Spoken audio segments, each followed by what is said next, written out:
Chapter 21 of Jane Eyre. Presentiments are strange things, and so are sympathies, and so are signs, and the three combined make one mystery to which humanity has not yet found the key.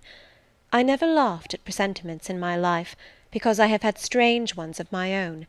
Sympathies, I believe, exist, for instance, between far distant, long absent, wholly estranged relatives asserting, notwithstanding their alienation, the unity of the source to which each traces his origin, whose workings baffle mortal comprehension. And signs, for aught we know, may be but the sympathies of nature with man. When I was a little girl, only 6 years old, I one night heard Bessie Leaven say to Martha Abbott that she had been dreaming about a little child, and that to dream of children was a sure sign of trouble, either to oneself or one's kin. The saying might have worn out of my memory, had not a circumstance immediately followed which served indelibly to fix it there. The next day Bessie was sent for home to the death-bed of her little sister. Of late I had often recalled this saying and this incident, for during the past week scarcely a night had gone over my couch that had not brought with it a dream of an infant, which I sometimes hushed in my arms, sometimes dandled on my knee, sometimes watched playing with daisies on a lawn, or again dabbling its hands in running water. It was a wailing child this night, and a laughing one the next. Now it nestled close to me, and now it ran from me. But whatever mood the apparition evinced, whatever aspect it wore, it failed not for 7 successive nights to meet me the moment I entered the land of slumber. I did not like this iteration of one idea, the strange recurrence of one image, and I grew nervous as bedtime approached and the hour of the vision drew near. It was from companionship with this baby phantom I had been roused on that moonlight night when I heard the cry, and it was on the afternoon of the day following I was summoned downstairs by a message that some one wanted me in Mrs. Fairfax's room. On repairing thither, I found a man waiting for me, having the appearance of a gentleman's servant. He was dressed in deep mourning, and the hat he held in his hand was surrounded with a crape band. "I dare say you hardly remember me, miss," he said, rising as I entered, "but my name is Leaven. I lived coachman with Mrs. Reed when you were at Gateshead, 8 or 9 years since, and I live there still." "Oh, Robert, how do you do? I remember you very well. You used to give me a ride sometimes on Miss Georgiana's bay pony. And how is Bessie? You are married to Bessie?" "Yes, miss. My wife is very hearty, thank you. She brought me another little one about 2 months since. We have 3 now, and both mother and child are thriving." "And are the family well at the house, Robert?" "I am sorry I can't give you better news of them, miss. They are very badly at present, in great trouble." "I hope no one is dead," I said, glancing at his black dress. He too looked down at the crape round his hat, and replied, "Mr. John died yesterday was a week, at his chambers in London." "Mr. John?" "Yes." "And how does his mother bear it?" "Why, you see, Miss Eyre, it is not a common mishap. His life has been very wild. These last 3 years he gave himself up to strange ways, and his death was shocking." "I heard from Bessie he was not doing well." "Doing well? He could not do worse. He ruined his health and his estate amongst the worst men and the worst women. He got into debt and into jail. His mother helped him out twice, but as soon as he was free he returned to his old companions and habits. His head was not strong. The knaves he lived amongst fooled him beyond anything I ever heard. He came down to Gateshead about 3 weeks ago, and wanted Mrs. to give up all to him. Mrs. refused. Her means have long been much reduced by his extravagance. So he went back again, and the next news was that he was dead. How he died, God knows. They say he killed himself." I was silent. The things were frightful. Robert Leaven resumed. "Mrs. had been out of health herself for some time. She had got very stout, but was not strong with it, and the loss of money and fear of poverty were quite breaking her down. The information about Mr. John's death and the manner of it came too suddenly. It brought on a stroke. She was 3 days without speaking, but last Tuesday she seemed rather better. She appeared as if she wanted to say something, and kept making signs to my wife and mumbling. It was only yesterday morning, however, that Bessie understood she was pronouncing your name, and at last she made out the words, 'Bring Jane. Fetch Jane Eyre. I want to speak to her.' Bessie is not sure whether she is in her right mind, or means anything by the words, but she told Miss Reed and Miss Georgiana, and advised them to send for you. The young ladies put it off at first, but the mother grew so restless, and said "Jane, Jane," so many times, that at last they consented. I left Gateshead yesterday, and if you can get ready, miss, I should like to take you back with me early to-morrow morning. Yes, Robert, I shall be ready. It seems to me that I ought to go. I think so too, miss. Bessie said she was sure you would not refuse, but I suppose you will have to ask leave before you can get off. Yes, and I will do it now. And having directed him into the servants' hall, and recommended him to the care of John's wife and the attentions of John himself, I went in search of Mr. Rochester. He was not in any of the lower rooms. He was not in the yard, the stables, or the grounds. I asked Mrs. Fairfax if she had seen him. Yes, she believed he was playing billiards with Miss Ingram. To the billiard-room I hastened. The click of balls and the hum of voices resounded thence. Mr. Rochester, Miss Ingram, the two Misses Eshton, and their admirers, were all busied in the game. It required some courage to disturb so interesting a party. My errand, however, was one I could not defer, so I approached the master where he stood at Miss Ingram's side. She turned as I drew near, and looked at me haughtily. Her eyes seemed to demand, "What can the creeping creature want now?" And when I said in a low voice, "Mr. Rochester," she made a movement as if tempted to order me away. I remember her appearance at the moment. It was very graceful and very striking. She wore a morning robe of sky-blue crape, a gauzy azure scarf was twisted in her hair. She had been all animation with the game, and irritated pride did not lower the expression of her haughty lineaments. "Does that person want you?"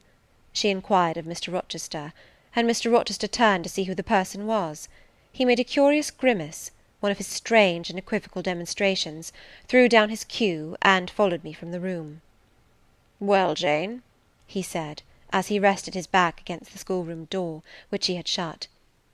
"If you please, sir, I want leave of absence for a week or two." "What to do? Where to go?" "To see a sick lady who has sent for me." "What sick lady? Where does she live?" "At Gateshead, in Blankshire." "Blankshire? That is 100 miles off. Who may she be, that she sends for people to see her at that distance?" "Her name is Reed, sir, Mrs. Reed." "Reed of Gateshead? There was a Reed of Gateshead, a magistrate." "It is his widow, sir." "And what have you to do with her? How do you know her?" "Mr. Reed was my uncle, my mother's brother." "The deuce he was! You never told me that before. You always said you had no relations." "None that would own me, sir. Mr. Reed is dead, and his wife cast me off." "Why?" "Because I was poor and burdensome, and she disliked me." "But Reed left children. You must have cousins. The George Lynn was talking of a Reed of Gateshead yesterday, who, he said, was one of the veriest rascals on town, and Ingram was mentioning a Georgiana Reed of the same place, who was much admired for her beauty a season or two ago in London." "John Reed is dead too, sir. He ruined himself, and half ruined his family, and is supposed to have committed suicide. The news so shocked his mother that it brought on an apoplectic attack." "And what good can you do her? Nonsense, Jane. I would never think of running 100 miles to see an old lady, who will, perhaps, be dead before you reach her. Besides, you say she cast you off." "Yes, sir, but that is long ago, and when her circumstances were very different. I could not be easy to neglect her wishes now." "How long will you stay?" "As short a time as possible, sir." "Promise me only to stay a week." "I had better not pass my word. I might be obliged to break it." "At all events, you will come back.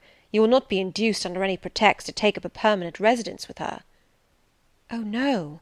I shall certainly return if all be well." "And who goes with you? You don't travel 100 miles alone." "No, sir. She has sent her coachman." "A person to be trusted?" "Yes, sir. He has lived 10 years in the family." Mr. Rochester meditated. "When do you wish to go?" "Early to-morrow morning, sir." "Well, you must have some money. You can't travel without money, and I dare say you have not much. I have given you no salary yet. How much have you in the world, Jane?" he asked, smiling. I drew out my purse. A meagre thing it was. 5 shillings, sir." He took the purse, poured the hoard into his palm, and chuckled over it as if its scantiness amused him. Soon he produced his pocket-book. "Here," said he, offering me a note. It was £50, and he owed me but 15. I told him I had no change. "I don't want change, you know that. Take your wages." I declined accepting more than was my due. He scowled at first; then, as if recollecting something, he said, "Right, right, better not give you all now. You would, perhaps, stay away 3 months if you had £50. There are 10. Is it not plenty?" "Yes, sir, but now you owe me 5. "Come back for it, then. I am your banker for £40. "Mr. Rochester, I may as well mention another matter of business to you while I have the opportunity." "Matter of business? I am curious to hear it." "You have as good as informed me, sir, that you are going shortly to be married." "Yes. What then?" "In that case, sir, Adele ought to go to school. I am sure you'll perceive the necessity of it." "To get her out of my bride's way, who might otherwise walk over her rather too emphatically. There's sense in the suggestion, not a doubt of it. Adele, as you say, must go to school, and you, of course, must march straight to the devil?" "I hope not, sir, but I must seek another situation somewhere." "In course," he exclaimed, with a twang of voice and a distortion of features equally fantastic and ludicrous. He looked at me some minutes. "And old Madam Reed, or the Misses, her daughters, will be solicited by you to seek a place, I suppose?" "No, sir, I am not on such terms with my relatives as would justify me in asking favours of them, but I shall advertise." "You shall walk up the pyramids of Egypt," he growled. "At your peril you advertise. I wish I had only offered you a sovereign instead of £10. Give me back £9, Jane. I've a use for it." "And so have I, sir," I returned, putting my hands and my purse behind me. I could not spare the money on any account. "Little niggard," said he, "refusing me a pecuniary request. Give me £5, Jane." "Not 5 shillings, sir, nor 5 pence." "Just let me look at the cash." "No, sir, you are not to be trusted." "Jane." "Sir?" "Promise me one thing." "I'll promise you anything, sir, that I think I am likely to perform." "Not to advertise, and to trust this quest of a situation to me. I'll find you one in time." "I shall be glad to do so, sir, if you in your turn will promise that I and Adele shall be both safe out of the house before your bride enters it." Very well, I'll pledge my word on it. You go to-morrow, then?" "Yes, sir, early." "Shall you come down to the drawing-room after dinner?" "No, sir, I must prepare for the journey." "Then you and I must bid good-bye for a little while." "I suppose so, sir." "And how do people perform that ceremony of parting, Jane? Teach me. I'm not quite up to it." "They say farewell, or any other form they prefer." "Then say it." "Farewell, Mr. Rochester, for the present." "What must I say?" "The same, if you like, sir." "Farewell, Miss Eyre, for the present. Is that all?" "Yes." "It seems stingy to my notions, and dry and unfriendly. I should like something else, a little addition to the rite. If one shook hands, for instance. But no, that would not content me either. So you'll do no more than say farewell, Jane?" "It is enough, sir. As much goodwill may be conveyed in one hearty word as in many." "Very likely. But it is blank and cool, farewell." "How long is he going to stand with his back against that door?" I asked myself. "I want to commence my packing." The dinner bell rang, and suddenly away he bolted, without another syllable. I saw him no more during the day, and was off before he had risen in the morning. I reached the lodge at Gateshead about 5 o'clock in the afternoon of the 1st of May. I stepped in there before going up to the hall. It was very clean and neat. The ornamental windows were hung with little white curtains, the floor was spotless, the grate and fire-irons were burnished bright, and the fire burnt clear. Bessie sat on the hearth, nursing her last-born, and Robert and his sister played quietly in a corner. "Bless you, I knew you would come!" exclaimed Mrs. Leaven as I entered. "Yes, Bessie," said I, after I had kissed her, "and I trust I am not too late. How is Mrs. Reed? Alive still, I hope?" "Yes, she is alive, and more sensible and collected than she was. The doctor says she may linger a week or 2 yet, but he hardly thinks she will finally recover." "Has she mentioned me lately?" She was talking of you only this morning, and wishing you would come, but she is sleeping now, or was 10 minutes ago when I was up at the house. She generally lies in a kind of lethargy all the afternoon, and wakes up about 6 or 7. Will you rest yourself here an hour, miss, and then I will go up with you?" Robert here entered, and Bessy laid her sleeping child in the cradle, and went to welcome him. Afterwards she insisted on my taking off my bonnet and having some tea, for she said I looked pale and tired. I was glad to accept her hospitality, and I submitted to be relieved of my travelling garb just as passively as I used to let her undress me when a child. Old times crowded fast back on me as I watched her bustling about, setting out the tea-tray with her best china, cutting bread and butter, toasting a tea-cake, and between whiles giving little Robert or Jane an occasional tap or push, just as she used to give me in former days.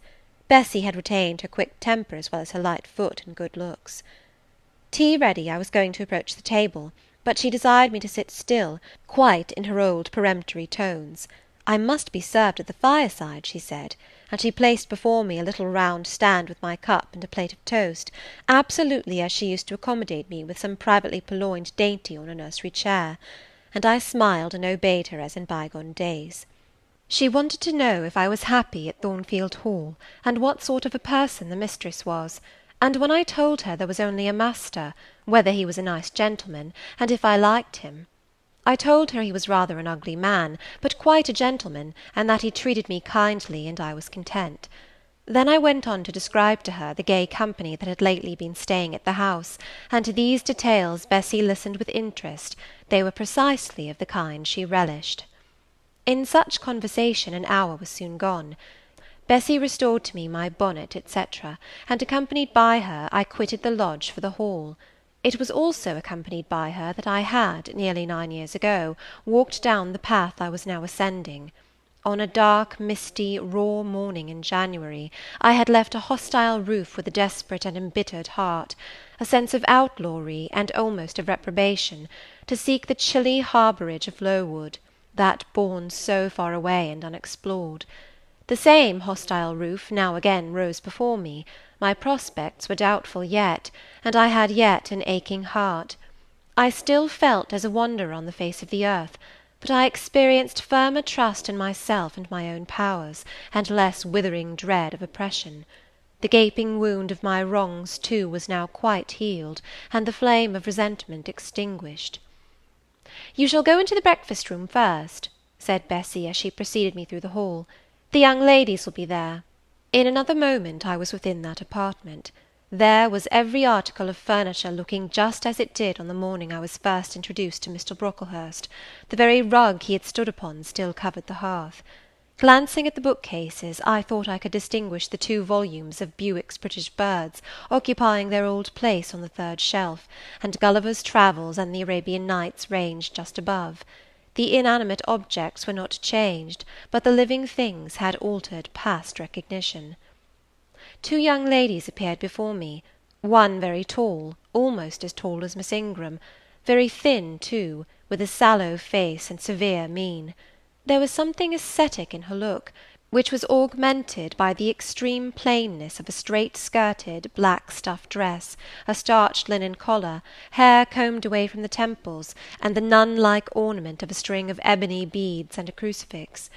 This, I felt sure, was Eliza, though I could trace little resemblance to her former self in that elongated and colourless visage. The other was as certainly Georgiana, but not the Georgiana I remembered, the slim and fairy-like girl of 11. This was a full-blown, very plump damsel, fair as waxwork, with handsome and regular features, languishing blue eyes, and ringleted yellow hair. The hue of her dress was black too, but its fashion was so different from her sister's, so much more flowing and becoming, it looked as stylish as the others looked puritanical. In each of the sisters there was one trait of the mother, and only one. The thin and pallid elder daughter had her parents' cairngorm eye. The blooming and luxuriant younger girl had her contour of jaw and chin, perhaps a little softened, but still imparting an indescribable hardness to the countenance otherwise so voluptuous and buxom. Both ladies, as I advanced, rose to welcome me, and both addressed me by the name of Miss Eyre. Eliza's greeting was delivered in a short, abrupt voice, without a smile, and then she sat down again, fixed her eyes on the fire, and seemed to forget me.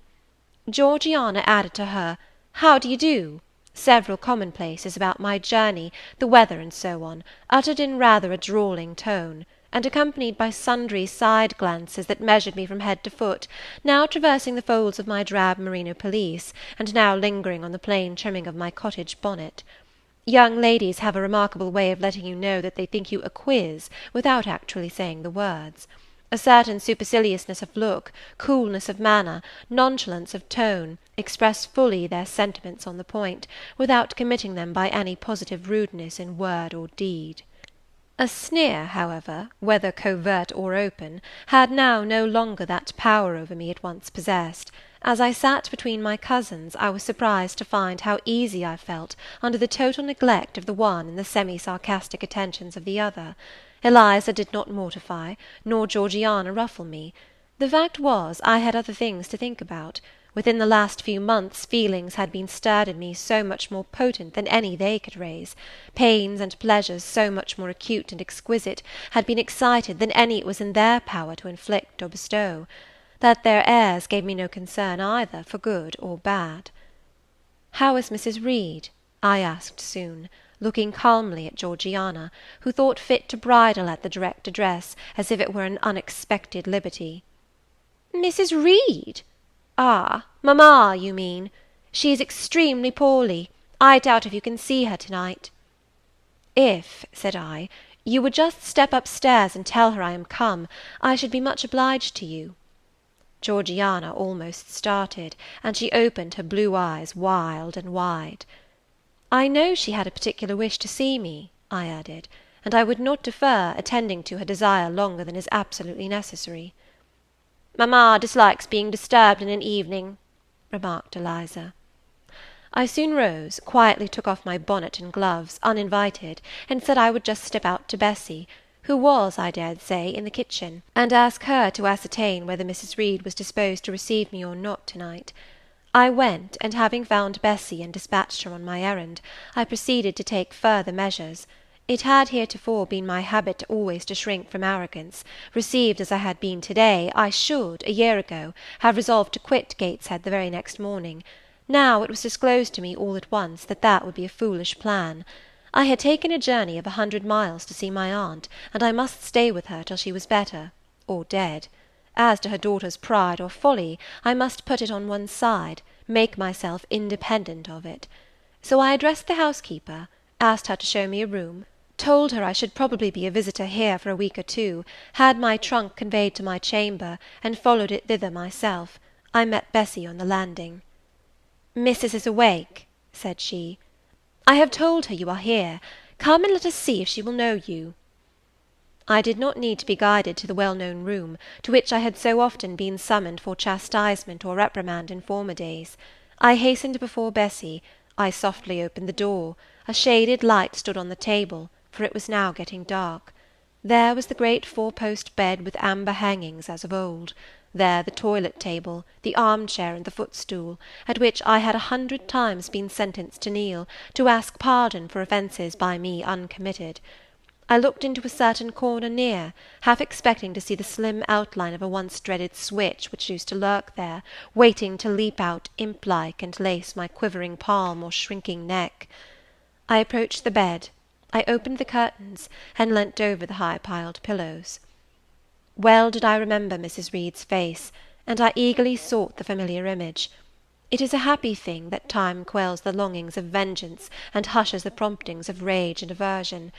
I had left this woman in bitterness and hate, and I came back to her now with no other emotion than a sort of ruth for her great sufferings, and a strong yearning to forget and forgive all injuries, to be reconciled and clasp hands in amity.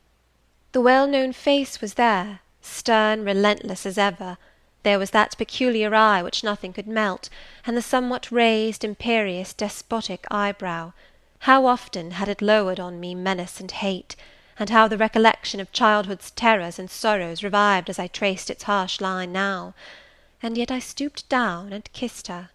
She looked at me. "Is this Jane Eyre?" she said. "Yes, Aunt Reed." How are you, dear aunt?" I had once vowed that I would never call her aunt again. I thought it no sin to forget and break that vow now. My fingers had fastened on her hand which lay outside the sheet. Had she pressed mine kindly, I should at that moment have experienced true pleasure. But unimpressionable natures are not so soon softened, nor are natural antipathies so readily eradicated.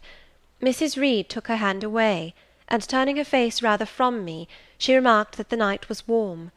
Again she regarded me so icily, I felt at once that her opinion of me, her feeling towards me, was unchanged and unchangeable.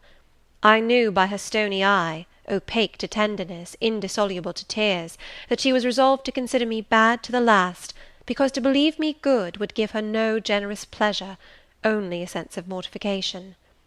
I felt pain, and then I felt ire, and then I felt a determination to subdue her, to be her mistress in spite both of her nature and her will. My tears had risen just as in childhood. I ordered them back to their source. I brought a chair to the bed-head. I sat down and leaned over the pillow. "You sent for me," I said, "and I am here, and it is my intention to stay till I see how you get on." "Oh, of course. You have seen my daughters?" "Yes." "Well, you may tell them I wish you to stay till I can talk some things over with you I have on my mind. To-night it is too late, and I have a difficulty in recalling them. But there was something I wished to say. Let me see."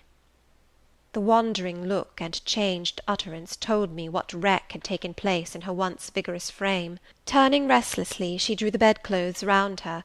My elbow, resting on a corner of the quilt, fixed it down. She was at once irritated. "Sit up," said she. "Don't annoy me with holding the clothes fast.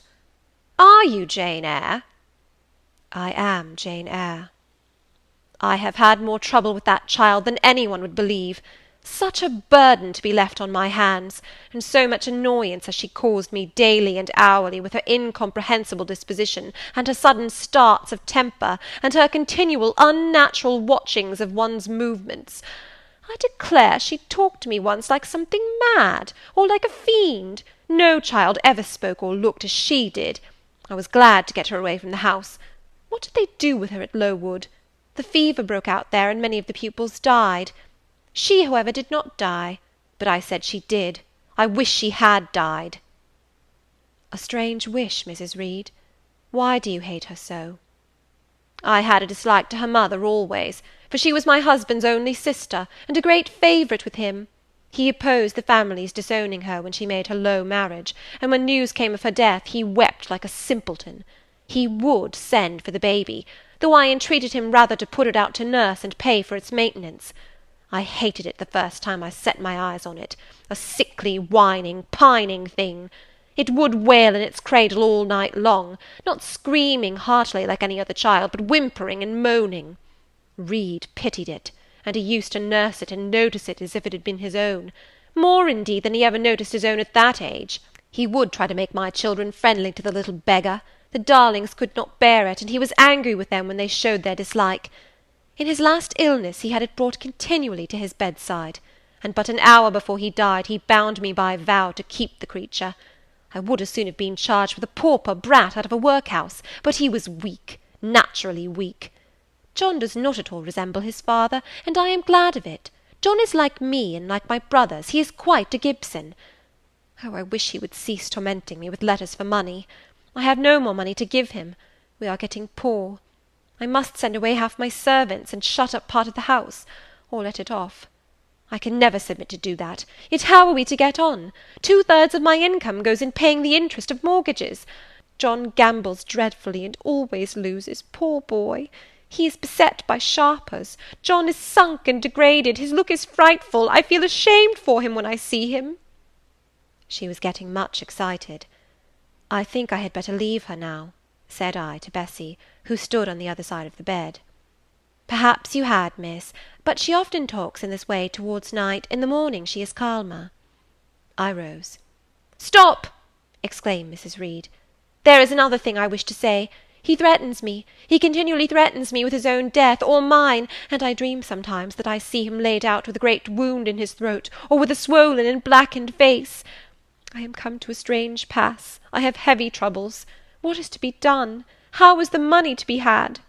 Bessy now endeavoured to persuade her to take a sedative draught. She succeeded with difficulty.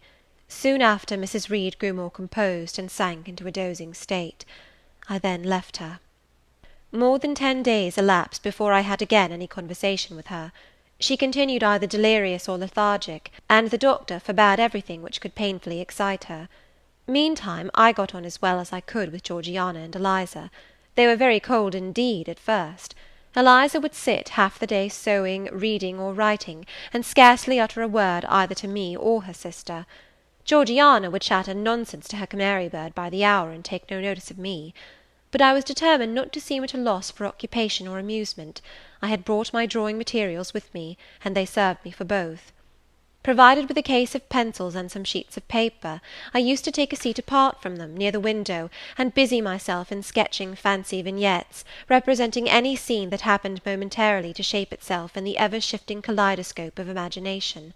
A glimpse of sea between 2 rocks, the rising moon, and a ship crossing its disk, a group of reeds and water-flags, and a naiad's head, crowned with lotus flowers rising out of them, an elf sitting in a hedge-sparrow's nest, under a wreath of hawthorn bloom. One morning I fell to sketching a face. What sort of a face it was to be I did not care or know. I took a soft black pencil, gave it a broad point, and worked away. Soon I had traced on the paper a broad and prominent forehead, and a square lower outline of visage.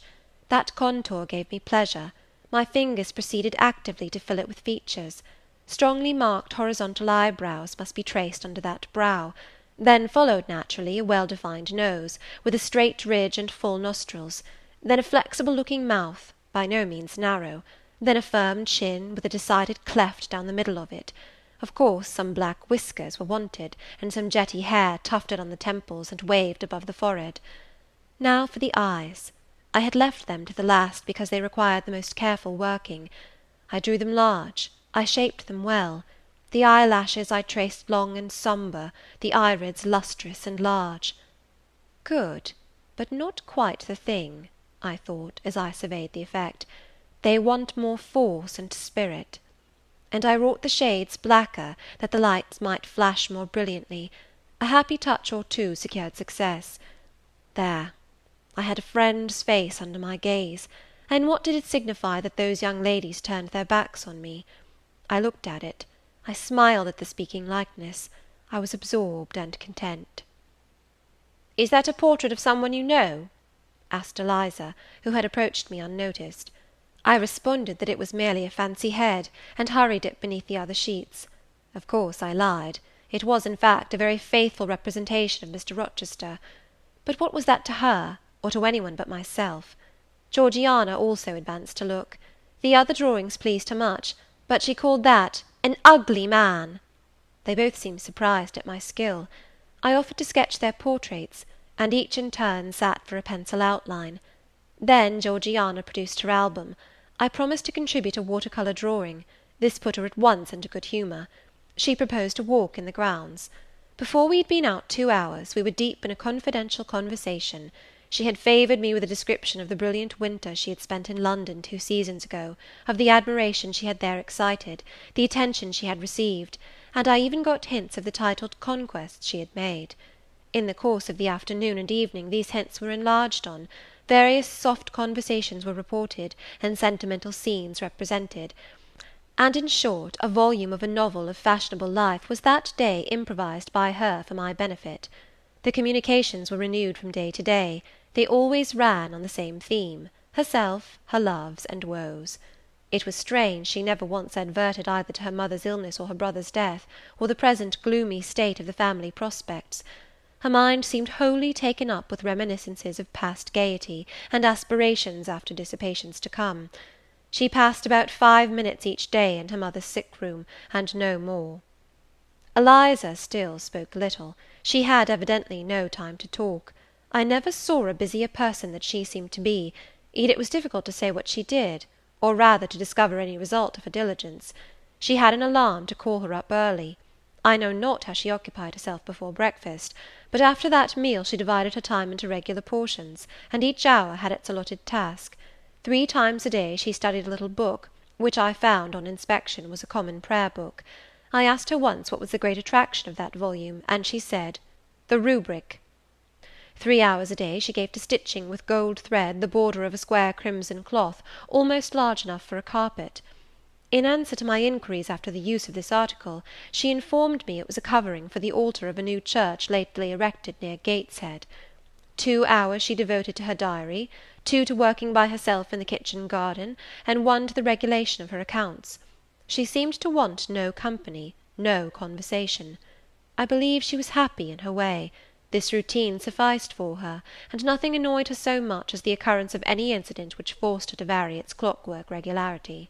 She told me one evening, when more disposed to be communicative than usual, that John's conduct and the threatened ruin of the family had been a source of profound affliction to her, but she had now, she said, settled her mind and formed her resolution.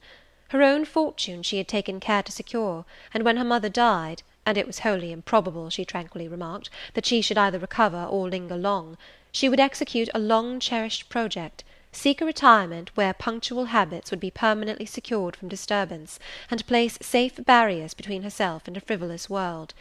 I asked if Georgiana would accompany her. Of course not. Georgiana and she had nothing in common, they never had. She would not be burdened with her society for any consideration. Georgiana should take her own course, and she, Eliza, would take hers. Georgiana, when not unburdening her heart to me, spent most of her time in lying on the sofa, fretting about the dullness of the house, and wishing over and over again that her aunt Gibson would send her an invitation up to town. "It would be so much better," she said, "if she could only get out of the way for a month or two, till all was over." I did not ask what she meant by all being over, but I suppose she referred to the expected decease of her mother, and the gloomy sequel of funeral rites. Eliza generally took no more notice of her sister's indolence and complaints than if no such murmuring, lounging object had been before her. One day, however, as she put away her account-book and unfolded her embroidery, she suddenly took her up thus: "Georgiana, a more vain and absurd animal than you was certainly never allowed to cumber the earth. You had no right to be born, for you make no use of life. Instead of living for, in, and with yourself, as a reasonable being ought, you seek only to fasten your feebleness on to some other person's strength. If no one can be found willing to burden her or himself with such a fat, weak, puffy, useless thing, you cry out that you are ill-treated, neglected, miserable. Then, too, existence for you must be a scene of continual change and excitement, or else the world is a dungeon. You must be admired, you must be courted, you must be flattered, you must have music, dancing, and society, or you languish, you die away. Have you no sense to devise a system which will make you independent of all efforts, and all wills but your own? Take one day, share it into sections, to each section apportion its task, leave no stray unemployed quarters of an hour, 10 minutes, 5 minutes, include all, do each piece of business in its turn with method, with rigid regularity. The day will close almost before you are aware it has begun, and you are indebted to no one for helping you to get rid of one vacant moment. You have had to seek no one's company, conversation, sympathy, forbearance. You have lived, in short, as an independent being ought to do. Take this advice, the first and last I shall offer you. Then you will not want me or any one else, happen what may. Neglect it, go on as heretofore, craving, whining, and idling, and suffer the results of your idiocy, however bad and insuperable they may be. I tell you this plainly, and listen, for though I shall no more repeat what I am about to say, I shall steadily act on it. After my mother's death, I wash my hands of you. From the day her coffin is carried to the vault in Gateshead Church, you and I will be as separate as if we had never known each other. You need not think that because we chance to be born of the same parents I shall suffer you to fasten me down by even the feeblest claim. I can tell you this, if the whole human race, ourselves excepted, were swept away, and we two stood alone on the earth, I would leave you in the old world, and betake myself to the new." She closed her lips. "You might have spared yourself the trouble of delivering that tirade," answered Georgiana. "Everybody knows you are the most selfish, heartless creature in existence, and I know your spiteful hatred towards me. I have had a specimen of it before in the trick you played me about Lord Edwin Vere. You could not bear me to be raised above you, to have a title, to be received into circles where you dare not show your face, and so you acted the spy and informer, and ruined my prospects for ever." Georgiana took out her handkerchief, and blew her nose for an hour afterwards. Eliza sat cold, impassible, and assiduously industrious. True, generous feeling is made small account of by some, but here were two natures rendered, the one intolerably acrid, the other despicably savourless for the want of it. Feeling without judgment is a washy draught indeed, but judgment untempered by feeling is too bitter and husky a morsel for human deglution.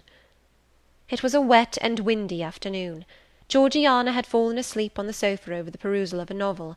Eliza was gone to attend a Saint's Day service at the new church, for in matters of religion she was a rigid formalist. No weather ever prevented the punctual discharge of what she considered her devotional duties.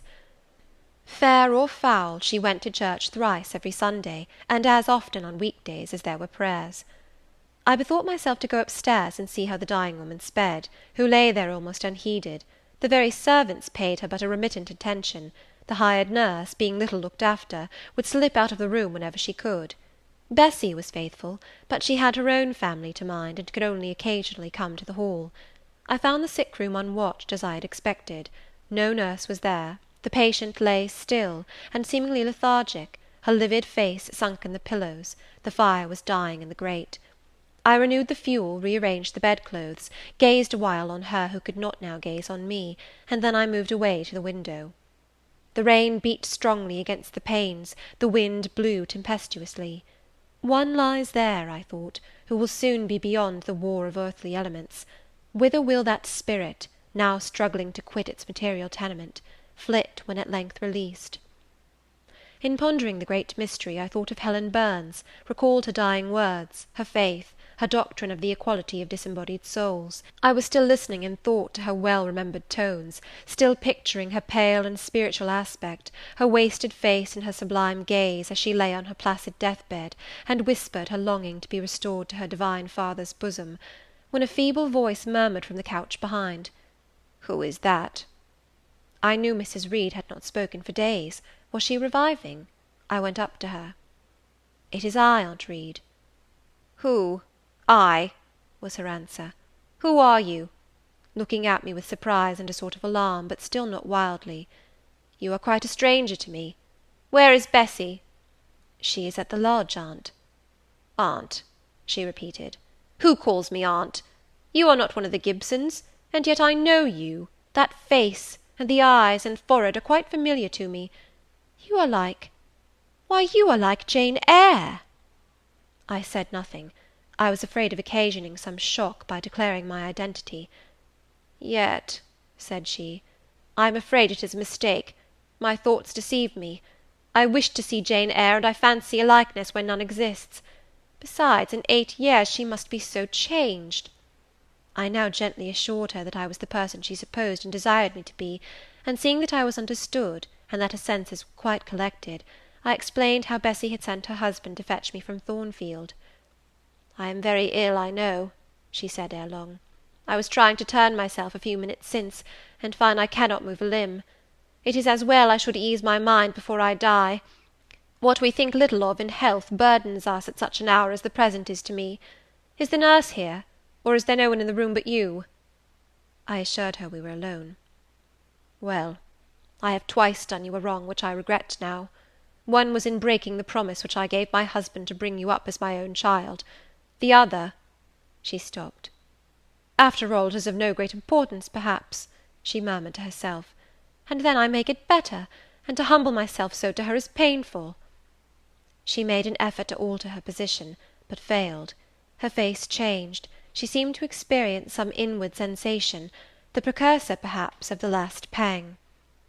"Well, I must get it over. Eternity is before me. I had better tell her. Go to my dressing-case, open it, and take out a letter you will see there." I obeyed her directions. "Read the letter," she said. It was short, and thus conceived. "Madam, will you have the goodness to send me the address of my niece Jane Eyre, and to tell me how she is? It is my intention to write shortly, and desire her to come to me at Madeira. Providence has blessed my endeavours to secure a competency, and as I am unmarried and childless, I wish to adopt her during my life, and bequeath her at my death whatever I may have to leave. I am, Madam, etc., etc., John Eyre, Madeira." It was dated 3 years back. "Why did I never hear of this?" I asked. "Because I disliked you too fixedly and thoroughly ever to lend a hand in lifting you to prosperity.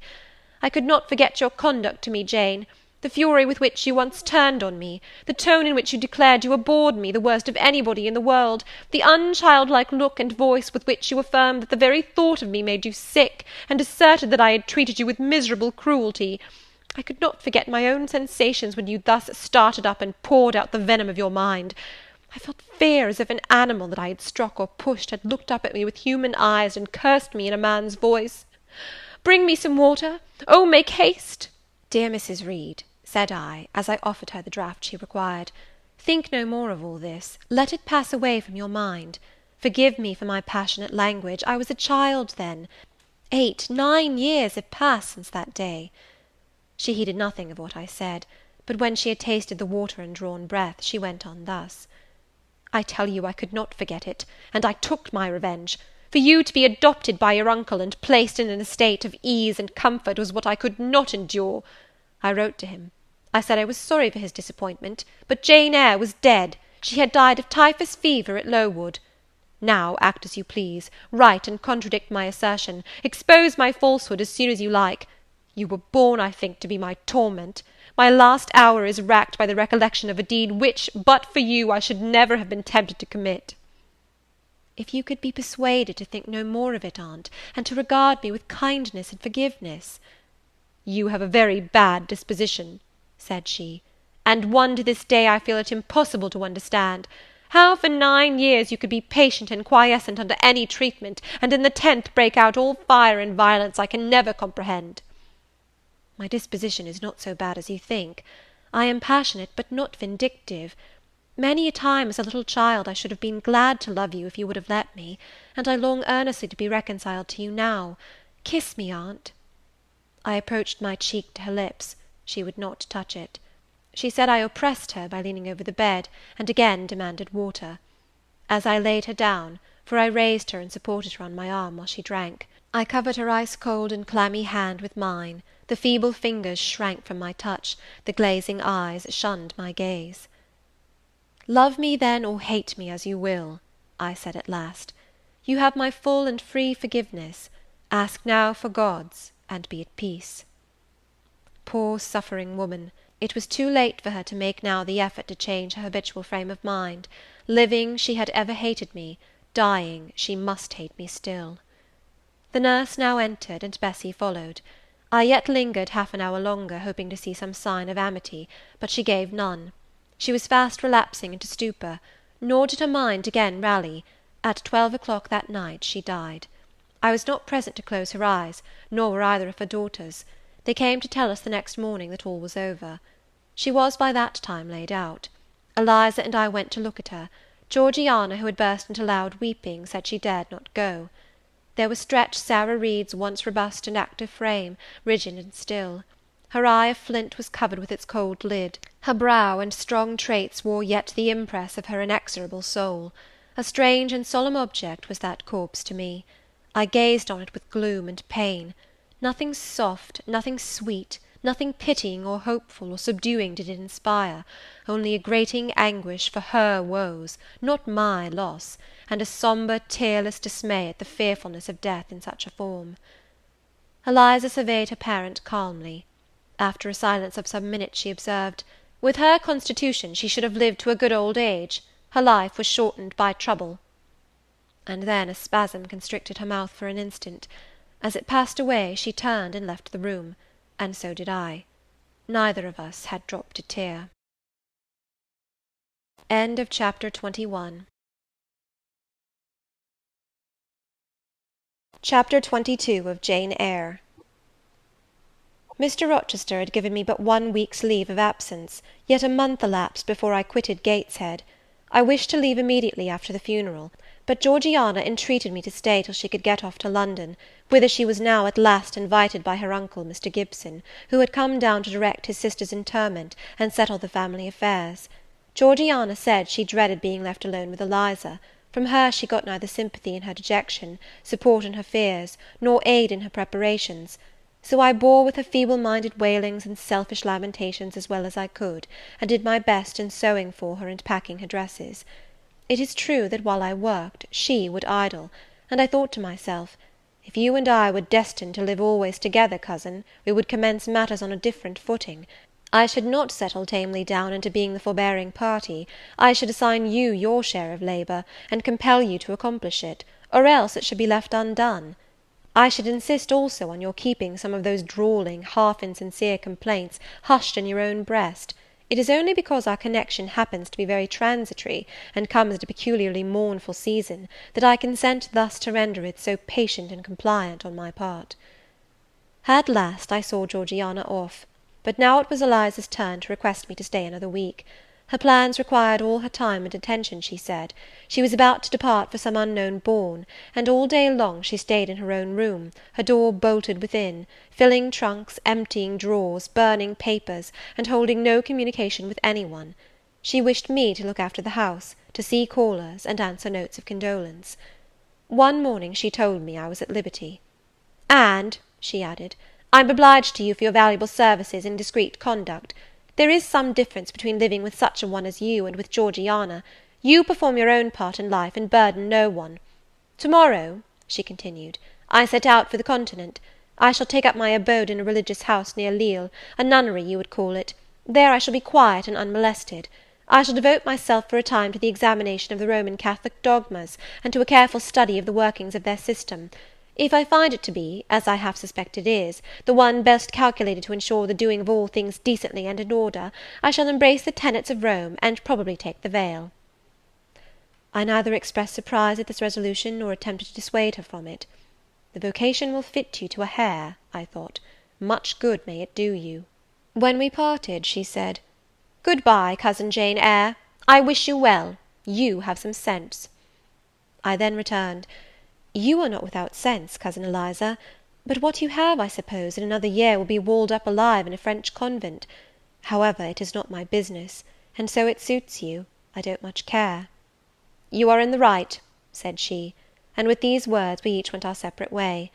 As I shall not have occasion to refer either to her or her sister again, I may as well mention here, that Georgiana made an advantageous match with a wealthy worn-out man of fashion, and that Eliza actually took the veil, and is at this day superior of the convent where she passed the period of her novitiate, and which she endowed with her fortune. How people feel when they are returning home from an absence, long or short, I did not know. I had never experienced the sensation. I had known what it was to come back to Gateshead when a child after a long walk, to be scolded for looking cold or gloomy, and later what it was to come back from church to Lowood, to long for a plenteous meal and a good fire, and to be unable to get either. Neither of these returnings was very pleasant or desirable. No magnet drew me to a given point, increasing in its strength of attraction the nearer I came. The return to Thornfield was yet to be tried. My journey seemed tedious, very tedious. 50 miles one day, a night spent at an inn; 50 miles the next day.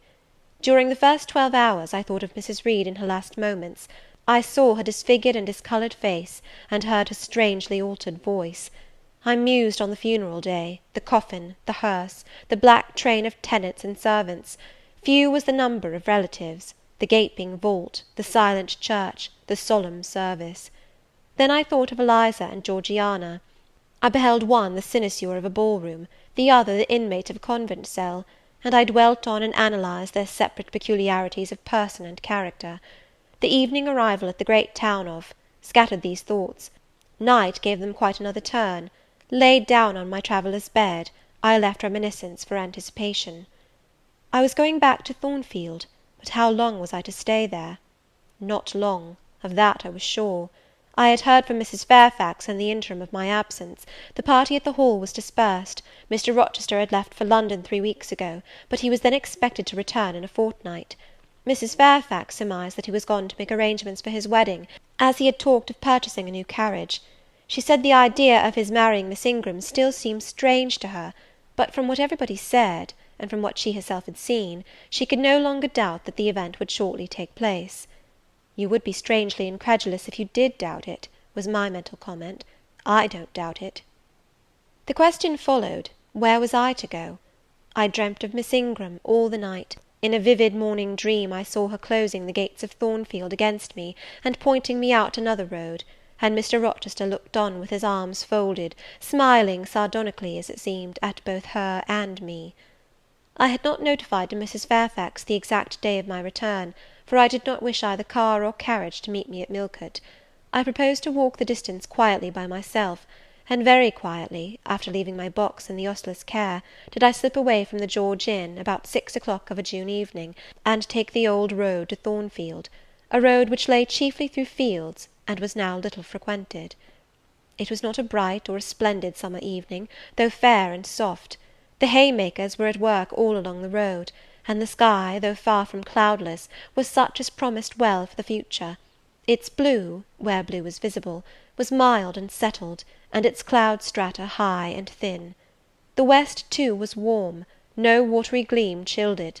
It seemed as if there was a fire lit, an altar burning behind its screen of marbled vapour, and out of apertures shone a golden redness.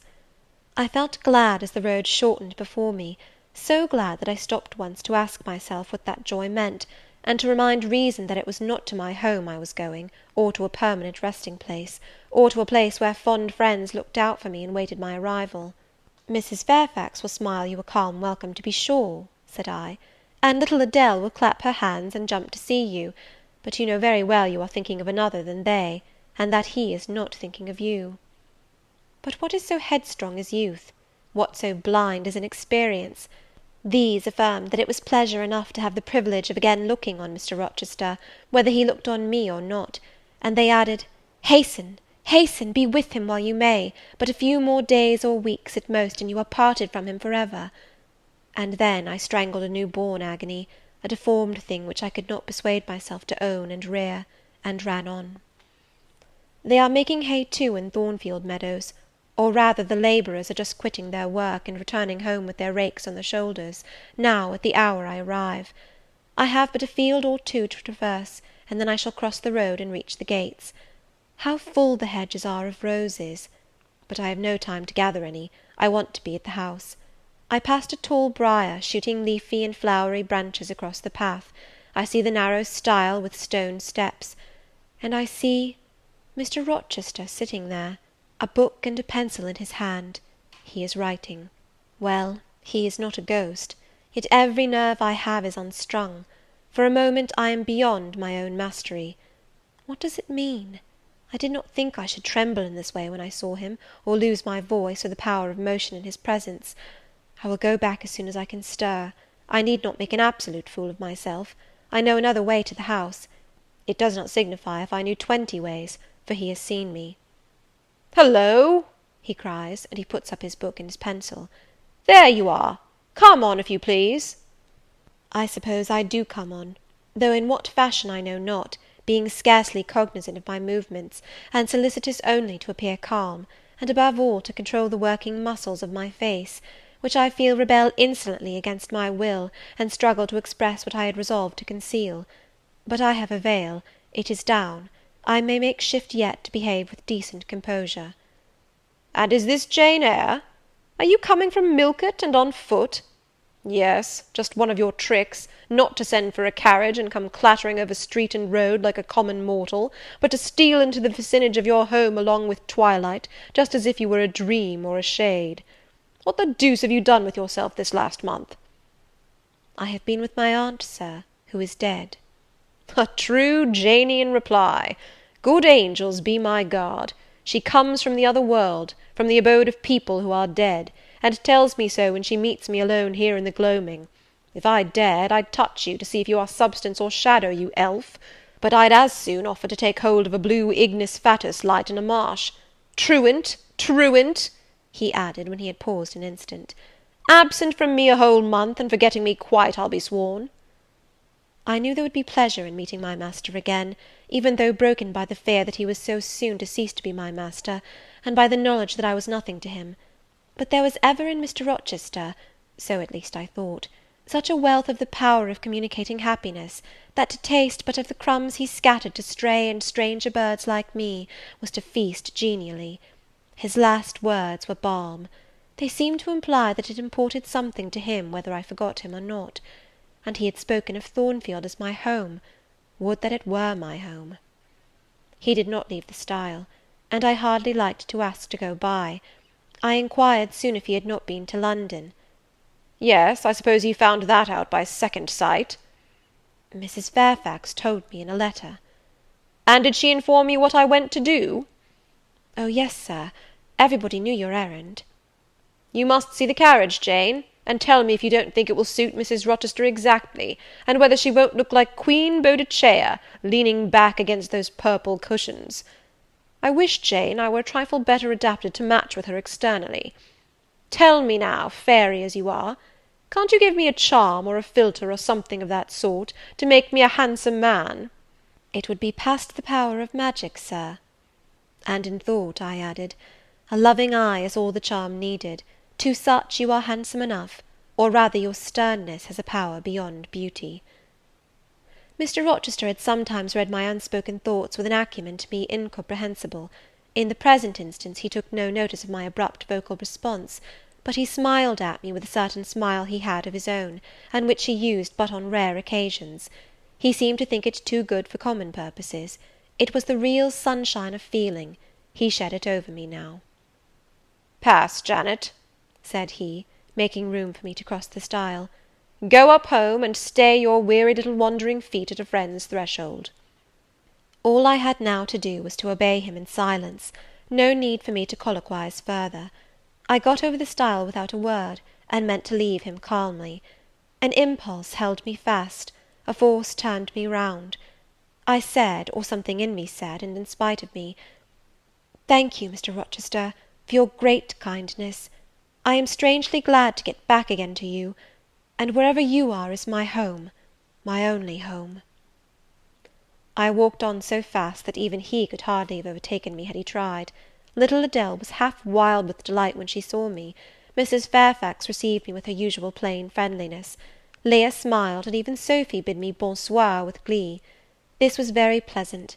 There is no happiness like that of being loved by your fellow creatures, and feeling that your presence is an addition to their comfort. I that evening shut my eyes resolutely against the future. I stopped my ears against the voice that kept warning me of near separation and coming grief. When tea was over, and Mrs. Fairfax had taken her knitting, and I had assumed a low seat near her, and Adele, kneeling on the carpet, had nestled close up to me, and a sense of mutual affection seemed to surround us with a ring of golden peace, I uttered a silent prayer that we might not be parted far or soon.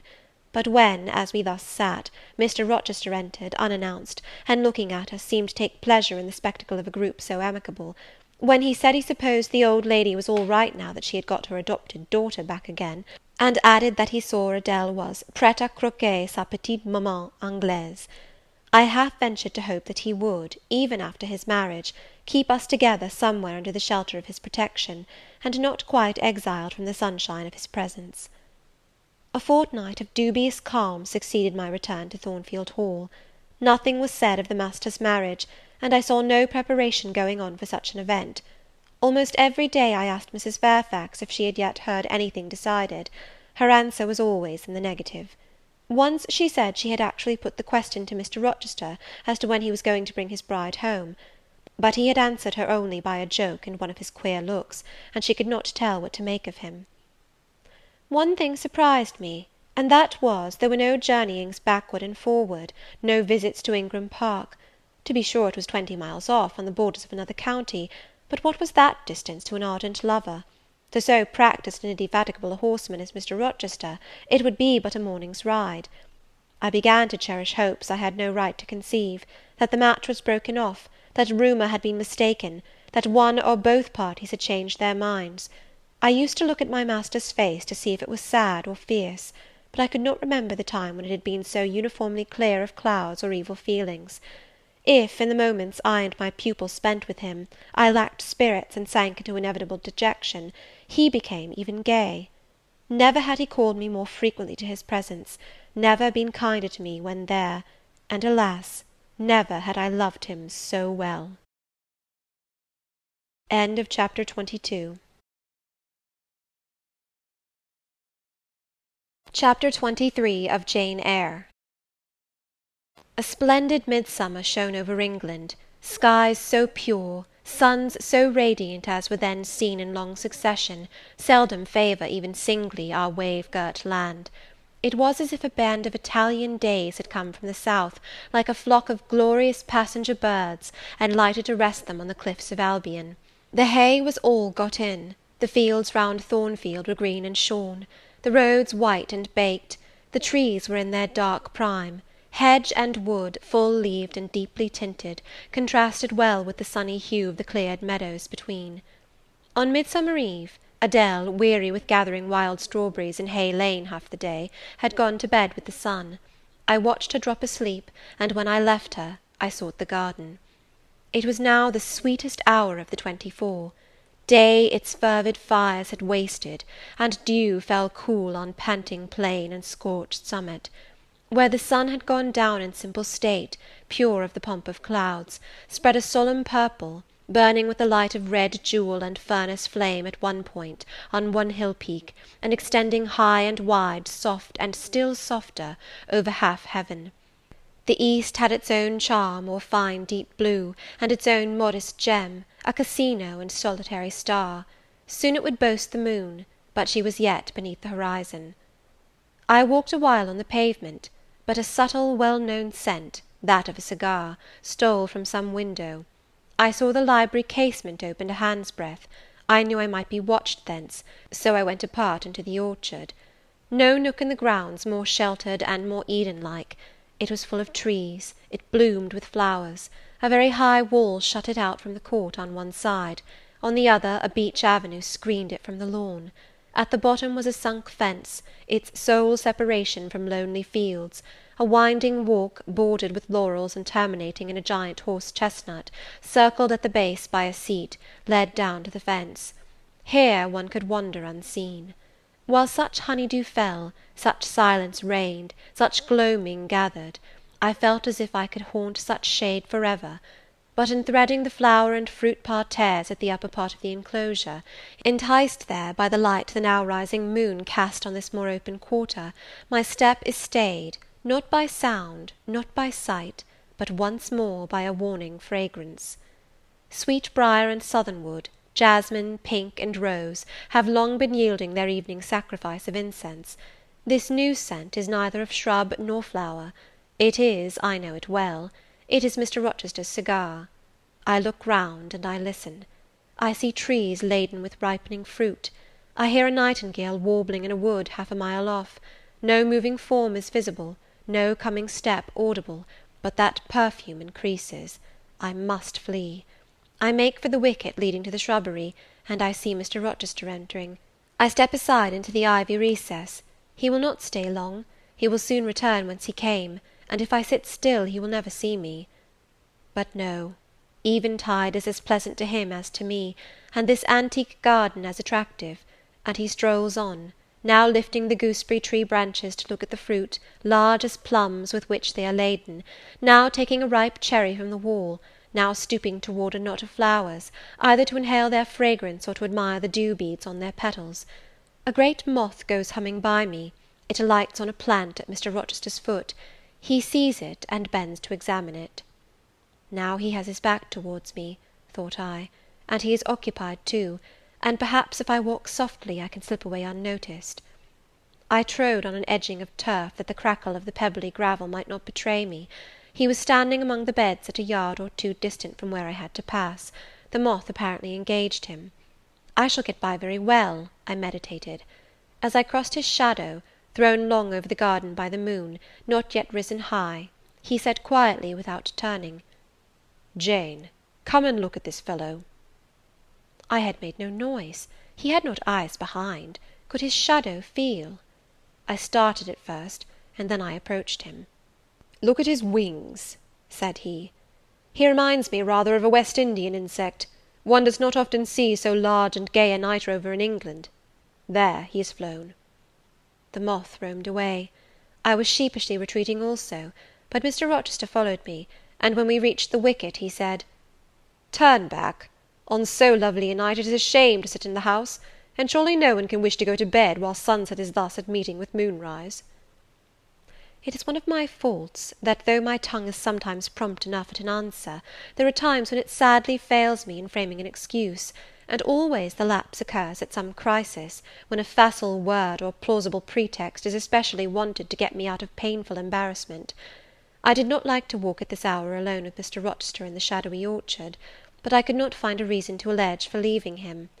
I followed with lagging step, and thoughts busily bent on discovering a means of extrication, but he himself looked so composed and so grave also, I became ashamed of feeling any confusion. The evil, if evil existent or prospective there was, seemed to lie with me only. His mind was unconscious and quiet. "Jane," he recommenced, as we entered the laurel walk, and slowly strayed down in the direction of the sunk fence and the horse-chestnut, "Thornfield is a pleasant place in summer, is it not?" "Yes, sir." "You must have become in some degree attached to the house, you who have an eye for natural beauties and a good deal of the organ of adhesiveness." "I am attached to it, indeed." "And though I don't comprehend how it is, I perceive you have acquired a degree of regard for that foolish little child Adele, too, and even for simple Dame Fairfax." "Yes, sir. In different ways I have an affection for both." "And would be sorry to part with them?" "Yes." "Pity," he said, and sighed and paused. "It is always the way of events in this life," he continued presently. "No sooner have you got settled in a pleasing resting place, than a voice calls out to you to rise and move on, for the hour of repose is expired." "Must I move on, sir?" I asked. "Must I leave Thornfield?" "I believe you must, Jane. I am sorry, Janet, but I believe indeed you must." This was a blow, but I did not let it prostrate me. "Well, sir, I shall be ready when the order to march comes." "It is come now. I must give it to-night." "Then you are going to be married, sir?" "Exactly, precisely. With your usual acuteness, you have hit the nail straight on the head." "Soon, sir?"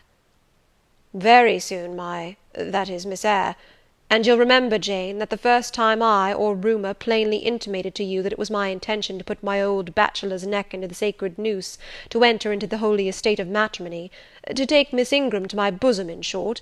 She's an extensive armful, but that's not to the point. One can't have too much of such a very excellent thing as my beautiful Blanche. Well, as I was saying, listen to me, Jane. You're not turning your head to look after more moths, are you? That was only a lady clock, child, flying away home. I wish to remind you that it was you who first said to me, with that discretion I respect in you, with that foresight, prudence, and humility which befit your responsible and dependent position, that in case I married Miss Ingram, both you and little Adele had better trot forthwith. I pass over the sort of slur conveyed in this suggestion on the character of my beloved. Indeed, when you are far away, Janet, I'll try to forget it. I shall notice only its wisdom, which is such that I have made it my law of action. Adele must go to school, and you, Miss Eyre, must get a new situation."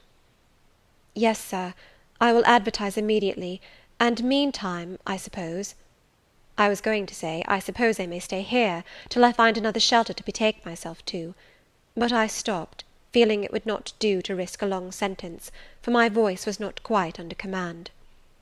"In about a month I hope to be a bridegroom," continued Mr. Rochester, "and in the interim I shall myself look out for employment, and an asylum for you." "Thank you, sir. I am sorry to give—" "Oh, no need to apologize. I consider that when the dependent does her duty as well as you have done yours, she has a sort of claim upon her employer for any little assistance he can conveniently render her. Indeed, I have already, through my future mother-in-law, heard of a place that I think will suit. It is to undertake the education of the 5 daughters of Mrs. Dionysius O'Gall of Bitternut Lodge, Connaught, Ireland. You'll like Ireland, I think. There's such warm-hearted people there, they say." "It is a long way off, sir." "No matter. A girl of your sense will not object to the voyage or the distance." "Not the voyage, but the distance. And then the sea is a barrier." "From what, Jane?" "From England, and from Thornfield, and—" "Well?" "From you, sir." I said this almost involuntarily, and, with as little sanction of free will, my tears gushed out. I did not cry so as to be heard, however. I avoided sobbing. The thought of Mrs. O'Gaull and Bitternut Lodge struck cold to my heart, and colder the thought of all the brine and foam, destined, as it seemed, to rush between me and the master at whose side I now walked, and coldest the remembrance of the wider ocean. Wealth, caste, custom intervened between me and what I naturally and inevitably loved. "It is a long way," I again said. "It is, to be sure. And when you get to Bitternut Lodge, Connaught, Ireland, I shall never see you again, Jane. That's morally certain. I never go over to Ireland, not having myself much of a fancy for the country. We have been good friends, Jane, have we not?" "Yes, sir." "And when friends are on the eve of separation, they like to spend the little time that remains to them close to each other. Come, we'll talk over the voyage and the parting quietly half an hour or so, while the stars enter into their shining life up in heaven yonder. Here is the chestnut tree, here is the bench at its old roots. Come, we will sit there in peace to-night, though we should never more be destined to sit there together." He seated me and himself. "It is a long way to Ireland, Janet, and I am sorry to send my little friend on such weary travels; but if I can't do better, how is it to be helped?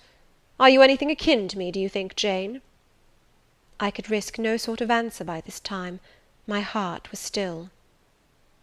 "Because," he said, "I sometimes have a queer feeling with regard to you, especially when you are near me, as now.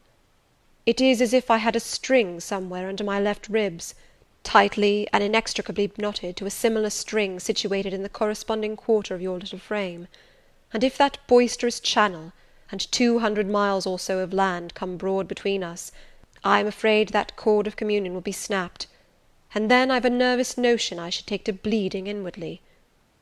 As for you, you'd forget me."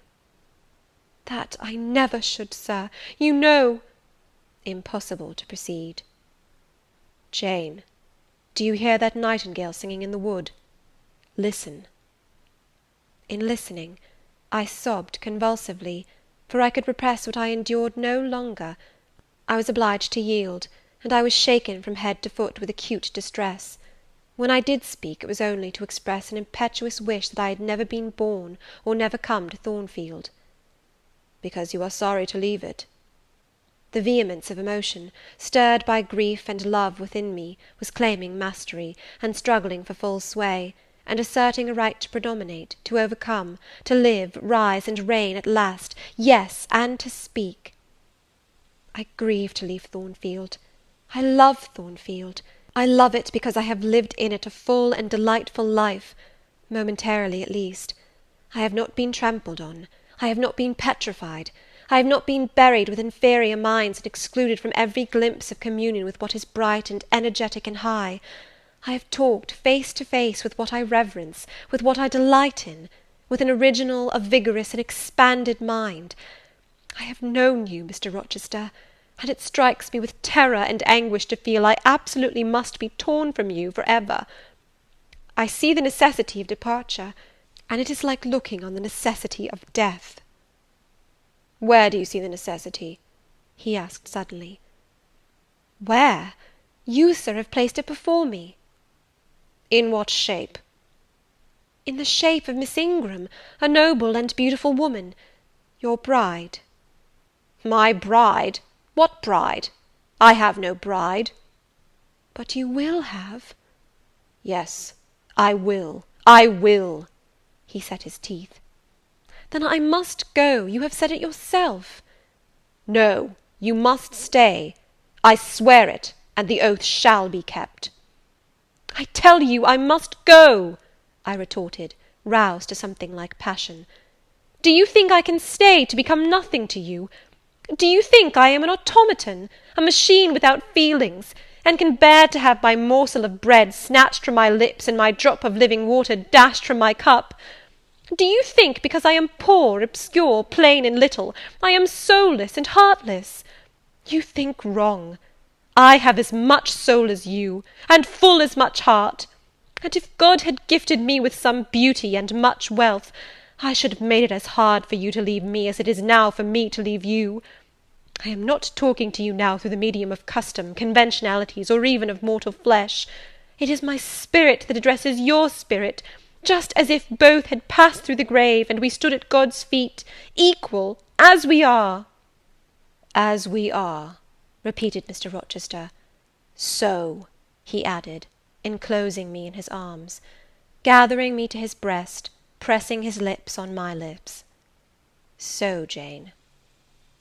"Yes, so, sir," I rejoined, "and yet not so, for you are a married man, or as good as a married man, and wed to one inferior to you, to one with whom you have no sympathy, whom I do not believe you truly love, for I have seen and heard you sneer at her.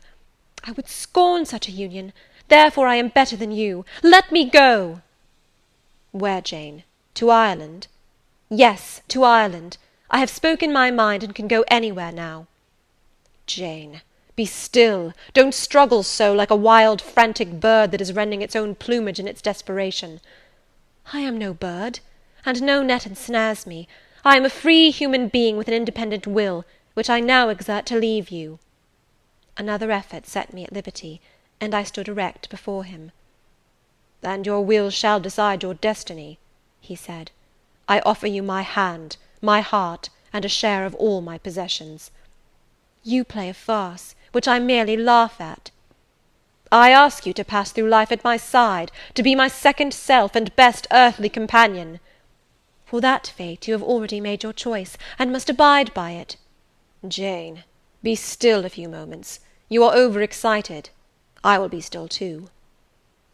A waft of wind came sweeping down the laurel walk, and trembled through the boughs of the chestnut. It wandered away, away to an infinite distance. It died. The nightingale's song was then the only voice of the hour. In listening to it, I again wept. Mr. Rochester sat quiet, looking at me gently and seriously. Some time passed before he spoke. He at last said, "Come to my side, Jane, and let us explain and understand one another."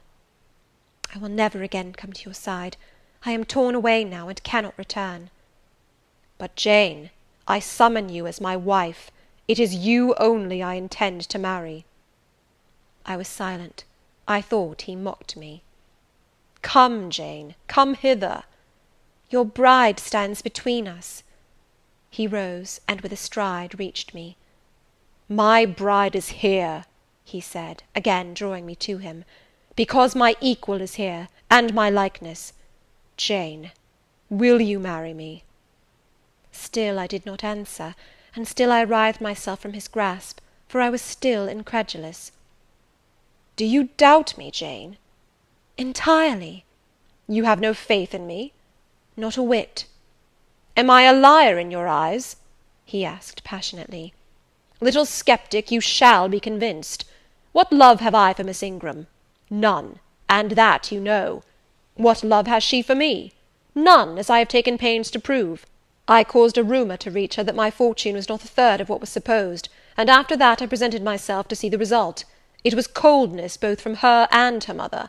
I would not, I could not marry Miss Ingram. You, strange, you almost unearthly thing, I love as my own flesh. You, poor and obscure and small and plain as you are, I entreat to accept me as a husband." "What, me?" I ejaculated, beginning in his earnestness, and especially in his incivility, to credit his sincerity. "Me, who have not a friend in the world but you, if you are my friend, not a shilling but what you have given me." "You, Jane. I must have you for my own, entirely my own. Will you be mine? Say yes, quickly." "Mr. Rochester, let me look at your face. Turn to the moonlight." "Why?" "Because I want to read your countenance. Turn."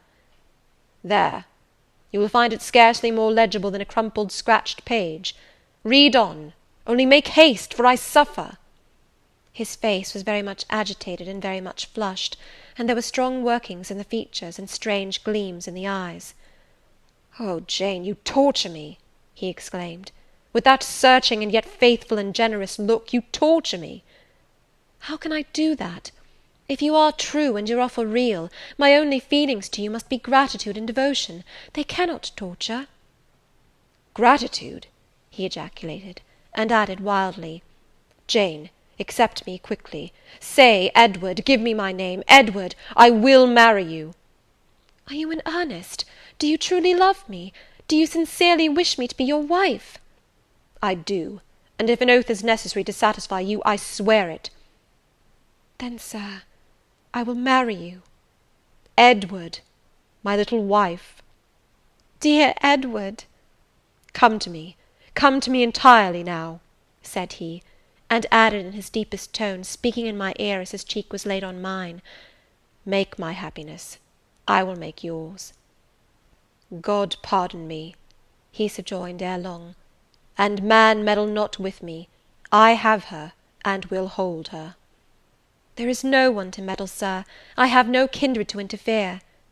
"No, that is the best of it," he said, and if I had loved him less, I should have thought his accent and look of exultation savage; but sitting by him, roused from the nightmare of parting, called to the paradise of union, I thought only of the bliss given me to drink in so abundant a flow. Again and again he said, "Are you happy, Jane?"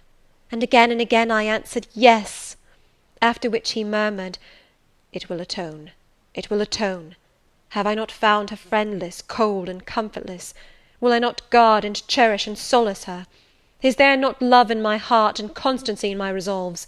It will expiate at God's tribunal. I know my Maker sanctions what I do. For the world's judgment I wash my hands thereof. For man's opinion I defy it." But what had befallen the night? The moon was not yet set, and we were all in shadow. I could scarcely see my master's face, near as I was. And what ailed the chestnut tree? It writhed and groaned, while wind roared in the laurel walk, and came sweeping over us. "We must go in," said Mr. Rochester. "The weather changes. I could have sat with thee till morning, Jane." And so, thought I, could I with you. I should have said so, perhaps, but a livid, vivid spark leapt out of a cloud at which I was looking, and there was a crack, a crash, and a close rattling peal, and I thought only of hiding my dazzled eyes against Mr. Rochester's shoulder. The rain rushed down.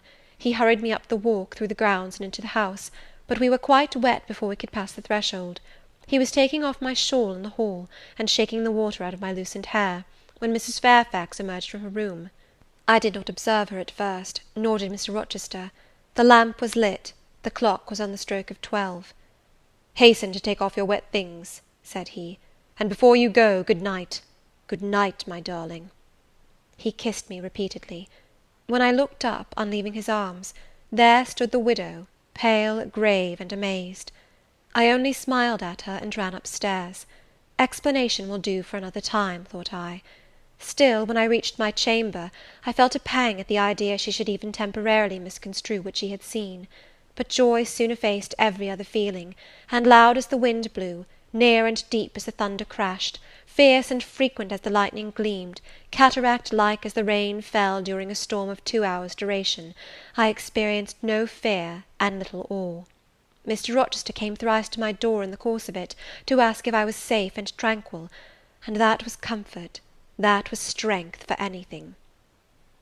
Before I left my bed in the morning, little Adele came running in to tell me that the great horse chestnut at the bottom of the orchard had been struck by lightning in the night, and half of it split away. End of Chapter 23. Chapter 24 of Jane Eyre. As I rose and dressed, I thought over what had happened, and wondered if it were a dream. I could not be certain of the reality till I had seen Mr. Rochester again, and heard him renew his words of love and promise. While arranging my hair, I looked at my face in the glass, and felt it was no longer plain.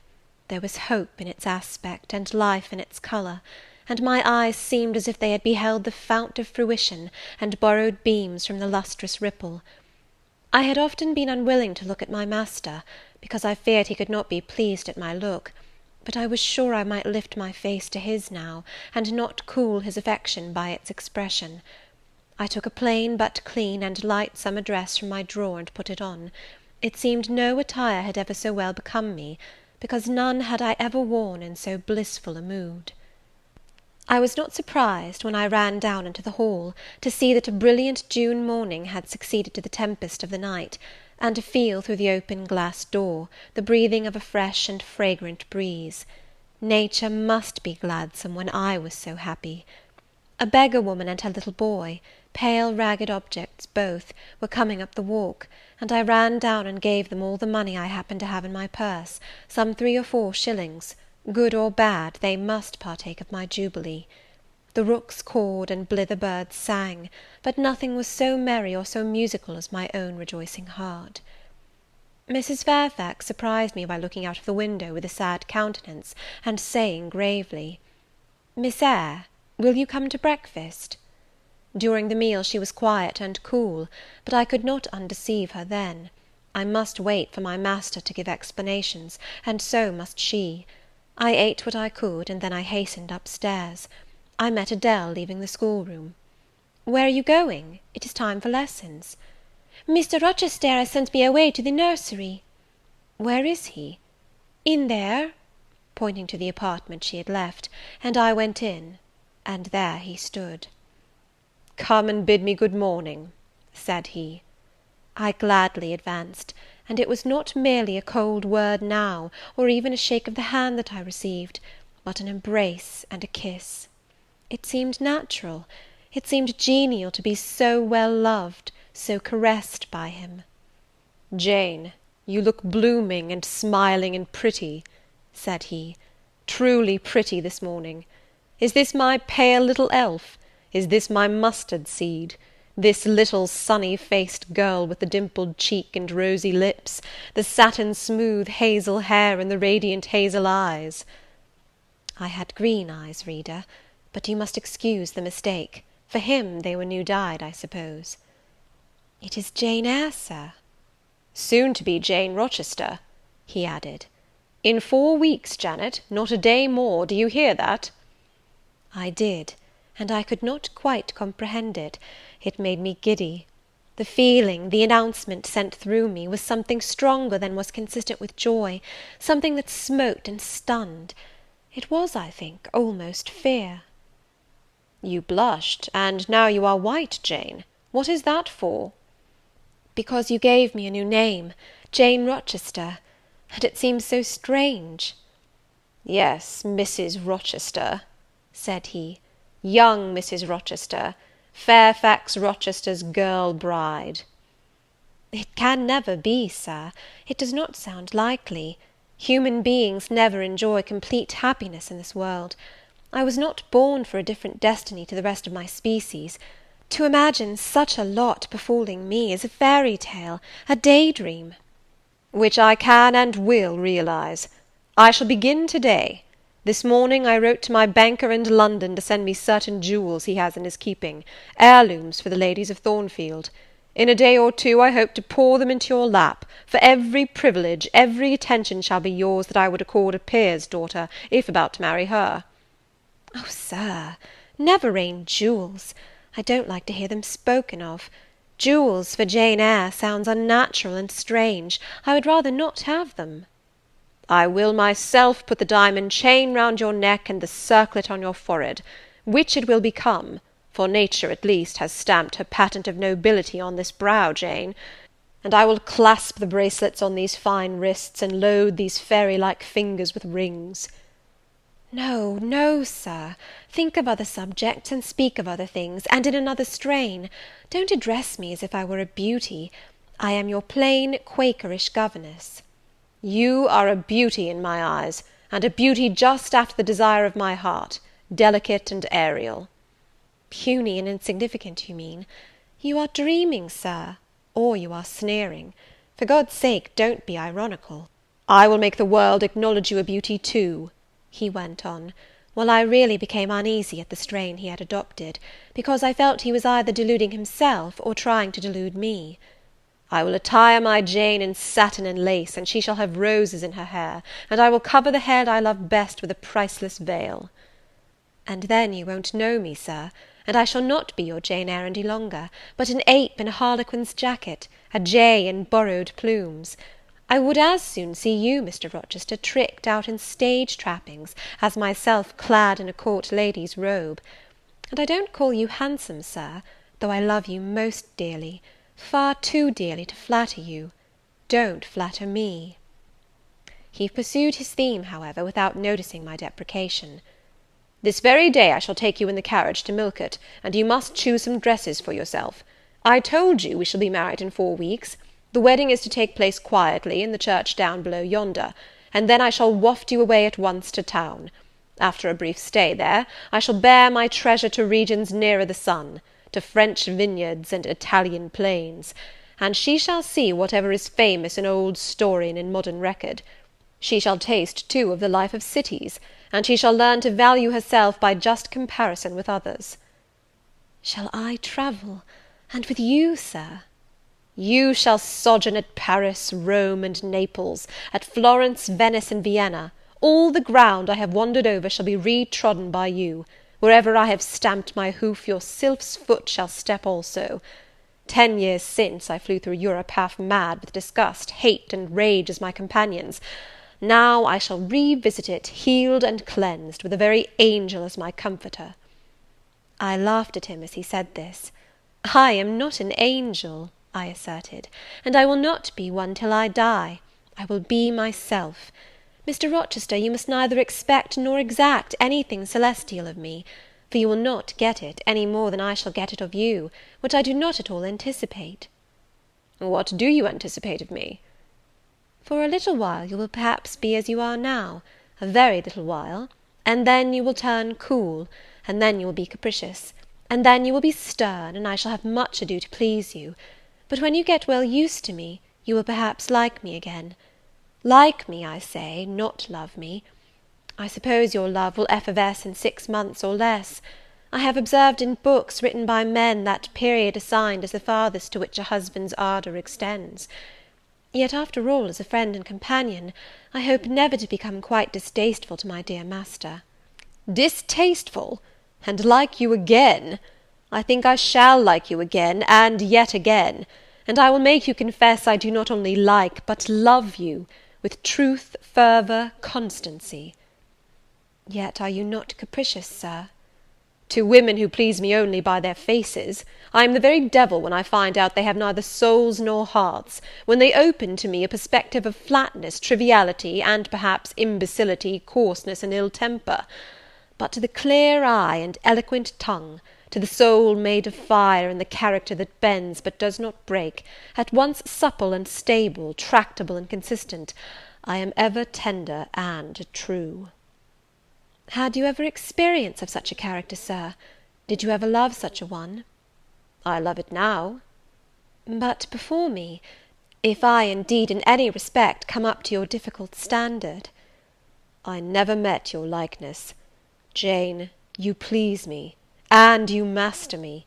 You seem to submit, and I like the sense of pliancy you impart, and while I am twining the soft silken skein round my finger, it sends a thrill up my arm to my heart. I am influenced, conquered, and the influence is sweeter than I can express, and the conquest I undergo has a witchery beyond any triumph I can win. Why do you smile, Jane? What does that inexplicable, that uncanny turn of countenance mean?" "I was thinking, Sir, you will excuse the idea, it was involuntary, I was thinking of Hercules and Samson with their charmers." "You were, you little elfish—" "Hush, Sir! You don't talk very wisely just now, any more than those gentlemen acted very wisely. However, had they been married, they would no doubt by their severity as husbands have made up for their softness as suitors, and so will you, I fear. I wonder how you will answer me a year hence, should I ask a favour it does not suit your convenience or pleasure to grant." "Ask me something now, Jane, the least thing. I desire to be entreated." "Indeed I will, Sir. I have my petition all ready." "Speak. But if you look up and smile with that countenance, I shall swear concession before I know to what, and that will make a fool of me." "Not at all, Sir. I only ask this. Don't send for the jewels, and don't crown me with roses. You might as well put a border of gold lace round that plain pocket handkerchief you have there." I might as well gild refined gold. I know it. Your request is granted, then, for the time. I will remand the order I dispatched to my banker. But you have not yet asked for anything. You have prayed a gift to be withdrawn. Try again." "Well, then, Sir, have the goodness to gratify my curiosity, which is much piqued on one point." He looked disturbed. What?" he said hastily.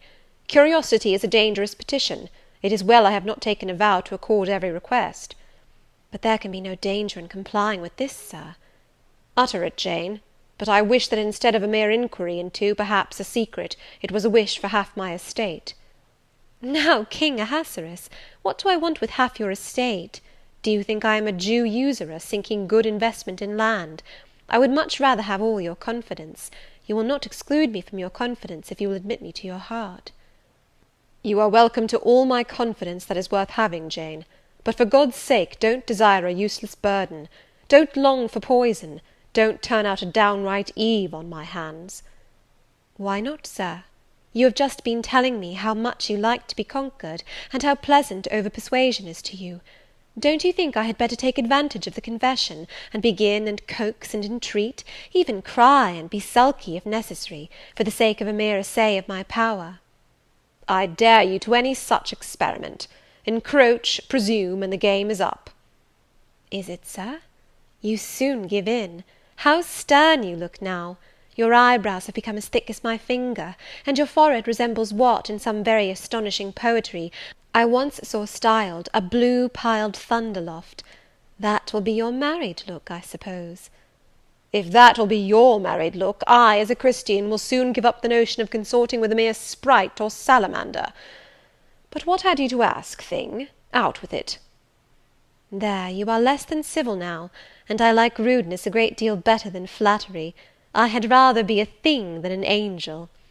This is what I have to ask. Why did you take such pains to make me believe you wished to marry Miss Ingram?" "Is that all? Thank God it is no worse." And now he unknit his black brows, looked down, smiling at me, and stroked my hair, as if well pleased at seeing a danger averted. "I think I may confess," he continued, "even although I should make you a little indignant, Jane, and I have seen what a fire spirit you can be when you are indignant. You glowed in the cool moonlight last night when you mutinied against fate, and claimed your rank as my equal. Janet, by the by, it was you who made me the offer." "Of course I did. But to the point, if you please, Sir, Miss Ingram." "Well, I feigned courtship of Miss Ingram, because I wished to render you as madly in love with me as I was with you, and I knew jealousy would be the best ally I could call in for the furtherance of that end." "Excellent. Now you are small, not one whit bigger than the end of my little finger. It was a burning shame and a scandalous disgrace to act in that way. Did you think nothing of Miss Ingram's feelings, Sir?" "Her feelings are concentrated in one, pride, and that needs humbling. Were you jealous, Jane?" "Never mind, Mr. Rochester, it is in no way interesting to you to know that. Answer me truly once more. Do you think Miss Ingram will not suffer from your dishonest coquetry? Won't she feel forsaken and deserted?"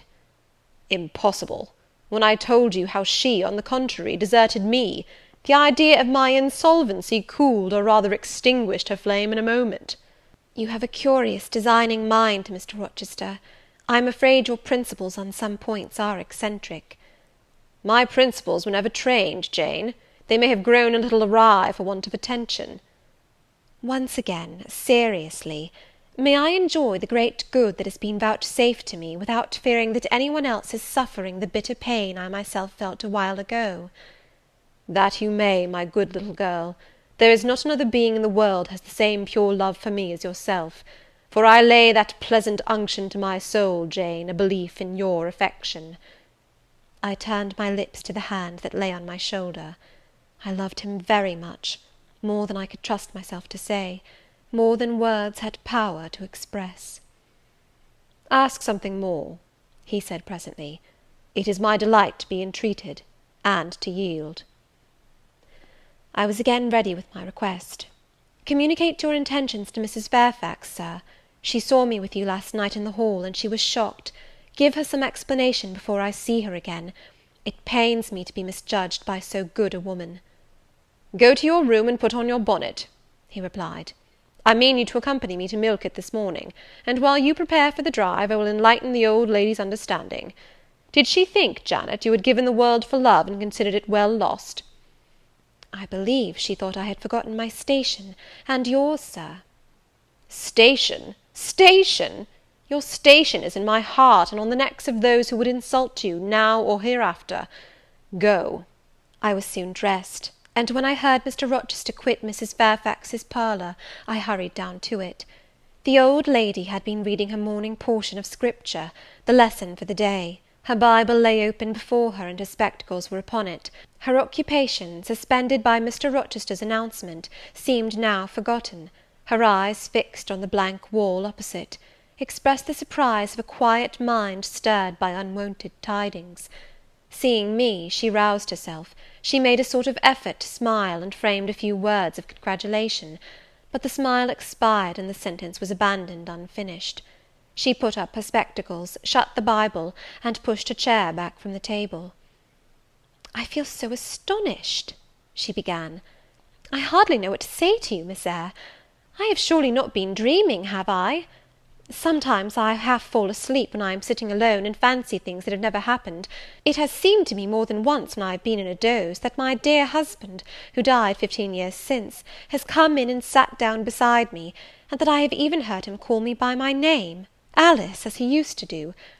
Now, can you tell me whether it is actually true that Mr. Rochester has asked you to marry him? Don't laugh at me, but I really thought he came in here 5 minutes ago, and said that in a month you would be his wife." "He has said the same thing to me," I replied. "He has? Do you believe him? Have you accepted him?" "Yes." She looked at me bewildered. "I could never have thought it. He is a proud man. All the Rochesters were proud, and his father, at least, liked money. He, too, has always been called careful. He means to marry you?" "He tells me so." She surveyed my whole person. In her eyes I read that they had there found no charm powerful enough to solve the enigma. "It passes me," she continued, "but no doubt it is true, since you say so. How it will answer, I cannot tell. I really don't know. Equality of position and fortune is often advisable in such cases, and there are 20 years of difference in your ages. He might almost be your father." "No, indeed, Mrs. Fairfax," exclaimed I, nettled, "he is nothing like my father. No one who saw us together would suppose it for an instant. Mr. Rochester looks as young, and is as young, as some men at 25. "Is it really for love he is going to marry you?" she asked. I was so hurt by her coldness and scepticism that the tears rose to my eyes. "I am sorry to grieve you," pursued the widow, "but you are so young, and so little acquainted with men, I wish to put you on your guard. It is an old saying, that all is not gold that glitters, and in this case I do fear there will be something found to be different to what either you or I expect." "Why, am I a monster?" I said. "Is it impossible that Mr. Rochester should have a sincere affection for me?" "No, you are very well, and much improved of late, and Mr. Rochester, I dare say, is fond of you. I have always noticed that you were a sort of pet of his. There are times when, for your sake, I have been a little uneasy at his marked preference, and have wished to put you on your guard; but I did not like to suggest even the possibility of wrong. I knew such an idea would shock, perhaps offend you, and you were so discreet, and so thoroughly modest and sensible, I hoped you might be trusted to protect yourself. Last night I cannot tell you what I suffered when I sought all over the house, and could find you nowhere, nor the master either, and then at 12 o'clock saw you come in with him." "Well, never mind that now," I interrupted impatiently. "It is enough that all was right." "I hope all will be right in the end," she said; "but believe me, you cannot be too careful. Try and keep Mr. Rochester at a distance. Distrust yourself as well as him. Gentlemen in his station are not accustomed to marry their governesses." I was growing truly irritated. Happily Adele ran in. Let me go to Millcote too," she cried. "Mr. Rochester won't, so there is so much room in the new carriage. Beg him to let me go, mademoiselle." "That I will, Adele," and I hastened away with her, glad to quit my gloomy monitress. The carriage was ready, they were bringing it round to the front, and my master was pacing the pavement, Pilot following him backwards and forwards. "Adele may accompany us, may she not, sir?" "I told her no. I'll have no brats. I'll have only you." "Oh, do let her go, Mr. Rochester, if you please, it would be better." "Not it. She will be a restraint." He was quite peremptory, both in look and voice. The chill of Mrs. Fairfax's warnings and the damp of her doubts were upon me. Something of unsubstantiality and uncertainty had beset my hopes. I half lost the sense of power over him. I was about mechanically to obey him without further remonstrance, but as he helped me into the carriage, he looked at my face. "What is the matter?" he said. "All the sunshine is gone. Do you really wish the bairn to go? Will it annoy you if she is left behind?" "I would far rather she went, sir." "Then off for your bonnet, and back like a flash of lightning," cried he to Adele. She obeyed him with what speed she might. "After all, a single morning's interruption will not matter much," said he, "when I mean shortly to claim you, your thoughts, conversation, and company, for life." Adele, when lifted in, commenced kissing me by way of expressing her gratitude for my intercession. She was instantly stowed away into a corner on the other side of him. She then peeped round to where I sat, so stern a neighbour was too restrictive to him, in his present fractious mood. She dared whisper no observations, nor ask of him any information. "Let her come to me," I entreated. "She will perhaps trouble you, sir. There is plenty of room on this side." He handed her over as if she had been a lap-dog. "I'll send her to school yet," he said, but now he was smiling. Adele heard him, and asked if she was to go to school. "Sans mademoiselle?" "Yes," he replied, "absolutely sans mademoiselle, for I am to take mademoiselle to the moon, and there I shall seek a cave in one of the white valleys among the volcano tops, and mademoiselle shall live with me there, and only me." "She will have nothing to eat. You will starve her," observed Adele. "I shall gather manna for her morning and night. The plains and hillsides in the moon are bleached with manna, Adele." "She will want to warm herself. What will she do for a fire?" "Fire rises out of the lunar mountains. When she is cold, I'll carry her up to a peak, and lay her down on the edge of a crater." "Oh, qu'elle y sera mal, peu confortable! And her clothes, they will wear out. How can she get new ones?" Mr. Rochester professed to be puzzled. Said he. "What would you do, Adele? Cudgel your brains for an expedient. How would a white or pink cloud answer for a gown, do you think? And one could cut a pretty enough scarf out of a rainbow." "She is far better as she is," concluded Adele, after musing some time. "Besides, she would get tired of living with you only in the moon. If I were mademoiselle, I would never consent to go with you." "She has consented. She has pledged her word." "But you can't get her there. There is no road to the moon. It is all air, and neither you nor she can fly." "Adele, look at that field." We were now outside Thornfield gates, and bowling lightly along the smooth road to Milket, where the dust was well laid by the thunderstorm, and where the low hedges and lofty timber trees on each side glistened green and rain refreshed. "In that field, Adele, I was walking late one evening about a fortnight since, the evening of the day you helped me to make hay in the orchard meadows, and as I was tired with raking swaths, I sat down to rest me on a stile, and there I took out a little book and pencil, and began to write about a misfortune that befell me long ago, and a wish I had for happy days to come. I was writing away very fast, though daylight was fading from the leaf, when something came up the path and stopped 2 yards off me. I looked at it. It was a little thing with a veil of gossamer on its head. I beckoned it to come near me. It soon stood at my knee. I never spoke to it, and it never spoke to me, in words. But I read its eyes, and it read mine, and our speechless colloquy was to this effect. It was a fairy, and come from Elfland, it said, and its errand was to make me happy. I must go with it out of the common world to a lonely place, such as the moon, for instance, and it nodded its head towards her horn, rising over Hay Hill. It told me of the alabaster cave and silver vale where we might live. I said I should like to go, but reminded it, as you did me, that I had no wings to fly. "Oh," returned the fairy, "that does not signify. Here is a talisman that will remove all difficulties," and she held out a pretty gold ring. "Put it," she said, "on the 4th finger of my left hand, and I am yours, and you are mine, and we shall leave earth and make our own heaven yonder." She nodded again at the moon. "The ring, Adele, is in my breeches pocket, under the disguise of a sovereign, but I mean soon to change it to a ring again." "But what has Mademoiselle to do with it? I don't care for the fairy. You said it was Mademoiselle you would take to the moon." "Mademoiselle is a fairy," he said, whispering mysteriously. Whereupon I told her not to mind his badinage, and she, on her part, evinced a fund of genuine French scepticism, denominating Mr. Rochester un vrai menteur, and assuring him that she made no account whatever of his contes de fées, and that, du reste, il n'y avait pas de fées, et quand même il y en avait, she was sure they would never appear to him, nor ever give him rings, or offer to live with him in the moon. The hour spent at Millcote was a somewhat harassing one to me. Mr. Rochester obliged me to go to a certain silk warehouse. There I was ordered to choose half a dozen dresses. I hated the business. I begged leave to defer it. No, it should be gone through with now. By dint of entreaties expressed in energetic whispers, I reduced the half dozen to 2. These, however, he vowed he would select himself. With anxiety I watched his eye rove over the gay stores.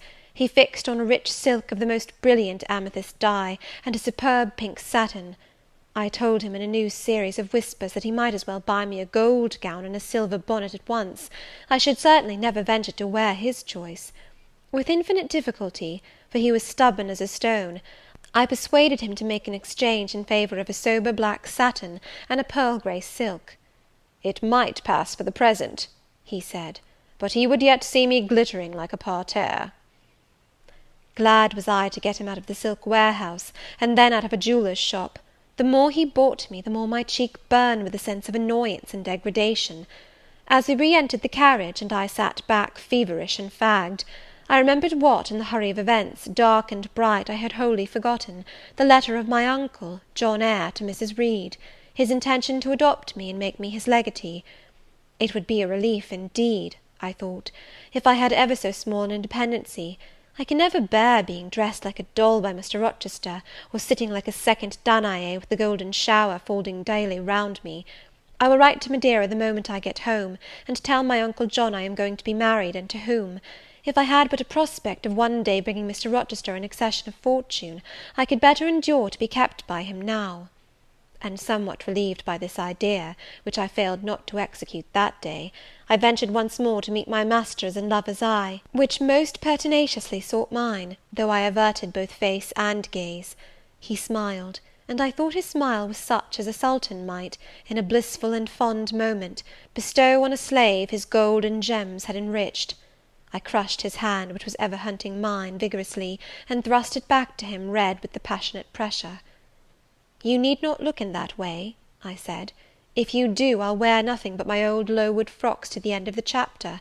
I'll be married in this lilac gingham. You may make a dressing gown for yourself out of the pearl grey silk, and an infinite series of waistcoats out of the black satin." He chuckled. He rubbed his hands. "Oh, it is rich to see and hear her!" he exclaimed. "Is she original? Is she piquant? I would not exchange this one little English girl for the Grand Turk's whole seraglio, gazelle eyes, houri forms, and all." The Eastern allusion bit me again. "I'll not stand you an inch in the stead of a seraglio," I said, "so don't consider me an equivalent for one. If you have a fancy for anything in that line, away with you, sir, to the bazaars of Stamboul without delay, and lay out in extensive slave purchases some of that spare cash you seem at a loss to spend satisfactorily here." "And what will you do, Janet, while I am bargaining for so many tons of flesh, and such an assortment of black eyes?" "I'll be preparing myself to go out as a missionary to preach liberty to them that are enslaved, your harem inmates among the rest. I'll get admitted there, and I'll stir up mutiny; and you, three-tailed bashaw as you are, sir, shall in a trice find yourself fettered amongst our hands. Nor will I, for one, consent to cut your bonds till you have signed a charter, the most liberal that despot ever yet conferred."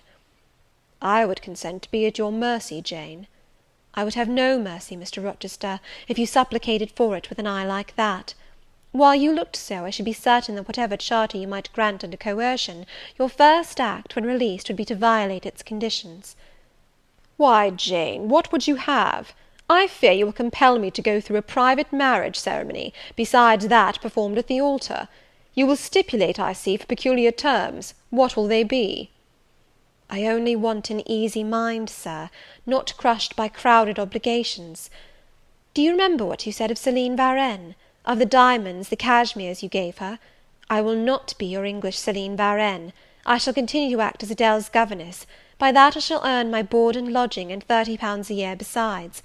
I'll furnish my own wardrobe out of that money, and you shall give me nothing but—" "Well, but what?" "Your regard; and if I give you mine in return, that debt will be quit." "Well, for cool native impudence and pure innate pride, you haven't your equal," said he. We were now approaching Thornfield. "Will it please you to dine with me to-day?" he asked, as we entered the gates. "No, thank you, Sir."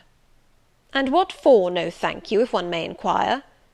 "I never have dined with you, Sir, and I see no reason why I should now, till—" "Till what? You delight in half phrases."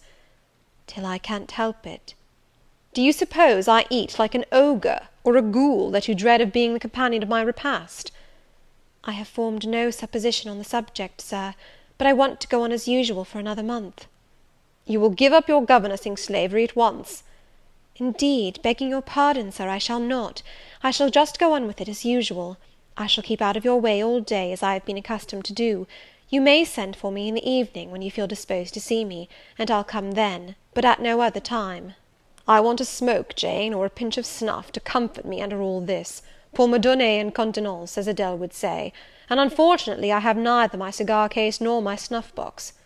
But listen, whisper. It is your time now, little tyrant, but it will be mine presently; and when once I have fairly seized you, to have and to hold, I'll just, figuratively speaking, attach you to a chain like this," touching his watch guard. "Yes, wee bonny thing, I'll wear you in my bosom, lest my jewel I should tine." He said this as he helped me to alight from the carriage, and while he afterwards lifted out Adèle, I entered the house, and made good my retreat up stairs. He duly summoned me to his presence in the evening. I had prepared an occupation for him, for I was determined not to spend the whole time in tête-à-tête conversation. I remembered his fine voice. I knew he liked to sing; good singers generally do. I was no vocalist myself, and in his fastidious judgment no musician either. But I delighted in listening when the performance was good. No sooner had twilight, that hour of romance, begun to lower her blue and starry banner over the lattice, than I rose, opened the piano, and entreated him, for the love of Heaven, to give me a song.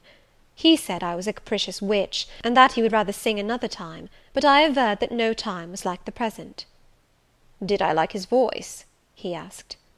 "Very much. I was not fond of pampering that susceptible vanity of his, but for once, and from motives of expediency, I would e'en soothe and stimulate it." "Then, Jane, you must play the accompaniment." "Very well, Sir, I will try." I did try, but was presently swept off the stool, and denominated a little bungler. Being pushed unceremoniously to one side, which was precisely what I wished, he usurped my place, and proceeded to accompany himself, for he could play as well as sing.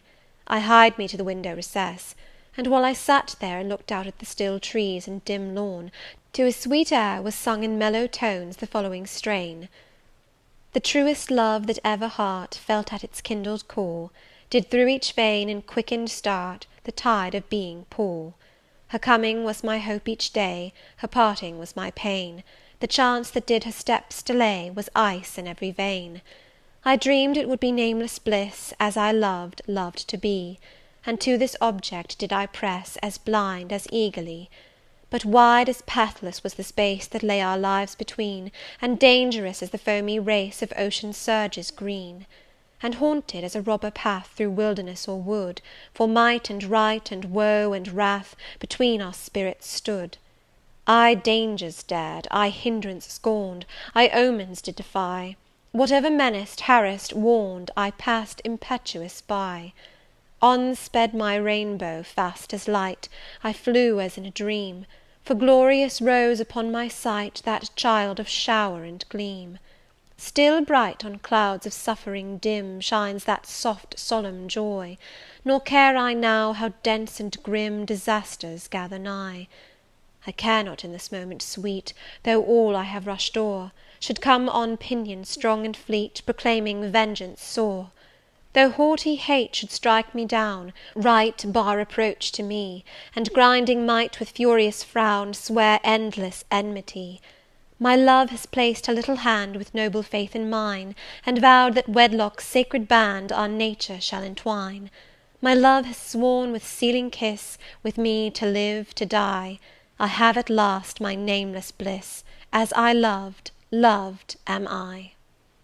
He rose and came towards me, and I saw his face all kindled, and his full falcon eye flashing, and tenderness and passion in every lineament.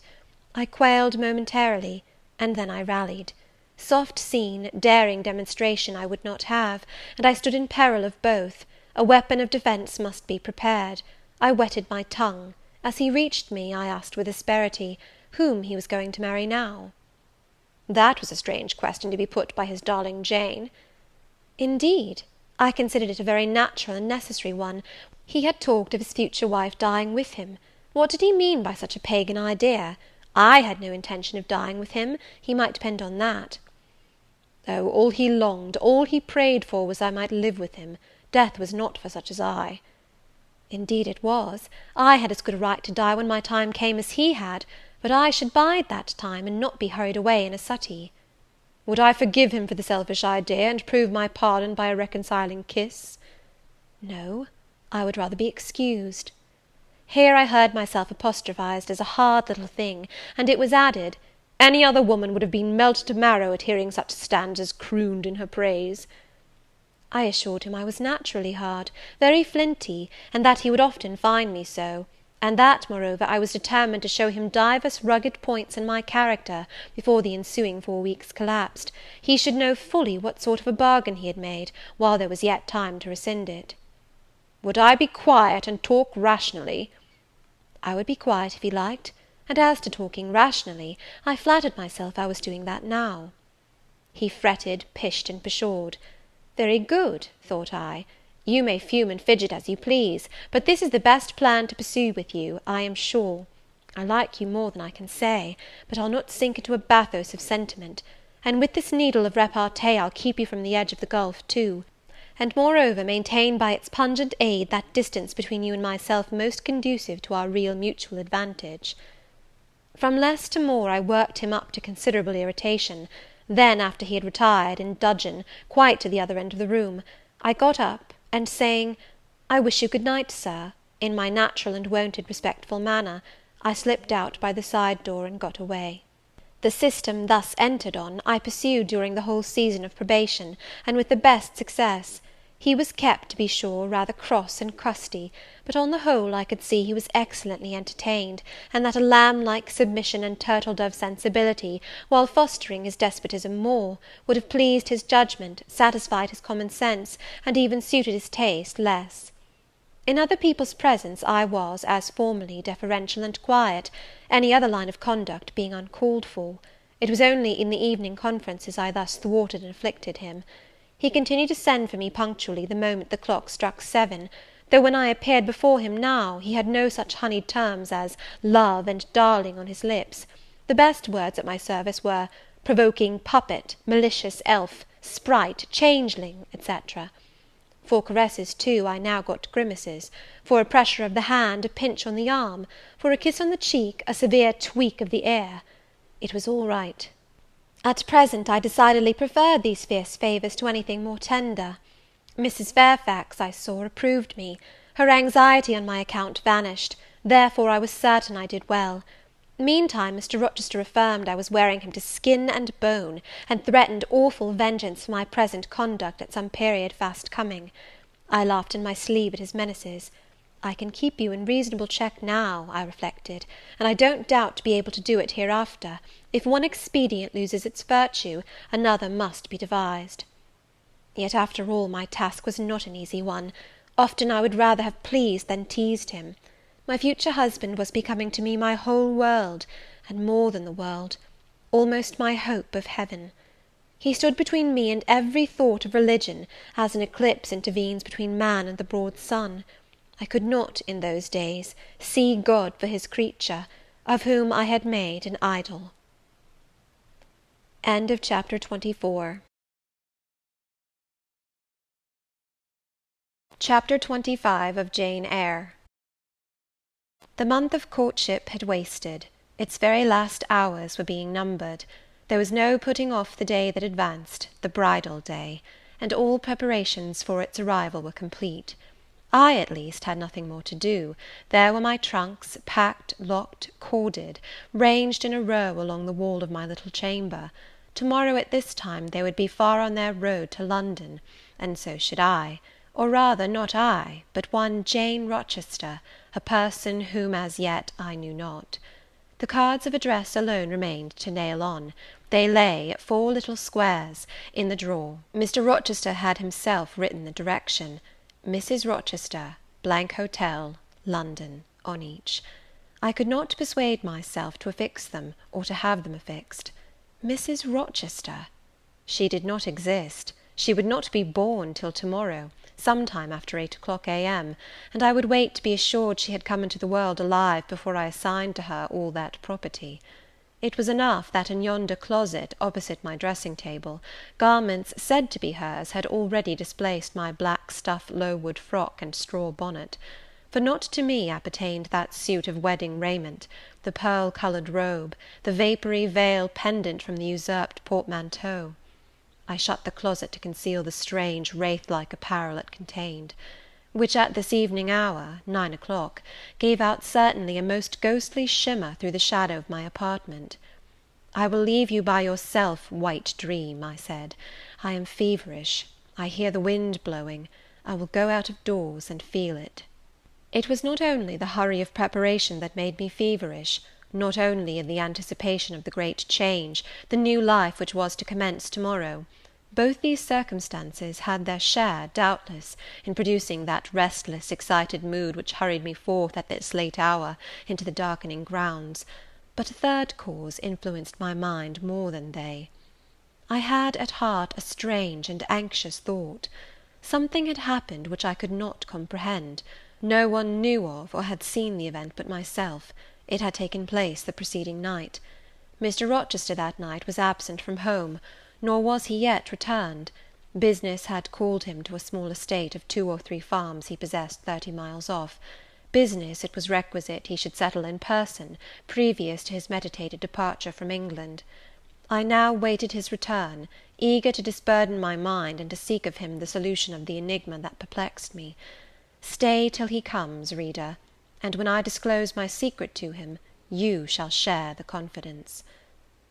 I sought the orchard, driven to its shelter by the wind, which all day had blown strong and full from the south, without, however, bringing a speck of rain.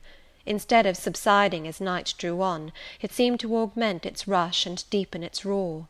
The trees blew steadfastly one way, never writhing round, and scarcely tossing back their boughs once in an hour. So continuous was the strain bending their branchy heads northward, the clouds drifting from pole to pole, fast following mass on mass, no glimpse of blue sky had been visible that July day. It was not without a certain wild pleasure I ran before the wind, delivering my trouble of mind to the measureless air-torrent thundering through space. Descending the laurel walk, I faced the wreck of the chestnut tree. It stood up black and riven. The trunk, split down the centre, gasped ghastly. The cloven halves were not broken from each other, for the firm base and strong roots kept them unsundered below. Though community of vitality was destroyed, the sap could flow no more, the great boughs on each side were dead, and next winter's tempests would be sure to fell one or both to earth. As yet, however, they might be said to form one tree, a ruin, but an entire ruin. "You did right to hold fast to each other," I said, as if the monster splinters were living things and could hear me. "I think, scathed as you look, and charred and scorched, there must be a little sense of life in you yet, rising out of that adhesion at the faithful honest roots. You will never have green leaves more, never more see birds making nests and singing idyls in your boughs. The time of pleasure and love is over with you, but you are not desolate. Each of you has a comrade to sympathize with him in his decay." As I looked up at them, the moon appeared momentarily in that part of the sky which filled their fissure. Her disk was blood-red and half overcast. She seemed to throw on me one bewildered, dreary glance, and buried herself again instantly in the deep drift of cloud. The wind fell for a second round Thornfield, but far away over wood and water poured a wild melancholy wail. It was sad to listen to, and I ran off again. Here and there I strayed through the orchard, gathered up the apples with which the grass round the tree roots was thickly strewn. Then I employed myself in dividing the ripe from the unripe. I carried them into the house and put them away in the store-room. Then I repaired to the library to ascertain whether the fire was lit; for, though summer, I knew on such a gloomy evening Mr. Rochester would like to see a cheerful hearth when he came in. Yes, the fire had been kindled some time, and burnt well. I placed his arm-chair by the chimney-corner. I wheeled the table near it. I let down the curtain, and had the candles brought in ready for lighting. More restless than ever, when I had completed these arrangements, I could not sit still, nor even remain in the house. A little timepiece in the room and the old clock in the hall simultaneously struck 10. "How late it grows!" I said. "I will run down to the gates. It is moonlight at intervals, I can see a good way on the road. He may be coming now, and to meet him will save some minutes of suspense." The wind roared high in the great trees which embowered the gates, but the road, as far as I could see, to the right hand and the left, was all still and solitary, save for the shadows of clouds crossing it at intervals as the moon looked out. It was but a long pale line, unvaried by one moving speck. A puerile tear dimmed my eye while I looked, a tear of disappointment and impatience. Ashamed of it, I wiped it away. I lingered. The moon shut herself wholly within her chamber, and drew close her curtain of dense cloud. The night grew dark, rain came driving fast on the gale. "I wish he would come! I wish he would come!" I exclaimed, seized with hypochondriac foreboding. I had expected his arrival before tea. Now it was dark. What could keep him? Had an accident happened? The event of last night again recurred to me. I interpreted it as a warning of disaster. I feared my hopes were too bright to be realized, and I had enjoyed so much bliss lately that I imagined my fortune had passed its meridian, and must now decline. Well, I cannot return to the house, I thought. I cannot sit by the fireside while he is abroad in inclement weather. Better tire my limbs than strain my heart. I will go forward and meet him. I set out. I walked fast, but not far. Ere I had measured a quarter of a mile, I heard the tramp of hoofs. A horseman came on full gallop, a dog ran by his side. Away with evil presentiment! It was he. Here he was, mounted on Mesrour, followed by Pilot. He saw me, for the moon had opened a blue field in the sky, and rode in it watery bright. He took his hat off and waved it round his head. I now ran to meet him. "There!" he exclaimed, as he stretched out his hand and bent from the saddle. "You can't do without me, that is evident. Step on my boot toe, give me both hands. Mount." I obeyed. Joy made me agile. I sprang up before him. A hearty kissing I got for a welcome, and some boastful triumph, which I swallowed as well as I could. He checked himself in his exultation to demand, "But is there anything the matter, Janet, that you come to meet me at such an hour? Is there anything wrong?" "No, but I thought you would never come. I could not bear to wait in the house for you, especially with this wind and rain." "Rain and wind, indeed! Yes, you are dripping like a mermaid. Pull my cloak round you. But I think you are feverish, Jane. Both your cheek and hand are burning hot. I ask again, is there anything the matter?" "Nothing now. I am neither afraid nor unhappy." "Then you have been both." "Rather.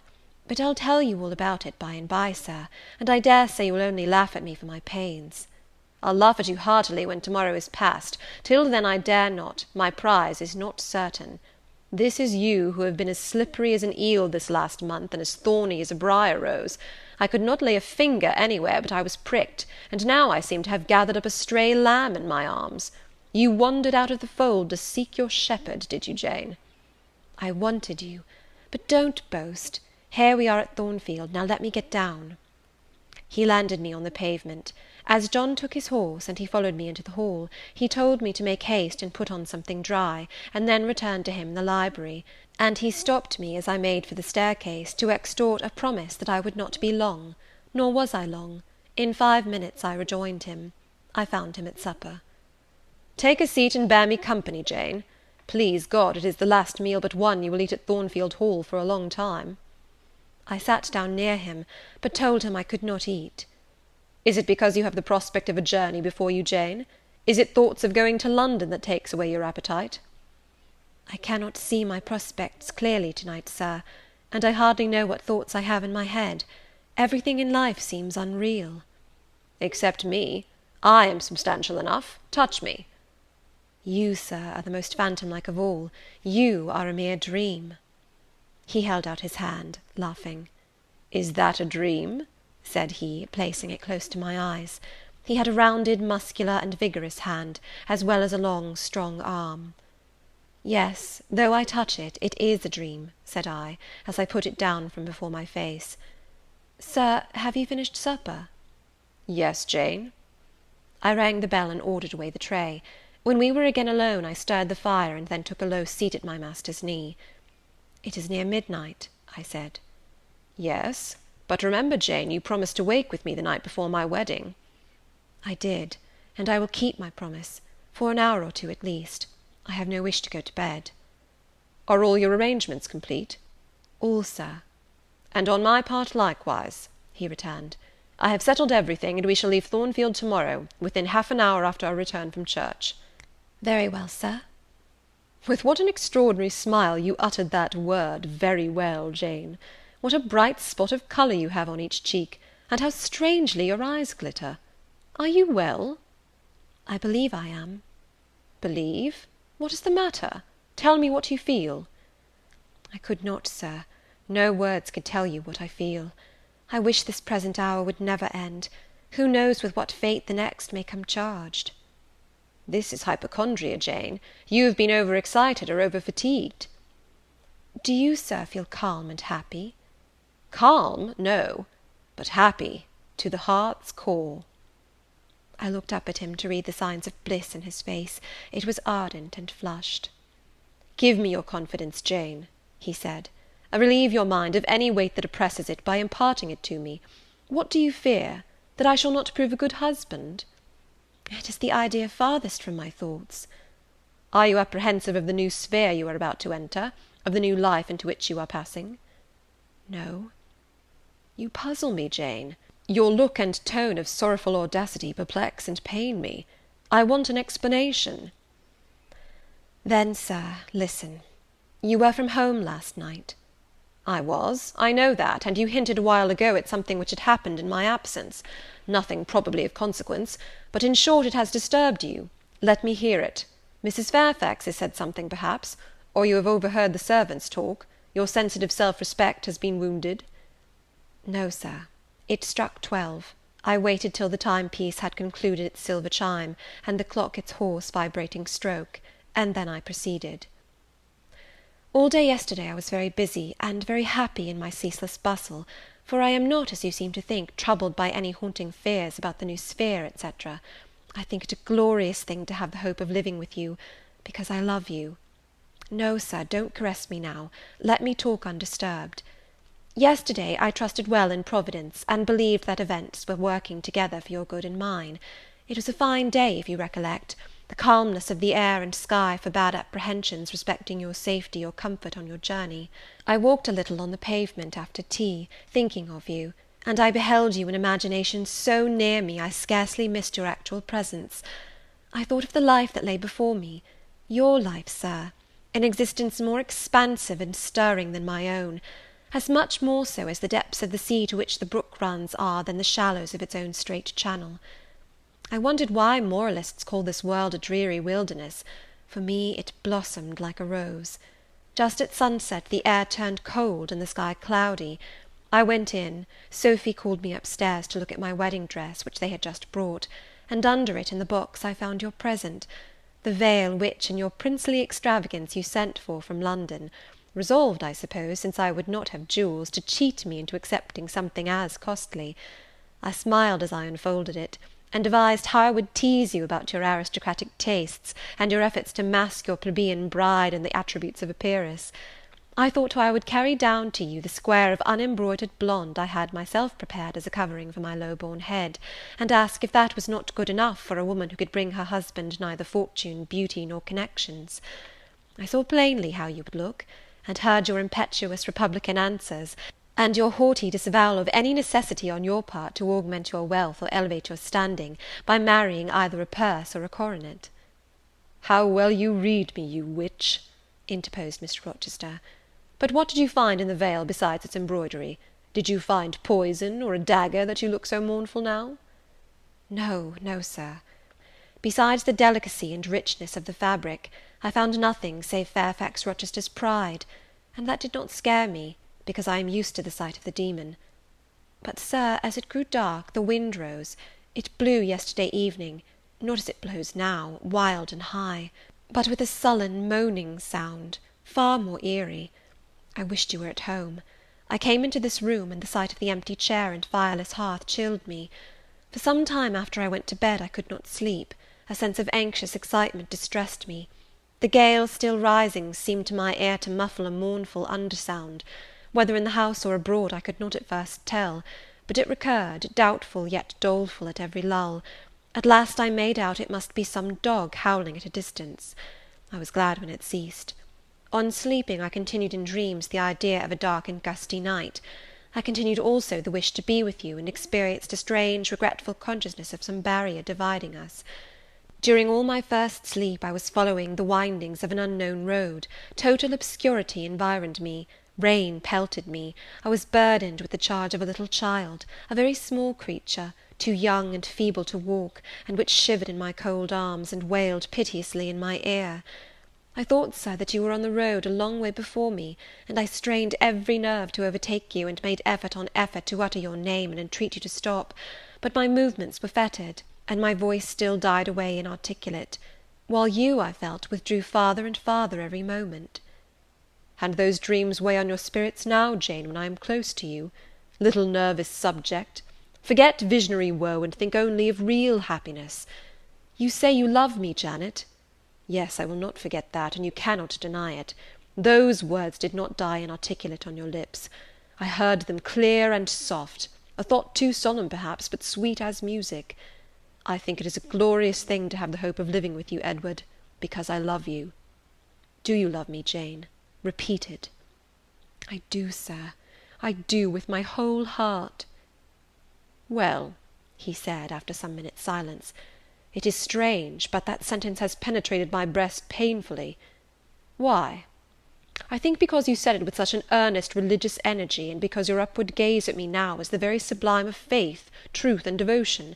It is too much as if some spirit were near me. Look wicked, Jane, as you know well how to look. Coin one of your wild, shy, provoking smiles. Tell me you hate me. Tease me, vex me, do anything but move me. I would rather be incensed than saddened."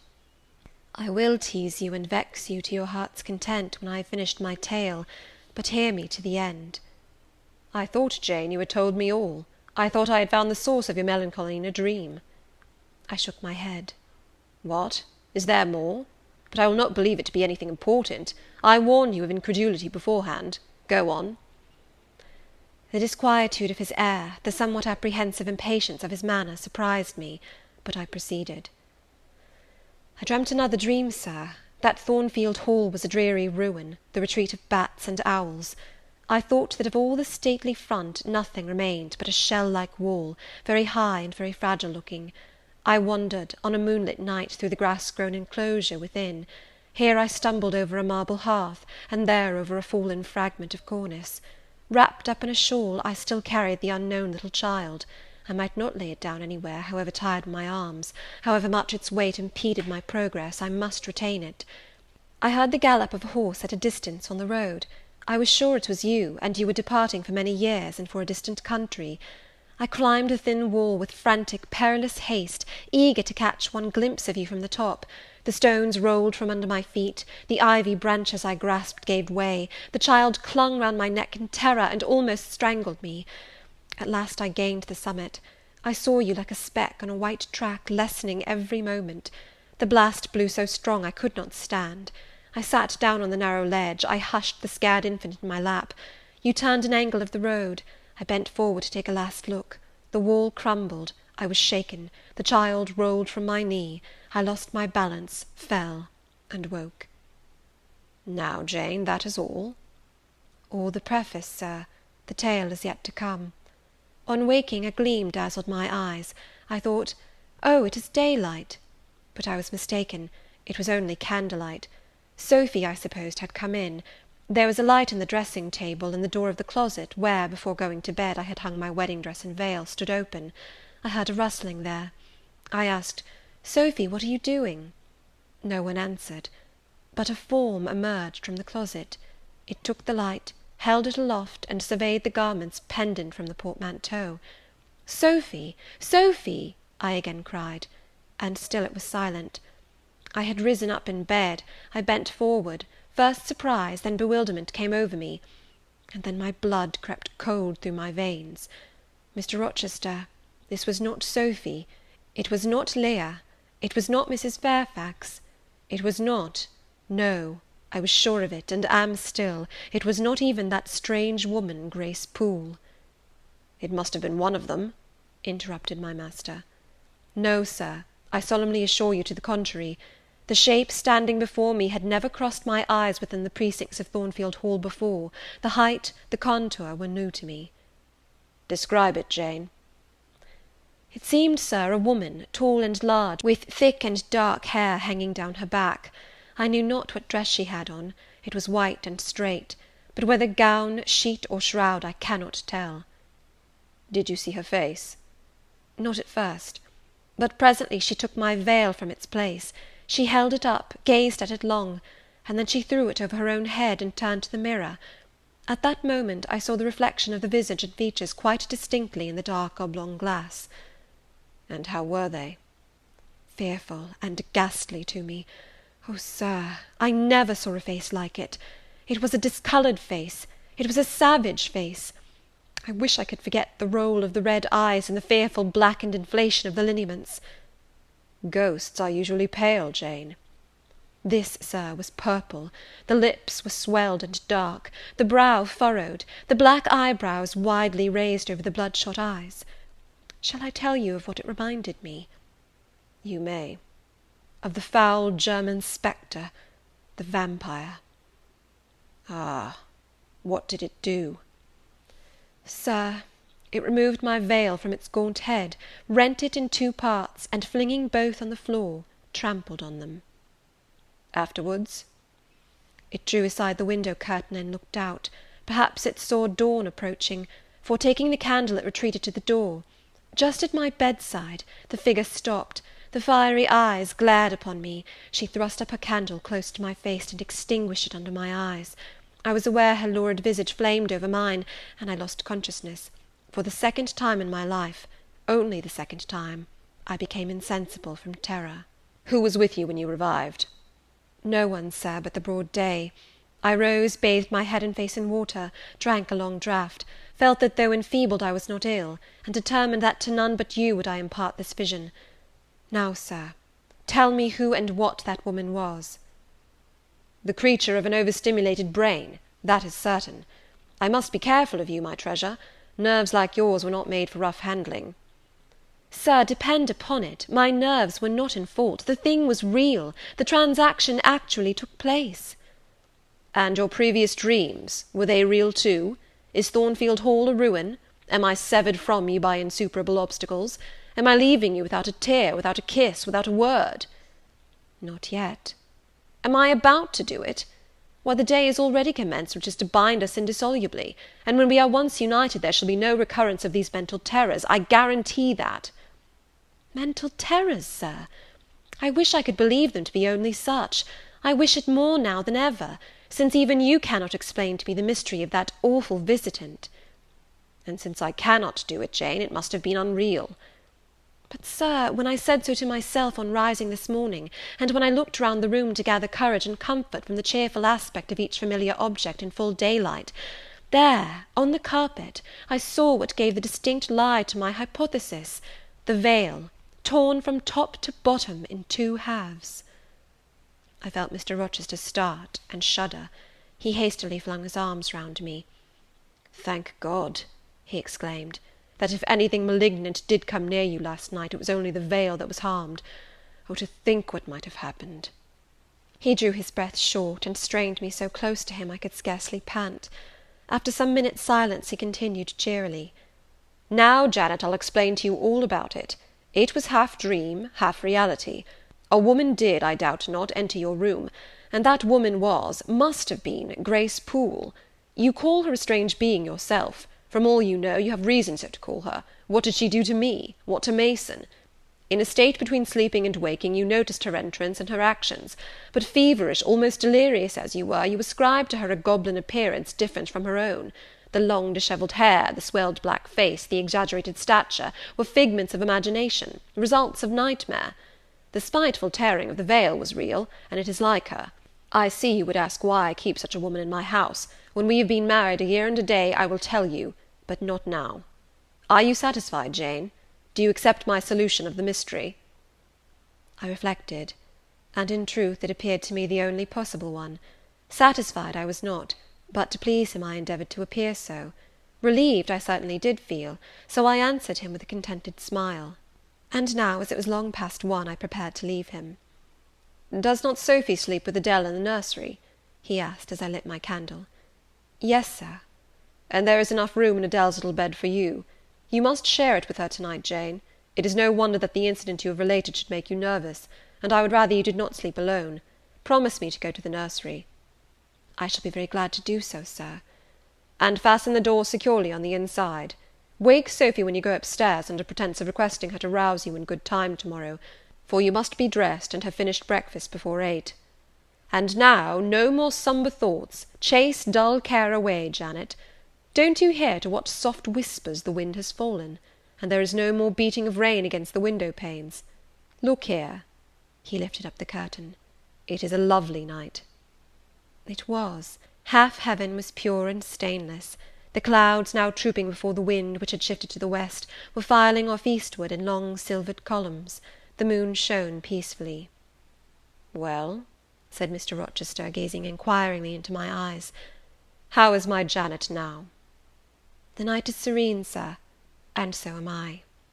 "And you will not dream of separation and sorrow to-night, but of happy love and blissful union?" This prediction was but half fulfilled.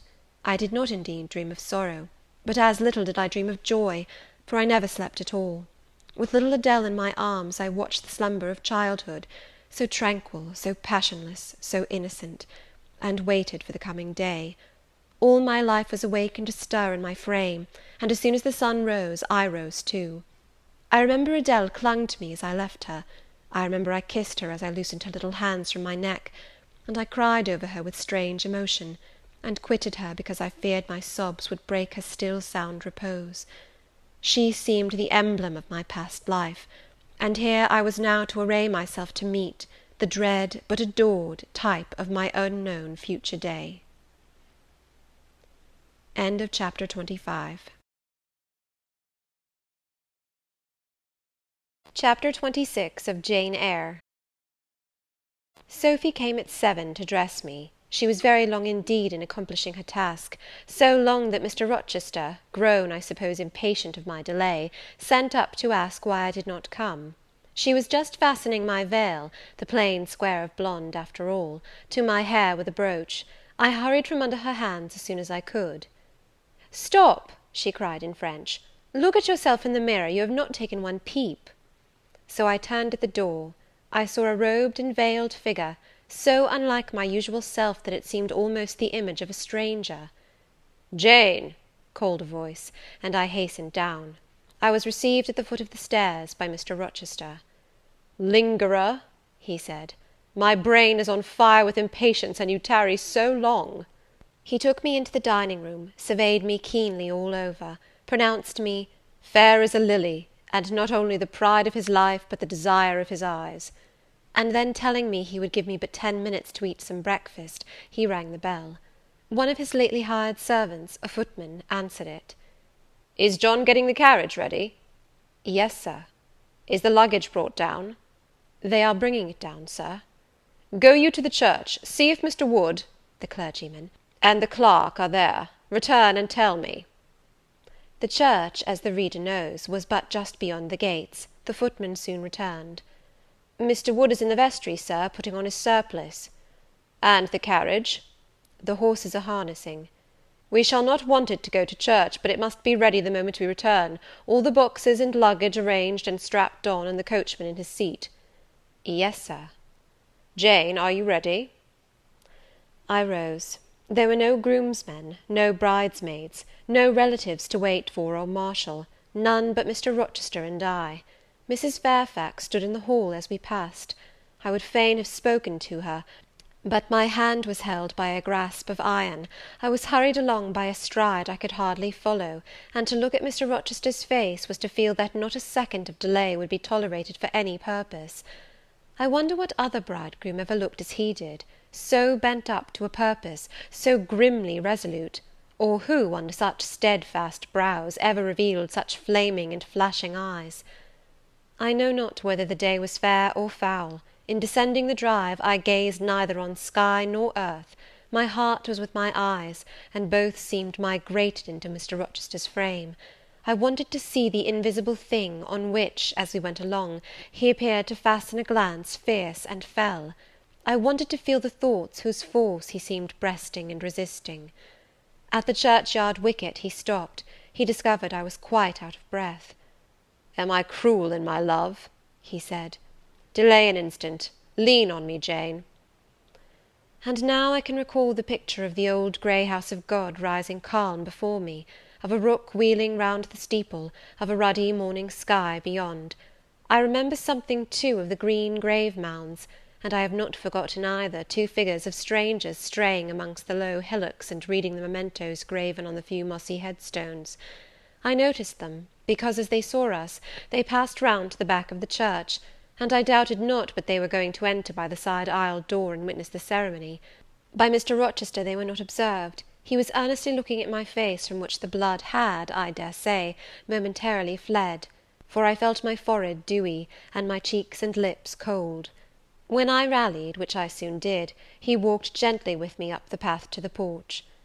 We entered the quiet and humble temple. The priest waited in his white surplice at the lowly altar, the clerk beside him. All was still. Two shadows only moved in a remote corner.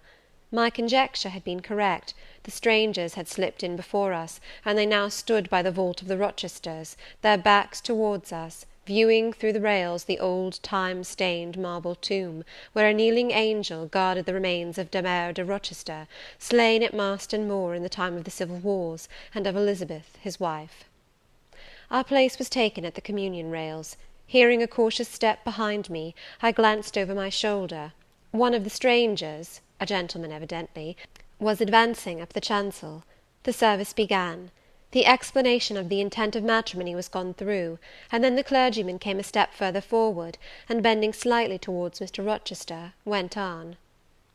"I require and charge you both, as you will answer at the dreadful day of judgment, when the secrets of all hearts shall be disclosed, that if either of you know any impediment why ye may not lawfully be joined together in matrimony, ye do now confess it. For be ye well assured that so many as are coupled together otherwise than God's word doth allow, are not joined together by God, neither is their matrimony lawful." He paused, as the custom is. When is the pause, after that sentence, ever broken by reply? Not, perhaps, once in 100 years. And the clergyman, who had not lifted his eyes from his book, and had held his breath but for a moment, was proceeding.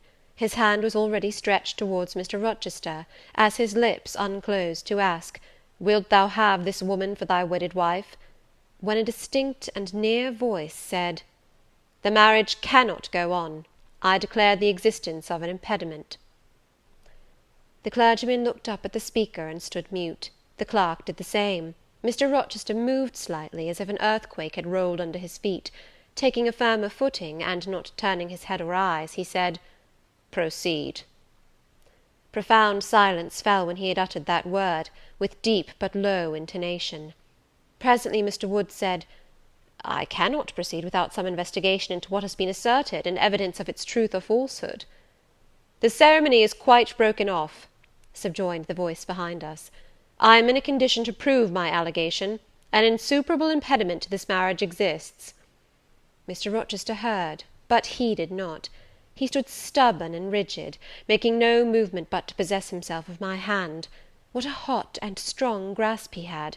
and how like quarried marble was his pale, firm, massive front at this moment! How his eyes shone, still watchful, and yet wild beneath! Mr. Wood seemed at a loss. "What is the nature of the impediment?" he asked. "Perhaps it may be got over, explained away." "Hardly," was the answer. "I have called it insuperable, and I speak advisedly." The speaker came forward, and leaned on the rails. He continued, uttering each word distinctly, calmly, steadily, but not loudly. "It simply consists in the existence of a previous marriage. Mr. Rochester has a wife, now living." My nerves vibrated to those low-spoken words as they had never vibrated to thunder. My blood felt their subtle violence as it had never felt frost or fire. But I was collected, and in no danger of swooning. I looked at Mr. Rochester. I made him look at me. His whole face was colourless rock. His eye was both spark and flint. He disavowed nothing. He seemed as if he would defy all things. Without speaking, without smiling, without seeming to recognize in me a human being, he only twined my waist with his arm, and riveted me to his side. "Who are you?" he asked of the intruder. "My name is Briggs, a solicitor of Street, London." "And you would thrust on me a wife?" "I would remind you of your lady's existence, sir, which the law recognizes, if you do not." "Favour me with an account of her, with her name, her parentage, her place of abode." "Certainly." Mr. Briggs calmly took a paper from his pocket, and read out in a sort of official, nasal voice, "I affirm and can prove that on the 20th of October, A.D. a date of some 15 years back, Edward Fairfax Rochester of Thornfield Hall, in the county of and of Ferndean Manor, in shire, England, was married to my sister, Bertha Antoinetta Mason, daughter of Jonas Mason, merchant, and of Antoinetta his wife, a Creole, at Church, Spanish Town, Jamaica. The record of the marriage will be found in the register of that church. A copy of it is now in my possession. Signed, Richard Mason." "That, if a genuine document, may prove I have been married, but it does not prove that the woman mentioned therein as my wife is still living." "She was living 3 months ago," returned the lawyer. "How do you know?" "I have a witness to the fact, whose testimony even you, sir, will scarcely controvert." "Produce him, or go to hell." "I will produce him first. He is on the spot. Mr. Mason, have the goodness to step forward." Mr. Rochester, on hearing the name, set his teeth. He experienced, too, a sort of strong convulsive quiver. Near to him as I was, I felt the spasmodic movement of fury or despair run through his frame. The second stranger, who had hitherto lingered in the background, now drew near. A pale face looked over the solicitor's shoulder. Yes, it was Mason himself. Mr. Rochester turned and glared at him. His eye, as I have often said, was a black eye. It now had a tawny, nay, a bloody light in its gloom, and his face flushed, olive cheek and hueless forehead received a glow as from spreading, ascending heart fire, and he stirred, lifted his strong arm. He could have struck Mason, dashed him on the church floor, shocked by a ruthless blow the breath from his body, but Mason shrank away, and cried faintly, "Good God!" Contempt fell cool on Mr. Rochester. His passion died as if a blight had shrivelled it up. He only asked, "What have you to say?" An inaudible reply escaped Mason's white lips. "The devil is in it if you cannot answer distinctly. I again demand, what have you to say?" Sir," interrupted the clergyman, "do not forget you are in a sacred place." Then, addressing Mason, he inquired gently, "Are you aware, sir, whether or not this gentleman's wife is still living?" "Courage," urged the lawyer, "speak out." "She is now living at Thornfield Hall," said Mason in more articulate tones. "I saw her there last April. I am her brother." "At Thornfield Hall!" ejaculated the clergyman. "Impossible! I am an old resident in this neighbourhood, sir, and I never heard of a Mrs. Rochester at Thornfield Hall." I saw a grim smile contort Mr. Rochester's lips, and he muttered, "No, by God! I took care that none should hear of it, or of her under that name." He mused. For 10 minutes he held counsel with himself. He formed his resolve, and announced it. "Enough! All shall bolt out at once, like the bullet from the barrel. Wood, close your book, and take off your surplice. John Green," to the clerk, "leave the church. There will be no wedding to-day." The man obeyed. Mr. Rochester continued, hardily and recklessly, "Bigamy is an ugly word. I meant, however, to be a bigamist, but fate has outmanoeuvred me, or Providence has checked me, perhaps the last. I am little better than a devil at this moment, and, as my pastor there would tell me, deserve no doubt the sternest judgments of God, even to the quenchless fire and deathless worm. Gentlemen, my plan is broken up. What this lawyer and his client say is true. I have been married, and the woman to whom I was married lives. You say you have never heard of a Mrs. Rochester at the house up yonder wood, but I dare say you have many a time inclined your ear to gossip about the mysterious lunatic kept under watch and ward. Some have whispered to you that she is my bastard half-sister, some my cast-off mistress. I now inform you that she is my wife, whom I married 15 years ago, Bertha Mason by name, sister of this resolute personage, who is now, with his quivering limbs and white cheeks, showing you what a stout heart men may bear. Cheer up, Dick. Never fear me. I'd almost as soon strike a woman as you. Bertha Mason is mad, and she came of a mad family, idiots and maniacs through 3 generations. Her mother, the Creole, was both a madwoman and a drunkard, as I found out after I had wed the daughter, for they were silent on family secrets before. Bertha, like a dutiful child, copied her parent in both points. I had a charming partner, pure, wise, modest. You can fancy I was a happy man. I went through rich scenes. Oh, my experience has been heavenly, if you only knew it. But I owe you no further explanation. Briggs, Wood, Mason, I invite you all to come up to the house and visit Mrs. Poole's patient and my wife. You shall see what sort of a being I was cheated into espousing, and judge whether or not I had a right to break the compact, and seek sympathy with something at least human. This girl," he continued, looking at me, "knew no more than you would of the disgusting secret. She thought all was fair and legal, and never dreamt she was going to be entrapped into a feigned union with a defrauded wretch, already bound to a bad, mad, and embruted partner. Come, all of you, follow." Still holding me fast, he left the church. The 3 gentlemen came after. At the front door of the hall we found the carriage. "Take it back to the coach-house, John," said Mr. Rochester coolly. "It will not be wanted to-day." At our entrance, Mrs. Fairfax, Adele, Sophy, Leah, advanced to meet and greet us. "To the right about, every soul!" cried the master. "Away with your congratulations! Who wants them? Not I! They are 15 years too late." He passed on and ascended the stairs, still holding my hand, and still beckoning the gentlemen to follow him, which they did. We mounted the first staircase, passed up the gallery, proceeded to the 3rd story. The low black door, opened by Mr. Rochester's master key, admitted us into the tapestried room, with its great bed and its pictorial cabinet. "You know this place, Mason?" said our guide. "She bit and stabbed you here." He lifted the hangings from the wall, uncovering the 2nd door. This, too, he opened. In a room without a window there burnt a fire guarded by a high and strong fender, and a lamp suspended from the ceiling by a chain. Grace Poole bent over the fire, apparently cooking something in a saucepan. In the deep shade at the farther end of the room, a figure ran backwards and forwards. What it was, whether beast or human being, one could not at first sight tell.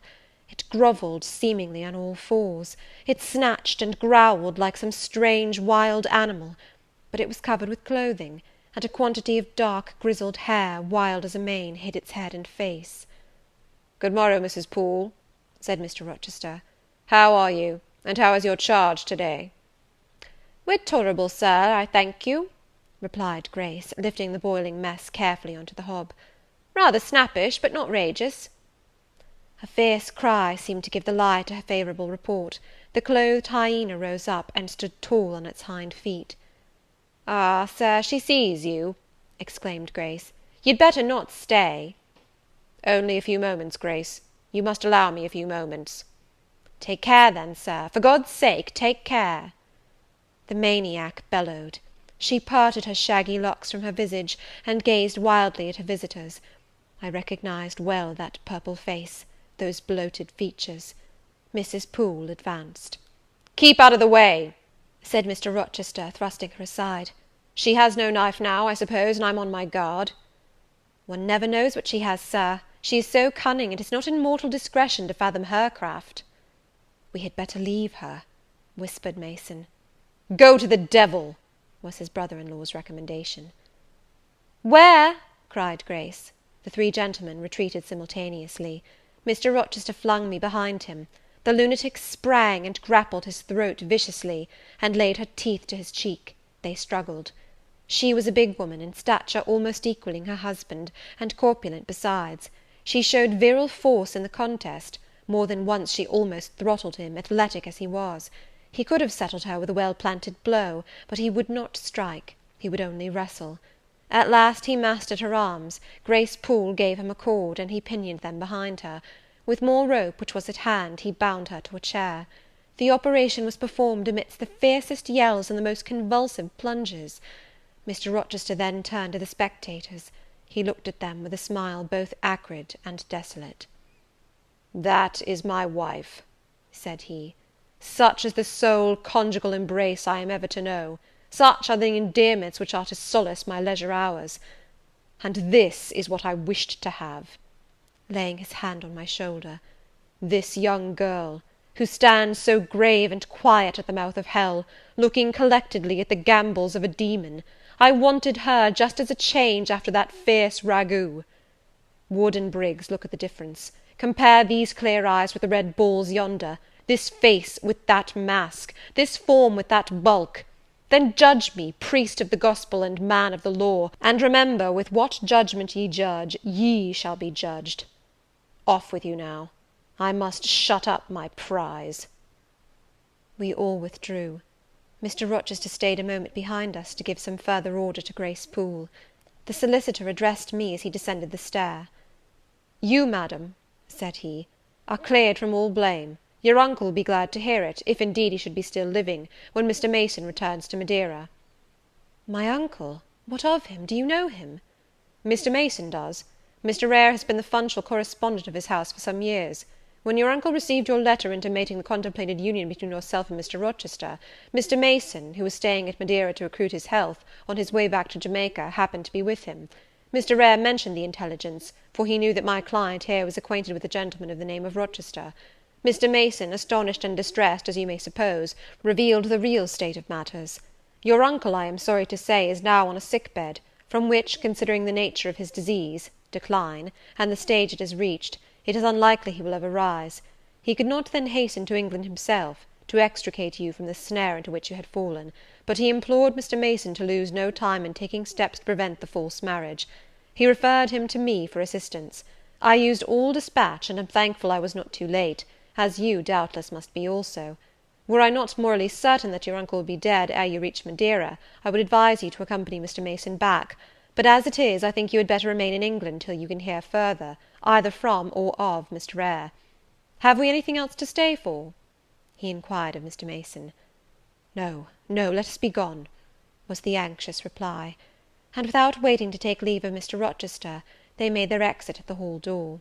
The clergyman stayed to exchange a few sentences, either of admonition or reproof, with his haughty parishioner. This duty done, he too departed. I heard him go as I stood at the half-open door of my own room, to which I had now withdrawn. The house cleared, I shut myself in, fastened the bolt that none might intrude, and proceeded, not to weep, not to mourn, I was yet too calm for that, but mechanically to take off the wedding dress, and replace it by the stuff gown I had worn yesterday, as I thought, for the last time. I then sat down. I felt weak and tired. I leaned my arms on a table, and my head dropped on them. And now, I thought, till now I had only heard, seen, moved, followed up and down where I was led or dragged, watched event rush on event, disclosure open beyond disclosure, but now I thought. The morning had been a quiet morning enough, all except the brief scene with the lunatic. The transaction in the church had not been noisy. There was no explosion of passion, no loud altercation, no dispute, no defiance or challenge, no tears, no sobs. A few words had been spoken, a calmly pronounced objection to the marriage made, some stern, short questions put by Mr. Rochester, answers, explanations given, evidence adduced, an open admission of the truth had been uttered by my master. Then the living proof had been seen, the intruders were gone, and all was over. I was in my own room as usual, just myself, without obvious change. Nothing had smitten me, or scathed me, or maimed me. And yet, where was the Jane Eyre of yesterday? Where was her life? Where were her prospects? Jane Eyre, who had been an ardent, expectant woman, almost a bride, was a cold, solitary girl again. Her life was pale, her prospects were desolate. A Christmas frost had come at midsummer, a white December storm had whirled over June.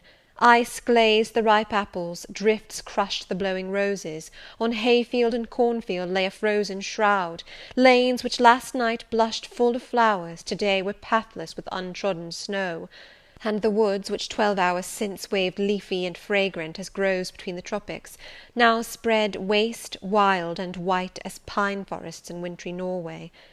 My hopes were all dead, struck with a subtle doom, such as, in one night, fell on all the first-born in the land of Egypt. I looked on my cherished wishes, yesterday so blooming and glowing. They lay stark, chill, livid corpses that would never revive. I looked at my love, that feeling which was my master's, which he had created. It shivered in my heart, like a suffering child in a cold cradle. Sickness and anguish had seized it. It could not seek Mr. Rochester's arms, it could not derive warmth from his breast. Oh, never more could it turn to him, for faith was blighted, confidence destroyed. Mr. Rochester was not to me what he had been, for he was not what I had thought him. I would not ascribe vice to him, I would not say he had betrayed me, but the attribute of stainless truth was gone from his idea, and from his presence I must go. That I perceived well. When, how, whither, I could not yet discern, but he himself, I doubted not, would hurry me from Thornfield. Real affection, it seemed, he could not have for me. It had been only fitful passion. That was balked, he would want me no more. I should fear even to cross his path now, my view must be hateful to him. Oh, how blind had been mine eyes! How weak my conduct! My eyes were covered and closed. Eddying darkness seemed to swim round me, and reflection came in as black and confused a flow. Self-abandoned, relaxed and effortless, I seemed to have laid me down in the dried-up bed of a great river. I heard a flood loosened in remote mountains, and felt the torrent come. To rise I had no will, to flee I had no strength. I lay faint, longing to be dead. One idea only still throbbed lifelike within me, a remembrance of God. It begot an unuttered prayer. These words went wandering up and down in my rayless mind, as something that should be whispered, but no energy was found to express them. Be not far from me, for trouble is near. There is none to help. It was near, and as I had lifted no petition to heaven to avert it, as I had neither joined my hands, nor bent my knees, nor moved my lips, it came. In full heavy swing the torrent poured over me. The whole consciousness of my life lorn, my love lost, my hope quenched, my faith dead struck, swayed full and mighty above me in one sullen mass.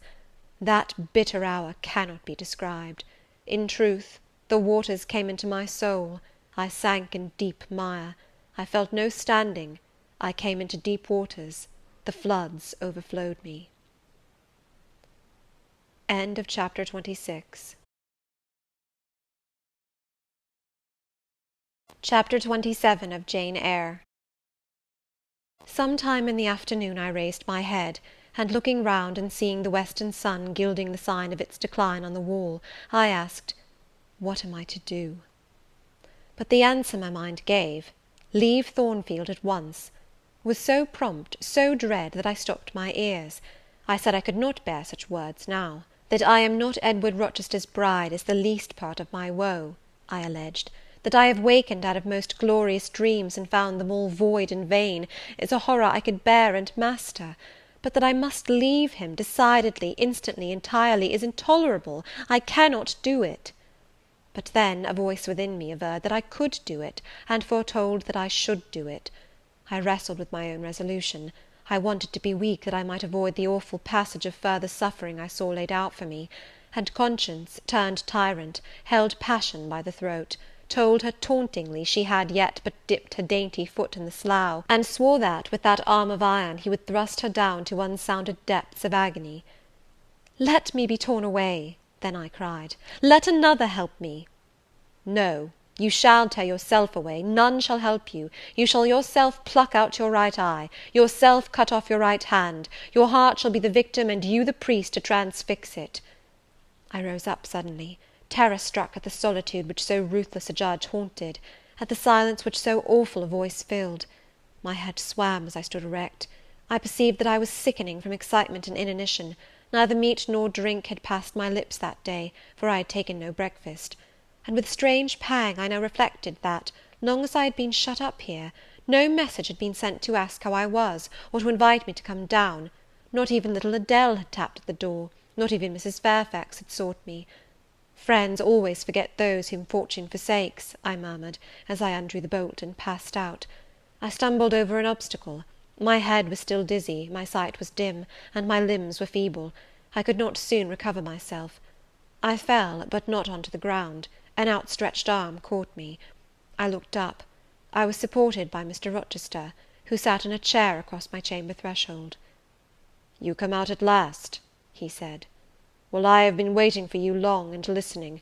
Yet not one movement have I heard, nor one sob.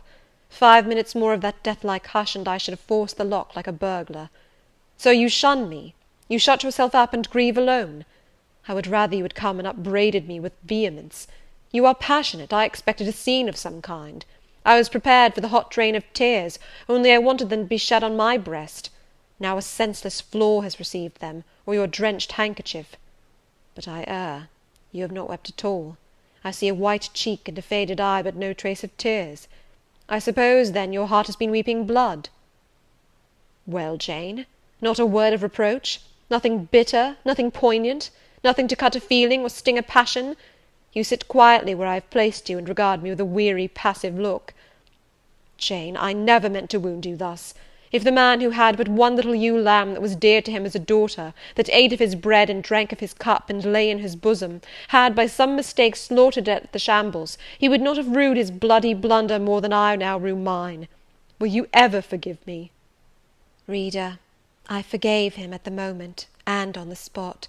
There was such deep remorse in his eye, such true pity in his tone, such manly energy in his manner, and besides there was such unchanged love in his whole look and mien, I forgave him all, yet not in words, yet not outwardly, only at my heart's core. "You know I am a scoundrel, Jane?" Ere long he inquired wistfully, wondering, I suppose, at my continued silence and tameness, the result rather of weakness than of will. "Yes, sir." "Then tell me so roundly and sharply. Don't spare me." "I cannot. I am sick and tired. I want some water." He heaved a sort of shuddering sigh, and taking me in his arms, carried me down stairs. At first I did not know to what room he had borne me. All was cloudy to my glazed sight. Presently I felt the reviving warmth of a fire, for summer as it was, I had become icy cold in my chamber. He put wine to my lips. I tasted it and revived. Then I ate something he offered me, and was soon myself. I was in the library, sitting in his chair. He was quite near. If I could go out of life now, without too sharp a pang, it would be well for me, I thought. Then I should not have to make the effort of cracking my heartstrings, in rending them from among Mr. Rochester's. I must leave him, it appears. I do not want to leave him. I cannot leave him. "How are you now, Jane?" "Much better, sir. I shall be well soon." "Taste the wine again, Jane." I obeyed him. Then he put the glass on the table, stood before me, and looked at me attentively. Suddenly he turned away with an inarticulate exclamation, full of passionate emotion of some kind. He walked fast through the room and came back. He stooped towards me as if to kiss me, but I remembered caresses were now forbidden. I turned my face away and put his aside. "What? How is this?" he exclaimed hastily. "Oh, I know. You won't kiss the husband of Bertha Mason. You consider my arms filled and my embraces appropriated?" "At any rate, there is neither room nor claim for me, sir." "Why, Jane? I will spare you the trouble of much talking. I will answer for you, because I have a wife already, you would reply. I guess rightly?" "Yes." "If you think so, you must have a strange opinion of me. You must regard me as a plotting profligate, a base and low rake, who has been simulating disinterested love, in order to draw you into a snare deliberately laid, and strip you of honour and rob you of self-respect. What do you say to that? I see you can say nothing. In the first place, you are faint still, and have enough to do to draw your breath. In the second place, you cannot yet accustom yourself to accuse and revile me, and besides, the floodgates of tears are opened, and they would rush out if you spoke much, and you have no desire to expostulate, to upbraid, to make a scene. You are thinking how to act. Talking you consider is of no use. I know you. I am on my guard. Sir, I do not wish to act against you, I said, and my unsteady voice warned me to curtail my sentence. Not in your sense of the word, but in mine you are scheming to destroy me. You have as good as said that I am a married man. As a married man you will shun me, keep out of my way. Just now you have refused to kiss me. You intend to make yourself a complete stranger to me, to live under this roof only as Adele's governess. If ever I say a friendly word to you, if ever a friendly feeling inclines you again to me, you will say, that man had nearly made me his mistress. I must be ice and rock to him. And ice and rock you will accordingly become. I cleared and steadied my voice to reply, all is changed about me, sir. I must change too. There is no doubt of that. And to avoid fluctuations of feeling and continual combats with recollections and associations, there is only one way. Adele must have a new governess, sir. Oh, Adele will go to school. I have settled that already. Nor do I mean to torment you with the hideous associations and recollections of Thornfield Hall, this accursed place, this tent of Achan, this insolent vault offering the ghastliness of living death to the light of the open sky, this narrow stone hell with its one real fiend, worse than a legion of such as we imagine. Jane, you shall not stay here, nor will I. I was wrong ever to bring you to Thornfield Hall, knowing as I did how it was haunted. I charged them to conceal from you, before I ever saw you, all knowledge of the curse of the place, merely because I feared Adele never would have a governess to stay if she knew with what inmate she was housed, and my plans would not permit me to remove the maniac elsewhere.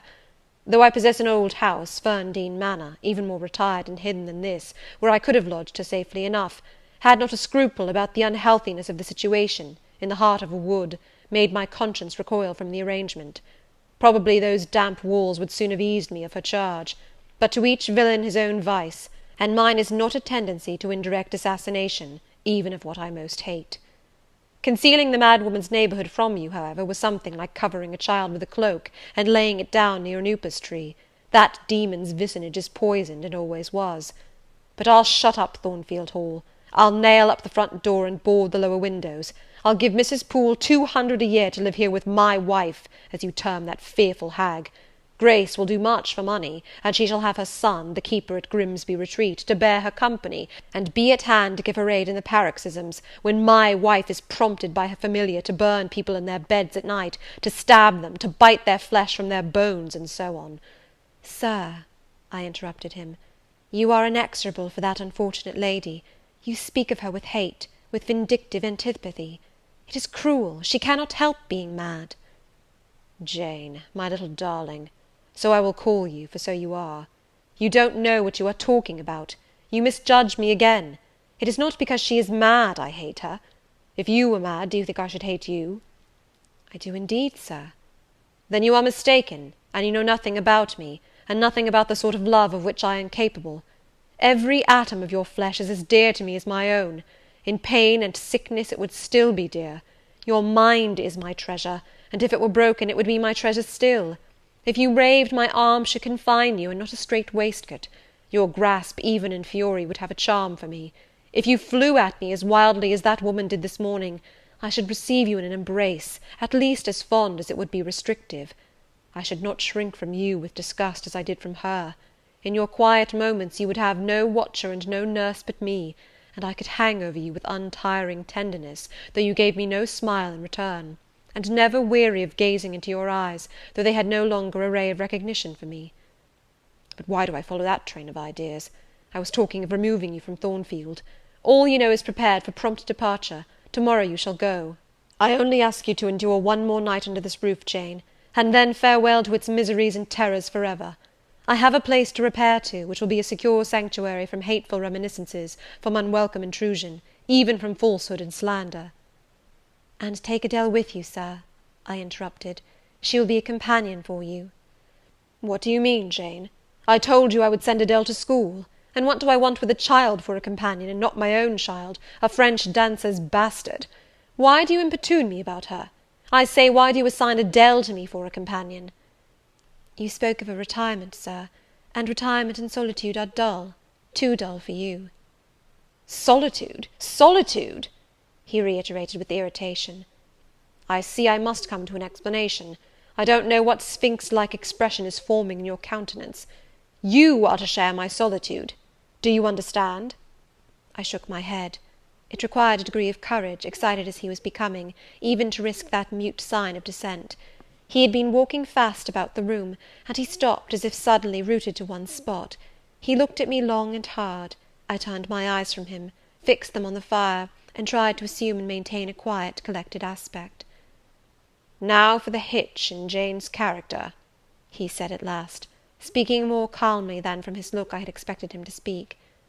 "The reel of silk has run smoothly enough so far, but I always knew there would come a knot and a puzzle. Here it is. Now for vexation and exasperation and endless trouble. By God, I long to exert a fraction of Samson's strength, and break the entanglement like tow." He recommenced his walk, but soon again stopped, and this time just before me. "Jane, will you hear reason?" He stooped and approached his lips to my ear. "Because if you won't, I'll try violence." His voice was hoarse, his look that of a man who is just about to burst an insufferable bond, and plunge headlong into wild license. I saw that in another moment, and with one impetus of frenzy more, I should be able to do nothing with him. The present, the passing second of time, was all I had in which to control and restrain him. A movement of repulsion, flight, fear, would have sealed my doom, and his. But I was not afraid, not in the least. I felt an inward power, a sense of influence which supported me. The crisis was perilous, but not without its charm, such as the Indian perhaps feels when he slips over the rapid in his canoe. I took hold of his clenched hand, loosened the contorted fingers, and said to him soothingly, "Sit down. I'll talk to you as long as you like, and hear all you have to say, whether reasonable or unreasonable." He sat down, but he did not get leave to speak directly. I had been struggling with tears for some time. I had taken great pains to repress them, because I knew he would not like to see me weep. Now, however, I considered it well to let them flow as freely and as long as they liked. If the flood annoyed him, so much the better. So I gave way, and cried heartily. Soon I heard him earnestly entreating me to be composed. I said I could not while he was in such a passion. "But I am not angry, Jane. I only love you too well, and you had steeled your little pale face with such a resolute frozen look, I could not endure it. Hush now, and wipe your eyes." His softened voice announced that he was subdued, so I, in my turn, became calm. Now he made an effort to rest his head on my shoulder, but I would not permit it. Then he would draw me to him. No. "Jane, Jane," he said, in such an accent of bitter sadness it thrilled along every nerve I had. "You don't love me, then? It was only my station and the rank of my wife that you valued. Now that you think me disqualified to become your husband, you recoil from my touch as if I were some toad or ape." These words cut me, yet what could I do or say? I ought probably to have done or said nothing, but I was so tortured by a sense of remorse at this hurting his feelings, I could not control the wish to drop balm where I had wounded. "I do love you," I said, "more than ever, but I must not show or indulge the feeling, and this is the last time I must express it." "The last time, Jane? What, do you think you can live with me, and see me daily, and yet, if you still love me, be always cold and distant?" "No, Sir, that I am certain I could not, and therefore I see there is but one way, but you will be furious if I mention it." "Oh, mention it! If I storm, you have the art of weeping." "Mr. Rochester, I must leave you." "For how long, Jane? For a few minutes, while you smooth your hair, which is somewhat dishevelled, and bathe your face, which looks feverish?" "I must leave Adele and Thornfield. I must part with you for my whole life. I must begin a new existence among strange faces and strange scenes." "Of course, I told you I should. I pass over the madness about parting from me. You mean you must become a part of me. As to the new existence, it is all right. You shall yet be my wife. I am not married. You shall be Mrs. Rochester, both virtually and nominally. I shall keep to only you so long as you and I live.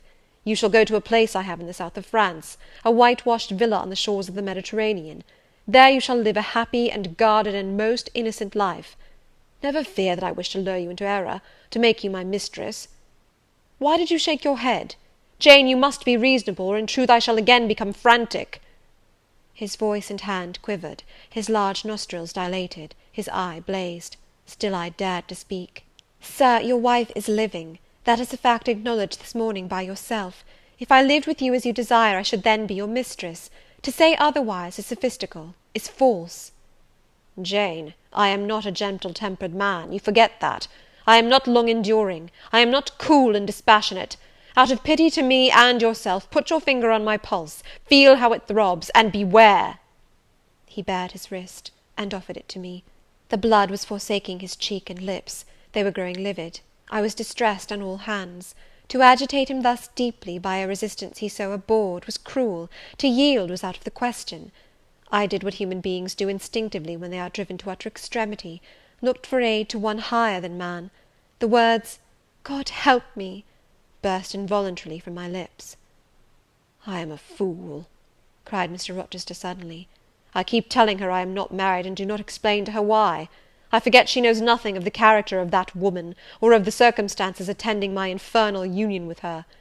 Oh, I am certain Jane will agree with me in opinion when she knows all that I know. Just put your hand in mine, Janet, that I may have the evidence of touch as well as sight to prove you are near me, and I will in a few words show you the real state of the case. Can you listen to me?" "Yes, sir, for hours, if you will." "I ask only minutes. Jane, did you ever hear or know that I was not the eldest son of my house, that I once had a brother older than I?" "I remember Mrs. Fairfax told me so once." "And did you ever hear that my father was an avaricious, grasping man?" "I have understood something to that effect." "Well, Jane, being so, it was his resolution to keep the property together. He could not bear the idea of dividing his estate and leaving me a fair portion. All he resolved should go to my brother Rowland. Yet as little could he endure that a son of his should be a poor man. I must be provided for by a wealthy marriage. He sought me a partner betimes. Mr. Mason, a West India planter and merchant, was his old acquaintance. He was certain his possessions were real and vast. He made inquiries. Mr. Mason, he found, had a son and daughter, and learned from him that he could and would give the latter a fortune of £30,000. That sufficed. When I left college, I was sent out to Jamaica, to espouse a bride already courted for me. My father said nothing about her money, but told me Miss Mason was the boast of Spanish Town for her beauty, and this was no lie. I found her a fine woman in the style of Blanche Ingram, tall, dark, and majestic. Her family wished to secure me because I was of good race, and so did she. They showed her to me in parties, splendidly dressed. I seldom saw her alone, and had very little private conversation with her. She flattered me, and lavishly displayed for my pleasure her charms and accomplishments. All the men in her circle seemed to admire her and envy me. I was dazzled, stimulated, my senses were excited, and being ignorant, raw, and inexperienced, I thought I loved her. There is no folly so besotted that the idiotic rivalries of society, the prurience, the rashness, the blindness of youth will not hurry a man to its commission. Her relatives encouraged me, competitors piqued me, she allured me. Our marriage was achieved almost before I knew where I was. Oh, I have no respect for myself when I think of that act. An agony of inward contempt masters me. I never loved, I never esteemed, I did not even know her. I was not sure of the existence of one virtue in her nature. I had marked neither modesty, nor benevolence, nor candour, nor refinement in her mind or manners. And I married her. Gross, grovelling, mole-eyed blockhead that I was. With less sin I might have. But let me remember to whom I am speaking. My bride's mother I had never seen. I understood she was dead. The honeymoon over, I learned my mistake. She was only mad, and shut up in a lunatic asylum. There was a younger brother, too, a complete dumb idiot. The elder one, whom you have seen, and whom I cannot hate, whilst I abhor all his kindred, because he has some grains of affection in his feeble mind, shown in the continued interest he takes in his wretched sister, and also in a dog-like attachment he once bore me, will probably be the same state one day. My father and my brother Rowland knew all this, but they thought only of the £30,000, and joined in the plot against me. These were vile discoveries, but except for the treachery of concealment, I should have made them no subject of reproach to my wife, even when I found her nature wholly alien to mine, her tastes obnoxious to me, her cast of mind common, low, narrow, and singularly incapable of being led to anything higher, expanded to anything larger.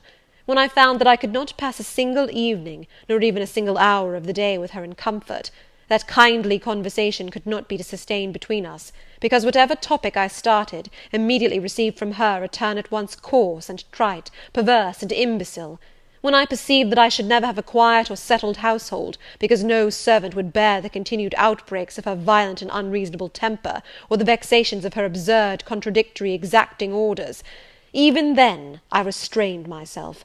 I eschewed upbraiding, I curtailed remonstrance, I tried to devour my repentance and disgust in secret, I repressed the deep antipathy I felt. Jane, I will not trouble you with abominable details. Some strong words shall express what I have to say. I lived with that woman upstairs 4 years, and before that time she had tried me indeed. Her character ripened and developed with frightful rapidity. Her vices sprang up fast and rank. They were so strong only cruelty could check them, and I would not use cruelty. What a pigmy intellect she had, and what giant propensities! How fearful were the curses those propensities entailed on me! Bertha Mason, the true daughter of an infamous mother, dragged me through all the hideous and degrading agonies which must attend a man bound to a wife at once intemperate and unchaste. My brother in the interval was dead, and at the end of the 4 years my father died too.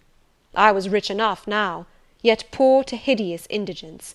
A nature the most gross, impure, depraved I ever saw was associated with mine, and called by the law and by society a part of me, and I could not rid myself of it by any legal proceedings. For the doctors now discovered that my wife was mad. Her excesses had prematurely developed the germs of insanity. Jane, you don't like my narrative. You look almost sick. Shall I defer the rest to another day? No, sir. Finish it now. I pity you. I do earnestly pity you. Pity, Jane, from some people is a noxious and insulting sort of tribute, which one is justified in hurling back in the teeth of those who offer it. But that is the sort of pity native to callous, selfish hearts. It is a hybrid, egotistical pain at hearing of woes, crossed with ignorant contempt for those who have endured them. But that is not your pity, Jane. It is not the feeling of which your whole face is full at this moment, with which your eyes are now almost overflowing, with which your heart is heaving, with which your hand is trembling in mine. Your pity, my darling, is the suffering mother of love. Its anguish is the very natal pang of the divine passion. I accept it, Jane. Let the daughter have free advent. My arms wait to receive her. Now, sir, proceed. What did you do when you found she was mad? Jane, I approached the verge of despair. A remnant of self-respect was all that intervened between me and the gulf. In the eyes of the world I was doubtless covered with grimy dishonour, but I resolved to be clean in my own sight, and to the last I repudiated the contamination of her crimes, and wrenched myself from connection with her mental defects. Still society associated my name and person with hers. I yet saw her and heard her daily. Something of her breath, faugh, mixed with the air I breathed, and besides I remembered I had once been her husband. That recollection was then, and is now, inexpressibly odious to me. Moreover, I knew that while she lived I could never be the husband of another and better wife, and though 5 years my senior, her family and her father had lied to me even in the particular of her age, she was likely to live as long as I, being as robust in frame as she was infirm in mind. Thus, at the age of 26, I was hopeless. One night I had been awakened by her yells. Since the medical men had pronounced her mad, she had, of course, been shut up. It was a fiery West Indian night, one of the description that frequently precedes the hurricanes of those climates. Being unable to sleep in bed, I got up and opened the window. The air was like sulphur steams. I could find no refreshment anywhere. Mosquitoes came buzzing in and hummed sullenly round the room. The sea, which I could hear from thence, rumbled dull like an earthquake. Black clouds were casting up over it. The moon was setting in the waves, broad and red, like a hot cannon ball. She threw her last bloody glance over a world quivering with the ferment of tempest. I was physically influenced by the atmosphere and scene, and my ears were filled with the curses the maniac still shrieked out, wherein she momentarily mingled my name with such a tone of demon hate, with such language. No professed harlot ever had a fouler vocabulary than she. Though 2 rooms off, I heard every word. the thin partitions of the West India house opposing but slight obstruction to her wolfish cries. "This life," said I at last, "is hell. This is the air, those are the sounds of the bottomless pit. I have a right to deliver myself from it if I can. The sufferings of this mortal state will leave me with the heavy flesh that now cumbers my soul. Of the fanatic's burning eternity I have no fear. There is not a future state worse than this present one. Let me break away, and go home to God." I said this whilst I knelt down at and unlocked a trunk which contained a brace of loaded pistols. I meant to shoot myself. I only entertained the intention for a moment, for, not being insane, the crisis of exquisite and unalloyed despair, which had originated the wish and design of self-destruction, was past in a second. A wind fresh from Europe blew over the ocean and rushed through the open casement. The storm broke, streamed, thundered, blazed, and the air grew pure. I then framed and fixed a resolution. While I walked under the dripping orange trees of my wet garden, and amongst its drenched pomegranates and pineapples, and while the refulgent dawn of the tropics kindled round me, I reasoned thus, Jane, and now listen, for it was true wisdom that consoled me in that hour, and showed me the right path to follow. The sweet wind from Europe was still whispering in the refreshed leaves, and the Atlantic was thundering in glorious liberty. My heart, dried up and scorched for a long time, swelled to the tone, and filled with living blood. My being longed for renewal, my soul thirsted for a pure draught. I saw hope revive, and felt regeneration possible. From a flowery arch at the bottom of my garden I gazed over the sea, bluer than the sky. The old world was beyond, clear prospects opened thus.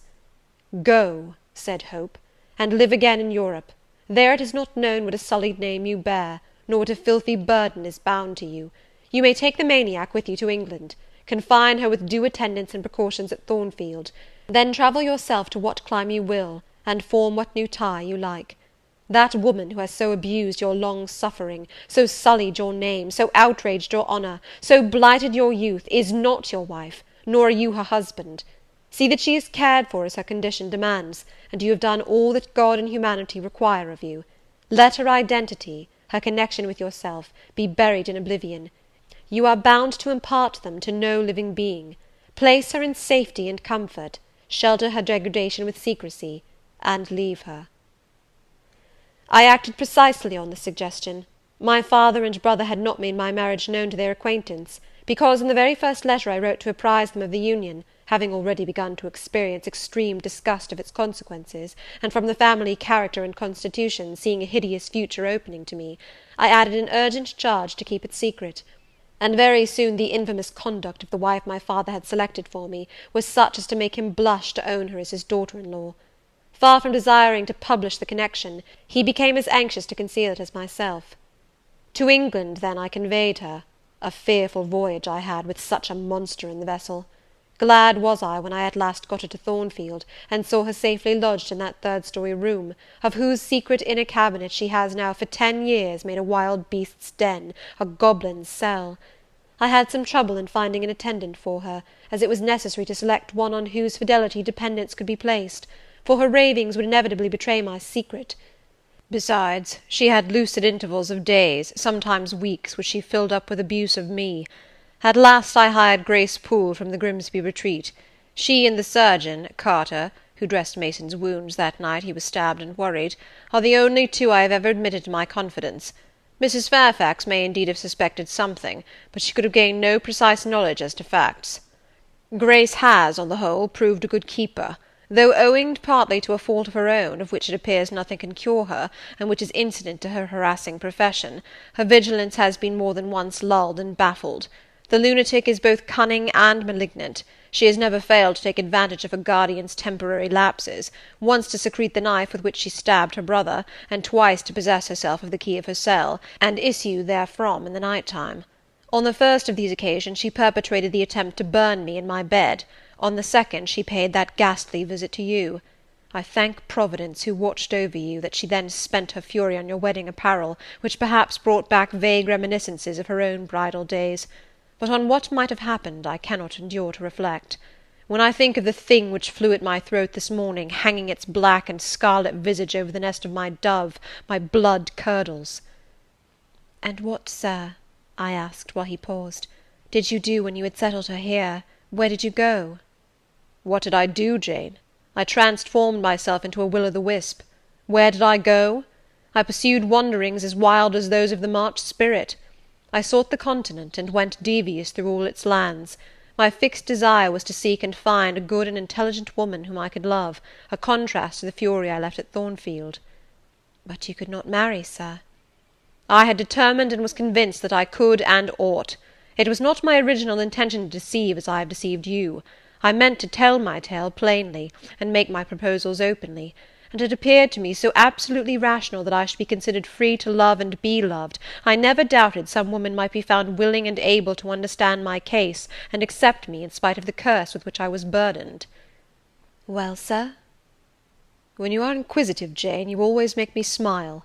You open your eyes like an eager bird, and make every now and then a restless movement, as if answers in speech did not flow fast enough for you, and you wanted to read the tablet of one's heart. But before I go on, tell me what you mean by your 'well, sir.' It is a small phrase very frequent with you, and which many a time has drawn me on and on through interminable talk. I don't very well know why." "I mean, what next? How did you proceed? What came of such an event?" "Precisely. And what do you wish to know now?" "Whether you found any one you liked, whether you asked her to marry you, and what she said." "I can tell you whether I found any one I liked, and whether I asked her to marry me, but what she said is yet to be recorded in the book of fate. For 10 long years I roved about, living first in one capital, then another, sometimes in St. Petersburg, oftener in Paris, occasionally in Rome, Naples, Florence. Provided with plenty of money and the passport of an old name, I could choose my own society. No circles were closed against me. I sought my ideal of a woman amongst English ladies, French countesses, Italian signoras, and German Grafinnen. I could not find her. Sometimes for a fleeting moment I thought I caught a glance, heard a tone, beheld a form which announced the realization of my dream, but I was presently undeserved.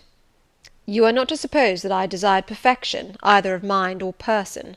I longed only for what suited me, for the antipodes of the Creole, and I longed vainly. Amongst them all I found not one, whom, had I been ever so free, I, warned as I was of the risks, the horrors, the loathings of incongruous unions, would have asked to marry me. Disappointment made me reckless. I tried dissipation, never debauchery. That I hated, and hate. That was my Indian Messalina's attribute. Rooted disgust at it and her restrained me much, even in pleasure. Any enjoyment that bordered on riot seemed to approach me to her and her vices, and I eschewed it. Yet I could not live alone, so I tried the companionship of mistresses. The first I chose was Celine Varenne, another of those steps which make a man spurn himself when he recalls them. You already know what she was, and how my liaison with her terminated. She had 2 successors, an Italian, Giacinta, and a German, Clara, both considered singularly handsome. What was their beauty to me in a few weeks? Giacinta was unprincipled and violent. I tired of her in 3 months. Clara was honest and quiet, but heavy, mindless, and unimpressible, not one whit to my taste. I was glad to give her a sufficient sum to set her up in a good line of business, and so get decently rid of her. But, Jane, I see by your face you are not forming a very favourable opinion of me just now. You think me an unfeeling, loose-principled rake, don't you?" "I don't like you so well as I have done sometimes, indeed, sir. Did it not seem to you in the least wrong to live in that way, first with one mistress and then another? You talk of it as a mere matter of course." "It was with me, and I did not like it. It was a grovelling fashion of existence. I should never like to return to it. Hiring a mistress is the next worst thing to buying a slave. Both are often by nature, and always by position, inferior, and to live familiarly with inferiors is degrading. I now hate the recollection of the time I passed with Celine, Giacinta, and Clara." I felt the truth of those words, and I drew from them the certain inference that if I were so far to forget myself and all the teaching that had ever been instilled into me, as, under any pretext, with any justification, through any temptation, to become the successor of these poor girls, he would one day regard me with the same feeling which now in his mind desecrated their memory. I did not give utterance to this conviction. It was enough to feel it. I impressed it on my heart, that it might remain there to serve me as aid in the time of trial. "Now, Jane, why don't you say, 'Well, sir'?" "I have not done. You are looking grave. You disapprove of me still, I see. But let me come to the point. Last January, rid of all mistresses, in a harsh, bitter frame of mind, the result of a useless, roving, lonely life, corroded with disappointment, sourly disposed against all men, and especially against all womankind, for I began to regard the notion of an intellectual, faithful, loving woman as a mere dream, recalled by business, I came back to England. On a frosty winter afternoon I rode in sight of Thornfield Hall, a borrid spot. I expected no peace, no pleasure there. On a stile in Hay Lane I saw a quiet little figure sitting by itself. I passed it as negligently as I did the pollard willow opposite to it. I had no presentiment of what it would be to me, no inward warning that the arbitress of my life, my genius for good or evil, waited there in humble guise. I did not know it even when, on the occasion of Mesrour's accident, it came up and gravely offered me help. Childish and slender creature! It seemed as if a linnet had hopped to my foot and proposed to bear me on its tiny wing. I was surly, but the thing would not go. It stood by me with strange perseverance, and looked and spoke with a sort of authority. I must be aided, and by that hand, and aided I was. When once I had pressed the frail shoulder, something new, a fresh sap and sense, stole into my frame. It was well I had learnt that this elf must return to me, that it belonged to my house down below, or I could not have felt it pass away from under my hand, and seen it vanish behind the dim hedge without singular regret. I heard you come home that night, Jane, though probably you were not aware that I thought of you or watched for you. The next day I observed you, myself unseen, for half an hour while you played with Adele in the gallery. It was a snowy day, I recollect, and you could not go out of doors. I was in my room. The door was ajar. I could both listen and watch. Adele claimed your outward attention for a while, yet I fancied your thoughts were elsewhere. But you were very patient with her, my little Jane. You talked to her and amused her a long time. When at last she left you, you lapsed at once into deep reverie. You betook yourself slowly to pace the gallery. Now and then, in passing a casement, you glanced out at the thick falling snow. You listened to the sobbing wind, and again you paced gently on and dreamed. I think those day visions were not dark. There was a pleasurable illumination in your eye occasionally, a soft excitement in your aspect, which told of no bitter, bilious, hypochondriac brooding. Your look revealed rather the sweet musings of youth when its spirit follows on willing wings the flight of hope, up and on to an ideal heaven. The voice of Mrs. Fairfax, speaking to a servant in the hall, wakened you. And how curiously you smiled to and at yourself, Janet! There was much sense in your smile. It was very shrewd, and seemed to make light of your own abstraction. It seemed to say, my fine visions are all very well, but I must not forget they are absolutely unreal. I have a rosy sky and green flowery Eden in my brain, but without, I am perfectly aware, lies at my feet a rough tract to travel, and around me gather black tempests to encounter. You ran downstairs and demanded of Mrs. Fairfax some occupation, the weekly house accounts to make up, or something of that sort, I think it was. I was vexed with you for getting out of my sight. Impatiently I waited for evening, when I might summon you to my presence. An unusual, to me, a perfectly new character, I suspected was yours. I desired to search it deeper and know it better. You entered the room with a look and air at once shy and independent. You were quaintly dressed, much as you are now. I made you talk. Ere long I found you full of strange contrasts. Your garb and manner were restricted by rule, your air was often diffident, and altogether that of one refined by nature, but absolutely unused to society, and a good deal afraid of making herself disadvantageously conspicuous by some solecism or blunder. Yet when addressed, you lifted a keen, a daring, and a glowing eye to your interlocutor's face. There was penetration and power in each glance you gave. When plied by close questions, you found ready and round answers. Very soon you seemed to get used to me. I believe you felt the existence of sympathy between you and your grim cross-master Jane, for it was astonishing to see how quickly a certain pleasant ease tranquillized your manner. Snarl as I would, you showed no surprise, fear, annoyance, or displeasure at my moroseness. You watched me, and now and then smiled at me with a simple yet sagacious grace I cannot describe. I was at once content and stimulated with what I saw. I liked what I had seen, and wished to see more. Yet for a long time I treated you distantly, and sought your company rarely. I was an intellectual epicure, and wished to prolong the gratification of making this novel and piquant acquaintance. Besides, I was for a while troubled with a haunting fear that if I handled the flower freely its bloom would fade, the sweet charm of freshness would leave it. I did not then know that it was no transitory blossom, but rather the radiant resemblance of one cut in an indestructible gem. Moreover, I wished to see whether you would seek me if I shunned you, but you did not. You kept in the schoolroom as still as your own desk and easel. If by chance I met you, you passed me as soon, and with as little token of recognition, as was consistent with respect. Your habitual expression in those days, Jane, was a thoughtful look, not despondent, for you were not sickly, but not buoyant, for you had little hope, and no actual pleasure. I wondered what you thought of me, or if you ever thought of me, and resolved to find this out. I resumed my notice of you. There was something glad in your glance, and genial in your manner, when you conversed. I saw you had a social heart. It was the silent schoolroom, it was the tedium of your life, that made you mournful.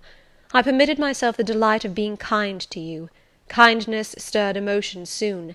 Your face became soft in expression, your tones gentle. I liked my name pronounced by your lips in a grateful, happy accent. I used to enjoy a chance meeting with you, Jane, at this time. There was a curious hesitation in your manner. You glanced at me with a slight trouble, a hovering doubt. You did not know what my caprice might be, whether I was going to play the master and be stern, or the friend and be benignant. I was now too fond of you often to simulate the first whim, and when I stretched my hand out cordially, such bloom and light and bliss rose to your young wistful features, I had much ado often to avoid straining you then and there to my heart. "Don't talk any more of those days, sir," I interrupted, furtively dashing away some tears from my eyes.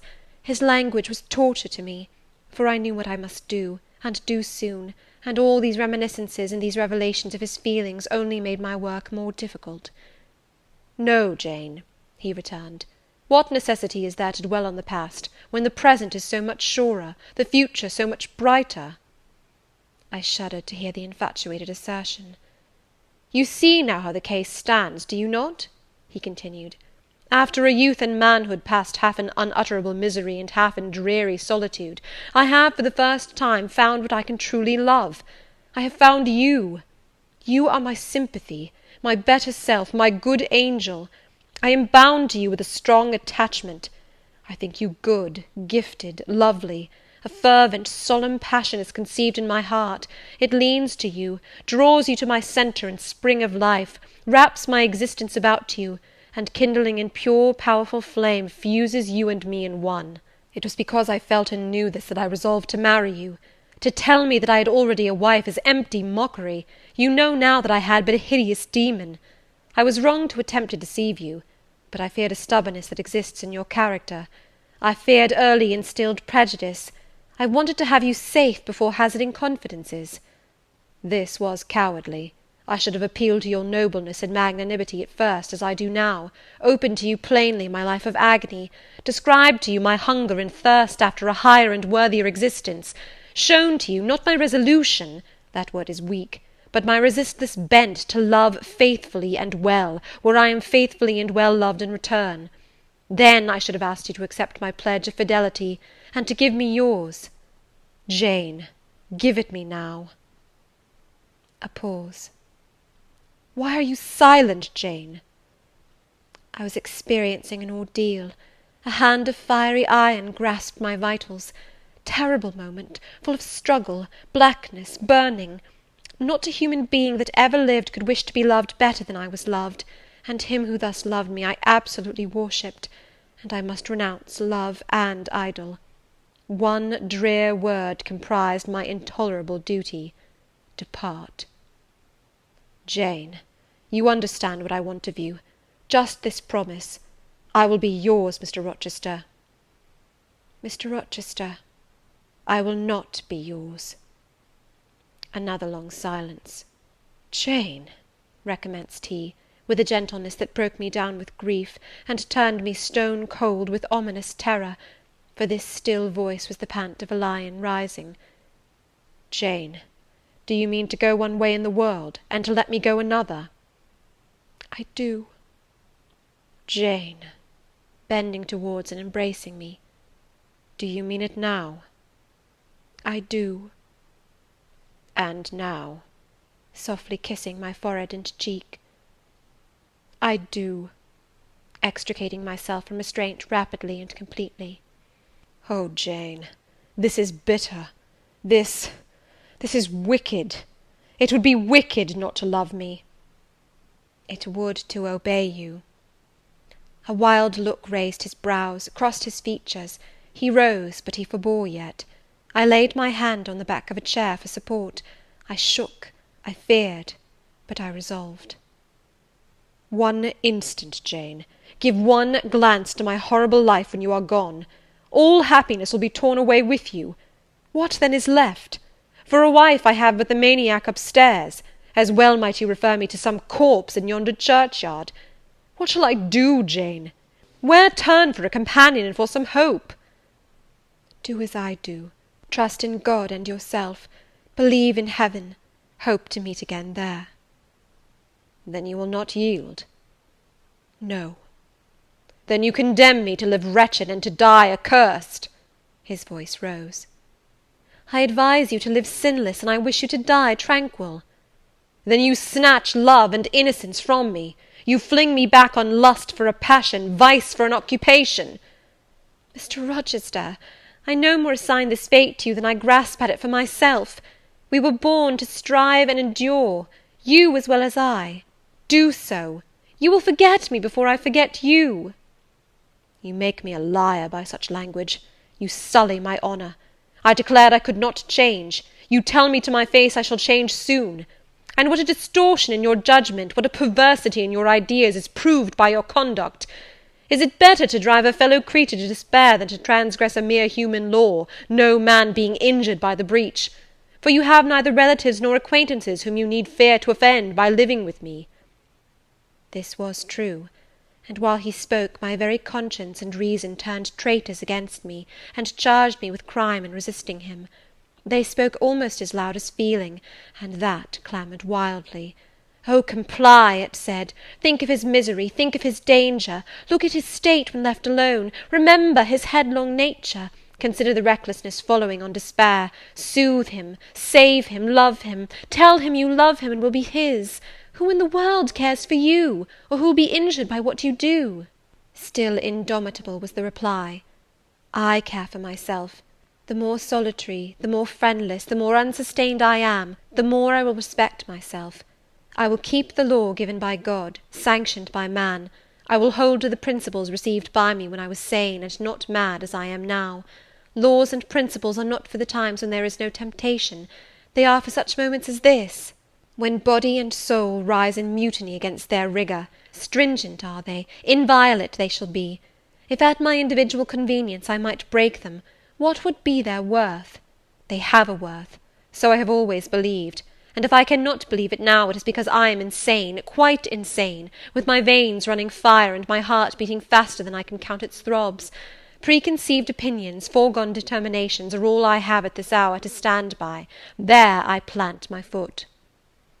I did. Mr. Rochester, reading my countenance, saw I had done so. His fury was wrought to the highest. He must yield to it for a moment, whatever followed. He crossed the floor and seized my arm and grasped my waist. He seemed to devour me with his flaming glance. Physically, I felt at that moment powerless as stubble exposed to the draught and glow of a furnace. Mentally, I still possessed my soul, and with it the certainty of ultimate safety. The soul, fortunately, has an interpreter, often an unconscious, but still a truthful interpreter, in the eye.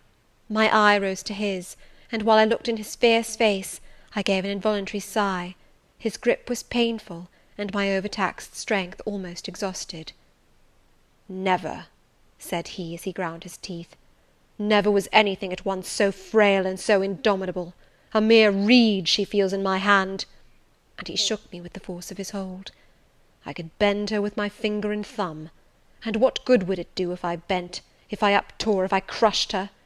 Consider that eye. Consider the resolute, wild, free thing looking out of it, defying me with more than courage, with a stern triumph. Whatever I do with its cage, I cannot get at it, the savage, beautiful creature. If I tear, if I rend the slight prison, my outrage will only let the captive loose. Conqueror I might be of the house, but the inmate would escape to heaven before I could call myself possessor of its clay dwelling-place. And it is you, spirit, with will and energy and virtue and purity, that I want, not alone your brittle frame. Of yourself you could come with soft flight and nestle against my heart, if you would. Seized against your will, you will elude the grasp like an essence. You will vanish ere I inhale your fragrance. Oh, Jane! Oh, come, Jane, come!" As he said this, he released me from his clutch, and only looked at me. The look was far worse to resist than the frantic strain. Only an idiot, however, would have succumbed now. I had dared and baffled his fury. I must elude his sorrow. I retired to the door. "You are going, Jane?" "I am going, sir." "You are leaving me?" "Yes." "You will not come? You will not be my comforter, my rescuer?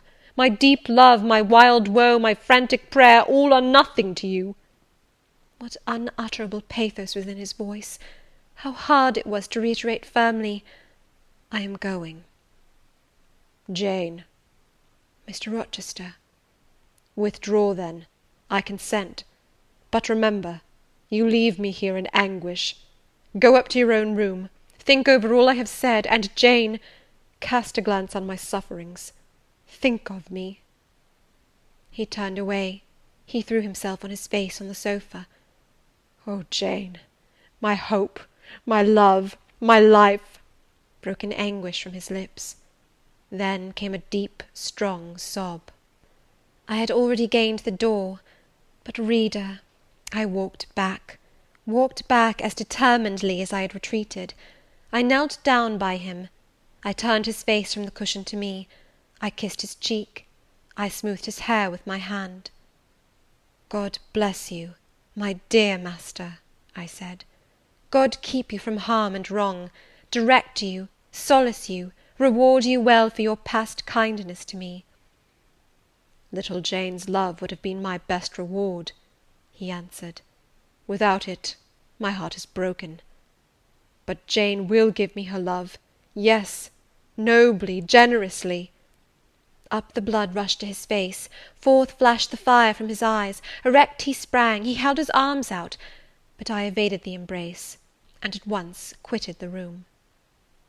"Farewell," was the cry of my heart as I left him. Despair added, "Farewell for ever."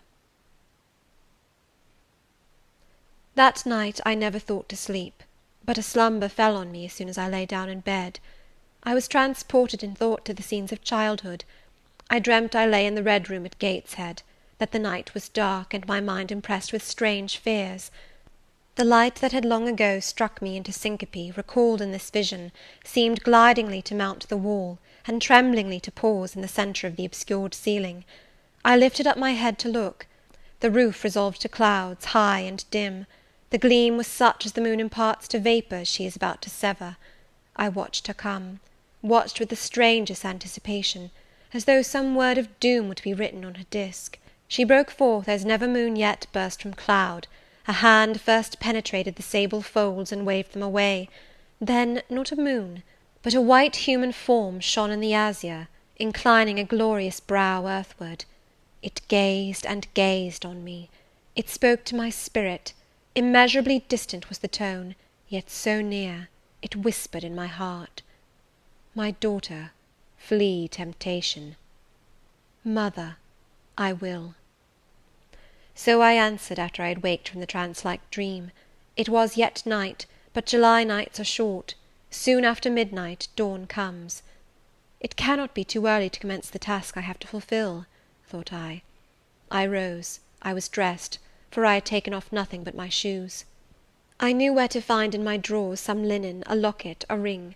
In seeking these articles, I encountered the beads of a pearl necklace Mr. Rochester had forced me to accept a few days ago. I left that. It was not mine. It was the visionary bride's who had melted in air. The other articles I made up in a parcel. My purse, containing 20 shillings, it was all I had, I put in my pocket. I tied on my straw bonnet, pinned my shawl, took the parcel and my slippers, which I would not put on yet, and stole from my room. "Farewell, kind Mrs. Fairfax," I whispered as I glided past her door. Farewell, my darling Adele, I said, as I glanced toward the nursery. No thought could be admitted of entering to embrace her. I had to deceive a fine ear; for aught I knew, it might now be listening.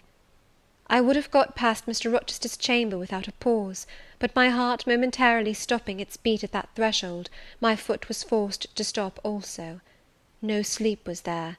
The inmate was walking restlessly from wall to wall, and again he sighed while I listened. There was a heaven, a temporary heaven, in this room for me, if I chose. I had but to go in, and to say, "Mr. Rochester, I will love you and live with you through life till death," and a fount of rapture would spring to my lips. I thought of this. The kind master, who could not sleep now, was waiting with impatience for day. He would send for me in the morning. I should be gone. He would have me sought for, vainly. He would feel himself forsaken, his love rejected. He would suffer, perhaps grow desperate. I thought of this too. My hand moved towards the lock. I caught it back, and glided on. Drearily I wound my way downstairs. I knew what I had to do, and I did it mechanically. I sought the key of the side door in the kitchen. I sought too a phial of oil and a feather. I oiled the key and the lock. I got some water, I got some bread, for perhaps I should have to walk far, and my strength, sorely shaken of late, must not break down. All this I did without one sound.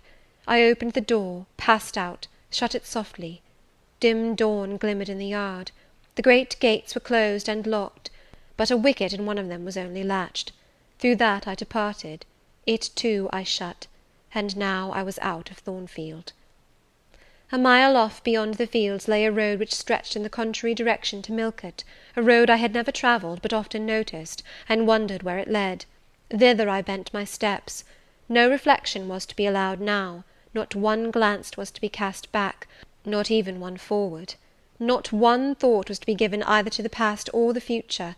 The first was a page so heavenly sweet, so deadly sad, that to read one line of it would dissolve my courage and break down my energy. The last was an awful blank, something like the world when the deluge was gone by.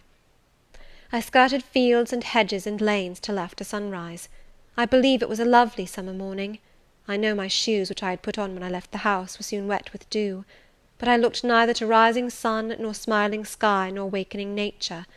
He who is taken out to pass through a fair scene to the scaffold thinks not of the flowers that smile on his road, but of the block and axe edge, of the disseverment of bone and vein, of the grave gaping at the end; and I thought of drear flight and homeless wandering; and oh, with agony I thought of what I left. I could not help it. I thought of him now, in his room, watching the sunrise, hoping I should soon come to say I would stay with him and be his. I longed to be his. I panted to return. It was not too late. I could yet spare him the bitter pang of bereavement. As yet my flight, I was sure, was undiscovered. I could go back and be his comforter, his pride, his redeemer from misery, perhaps from ruin. Oh, that fear of his self-abandonment, far worse than my abandonment! How it goaded me! It was a barbed arrowhead in my breast. It tore me when I tried to extract it. It sickened me when remembrance thrust it farther in. Birds began singing in brake and copse. Birds were faithful to their mates. Birds were emblems of love. What was I? In the midst of my pain of heart and frantic effort of principle, I abhorred myself. I had no solace from self-approbation, none even from self-respect. I had injured, wounded, left my master. I was hateful in my own eyes. Still I could not turn, nor retrace one step. God must have led me on. As to my own will or conscience, impassioned grief had trampled one and stifled the other. I was weeping wildly as I walked along my solitary way. Fast, fast I went, like one delirious. A weakness, beginning inwardly, extending to the limbs, seized me, and I fell. I lay on the ground some minutes, pressing my face to the wet turf. I had some fear, or hope, that here I should die; but I was soon up, crawling forwards on my hands and knees, and then again raised to my feet, as eager and as determined as ever to reach the road. When I got there, I was forced to sit to rest me under a hedge, and while I sat, I heard wheels and saw a coach come on. I stood up and lifted my hand. It stopped. I asked where it was going. The driver named a place a long way off, where I was sure Mr. Rochester had no connections. I asked for what sum he would take me there. He said 30 shillings. I answered I had but 20. Well, he would try to make it do. He further gave me leave to get into the inside, as the vehicle was empty. I entered, was shut in, and it rolled on its way.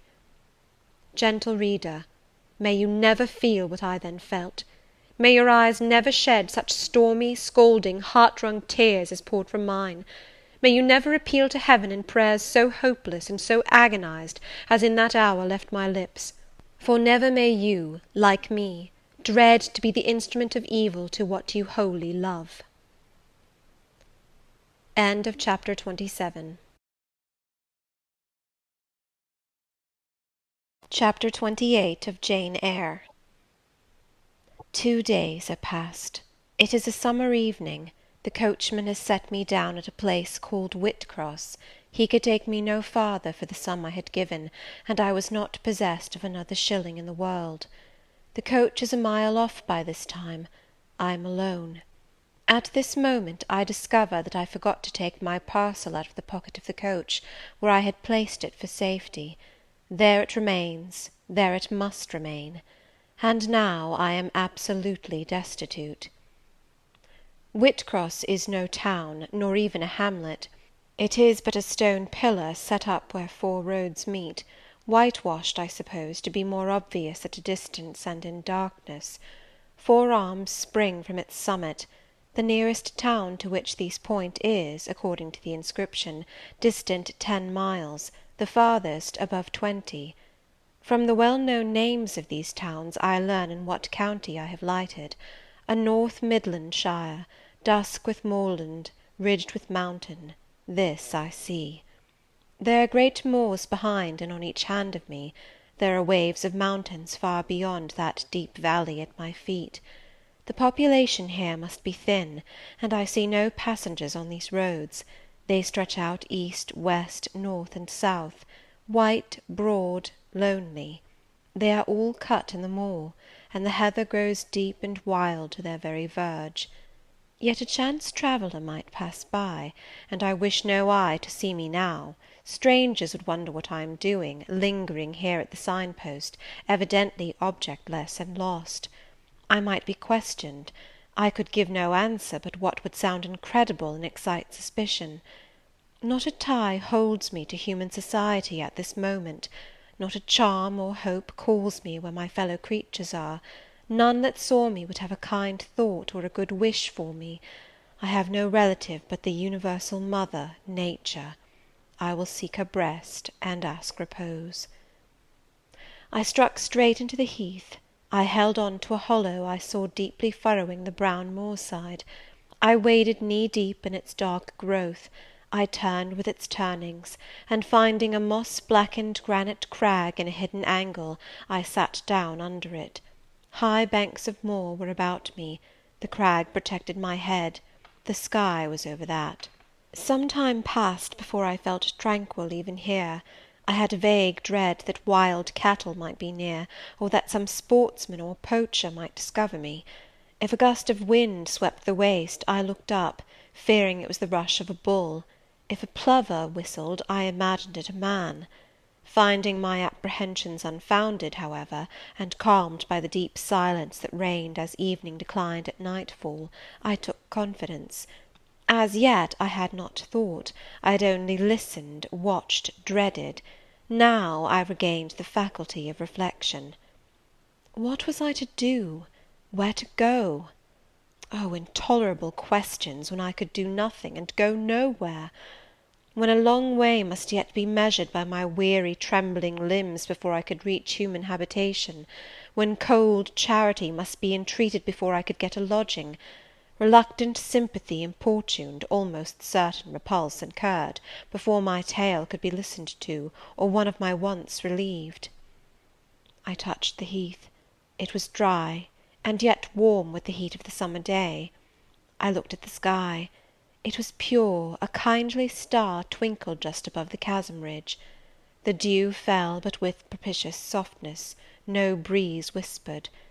Nature seemed to me benign and good.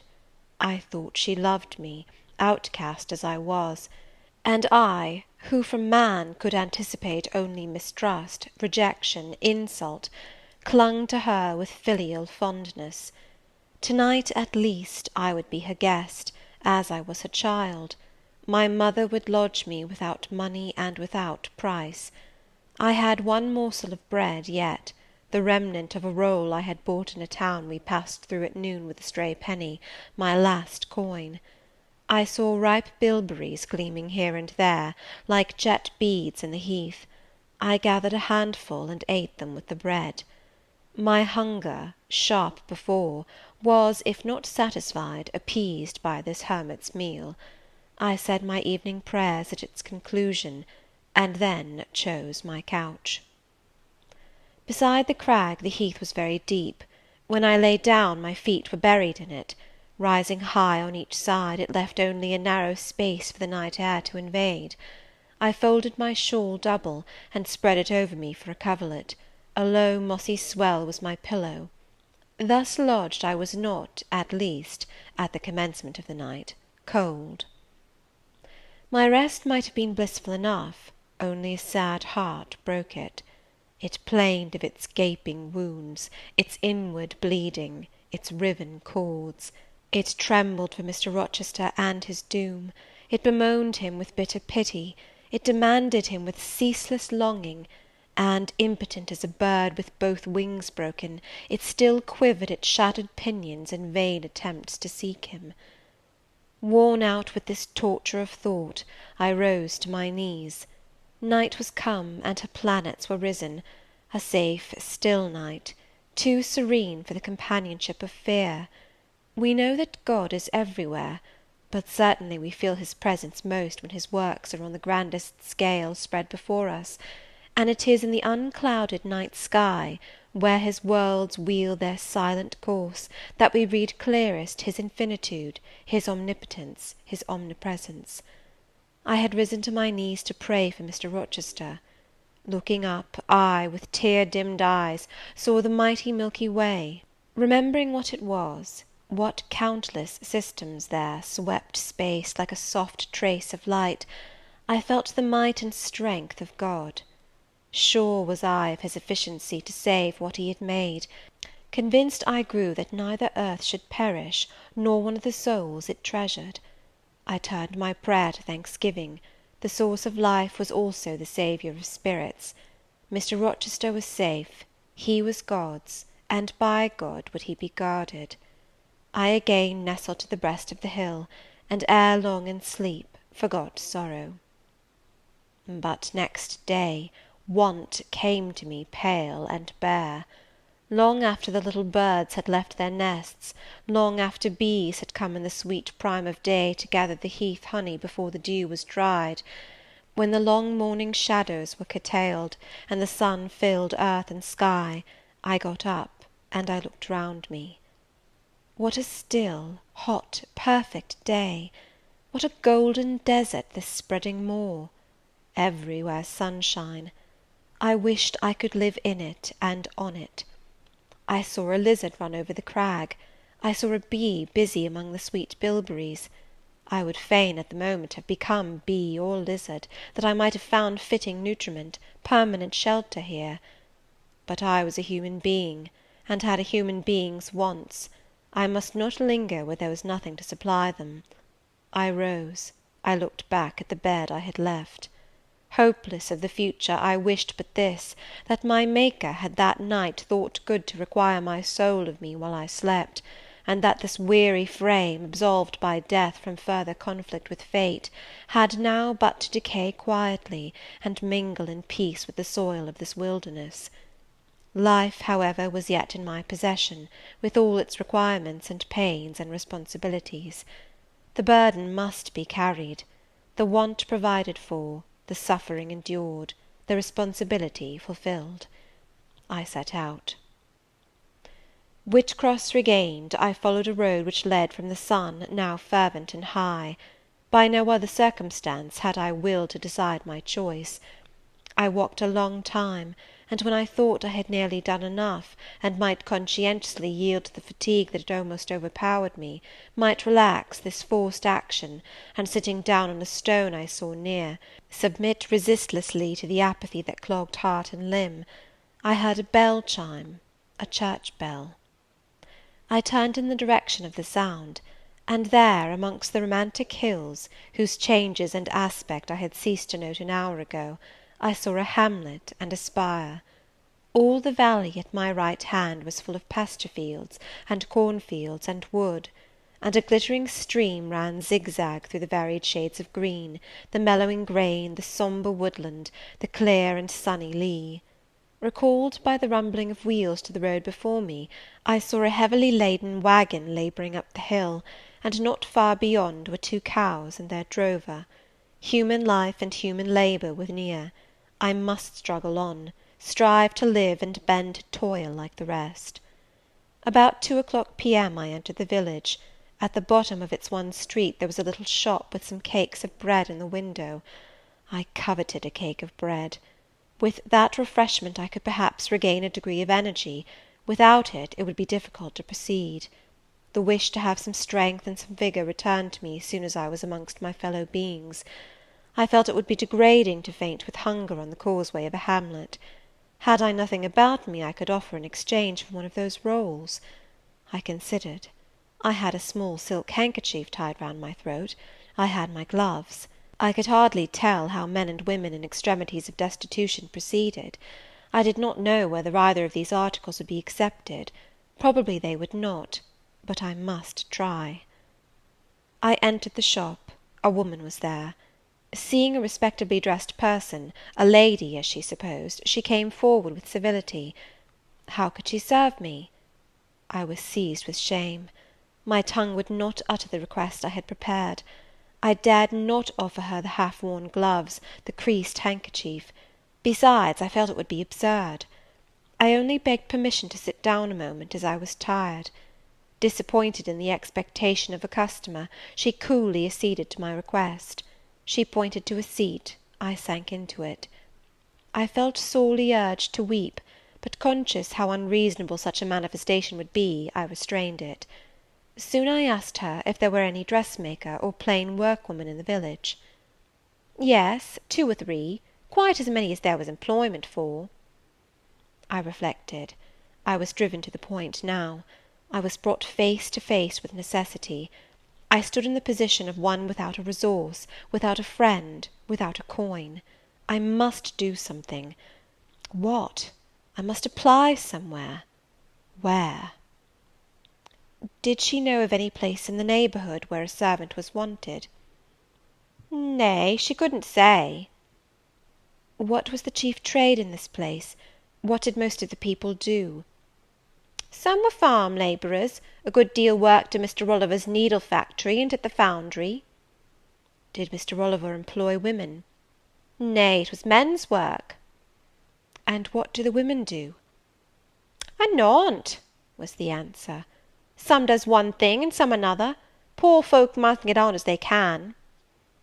She seemed to be tired of my questions, and indeed what claim had I to importune her?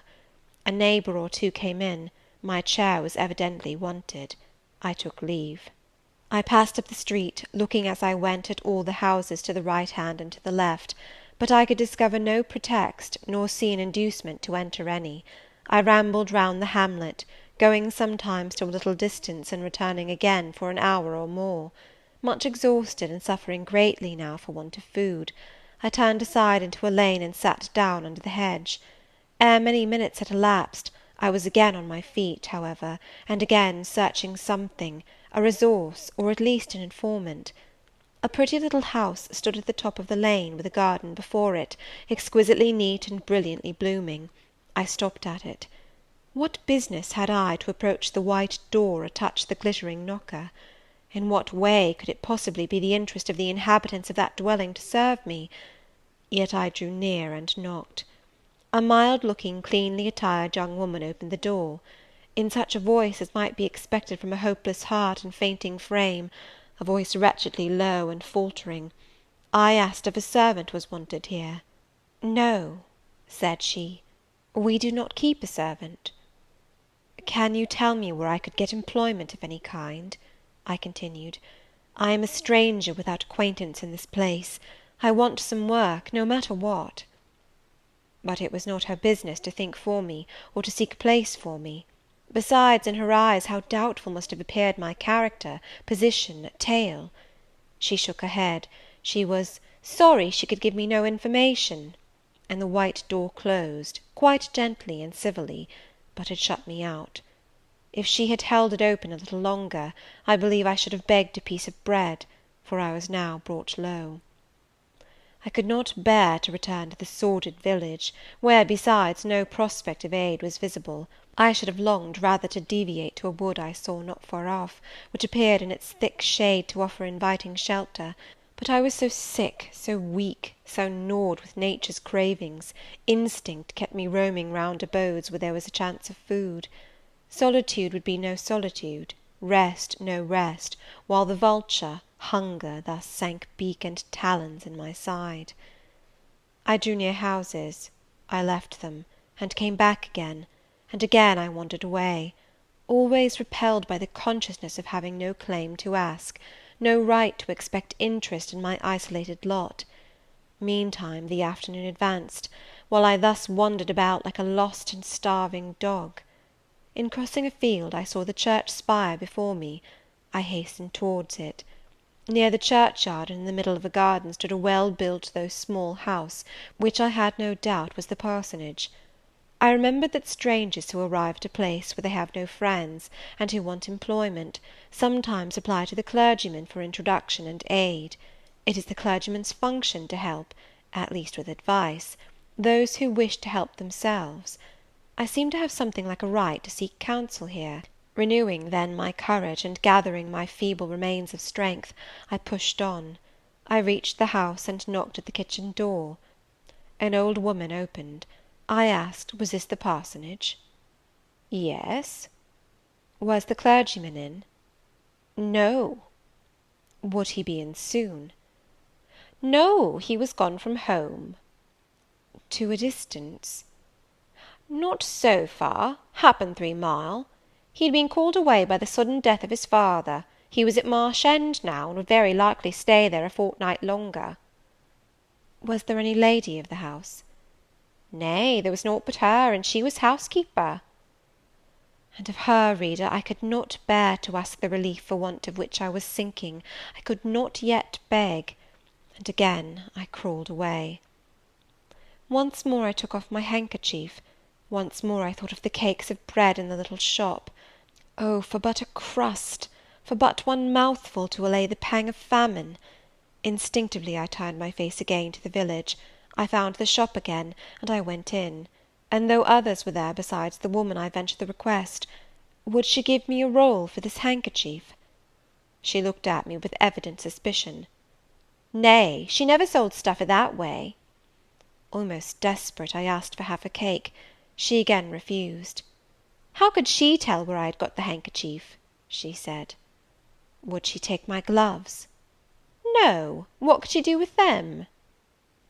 Reader, it is not pleasant to dwell on these details.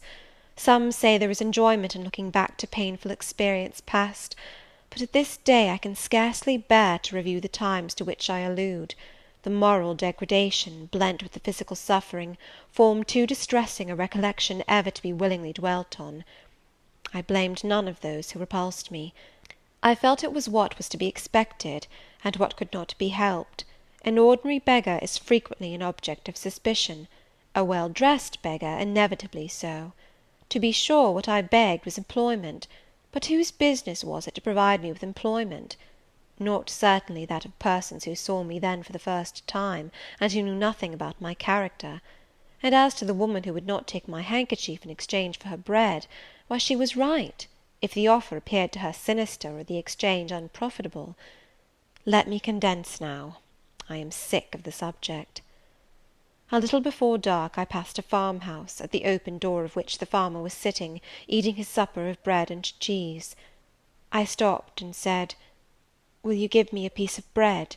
For I am very hungry." He cast on me a glance of surprise, but without answering he cut a thick slice from his loaf and gave it to me.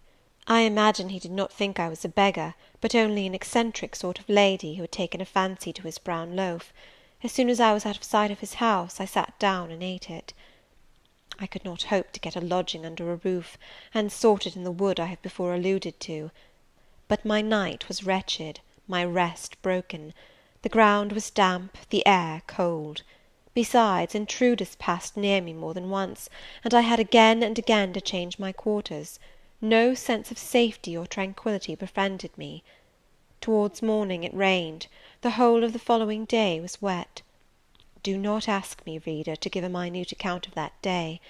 As before I sought work, as before I was repulsed, as before I starved.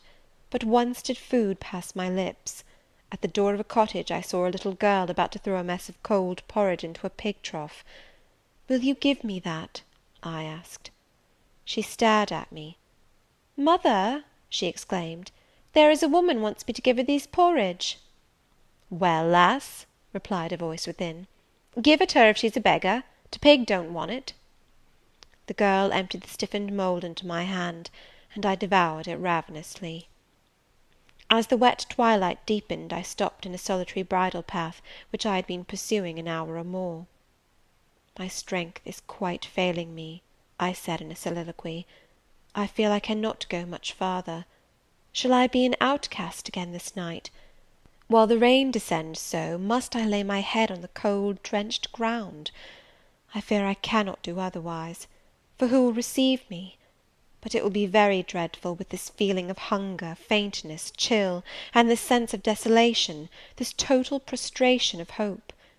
In all likelihood, though, I should die before morning. And why cannot I reconcile myself to the prospect of death? Why do I struggle to retain a valueless life? Because I know, or believe, Mr. Rochester is living; and then to die of want and cold is a fate to which nature cannot submit passively. Oh, Providence, sustain me a little longer! Aid, direct me!" My glazed eye wandered over the dim and misty landscape. I saw I had strayed far from the village; it was quite out of sight. The very cultivation surrounding it had disappeared.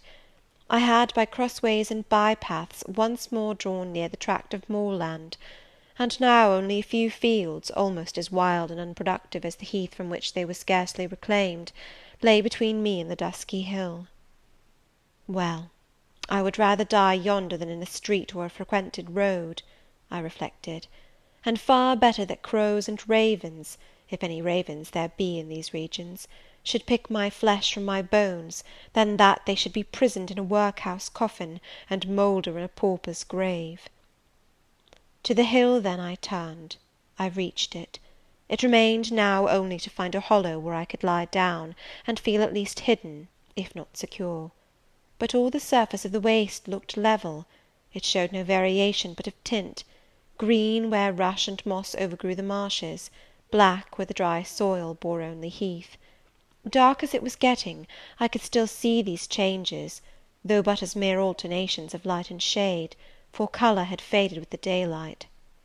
My eye still roved over the sullen swell and along the moor edge, vanishing amidst the wildest scenery, when at one dim point, far in among the marshes and the ridges, a light sprang up. "That is an ignis fatuus," was my first thought, and I expected it would soon vanish. It burnt on, however, quite steadily, neither receding nor advancing. "Is it then a bonfire just kindled?" I questioned. I watched to see whether it would spread; but no, as it did not diminish, so it did not enlarge. It may be a candle in a house, I then conjectured; but if so, I can never reach it; it is much too far away, and were it within a yard of me, what would it avail? I should but knock at the door to have it shut in my face. And I sank down where I stood, and hid my face against the ground. I lay still a while; the night wind swept over the hill and over me, and died moaning in the distance. The rain fell fast, wetting me afresh to the skin. Could I but have stiffened to the still frost, the friendly numbness of death, it might have pelted on, I should not have felt it; but my yet living flesh shuddered at its chilling influence. I rose ere long. The light was yet there, shining dim but constant through the rain. I tried to walk again. I dragged my exhausted limbs slowly towards it. It led me aslant over the hill, through a wide bog, which would have been impassable in winter, and was splashy and shaking even now in the height of summer. Here I fell twice, but as often I rose and rallied my faculties. This light was my forlorn hope. I must gain it. Having crossed the marsh, I saw a trace of white over the moor. I approached it. It was a road or a track. It led straight up to the light, which now beamed from a sort of knoll, amidst a clump of trees, firs, apparently, from what I could distinguish of the character of their forms and foliage through the gloom. My star vanished as I drew near. Some obstacle had intervened between me and it. I put out my hand to feel the dark mass before me. I discriminated the rough stones of a low wall; above it something like palisades, and within a high and prickly hedge. I groped on. Again a whitish object gleamed before me. It was a gate, a wicket. It moved on its hinges as I touched it. On each side stood a sable bush, holly or yew. Entering the gate and passing the shrubs, the silhouette of a house rose to view, black, low, and rather long, but the guiding light shone nowhere. All was obscurity. Were the inmates retired to rest? I feared it must be so. In seeking the door, I turned an angle. There shot out the friendly gleam again, from the lozenged panes of a very small latticed window, within a foot of the ground, made still smaller by the growth of ivy or some other creeping plant, whose leaves clustered thick over the portion of the house wall in which it was set. The aperture was so screened and narrow, that curtain or shutter had been deemed unnecessary, and when I stooped down and put aside the spray of foliage shooting over it, I could see all within. I could see clearly a room with a sanded floor, clean scoured; a dresser of walnut, with pewter plates ranged in rows, reflecting the redness and radiance of a glowing peat fire. I could see a clock, a white deal table, some chairs. The candle, whose ray had been my beacon, burnt on the table, and by its light an elderly woman, somewhat rough-looking, but scrupulously clean, like all about her, was knitting a stocking. I noticed these objects cursorily only. In them there was nothing extraordinary. A group of more interest appeared near the hearth, sitting still amidst the rosy peace and warmth suffusing it. Two young graceful women, ladies in every point, sat, one in a low rocking-chair, the other on a lower stool. Both wore deep mourning of crape and bombazine, which sombre garb singularly set off very fair necks and faces. A large old pointed dog rested its massive head on the knee of one girl; in the lap of the other was cushioned a black cat. A strange place was this humble kitchen for such occupants. Who were they? They could not be the daughters of the elderly person at the table, for she looked like a rustic, and they were all delicacy and cultivation. I had nowhere seen such faces as theirs, and yet, as I gazed on them, I seemed intimate with every lineament. I cannot call them handsome; they were too pale and grave for the word. As they each bent over a book, they looked thoughtful almost to severity.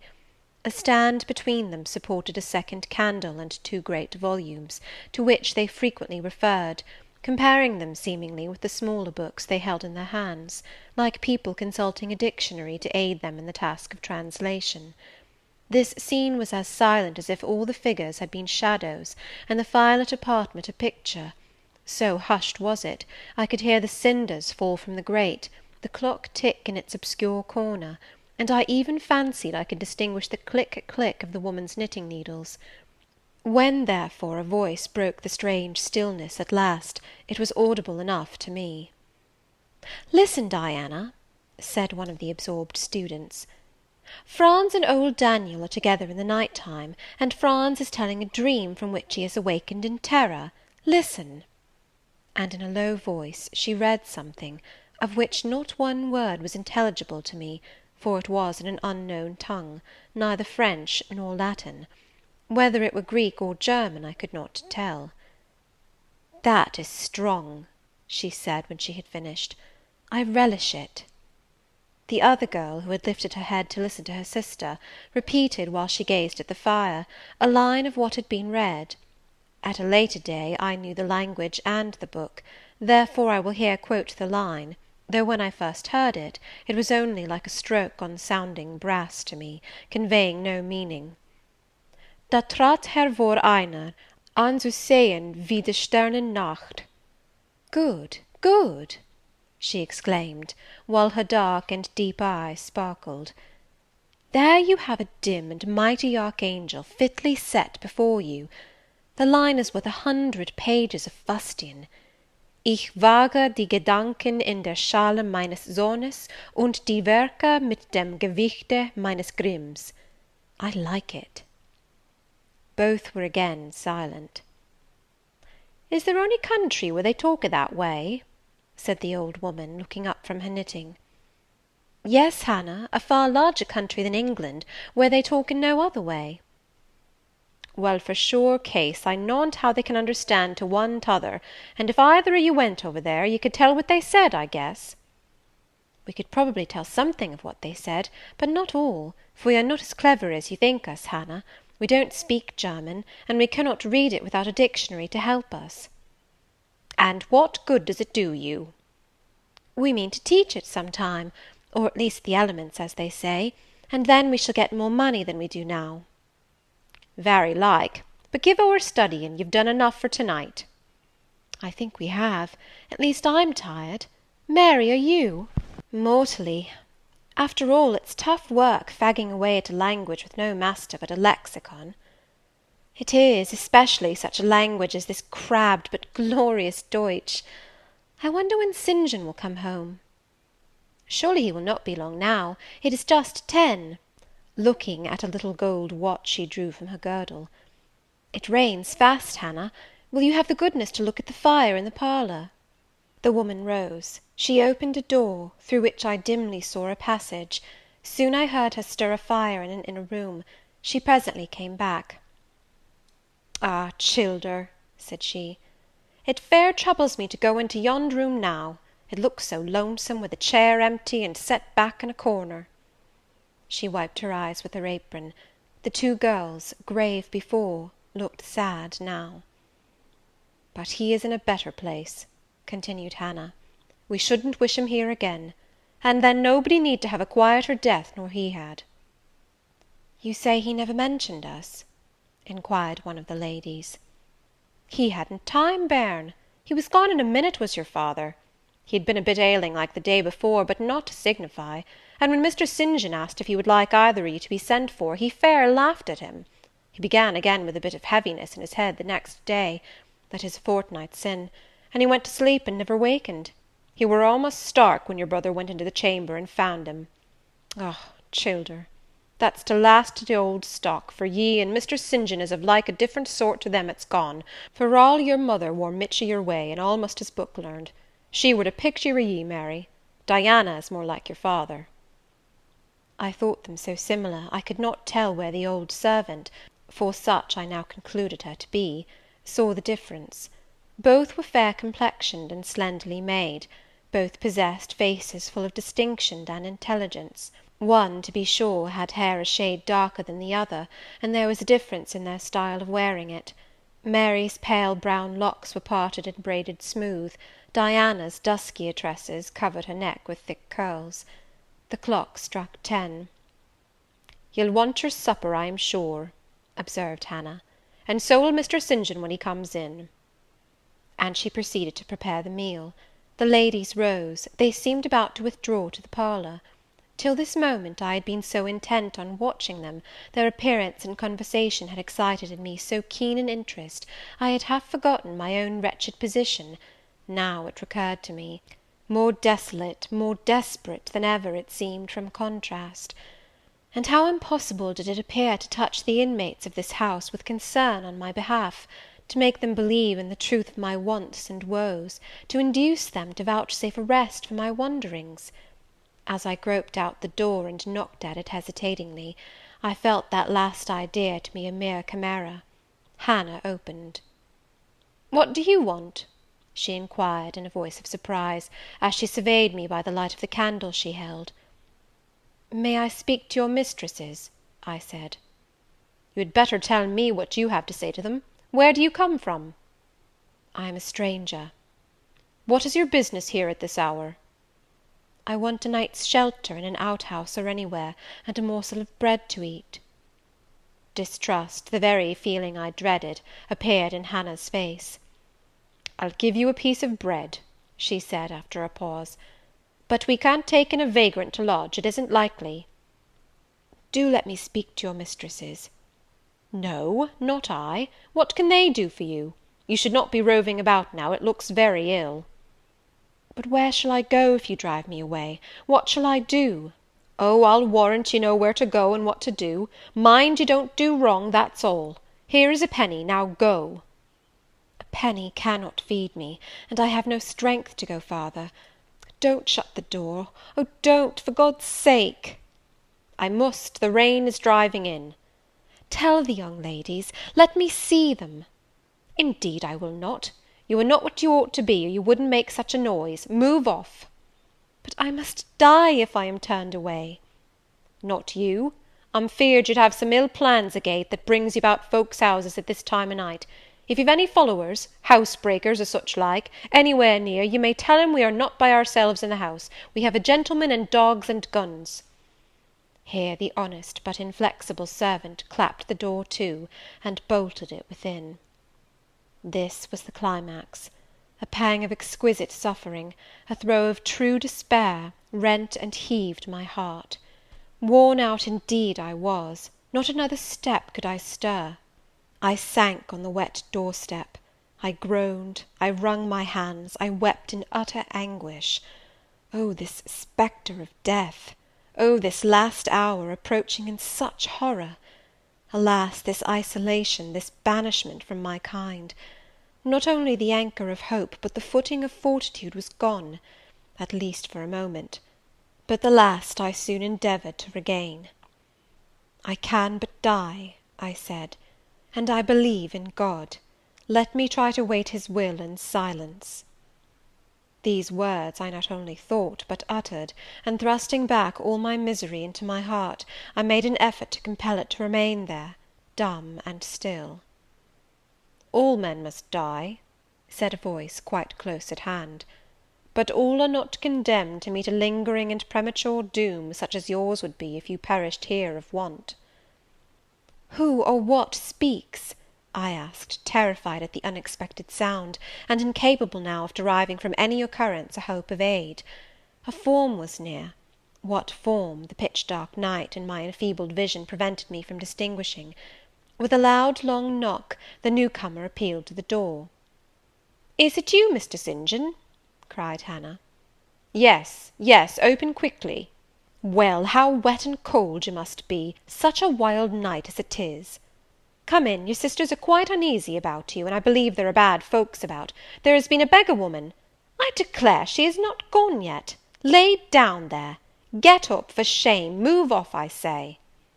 "Hush, Hannah. I have a word to say to the woman. You have done your duty in excluding, now let me do mine in admitting her. I was near and listened to both you and her. I think this is a peculiar case. I must at least examine into it. Young woman, rise, and pass before me into the house."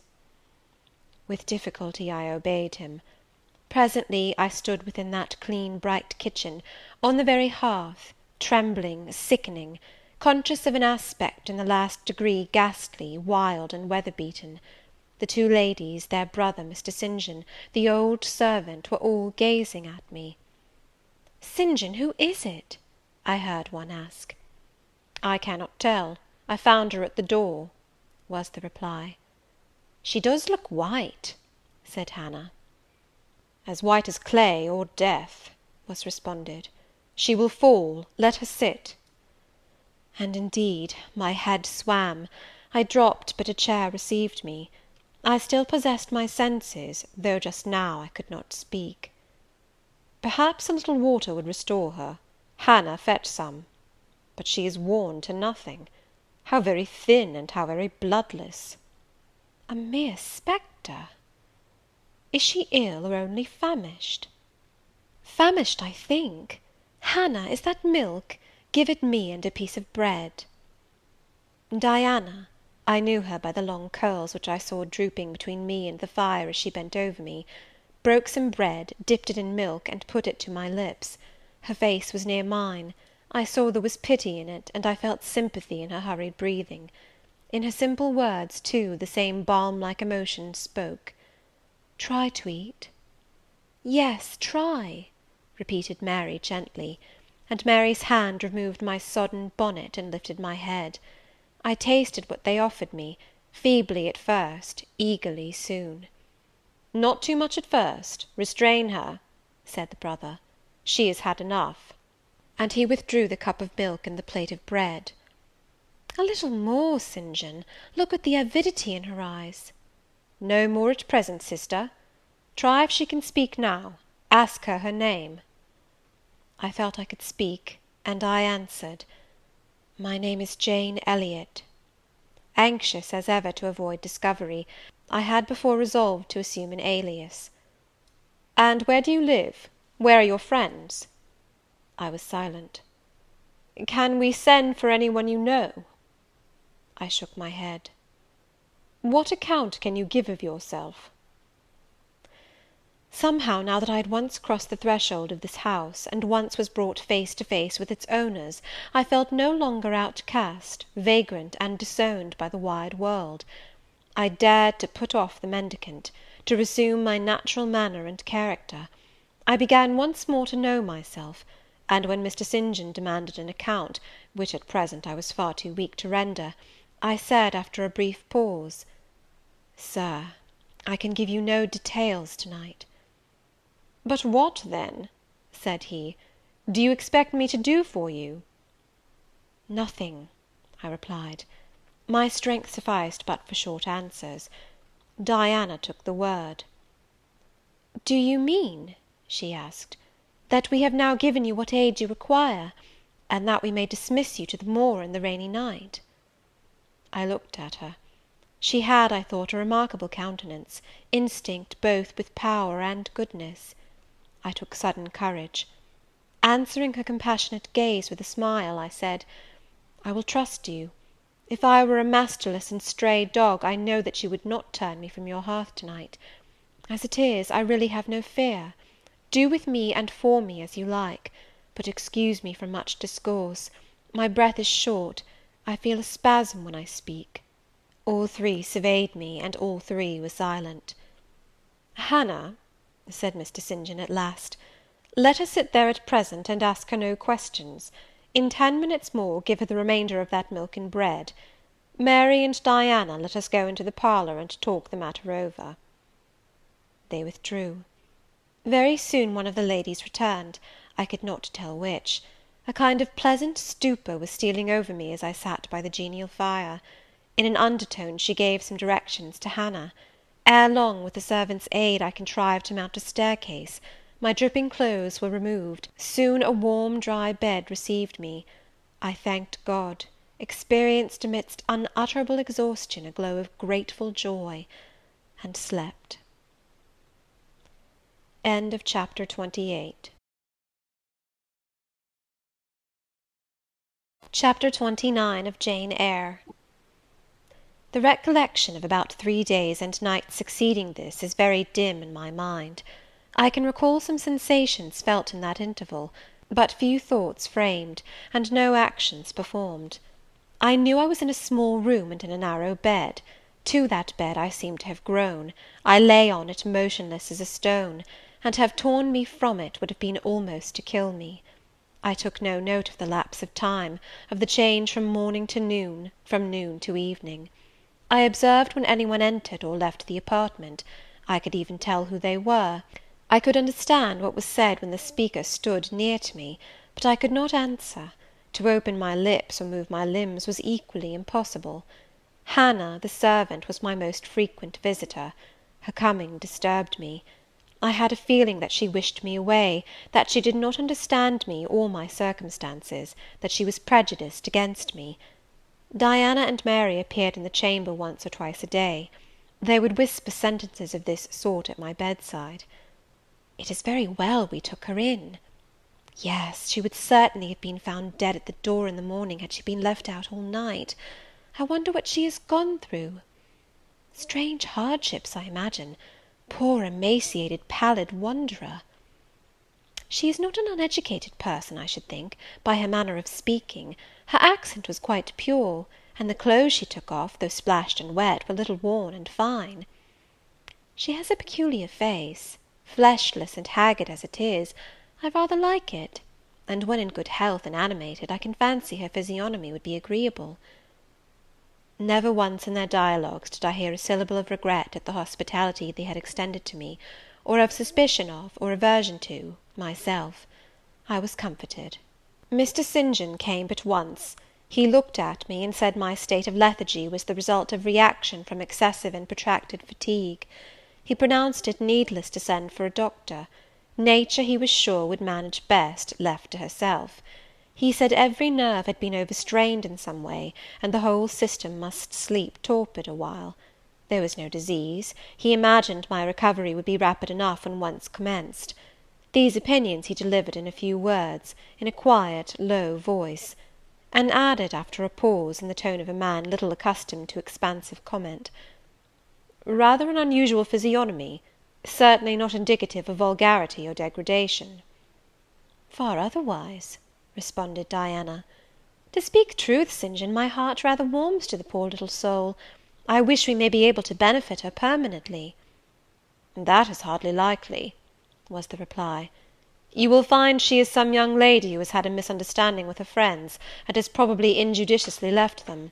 We may perhaps succeed in restoring her to them, if she is not obstinate; but I trace lines of force in her face which make me sceptical of her tractability." He stood considering me some minutes, then added, "She looks sensible, but not at all handsome."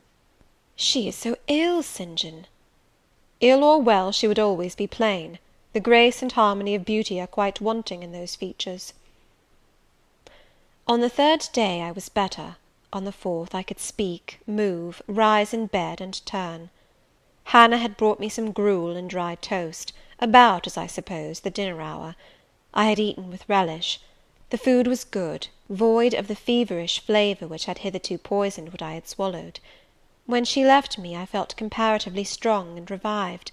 Ere long, satiety of repose and desire for action stirred me. I wished to rise, but what could I put on? Only my damp and bemired apparel, in which I had slept on the ground and fallen in the marsh. I felt ashamed to appear before my benefactors so clad.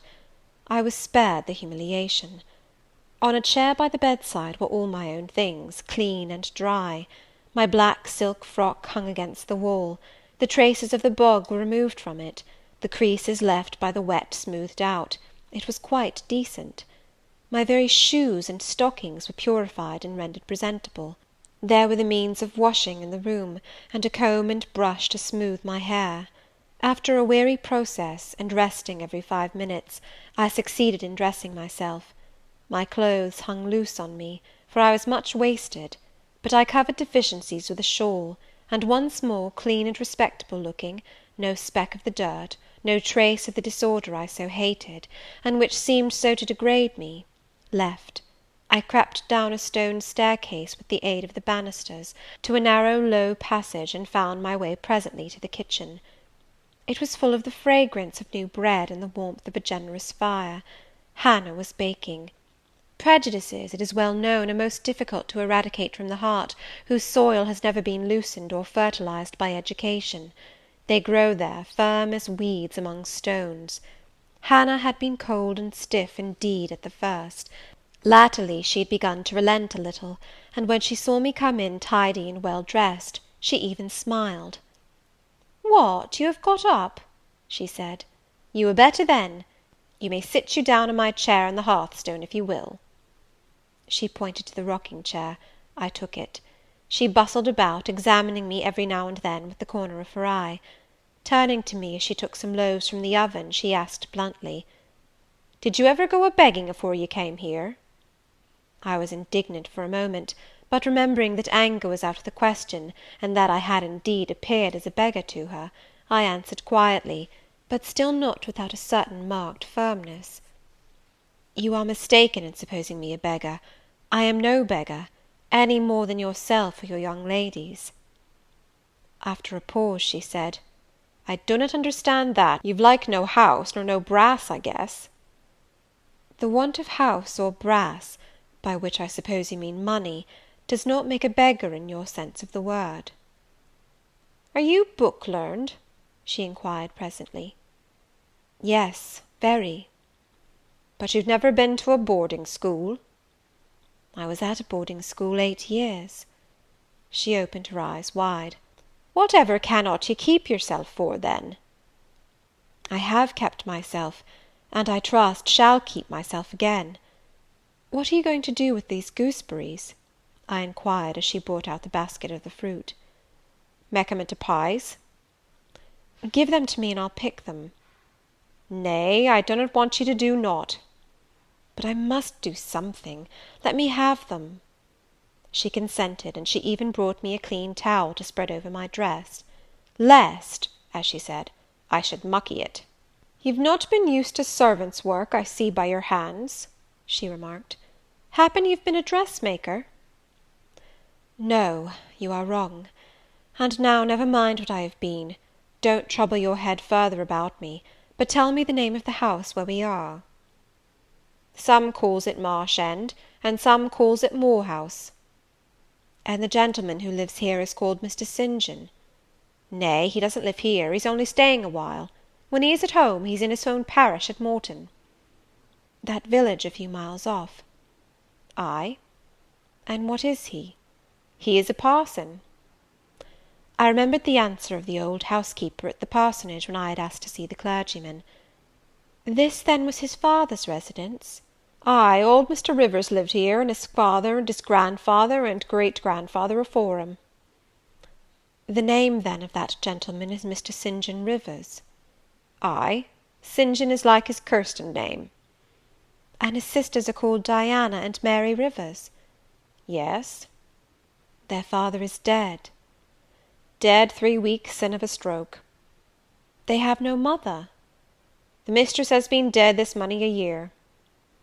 Have you lived with the family long? I've lived here 30 year. I nursed them all 3. That proves you must have been an honest and faithful servant. I will say so much for you, though you have had the incivility to call me a beggar."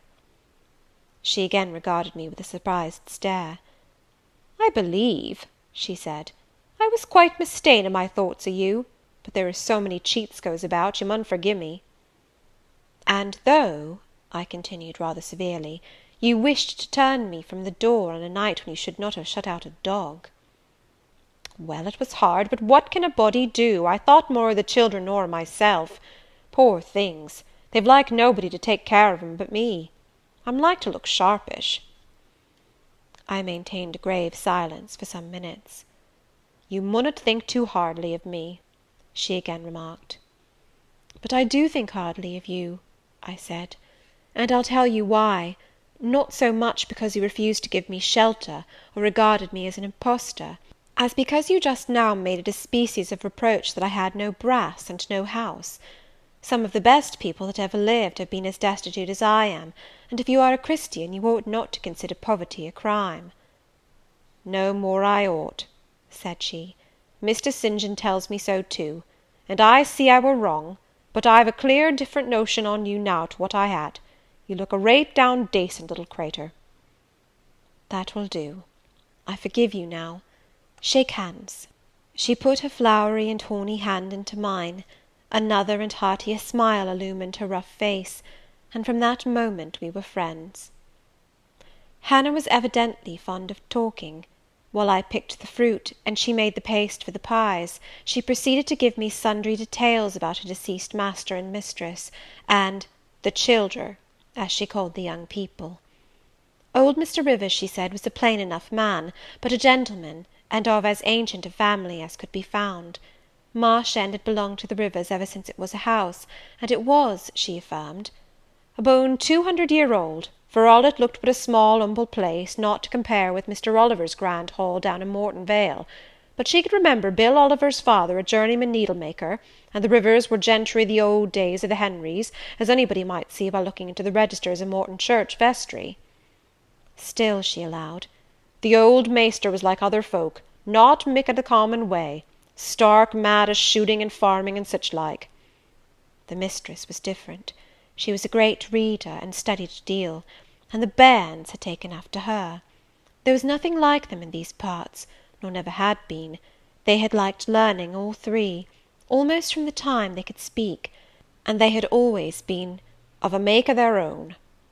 Mr. St. John, when he grew up, would go to college and be a parson, and the girls, as soon as they left school, would seek places as governesses, for they had told her their father had some years ago lost a great deal of money by a man he had trusted turning bankrupt, and as he was now not rich enough to give them fortunes, they must provide for themselves.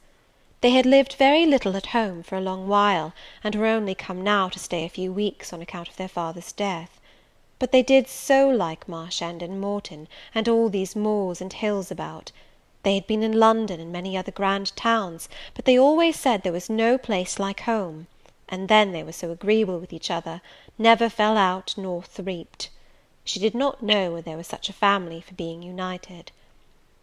Having finished my task of gooseberry picking, I asked where the two ladies and their brother were now. "Gone over to Morton for a walk, but they would be back in half an hour to tea." They returned within the time Hannah had allotted them. They entered by the kitchen door. Mr. St. John, when he saw me, merely bowed and passed through. The two ladies stopped. Mary, in a few words, kindly and calmly expressed the pleasure she felt in seeing me well enough to be able to come down. Diana took my hand. She shook her head at me. "You should have waited for my leave to descend," she said. "You still look very pale, and so thin. Poor child! Poor girl!" Diana had a voice toned, to my ear, like the cooing of a dove. She possessed eyes whose gaze I delighted to encounter. Her whole face seemed to me full of charm. Mary's countenance was equally intelligent, her features equally pretty, but her expression was more reserved, and her manners, though gentle, more distant. Diana looked and spoke with a certain authority. She had a will, evidently. It was my nature to feel pleasure in yielding to an authority supported like hers, and to bend, where my conscience and self-respect permitted, to an active will. "And what business have you here?" she continued. "It is not your place. Mary and I sit in the kitchen sometimes, because at home we like to be free, even to license; but you are a visitor, and must go into the parlour." "I am very well here." "Not at all, with Hannah bustling about and covering you with flour." "Besides, the fire is too hot for you," interposed Mary. "To be sure," added her sister. "Come, you must be obedient." And still holding my hand, she made me rise, and led me into the inner room. "Sit there," she said, placing me on the sofa, "while we take our things off and get the tea ready. It is another privilege we exercise in our little moorland home, to prepare our own meals when we are so inclined, or when Hannah is baking, brewing, washing, or ironing." She closed the door, leaving me solus of Mr. St. John, who sat opposite, a book or newspaper in his hand. I examined first the parlour, and then its occupant. The parlour was rather a small room, very plainly furnished, yet comfortable because clean and neat. The old-fashioned chairs were very bright, and the walnut wood table was like a looking-glass. A few strange antique portraits of the men and women of other days decorated the stained walls. A cupboard with glass doors contained some books and an ancient set of china. There was no superfluous ornament in the room, not one modern piece of furniture, save a brace of work-boxes and a lady's desk in rosewood, which stood on a side table. Everything, including the carpet and curtains, looked at once well worn and well saved. Mr. St. John, sitting as still as one of the dusty pictures on the walls, keeping his eyes fixed on the page he perused, and his lips mutely sealed, was easy enough to examine. Had he been a statue instead of a man, he could not have been any easier. He was young, perhaps from 28 to 30, tall, slender. His face riveted the eye. It was like a Greek face, very pure in outline, quite a straight classic nose, quite an Athenian mouth and chin. It is seldom indeed an English face comes so near the antique models as did his. He might well be a little shocked at the irregularity of my lineaments, his own being so harmonious. His eyes were large and blue, with brown lashes. His high forehead, colourless as ivory, was partially streaked over by careless locks of fair hair. This is a gentle delineation, is it not, reader? Yet he whom it describes scarcely impressed one with the idea of a gentle, a yielding, an impressible, or even of a placid nature. Quiescent as he now sat, there was something about his nostril, his mouth, his brow, which to my perceptions indicated elements within either restless, or hard, or eager. He did not speak to me one word, nor even direct to me one glance, till his sisters returned. Diana, as she passed in and out in the course of preparing tea, brought me a little cake, baked on the top of the oven. "Eat that now," she said, "you must be hungry. Hannah says you have had nothing but some gruel since breakfast." I did not refuse it, for my appetite was awakened and keen. Mr. Rivers now closed his book, approached the table, and, as he took a seat, fixed his blue, pictorial-looking eyes full on me. There was an unceremonious directness, a searching, decided steadfastness in his gaze now, which told that intention, and not diffidence, had hitherto kept it averted from the stranger. "You are very hungry," he said. "I am, Sir." It is my way, it always was my way by instinct, ever to meet the brief with brevity, the direct with plainness. "It is well for you that a low fever has forced you to abstain for the last 3 days. There would have been danger in yielding to the cravings of your appetite at first. Now you may eat, though still not immoderately." "I trust I shall not eat long at your expense, Sir," was my very clumsily contrived, unpolished answer. "No," he said coolly, "when you have indicated to us the residence of your friends, we can write to them, and you may be restored to home." "That I must plainly tell you is out of my power to do, being absolutely without home and friends." The three looked at me, but not distrustfully. I felt there was no suspicion in their glances, there was more of curiosity.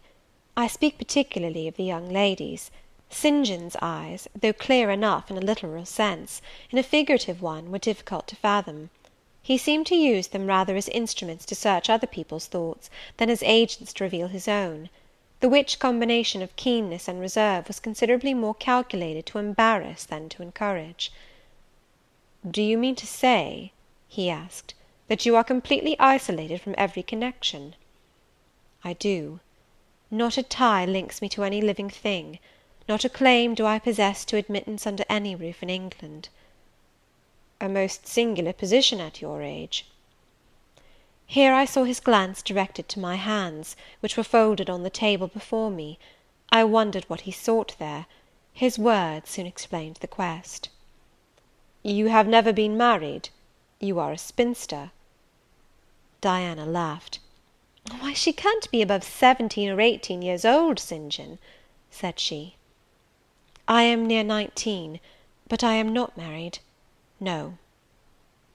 I felt a burning glow mount to my face, for bitter and agitating recollections were awakened by the allusion to marriage.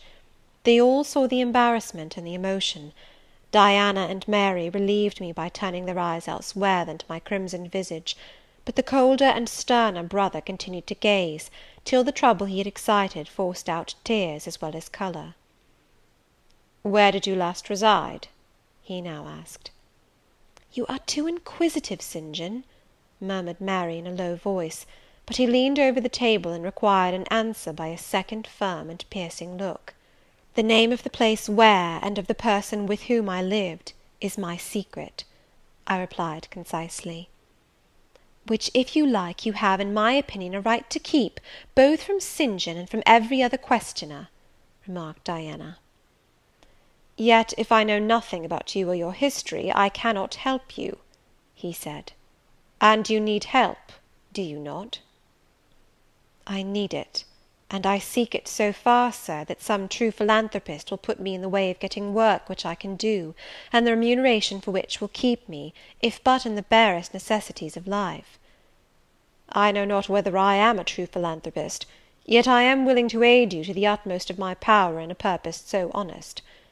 First, then, tell me what you have been accustomed to do, and what you can do." I had now swallowed my tea. I was mightily refreshed by the beverage; as much so as a giant with wine. It gave new tone to my unstrung nerves, and enabled me to address this penetrating young judge steadily. "Mr. Rivers," I said, turning to him, and looking at him as he looked at me, openly and without diffidence, "you and your sisters have done me a great service, the greatest man can do his fellow being. You have rescued me, by your noble hospitality, from death. This benefit conferred gives you an unlimited claim on my gratitude, and a claim, to a certain extent, on my confidence. I will tell you as much of the history of the wanderer you have harboured, as I can tell without compromising my own peace of mind, my own security, moral and physical, and that of others. I am an orphan, the daughter of a clergyman. My parents died before I could know them. I was brought up a dependent, educated in a charitable institution. I will even tell you the name of the establishment, where I passed 6 years as a pupil, and 2 as a teacher. Lowood Orphan Asylum, shire. You will have heard of it, Mr. Rivers. The Reverend Robert Brocklehurst is the treasurer." "I have heard of Mr. Brocklehurst, and I have seen the school." "I left Lowood nearly a year since to become a private governess. I obtained a good situation, and was happy. This place I was obliged to leave 4 days before I came here. The reason of my departure I cannot and ought not to explain. It would be useless, dangerous, and would sound incredible. No blame attached to me. I am as free from culpability as any one of you 3. Miserable I am, and must be for a time, for the catastrophe which drove me from a house I had found a paradise was of a strange and direful nature. I observed but 2 points in planning my departure: speed, secrecy. To secure these, I had to leave behind me everything I possessed except a small parcel, which, in my hurry and trouble of mind, I forgot to take out of the coach that brought me to Whitcross. To this neighbourhood, then, I came, quite destitute. I slept 2 nights in the open air, and wandered about 2 days without crossing a threshold; but twice in that space of time did I taste food, and it was when brought by hunger, exhaustion, and despair almost to the last gasp, that you, Mr. Rivers, forbade me to perish of want at your door, and took me under the shelter of your roof. I know all your sisters have done for me since, for I have not been insensible during my seeming torpor, and I owe to their spontaneous, genuine, genial compassion as large a debt as to your evangelical charity." "Don't make her talk any more now, St. John," said Diana, as I paused. "She is evidently not yet fit for excitement. Come to the sofa, and sit down now, Miss Elliot." I gave an involuntary half start at hearing the alias. I had forgotten my new name. Mr. Rivers, whom nothing seemed to escape, noticed it at once. "You said your name was Jane Elliot," he observed. "I did say so, and it is the name by which I think it expedient to be called at present; but it is not my real name, and when I hear it, it sounds strange to me." "Your real name you will not give?" "No. I fear discovery above all things, and whatever disclosure would lead to it, I avoid." "You are quite right, I am sure," said Diana. "Now do, brother, let her be at peace a while." But when St. John had mused a few moments, he recommenced as imperturbably and with as much acumen as ever. "You would not like to be long dependent on our hospitality. You would wish, I see, to dispense as soon as may be with my sister's compassion, and above all with my charity. I am quite sensible of the distinction drawn, nor do I resent it; it is just. You desire to be independent of us?" "I do. I have already said so. Show me how to work, or how to seek work; that is all I now ask.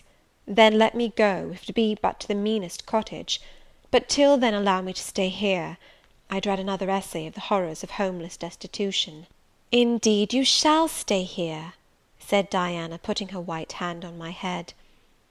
"You shall," repeated Mary, in the tone of undemonstrative sincerity which seemed natural to her. "My sisters, you see, have a pleasure in keeping you," said Mr. St. John, "as they would have a pleasure in keeping and cherishing a half-frozen bird some wintry wind might have driven through their casement.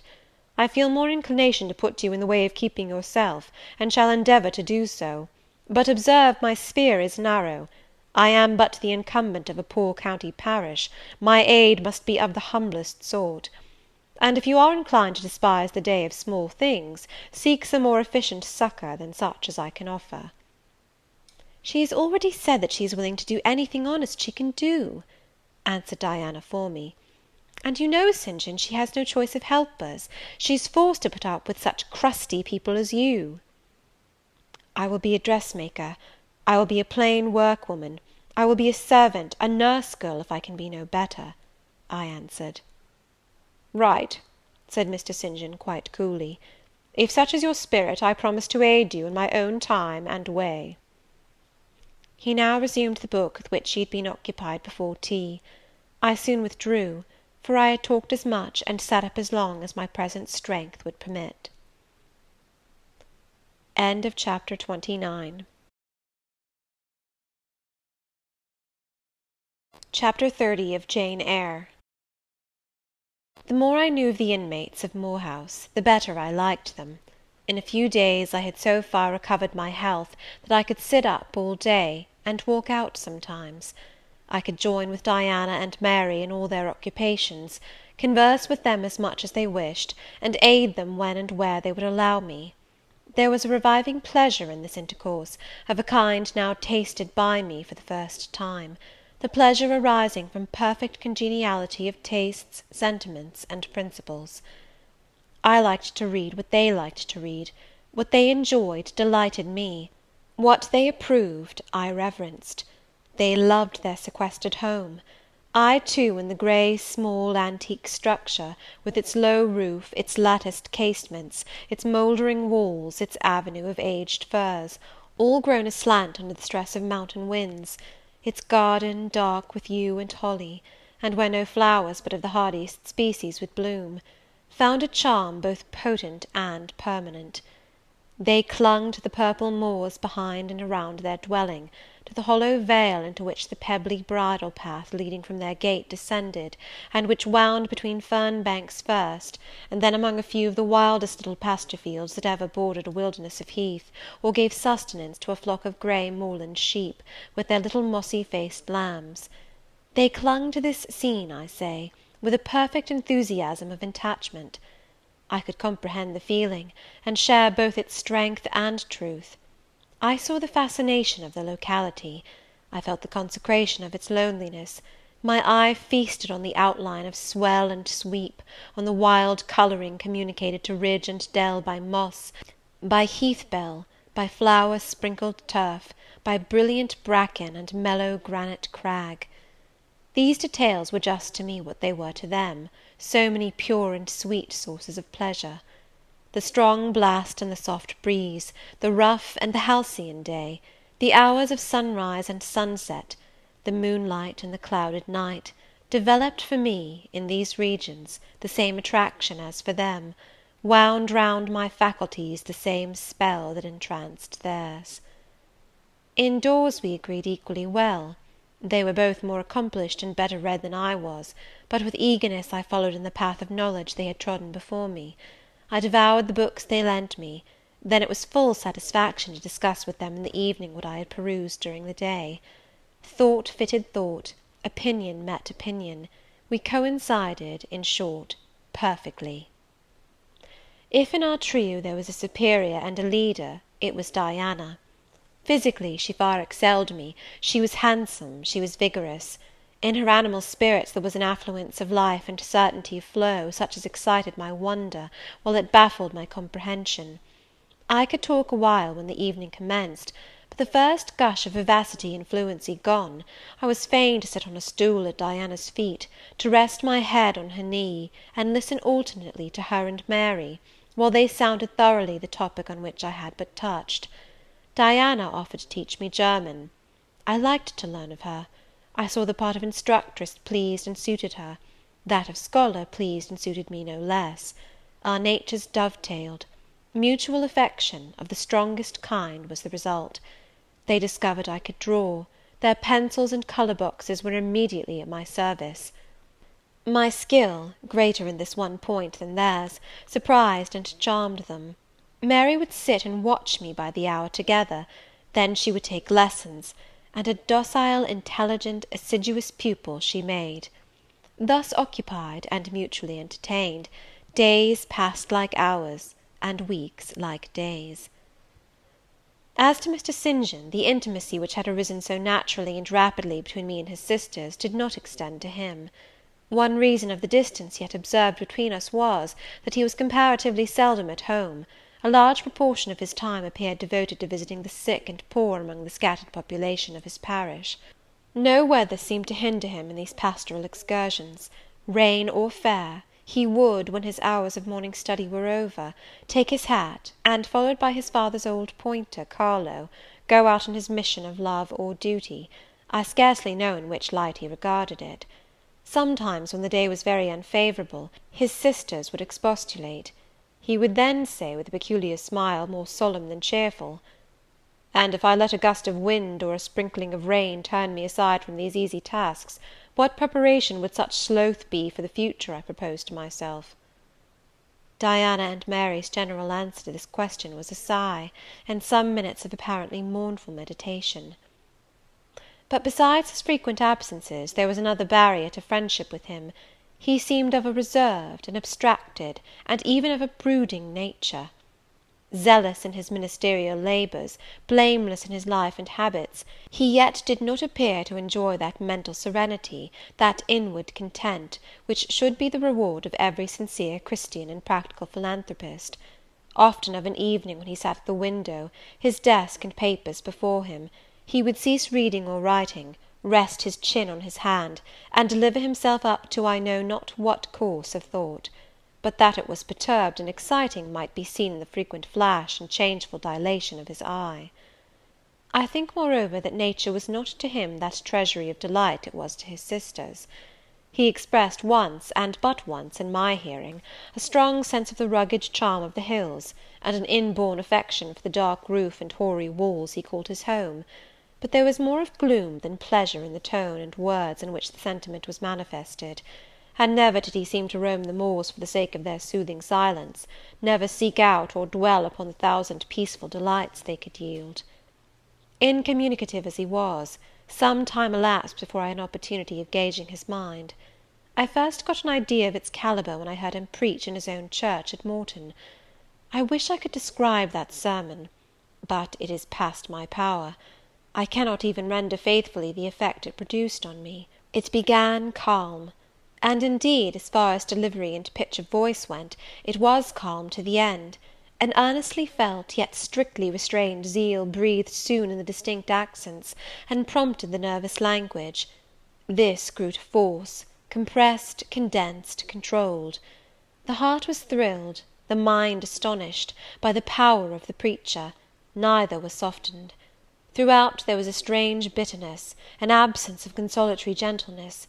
Stern allusions to Calvinistic doctrines, election, predestination, reprobation, were frequent, and each reference to these points sounded like a sentence pronounced for doom. When he had done, instead of feeling better, calmer, more enlightened by his discourse, I experienced an inexpressible sadness; for it seemed to me, I know not whether equally so to others, that the eloquence to which I had been listening had sprung from a depth where lay turbid dregs of disappointment, where moved troubling impulses of insatiate yearnings and disquieting aspirations. I was sure St. John Rivers, pure-lived, conscientious, zealous as he was, had not yet found that peace of God which passeth all understanding. He no more had found it, I thought, than had I, with my concealed and racking regrets for my broken idol and lost Elysium, regrets to which I have latterly avoided referring, but which possessed me and tyrannized over me ruthlessly.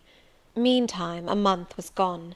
Diana and Mary were soon to leave Moor House, and return to the far different life and scene which awaited them, as governesses in a large, fashionable, south of England city, where each held a situation in families by whose wealthy and haughty members they were regarded only as humble dependents, and who neither knew nor sought out their innate excellencies, and appreciated only their acquired accomplishments as they appreciated the skill of their cook or the taste of their waiting-woman. Mr. St. John had said nothing to me yet about the employment he had promised to obtain for me, yet it became urgent that I should have a vacation of some kind.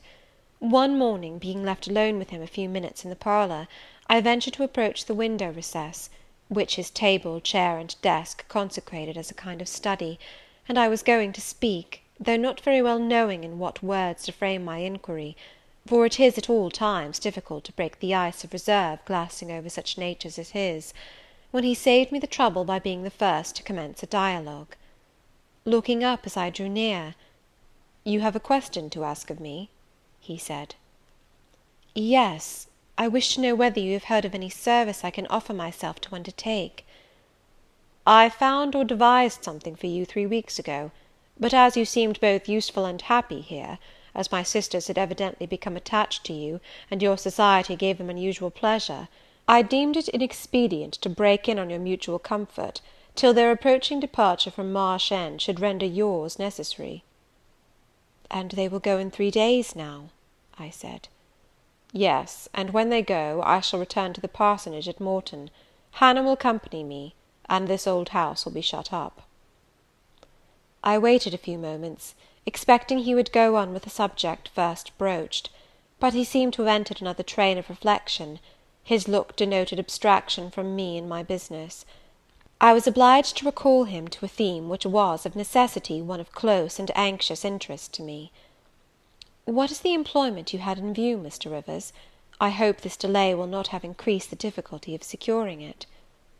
"Oh, no, since it is an employment which depends only on me to give, and you to accept." He again paused. There seemed a reluctance to continue. I grew impatient; a restless movement or two, and an eager and exacting glance fastened on his face, conveyed the feeling to him as effectually as words could have done, and with less trouble. "You need be in no hurry to hear," he said. "Let me frankly tell you, I have nothing eligible or profitable to suggest. Before I explain, recall, if you please, my notice, clearly given, that if I helped you, it must be as the blind man would help the lame. I am poor; for I find that, when I have paid my father's debts, all the patrimony remaining to me will be this crumbling grange, the row of scathed firs behind, and the patch of moorish soil, with the yew trees and holly bushes in front. I am obscure. Rivers is an old name; but of the 3 sole descendants of the race, 2 earn the dependent's crust among strangers, and the 3rd considers himself an alien from his native country, not only for life, but in death. Yes, and deems, and is bound to deem, himself honoured by the lot, and aspires but after the day when the cross of separation from fleshly ties shall be laid on his shoulders, and when the head of that church militant of whose humblest members he is one, shall give the word, "Rise, follow me." St. John said these words as he pronounced his sermons, with a quiet, deep voice, with an unflushed cheek, and a coruscating radiance of glance. He resumed, "And since I am myself poor and obscure, I can offer you but a service of poverty and obscurity. You may even think it degrading; for I see now your habits have been what the world calls refined, your tastes lean to the ideal, and your society has at least been among the educated. But I consider that no service degrades which can better our race. I hold that the more arid and unreclaimed the soil where the Christian labourer's task of tillage is appointed him, the scantier the meed his toil brings, the higher the honour. His, under such circumstances, is the destiny of the pioneer, and the first pioneers of the gospel were the apostles. Their captain was Jesus, the Redeemer himself." "Well," I said, as he again paused, "proceed." He looked at me before he proceeded. Indeed, he seemed leisurely to read my face, as if its features and lines were characters on a page. The conclusions drawn from his scrutiny he partially expressed in his succeeding observations. "I believe you will accept the post I offer you," he said, "and hold it for a while. Not permanently, though; any more than I could permanently keep the narrow and the narrowing, the tranquil hidden office of English country incumbent; for in your nature is an alloy as detrimental to repose as that in mine, though of a different kind." "Do explain," I urged, when he halted once more. "I will, and you shall hear how poor the proposal is, how trivial, how cramping. I shall not stay long at Morton, now that my father is dead, and that I am my own master. I shall leave the place probably in the course of a 12-month; but while I do stay, I will exert myself to the utmost for its improvement. Morton, when I came to it 2 years ago, had no school. The children of the poor were excluded from every hope of progress. I established one for boys. I mean now to open a second school for girls. I have hired a building for the purpose, with a cottage of 2 rooms attached to it for the mistress's house. Her salary will be £30 a year. Her house is already furnished, very simply but sufficiently, by the kindness of a lady, Miss Oliver, the only daughter of the sole rich man in my parish, Mr. Oliver, the proprietor of a needle factory and iron foundry in the valley. The same lady pays for the education and clothing of an orphan from the workhouse, on condition that she shall aid the mistress in such menial offices connected with her own house and the school as her occupation of teaching will prevent her having time to discharge in person. Will you be this mistress?" He put the question rather hurriedly. He seemed half to expect an indignant or at least a disdainful rejection of the offer. Not knowing all my thoughts and feelings, though guessing some, he could not tell in what light the lot would appear to me. In truth, it was humble, but then it was sheltered, and I wanted a safe asylum. It was plodding, but then, compared with that of a governess in a rich house, it was independent, and the fear of servitude with strangers entered my soul like iron. It was not ignoble, not unworthy, not mentally degrading. I made my decision. "Thank you for the proposal, Mr. Rivers, and I accept it with all my heart." "But you comprehend me," he said. "It is a village school. Your scholars would be only poor girls, cottagers' children, at the best farmers' daughters. Knitting, sewing, reading, writing, ciphering, will be all you will have to teach. What will you do with your accomplishments? What with the largest portion of your mind, sentiments, tastes?" "Save them till they are wanted. They will keep." "You know what you undertake, then?" "I do." He now smiled, and not a bitter or a sad smile, but one well pleased and deeply gratified. "And when will you commence the exercise of your function?" "I will go to my house to-morrow, and open the school, if you like, next week." "Very well, so be it." He rose and walked through the room. Standing still, he again looked at me. He shook his head. "What do you disapprove of, Mr. Rivers?" I asked. "You will not stay at Morton long. No, no." "Why, what is your reason for saying so?" "I read it in your eye. It is not of that description which promises the maintenance of an even tenor in life." "I am not ambitious." He started at the word ambitious. He repeated, "No. What made you think of ambition? Who is ambitious? I know I am, but how did you find it out?"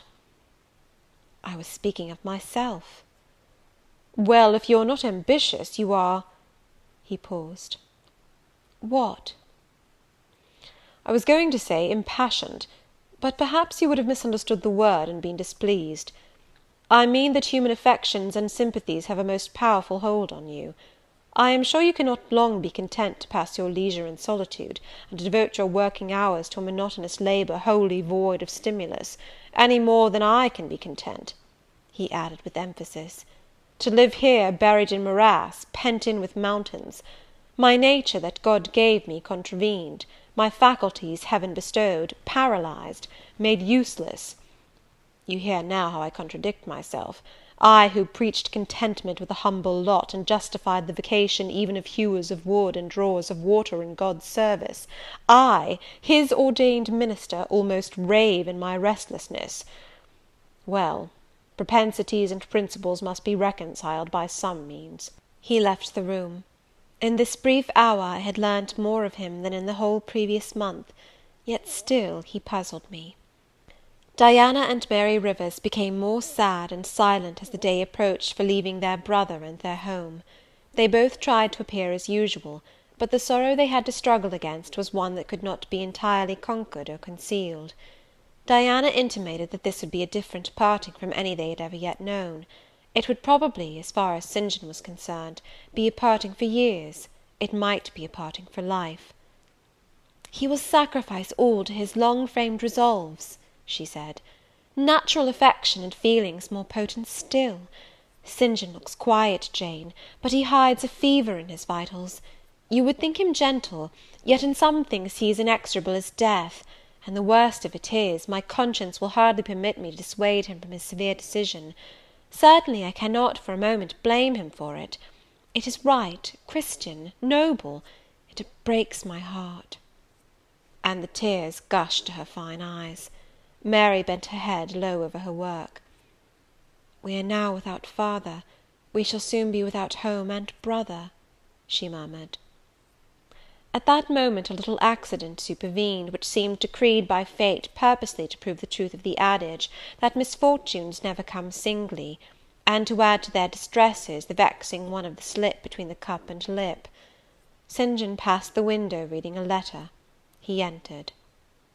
"Our Uncle John is dead," said he. Both the sisters seemed struck, not shocked or appalled. The tidings appeared in their eyes rather momentous than afflicting. "Dead?" repeated Diana. "Yes." She riveted a searching gaze on her brother's face. "And what then?" she demanded in a low voice.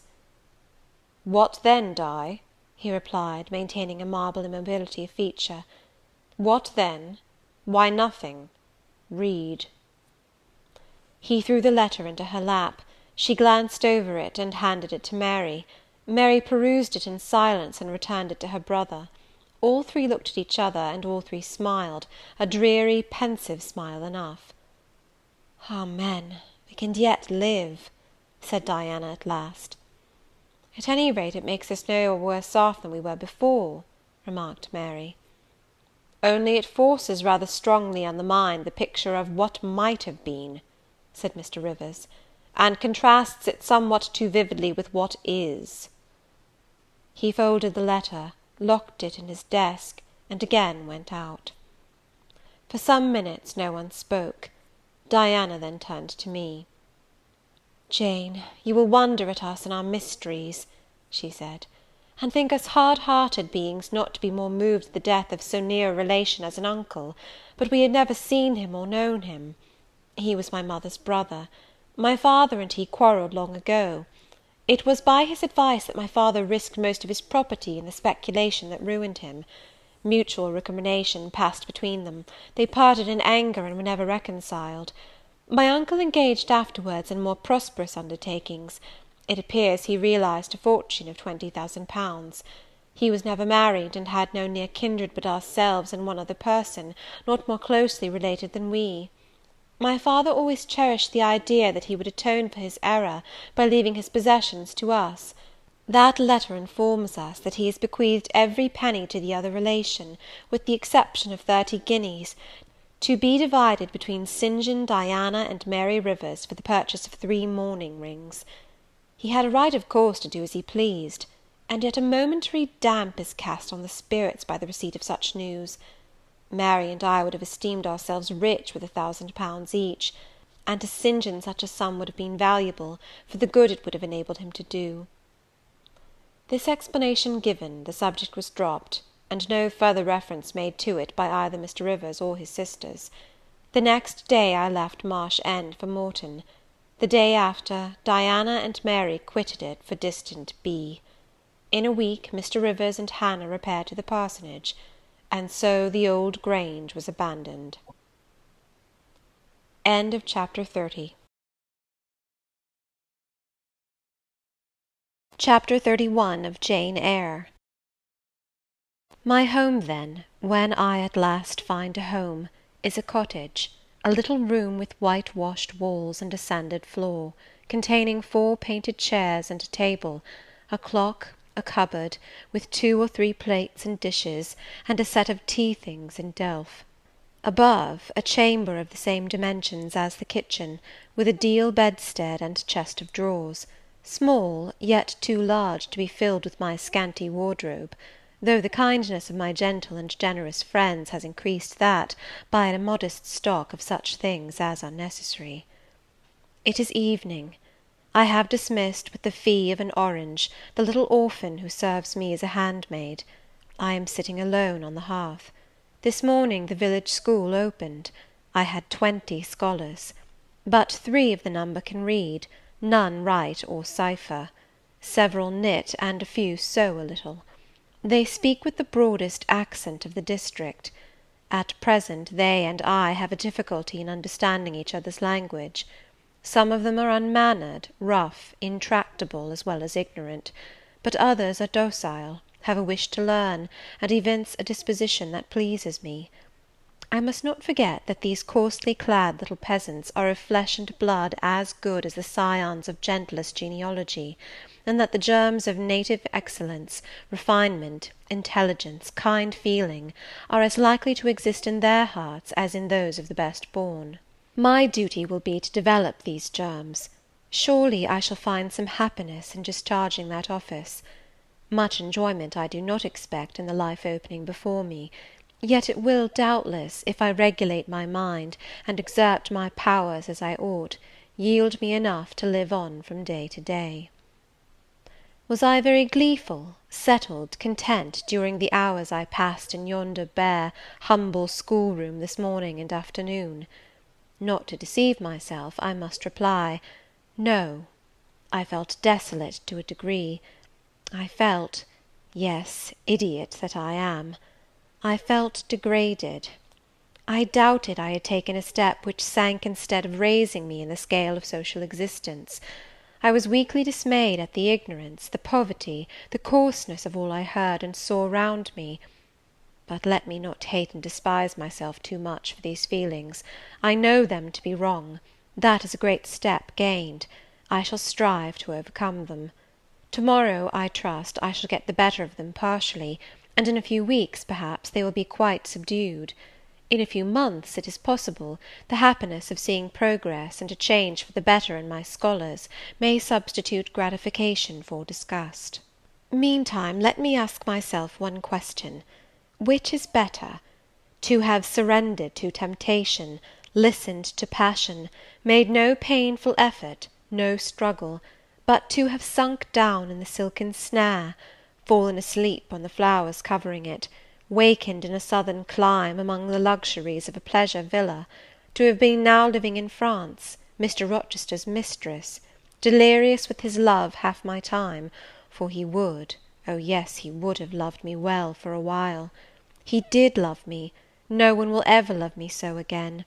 I shall never more know the sweet homage given to beauty, youth, and grace, for never to any one else shall I seem to possess these charms. He was fond and proud of me. It is what no man besides will ever be. But where am I wandering, and what am I saying, and above all feeling?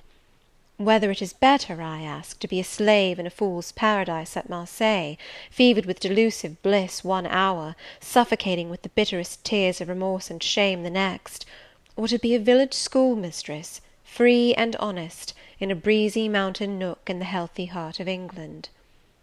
Yes, I feel now that I was right when I adhered to principle and law, and scorned and crushed the insane promptings of a frenzied moment. God directed me to a correct choice. I thank his providence for the guidance. Having brought my eventide musings to this point, I rose, went to my door, and looked at the sunset of the harvest day, and at the quiet fields before my cottage, which, with the school, was distant half a mile from the village. The birds were singing their last strains. The air was mild, the dew was balm. While I looked, I thought myself happy, and was surprised to find myself ere long weeping. And why?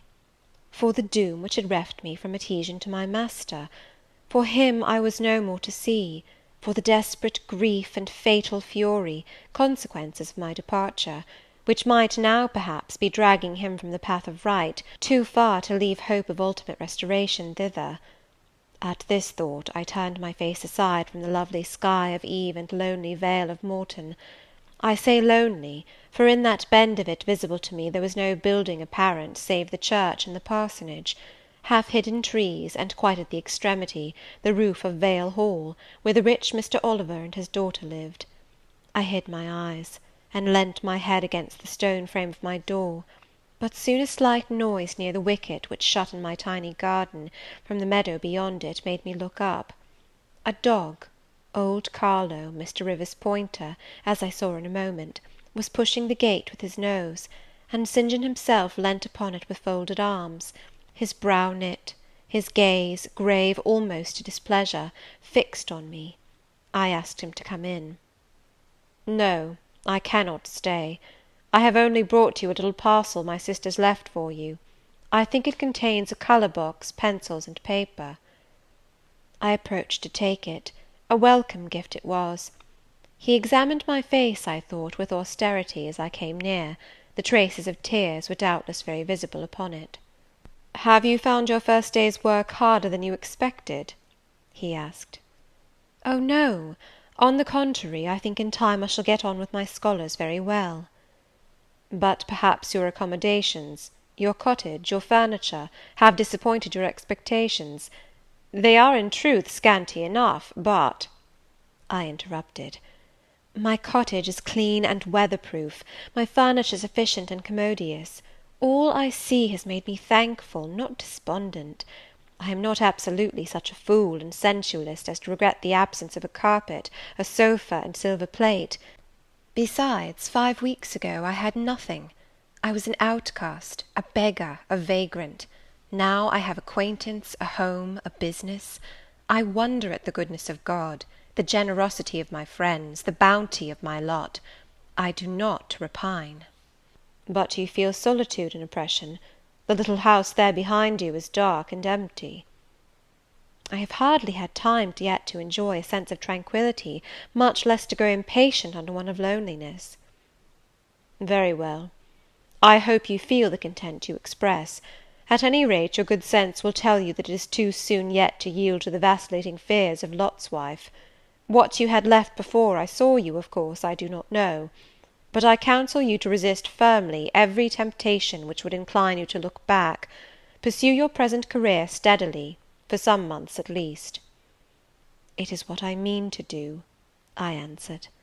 St. John continued, "It is hard work to control the workings of inclination and turn the bent of nature, but that it may be done, I know from experience. God has given us, in a measure, the power to make our own fate, and when our energies seem to demand a sustenance they cannot get, when our will strains after a path we may not follow, we need neither starve from inanition, nor stand still in despair. We have but to seek another nourishment for the mind, as strong as the forbidden food it longed to taste, and perhaps purer, and to hew out for the adventurous foot a road as direct and broad as the one fortune has blocked up against us, if rougher than it. A year ago I was myself intensely miserable, because I thought I had made a mistake in entering the ministry. Its uniform duties wearied me to death. I burned for the more active life of the world, for the more exciting toils of a literary career, for the destiny of an artist, author, orator, anything rather than that of a priest. Yes, the heart of a politician, of a soldier, of a votary of glory, a lover of renown, a lustre after power, beat under my curate's surplice. I considered. My life was so wretched, it must be changed, or I must die. After a season of darkness and struggling, light broke and relief fell. My cramped existence all at once spread out to a plain without bounds. My powers heard a call from heaven to rise, gather their full strength, spread their wings, and mount beyond ken. God had an errand for me, to bear which afar, to deliver it well, skill and strength, courage and eloquence, the best qualifications of soldier, statesman, and orator, were all needed; for these all centre in the good missionary. A missionary I resolved to be. From that moment my state of mind changed. The fetters dissolved and dropped from every faculty, leaving nothing of bondage but its galling soreness, which time only can heal. My father, indeed, imposed the determination, but since his death I have not a legitimate obstacle to contend with. Some affairs settled, a successor for Morton provided, an entanglement or two of the feelings broken through or cut asunder, a last conflict with human weakness, in which I know I shall overcome, because I have vowed that I will overcome, and I leave Europe for the East." He said this in his peculiar, subdued, yet emphatic voice, looking, when he had ceased speaking, not at me, but at the setting sun, at which I looked too. Both he and I had our backs towards the path leading up the field to the wicket. We had heard no step on that grass-grown track. The water running in the vale was the one lulling sound of the hour and scene. We might well then start, when a gay voice, sweet as a silver bell, exclaimed, "Good evening, Mr. Rivers." "And good evening, old Carlo." "Your dog is quicker to recognise his friends than you are, sir. He pricked his ears and wagged his tail when I was at the bottom of the field, and you have your back towards me now." It was true. Though Mr. Rivers had started at the first of those musical accents, as if a thunderbolt had split a cloud over his head, he stood yet, at the close of the sentence, in the same attitude in which the speaker had surprised him, his arm resting on the gate, his face directed towards the west. He turned at last with measured deliberation. A vision, as it seemed to me, had risen at his side. There appeared, within 3 feet of him, a form clad in pure white, a youthful, graceful form, full yet fine in contour, and when, after bending to caress Carlo, it lifted up its head and threw back a long veil, there bloomed under his glance a face of perfect beauty. Perfect beauty is a strong expression, but I do not retrace or qualify it. As sweet features as ever the temperate clime of Albion moulded, as pure hues of rose and lily as ever her humid gales and vapoury skies generated and screened, justified, in this instance, the term. No charm was wanting, no defect was perceptible. The young girl had regular and delicate lineaments, eyes shaped and coloured as we see them in lovely pictures, large and dark and full. The long and shadowy eyelash which encircles a fine eye with so soft a fascination, the pencilled brow which gives such clearness, the white smooth forehead, which adds such repose to the livelier beauties of tint and ray, the cheek oval, fresh and smooth, the lips fresh too, ruddy, healthy, sweetly formed, the even and gleaming teeth without flaw, the small dimpled chin, the ornament of rich plenteous tresses, all advantages, in short, which combined realize the ideal of beauty, were fully hers. I wondered as I looked at this fair creature. I admired her with my whole heart. Nature had surely formed her in a partial mood, and forgetting her usual stinted stepmother dole of gifts, had endowed this, her darling, with a grande dame's bounty. What did St. John Rivers think of this earthly angel? I naturally asked myself that question as I saw him turn to her and look at her, and as naturally I sought the answer to the inquiry in his countenance. He had already withdrawn his eye from the Perry, and was looking at a humble tuft of daisies which grew by the wicket. "A lovely evening, but late for you to be out alone," he said, as he crushed the snowy heads of the closed flowers with his foot. "Oh, I only came home from S." She mentioned the name of a large town some 20 miles distant. "This afternoon. Papa told me you had opened your school, and that the new mistress was come, and so I put on my bonnet after tea, and ran up the valley to see her. This is she?" pointing to me. "It is," said St. John. "Do you think you shall like Morton?" she asked of me, with a direct and naive simplicity of tone and manner, pleasing, if childlike. "I hope I shall. I have many inducements to do so." "Did you find your scholars as attentive as you expected?" "Quite." "Do you like your house?" "Very much." "Have I furnished it nicely?" "Very nicely indeed." "And made a good choice of an attendant for you in Alice Wood?" "You have indeed. She is teachable and handy." This, then, I thought, is Miss Oliver, the heiress, favoured, it seems, in the gifts of fortune as well as in those of nature. What happy combination of the planets presided over her birth, I wonder? "I shall come up and help you to teach sometimes," she added. "It will be a change for me to visit you now and then, and I like a change. Mr. Rivers, I have been so gay during my stay at S. Last night, or rather this morning, I was dancing till 2 o'clock. The th regiment are stationed there since the riots, and the officers are the most agreeable men in the world. They put all our young knife grinders and scissor merchants to shame." It seemed to me that Mr. St. John's under lip protruded, and his upper lip curled a moment. His mouth certainly looked a good deal compressed, and the lower part of his face unusually stern and square, as the laughing girl gave him this information. He lifted his gaze, too, from the daisies, and turned it on her. An unsmiling, a searching, a meaning gaze it was. She answered it with a second laugh, and laughter well became her youth, her roses, her dimples, her bright eyes. As he stood, mute and grave, she again fell to caressing Carlo. "Poor Carlo loves me," said she. He is not stern and distant to his friends, and if he could speak, he would not be silent." As she patted the dog's head, bending with native grace before his young and austere master, I saw a glow rise to that master's face. I saw his solemn eye melt with sudden fire, and flicker with resistless emotion. Flushed and kindled thus, he looked nearly as beautiful for a man as she for a woman. His chest heaved once, as if his large heart, weary of despotic constriction, had expanded, despite the will, and made a vigorous bound for the attainment of liberty. But he curbed it, I think, as a resolute rider would curb a rearing steed. He responded neither by word nor movement to the gentle advances made him. "Papa says you never come to see us now," continued Miss Oliver, looking up.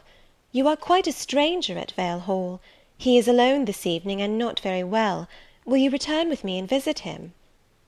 "It is not a seasonable hour to intrude on Mr. Oliver," answered St. John. "Not a seasonable hour! But I declare it is. It is just the hour when papa most wants company, when the works are closed, and he has no business to occupy him. Now, Mr. Rivers, do come. Why are you so very shy, and so very sombre?" She filled up the hiatus his silence left by a reply of her own.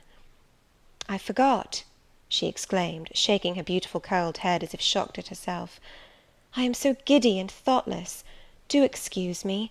It had slipped my memory that you have good reasons to be indisposed for joining in my chatter. Diana and Mary have left you, and Moor House is shut up, and you are so lonely. I am sure I pity you. Do come and see papa." "Not to-night, Miss Rosamond, not to-night." Mr. St. John spoke almost like an automaton. Himself only knew the effort it cost him thus to refuse. "Well, if you are so obstinate, I will leave you, for I dare not stay any longer. The dew begins to fall. Good evening." She held out her hand. He just touched it. "Good evening," he repeated, in a voice low and hollow as an echo. She turned, but in a moment returned. "Are you well?" she asked. Well might she put the question. His face was as blanched as her gown.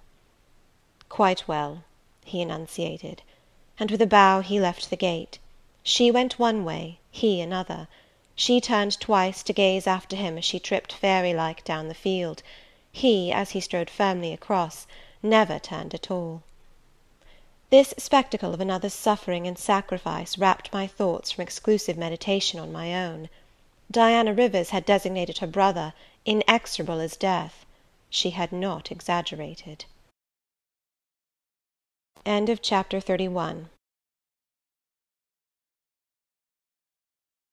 Chapter 32 of Jane Eyre. I continued the labours of the village school as actively and faithfully as I could. It was truly hard work at first. Some time elapsed before, with all my efforts, I could comprehend my scholars and their nature. Wholly untaught, with faculties quite torpid, they seemed to me hopelessly dull, and at first sight all dull alike; but I soon found I was mistaken. There was a difference amongst them as amongst the educated, and when I got to know them, and they me, this difference rapidly developed itself.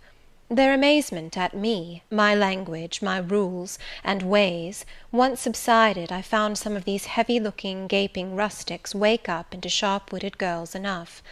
Many showed themselves obliging, and amiable too, and I discovered amongst them not a few examples of natural politeness, and innate self-respect, as well as of excellent capacity, that won both my good-will and my admiration. These soon took a pleasure in doing their work well, in keeping their persons neat, in learning their tasks regularly, in acquiring quiet and orderly manners. The rapidity of their progress, in some instances, was even surprising, and an honest and happy pride I took in it. Besides, I began personally to like some of the best girls, and they liked me. I had amongst my scholars several farmers' daughters, young women grown almost. These could already read, write, and sew, and to them I taught the elements of grammar, geography, history, and the finer kinds of needlework. I found estimable characters among them, characters desirous of information and disposed for improvement, with whom I passed many a pleasant evening hour in their own homes. Their parents then, the farmer and his wife, loaded me with attentions. There was an enjoyment in accepting their simple kindness, and in repaying it by a consideration, a scrupulous regard to their feelings, to which they were not, perhaps, at all times accustomed, and which both charmed and benefited them; because, while it elevated them in their own eyes, it made them emulous to merit the deferential treatment they received. I felt I became a favourite in the neighbourhood. Whenever I went out, I heard on all sides cordial salutations, and was welcomed with friendly smiles. To live amidst general regard, though it be but the regard of working people, is like sitting in sunshine, calm and sweet. Serene inward feelings bud and bloom under the ray. At this period of my life, my heart far oftener swelled with thankfulness than sank with dejection. And yet, reader, to tell you all, in the midst of this calm, this useful existence, after a day passed in honourable exertion amongst my scholars, an evening spent in drawing or reading contentedly alone, I used to rush into strange dreams at night, dreams many-coloured, agitated, full of the ideal, the stirring, the stormy; dreams where, amidst unusual scenes, charged with adventure, with agitating risk and romantic chance, I still again and again met Mr. Rochester, always at some exciting crisis; and then the sense of being in his arms, hearing his voice, meeting his eye, touching his hand and cheek, loving him, being loved by him, the hope of passing a lifetime at his side, would be renewed, with all its first force and fire. Then I awoke; then I recalled where I was, and how situated; then I rose up on my curtainless bed, trembling and quivering; and then the still dark night witnessed the convulsion of despair, and heard the burst of passion. By 9 o'clock the next morning I was punctually opening the school, tranquil, settled, prepared for the steady duties of the day. Rosamond Oliver kept her word in coming to visit me. Her call at the school was generally made in the course of her morning ride. She would canter up to the door on her pony, followed by a mounted livery servant. Anything more exquisite than her appearance, in her purple habit, with her Amazon's cap of black velvet placed gracefully above the long curls that kissed her cheek and floated to her shoulders, can scarcely be imagined; and it was thus she would enter the rustic building, and glide through the dazzled ranks of the village children. She generally came at the hour when Mr. Rivers was engaged in giving his daily catechizing lesson. Keenly, I fear, did the eye of the visitress pierce the young pastor's heart. A sort of instinct seemed to warn him of her entrance, even when he did not see it; and when he was looking quite away from the door, if she appeared at it, his cheek would glow, and his marble-seeming features, though they refused to relax, changed indescribably, and in their very quiescence became expressive of a repressed fervour, stronger than working muscle or darting glance could indicate. Of course she knew her power; indeed he did not, because he could not, conceal it from her. In spite of his Christian stoicism, when she went up and addressed him, and smiled gaily, encouragingly, even fondly in his face, his hand would tremble and his eye burn. He seemed to say, with his sad and resolute look, if he did not say it with his lips, "I love you, and I know you prefer me. It is not despair of success that keeps me dumb. If I offered my heart, I believe you would accept it. But that heart is already laid on a sacred altar, the fire is arranged round it. It will soon be no more than a sacrifice consumed." And then she would pout like a disappointed child; a pensive cloud would soften her radiant vivacity; she would withdraw her hand hastily from his, and turn in transient petulance from his aspect, at once so heroic and so martyr-like. St. John, no doubt, would have given the world to follow, recall, retain her, when she thus left him; but he would not give one chance of heaven, nor relinquished for the Elysium of her love one hope of the true eternal paradise. Besides, he could not bind all that he had in his nature, the rover, the aspirant, the poet, the priest, in the limits of a single passion. He could not, he would not, renounce his wild field of mission warfare for the parlours and the peace of Vale Hall. I learnt so much from himself in an inroad I once, despite his reserve, had the daring to make on his confidence. Miss Oliver already honoured me with frequent visits to my cottage. I had learnt her whole character, which was without mystery or disguise. She was coquettish, but not heartless; exacting, but not worthlessly selfish. She had been indulged from her birth, but was not absolutely spoiled. She was hasty, but good humoured; vain, She could not help it, when every glance in the class showed her such a flush of loveliness, but not affected; liberal-handed, innocent of the pride of wealth, ingenuous, sufficiently intelligent, gay, lively, and unthinking. She was very charming, in short, even to a cool observer of her own sex like me; but she was not profoundly interesting or thoroughly impressive. A very different sort of mind was hers from that, for instance, of the sisters of St. John. Still, I liked her almost as much as I liked my pupil Adele, except that, for a child whom we have watched over and taught, a closer affection is engendered than we can give an equally attractive adult acquaintance. She had taken an amiable caprice to me. She said I was like Mr. Rivers, only certainly, she allowed, not 1/10 so handsome, though I was a nice neat little soul enough, but he was an angel. I was, however, good, clever, composed, and firm, like him. I was a lusus naturae, she affirmed, as a village schoolmistress. She was sure my previous history, if known, would make a delightful romance.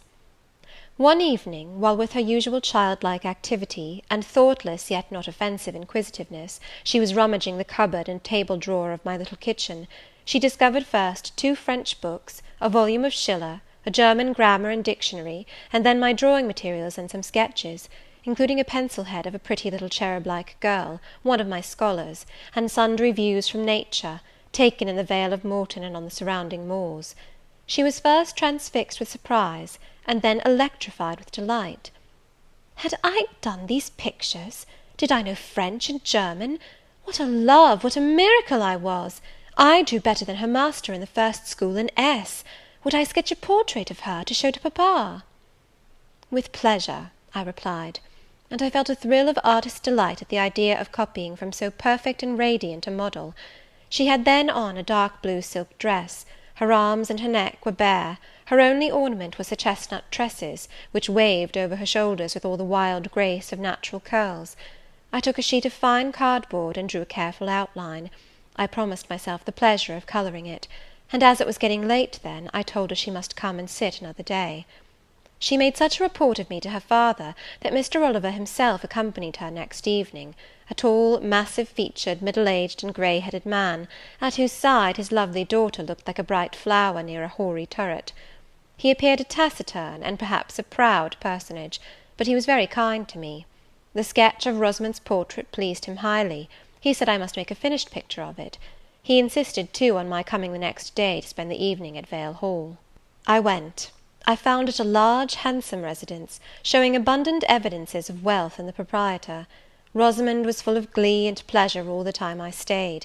Her father was affable, and when he entered into conversation with me after tea, he expressed in strong terms his approbation of what I had done in Morton School, and said he only feared, from what he saw and heard, I was too good for the place, and would soon quit it for one more suitable. "Indeed," cried Rosamond, "she is clever enough to be a governess in a high family, papa." I thought I would far rather be where I am than in any high family in the land. Mr. Oliver spoke of Mr. Rivers, of the Rivers family, with great respect. He said it was a very old name in that neighbourhood, that the ancestors of the house were wealthy, that all Morton had once belonged to them, that even now he considered the representative of that house might, if he liked, make an alliance with the best.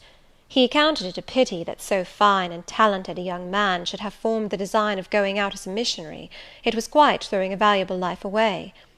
It appeared, then, that the father would throw no obstacle in the way of Rosamond's union with St. John. Mr. Oliver evidently regarded the young clergyman's good birth, old name, and sacred profession as sufficient compensation for the want of fortune. It was the 5th of November, and a holiday. My little servant, after helping me to clean my house, was gone, well satisfied with the fee of a penny for her aid. All about me was spotless and bright; scoured floor, polished grate, and well-rubbed chairs. I had also made myself neat, and had now the afternoon before me to spend as I would. The translation of a few pages of German occupied an hour. Then I got my palette and pencils, and fell to the more soothing, because easier occupation, of completing Rosamond Oliver's miniature.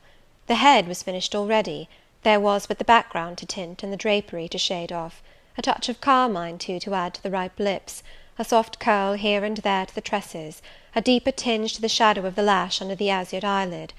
I was absorbed in the execution of these nice details, when, after one rapid tap, my door unclosed, admitting St. John Rivers. "I come to see how you are spending the holiday," he said. "Not, I hope, in thought. No, that is well. While you draw, you will not feel lonely. You see, I mistrust you still, though you have borne up wonderfully so far. I have brought you a book for evening solace."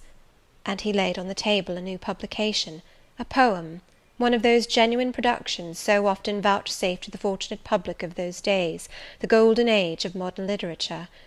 Alas, the readers of our era are less favoured. But courage, I will not pause either to accuse or repine. I know poetry is not dead, nor genius lost, nor has Mammon gained power over either, to bind or slay. They will both assert their existence, their presence, their liberty and strength again one day. Powerful angels, safe in heaven. They smile when sordid souls triumph, and feeble ones weep over their destruction. Poetry destroyed? Genius banished? No. Mediocrity, no. Do not let envy prompt you to the thought. No, they not only live, but reign and redeem, and without their divine influence spread everywhere, you would be in hell, the hell of your own meanness. While I was eagerly glancing at the bright pages of Marmion, for Marmion it was, St. John stooped to examine my drawing. His tall figure sprang erect again with a start. He said nothing. I looked up at him. He shunned my eye. I knew his thoughts well, and could read his heart plainly. At the moment I felt calmer and cooler than he. I had then temporarily the advantage of him, and I conceived an inclination to do him some good if I could. With all his firmness and self-control, thought I, he tasks himself too far, locks every feeling and pang within, expresses, confesses, imparts nothing. I am sure it would benefit him to talk a little about this sweet Rosamond, whom he thinks he ought not to marry. I will make him talk. I said first, "Take a chair, Mr. Rivers." But he answered, as he always did, that he could not stay. "Very well," I responded mentally, "stand if you like, but you shall not go just yet, I am determined. Solitude is at least as bad for you as it is for me. I'll try if I cannot deliver the secret spring of your confidence, and find an aperture in that marble breast through which I can shed one drop of the balm of sympathy." "Is this portrait like?" I asked bluntly. "Like? Like whom? I did not observe it closely." "You did, Mr. Rivers." He almost started at my sudden and strange abruptness. He looked at me astonished. "Oh, that is nothing yet," I muttered within. "I don't mean to be baffled by a little stiffness on your part. I'm prepared to go to considerable lengths." I continued, "You observed it closely and distinctly, but I have no objection to your looking at it again." And I rose and placed it in his hand. "A well-executed picture," he said. "Very soft, clear colouring, very graceful and correct drawing." "Yes, yes, I know all that. But what of the resemblance? Who is it like?" Mastering some hesitation, he answered, "Miss Oliver, I presume?" "Of course. And now, sir, to reward you for the accurate guess, I will promise to paint you a careful and faithful duplicate of this very picture, provided you admit that the gift would be acceptable to you. I don't wish to throw away my time and trouble on an offering you would deem worthless." He continued to gaze at the picture. The longer he looked, the firmer he held it, the more he seemed to covet it. "It is like," he murmured. "The eye is well managed, the colour, light, expression are perfect. It smiles." "Would it comfort, or would it wound you to have a similar painting? Tell me that. When you are at Madagascar, at the Cape, or in India, would it be a consolation to have that memento in your possession? Or would the sight of it bring recollections calculated to enervate and distress?" He now furtively raised his eyes. He glanced at me, irresolute, disturbed. He again surveyed the picture. "That I should like to have it is certain. Whether it would be judicious or wise is another question." Since I had ascertained that Rosamond really preferred him, and that her father was not likely to oppose the match, I, less exalted in my views than St. John, had been strongly disposed in my own heart to advocate their union. It seemed to me that, should he become the possessor of Mr. Oliver's large fortune, he might do as much good with it as if he went and laid his genius out to wither, and his strength to waste under a tropical sun.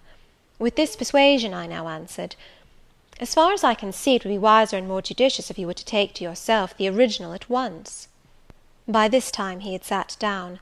He had laid the picture on the table before him, and with his brow supported on both hands, hung fondly over it. I discerned he was now neither angry nor shocked at my audacity. I saw even that to be thus frankly addressed on a subject he had deemed unapproachable, to hear it thus freely handled, was beginning to be felt by him as a new pleasure, an unhoped-for relief. Reserved people often really need the frank discussion of their sentiments and griefs more than the expansive. The sternest seeming stoic is human after all, and to burst with boldness and good will into the silent sea of their souls is often to confer on them the first of obligations. "She likes you, I am sure," said I, as I stood behind his chair, "and her father respects you.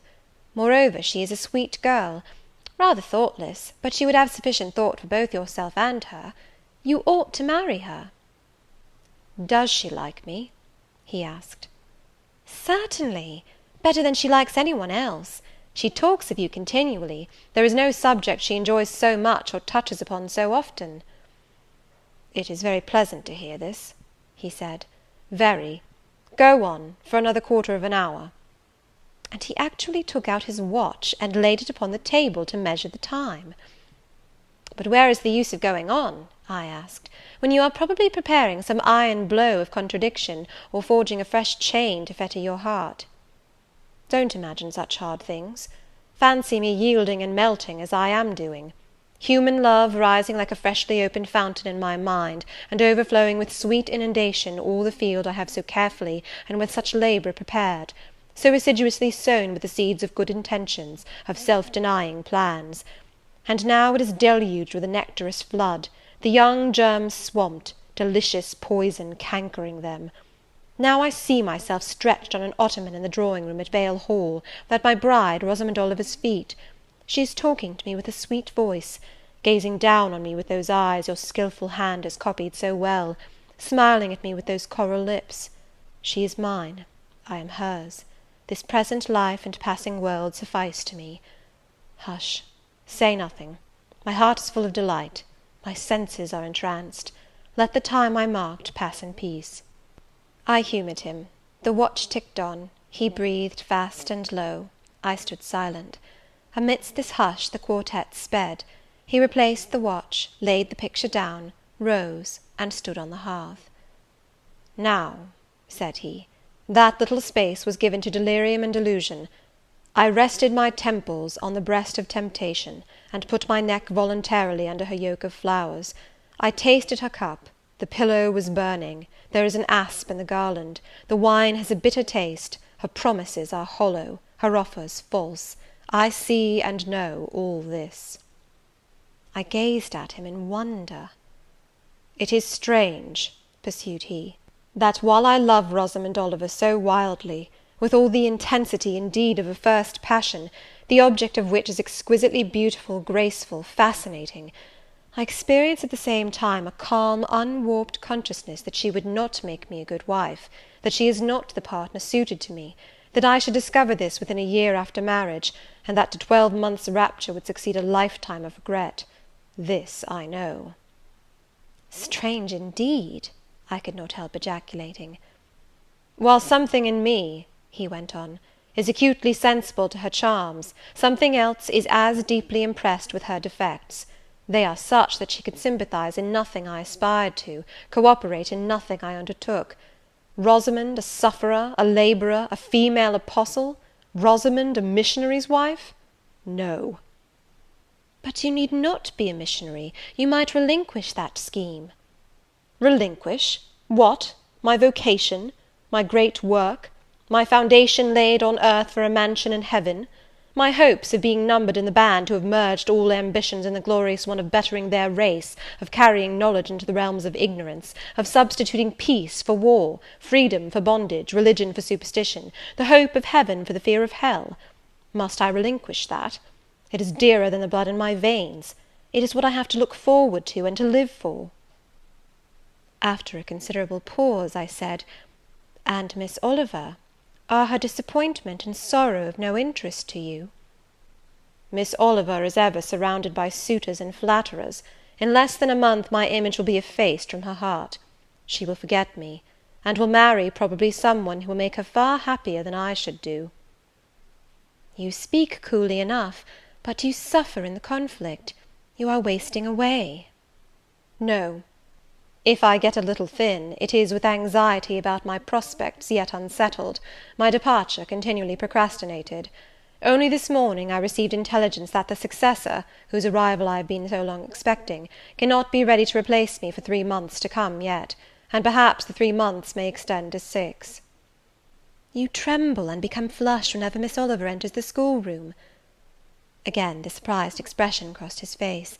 He had not imagined that a woman would dare to speak so to a man. For me, I felt at home in this sort of discourse. I could never rest in communication with strong, discreet, and refined minds, whether male or female, till I had passed the outworks of conventional reserve, and crossed the threshold of confidence, and won a place by their heart's very hearthstone. You are original, said he, and not timid. There is something brave in your spirit, as well as penetrating in your eye. But allow me to assure you that you partially misinterpret my emotions. You think them more profound and potent than they are. You give me a larger allowance of sympathy than I have a just claim to. When I colour, and when I shade before Miss Oliver, I do not pity myself.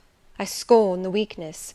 I know it is ignoble, a mere fever of the flesh, not, I declare, the convulsion of the soul. That is just as fixed as a rock, firm set in the depths of a restless sea. Know me to be what I am, a cold, hard man. I smiled incredulously. You have taken my confidence by storm, he continued, and now it is much at your service. I am simply in my original state, stripped of that blood-bleached robe with which Christianity covers human deformity, a cold, hard, ambitious man. Natural affection only, of all the sentiments, has permanent power over me. Reason and not feeling is my guide. My ambition is unlimited. My desire to rise higher, to do more than others, insatiable. I honour endurance, perseverance, industry, talent, because these are the means by which men achieve great ends and mount to lofty eminence. I watch your career with interest, because I consider you a specimen of a diligent, orderly, energetic woman, not because I deeply compassionate what you have gone through, or what you still suffer. You would describe yourself as a mere pagan philosopher, I said. No, there is this difference between me and deistic philosophers. I believe, and I believe the gospel. You missed your epithet. I am not a pagan, but a Christian philosopher, a follower of the sect of Jesus. As his disciple, I adopt his pure, his merciful, his benignant doctrines. I advocate them. I am sworn to spread them. Won in youth to religion, she has cultivated my original qualities thus: from the minute germ, natural affection, she has developed the overshadowing tree, philanthropy. From the wild, stringy root of human uprightness, she has reared a due sense of the divine justice. Of the ambition to win power and renown for my wretched self, she has formed the ambition to spread my Master's kingdom, to achieve victories for the standard of the cross. So much has religion done for me, turning the original materials to the best account, pruning and training nature. But she could not eradicate nature, nor will it be eradicated till this mortal shall put on immortality. Having said this, he took his hat, which lay on the table beside my pallet. Once more he looked at the portrait. "She is lovely," he murmured. "She is well named the rose of the world indeed." "And may I not paint one like it for you?" "Cui bono? No." He drew over the picture the sheet of thin paper on which I was accustomed to rest my hand in painting, to prevent the cardboard from being sullied. What he suddenly saw on this blank paper, it was impossible for me to tell, but something had caught his eye. He took it up with a snatch, he looked at the edge, then shot a glance at me, inexpressibly peculiar, and quite incomprehensible, a glance that seemed to take and make note of every point in my shape, face, and dress, for it traversed all, quick, keen as lightning. His lips parted as if to speak, but he checked the coming sentence, whatever it was. "What is the matter?" I asked. "Nothing in the world," was the reply, and replacing the paper, I saw him dexterously tear a narrow slip from the margin. It disappeared in his glove, and with one hasty nod, and "Good afternoon," he vanished. "Well," I exclaimed, using an expression of the district, "that caps the globe, however." I in my turn scrutinized the paper, but saw nothing on it save a few dingy stains of paint where I had tried the tint in my pencil. I pondered the mystery a minute or two, but finding it insolvable, and being certain it could not be of much moment, I dismissed, and soon forgot it.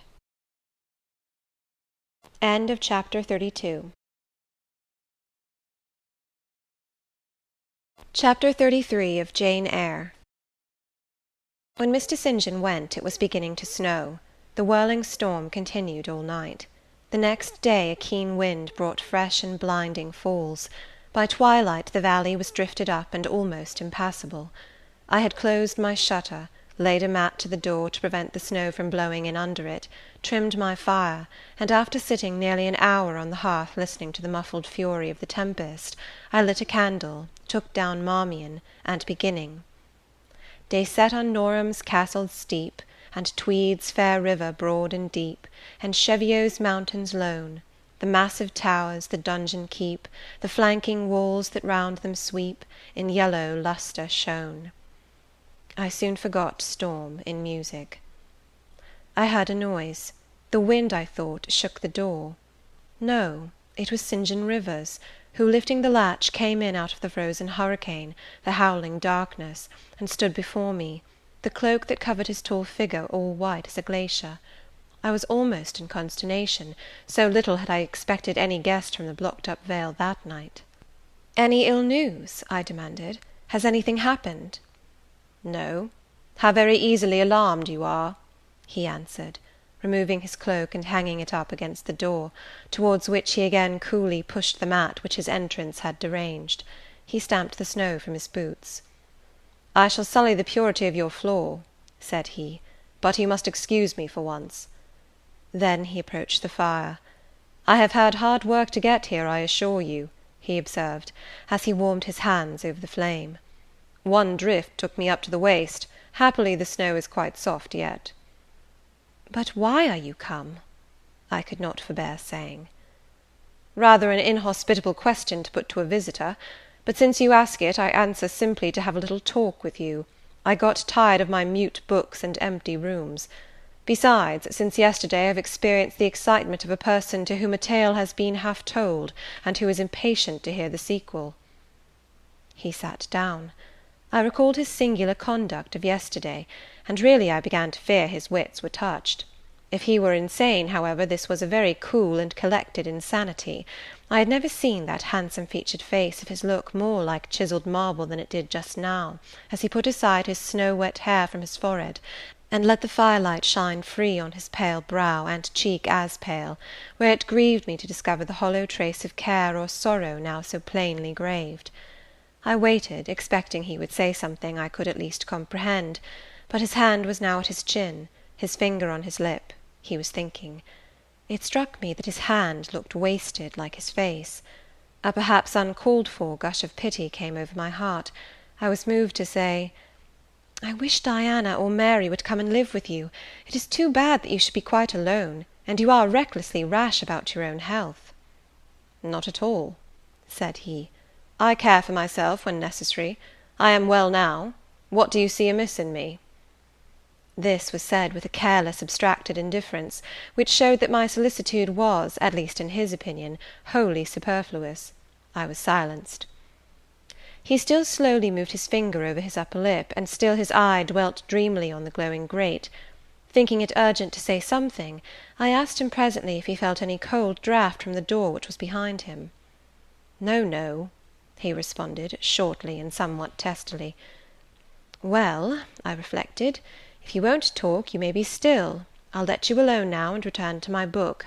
So I snuffed the candle and resumed the perusal of Marmion. He soon stirred. My eye was instantly drawn to his movements. He only took out a morocco pocket-book, thence produced a letter, which he read in silence, folded it, put it back, relapsed into meditation. It was vain to try to read with such an inscrutable fixture before me, nor could I, in impatience, consent to be dumb. He might rebuff me if he liked, but talk I would. "Have you heard from Diana and Mary lately?" "Not since the letter I showed you a week ago." "There has not been any change made about your own arrangements? You will not be summoned to leave England sooner than you expected?" "I fear not, indeed. Such chance is too good to befall me." Baffled so far, I changed my ground. I bethought myself to talk about the school and my scholars. "Mary Garrett's mother is better, and Mary came back to school this morning, and I shall have 4 new girls next week from the Foundry Close. They would have come to-day but for the snow." "Indeed?" "Mr. Oliver pays for 2. "Does he?" "He means to give the whole school a treat at Christmas." "I know." "Was it your suggestion?" "No." "Whose, then?" "His daughter's, I think." "It is like her, she is so good-natured." "Yes." Again came the blank of a pause. The clock struck 8 strokes. It aroused him. He uncrossed his legs, sat erect, and turned to me. "Leave your book a moment, and come a little nearer the fire," he said. Wondering, and of my wonder finding no end, I complied. "Half an hour ago," he pursued, "I spoke of my impatience to hear the sequel of a tale. On reflection, I find the matter will be better managed by my assuming the narrator's part, and converting you into a listener. Before commencing, it is but fair to warn you that the story will sound somewhat hackneyed in your ears, but stale details often regain a degree of freshness when they pass through new lips. For the rest, whether trite or novel, it is short. 20 years ago, a poor curate, never mind his name at the moment, fell in love with a rich man's daughter. She fell in love with him, and married him, against the advice of all her friends, who consequently disowned her immediately after the wedding. Before 2 years passed, the rash pair were both dead, and laid quietly side by side under one slab. I have seen their grave. It formed part of the pavement of a huge churchyard surrounding the grim, soot-blacked old cathedral of an overgrown manufacturing town in shire. They left a daughter, which, at its very birth, Charity received in her lap, cold as that of the snowdrift I almost stuck fast in to-night. Charity carried the friendless thing into the house of its rich maternal relations. It was reared by an aunt-in-law, called, I come to names now, Mrs. Reed of Gateshead. You start. Did you hear a noise? I dare say it is only a rat scrambling down the rafters of the adjoining schoolroom. It was a barn before I had it repaired and altered, and barns are generally haunted by rats. To proceed. Mrs. Reed kept the orphan 10 years. Whether it was happy or not with her I cannot say, never having been told, but at the end of that time she transferred it to a place you know, being no other than Lowood School, where you so long resided yourself. It seems her career there was very honourable. From a pupil she became a teacher, like yourself. Really, it strikes me there are parallel points in her history and yours. She left it to be a governess. There again your fates were analogous. She undertook the education of the ward of a certain Mr. Rochester." "Mr. Rivers," I interrupted. "I can guess your feelings," he said, "but restrain them for a while. I have nearly finished. Hear me to the end. Of Mr. Rochester's character I know nothing, but the one fact that he professed to offer honourable marriage to this young girl, and that, at the very altar, she discovered he had a wife yet alive, though a lunatic. What his subsequent conduct and proposals were is a matter of pure conjecture, but when an event transpired which rendered inquiry after the governess necessary, it was discovered she was gone. No one could tell when, where, or how. She had left Thornfield Hall in the night. Every research after her course had been vain. The country had been scoured far and wide. No vestige of information could be gathered respecting her. Yet that she should be found has become a matter of serious urgency. Advertisements have been put in all the papers.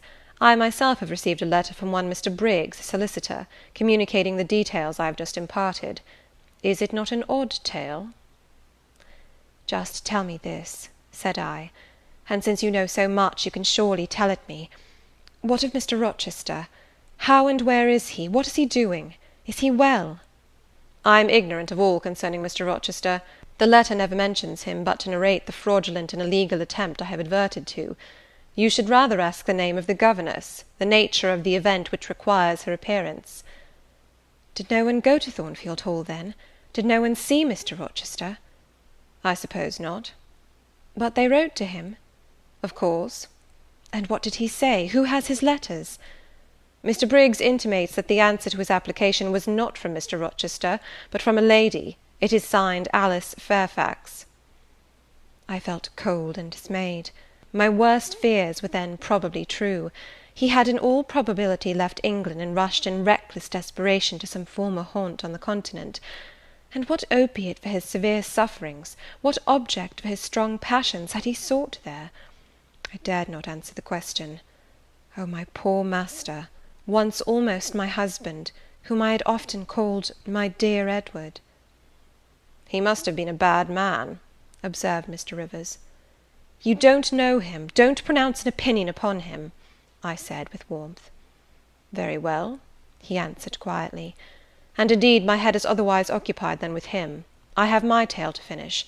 Since you won't ask the governess's name, I must tell it of my own accord. Stay, I have it here. It is always more satisfactory to see important points written down, fairly committed to black and white. And the pocket-book was again deliberately produced, opened, sought through. From one of its compartments was extracted a shabby slip of paper, hastily torn off.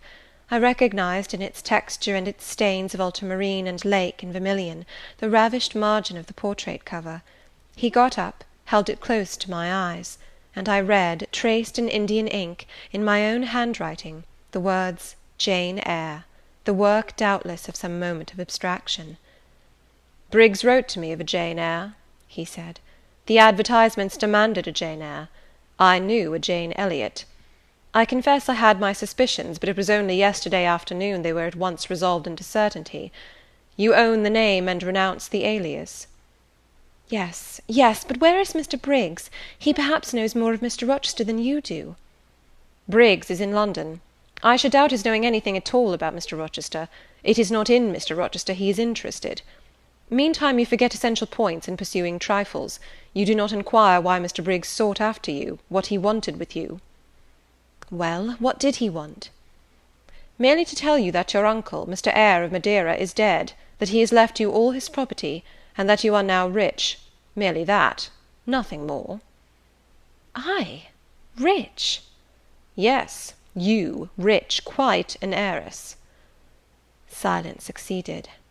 You must prove your identity, of course, resumed St. John presently, a step which will offer no difficulties. You can then enter on immediate possession.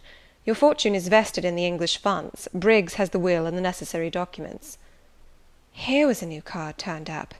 It is a fine thing, reader, to be lifted in a moment from indigence to wealth, a very fine thing, but not a matter one can comprehend, or consequently enjoy all at once. And then there are other chances in life far more thrilling and rapture-giving. This is solid, an affair of the actual world, nothing ideal about it. All its associations are solid and sober, and its manifestations are the same. One does not jump and spring and shout hurrah at hearing one has got a fortune. One begins to consider responsibilities, and to ponder business. On a base of steady satisfaction rise certain grave cares, and we contain ourselves and brood over our bliss with a solemn brow. Besides, the words legacy, bequest, go side by side with the words death, funeral. My uncle, I had heard, was dead, my only relative. Ever since being made aware of his existence, I had cherished the hope of one day seeing him. Now I never should. And then this money came only to me, not to me and a rejoicing family, but to my isolated self. It was a grand boon, doubtless, and independence would be glorious. Yes, I felt that. That thought swelled my heart. You unbend your forehead at last, said Mr. Rivers. I thought Medusa had looked at you, and that you were turning into stone. Perhaps now you will ask how much you are worth. How much am I worth? Oh, a trifle.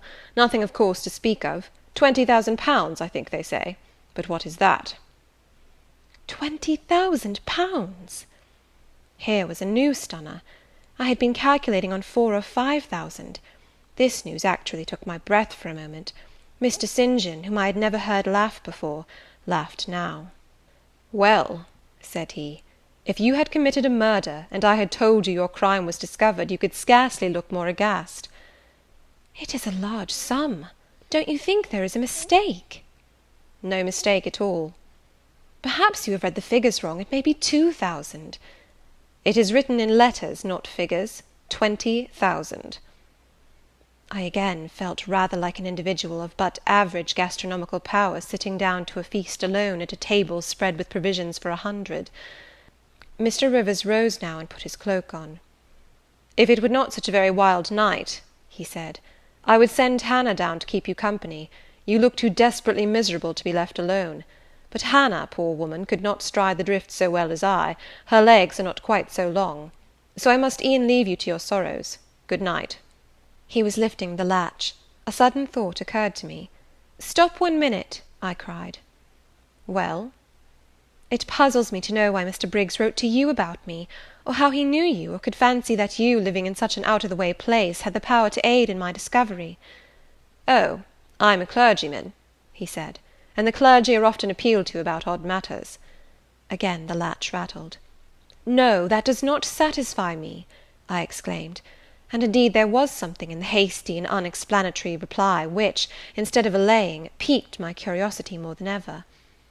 "It is a very strange piece of business," I added. "I must know more about it." "Another time." "No, to-night, to-night!" And as he turned from the door, I placed myself between it and him. He looked rather embarrassed. "You certainly shall not go till you have told me all," I said. "I would rather not just now." "You shall, you must." "I would rather Diana or Mary informed you." Of course these objections wrought my eagerness to a climax. Gratified it must be, and that without delay, and I told him so. "But I apprized you that I was a hard man," said he, "difficult to persuade." "And I am a hard woman, impossible to put off." "And then," he pursued, "I am cold, no fervour infects me." "Whereas I am hot, and fire dissolves ice. The blaze there has thawed all the snow from your cloak; by the same token it has streamed on to my floor, and made it like a trampled street. As you hope ever to be forgiven, Mr. Rivers, the high crime and misdemeanour of spoiling a sanded kitchen, tell me what I wish to know." "Well, then," he said, "I yield; if not to your earnestness, then to your perseverance, as stone is worn by continual dropping. Besides, you must know some day, as well now as later. Your name is Jane Eyre?" "Of course, that was all settled before." "You are not perhaps aware that I am your namesake, that I was christened St. John Eyre Rivers?" "No, indeed. I remember now seeing the letter E comprised in your initials written in books you have at different times lent me, but I never asked for what name it stood. But what then? Surely—" I stopped. I could not trust myself to entertain, much less to express, the thought that had rushed upon me, that embodied itself, that in a second stood out a strong, solid probability. Circumstances knit themselves, fitted themselves, shot into order. The chain that had been lying hitherto a formless lump of links was drawn out straight, every ring was perfect, the connection complete. I knew by instinct how the matter stood, before St. John had said another word; but I cannot expect the reader to have the same intuitive perception, so I must repeat his explanation.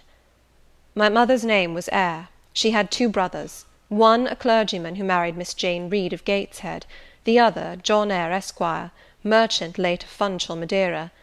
Mr. Briggs, being Mr. Eyre's solicitor, wrote to us last August to inform us of our uncle's death, and to say that he had left his property to his brother, the clergyman's orphan daughter, overlooking us, in consequence of a quarrel, never forgiven, between him and my father. He wrote again a few weeks since, to intimate that the heiress was lost, and asking if we knew anything of her. A name, casually written on a slip of paper, has enabled me to find her out. You know the rest." Again he was going, but I set my back against the door. "Do let me speak," I said. "Let me have 1 moment to draw breath and reflect." I paused. He stood before me, hat in hand, looking composed enough. I resumed. "Your mother was my father's sister?" "Yes." "My aunt, consequently?" He bowed. "My Uncle John was your Uncle John? You, Diana, and Mary are his sister's children, as I am his brother's child?" "Undeniably." "You 3, then, are my cousins. Half our blood on each side flows from the same source." "We are cousins, yes." I surveyed him. It seemed I had found a brother, one I could be proud of, one I could love, and 2 sisters, whose qualities were such that, when I knew them but as mere strangers, they had inspired me with genuine affection and admiration. The 2 girls, on whom, kneeling down on the wet ground, and looking through the low latticed window of Moor House kitchen, I had gazed with so bitter a mixture of interest and despair, were my near kinswomen, and the young and stately gentleman who had found me almost dying at his threshold was my blood relation. Glorious discovery to a lonely wretch! This was wealth indeed, wealth to the heart, a mine of pure genial affections. This was a blessing, bright, vivid, and exhilarating, not like the ponderous gift of gold, rich and welcome enough in its way, but sobering from its weight. I now clapped my hands in sudden joy, my pulse bounded, my veins thrilled. "Oh, I am glad, I am glad!" I exclaimed. St. John smiled. "Did I not say you neglected essential points to pursue trifles?" he asked. "You were serious when I told you had got a fortune, and now, for a matter of no moment, you are excited." "What can you mean? It may be of no moment to you. You have sisters and don't care for a cousin. But I had nobody, and now 3 relations, or 2 if you don't choose to be counted, are born into my world full grown. I say again, I am glad." I walked fast through the room. I stopped, half suffocated with the thoughts that rose faster than I could conceive, comprehend, settle them. Thoughts of what might, could, would, and should be, and that ere long. I looked at the blank wall. It seemed a sky thick with ascending stars. Every one lit me to a purpose or delight. Those who had saved my life, whom, till this hour, I had loved barrenly, I could now benefit. They were under a yoke, I could free them. They were scattered, I could reunite them. The independence, the affluence which was mine, might be theirs too. Were we not 4? 20,000 shared equally would be 5,000 each. Justice, enough and to spare. Justice would be done, mutual happiness secured. Now the wealth did not weigh on me. Now it was not mere bequest of coin. It was a legacy of life, hope, enjoyment.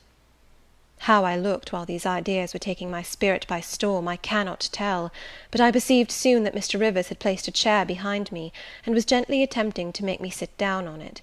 He also advised me to be composed. I scorned the insinuation of helplessness and distraction, shook off his hand, and began to walk about again. "Write to Diana and Mary to-morrow," I said, "and tell them to come home directly. Diana said they would both consider themselves rich with £1,000, so with 5,000 they will do very well." "Tell me where I can get you a glass of water," said St. John. "You really must make an effort to tranquillize your feelings." "Nonsense! And what sort of an effect will the bequest have on you? Will it keep you in England, induce you to marry Miss Oliver, and settle down like an ordinary mortal?" "You wander. Your head becomes confused. I have been too abrupt in communicating the news. It has excited you beyond your strength." "Mr. Rivers, you quite put me out of patience. I am rational enough. It is you who misunderstand, or rather who affect to misunderstand." "Perhaps if you explained yourself a little more fully, I should comprehend better." "Explain? What is there to explain? You cannot fail to see that £20,000, the sum in question, divided equally between the nephew and 3 nieces of our uncle, will give 5,000 to each. What I want is, that you should write to your sisters and tell them of the fortune that has accrued to them. To you, you mean." "I have intimated my view of the case. I am incapable of taking any other. I am not brutally selfish, blindly unjust, or fiendishly ungrateful. Besides, I am resolved I will have a home and connections. I like Moor House, and I will live at Moor House. I like Diana and Mary, and I will attach myself for life to Diana and Mary. It would please and benefit me to have £5,000. It would torment and oppress me to have 20,000, which, moreover, could never be mine in justice, though it might be in law. I abandon to you, then, what is absolutely superfluous to me. Let there be no opposition and no discussion about it. Let us agree amongst each other, and decide the point at once." "This is acting on first impulses. You must take days to consider such a matter, ere your word can be regarded as valid." "Oh, if all you doubt is my sincerity, I am easy. You see the justice of the case." "I do see a certain justice, but it is contrary to all custom. Besides, the entire fortune is your right. My uncle gained it by his own efforts. He was free to leave it to whom he would. He left it to you. After all, justice permits you to keep it. You may, with a clear conscience, consider it absolutely your own." "With me," said I, "it is fully as much a matter of feeling as of conscience. I must indulge my feelings. I so seldom have had an opportunity of doing so.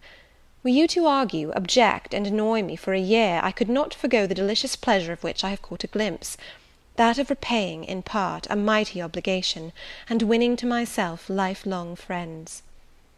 "You think so now," rejoined St. John, "because you do not know what it is to possess, nor consequently to enjoy wealth.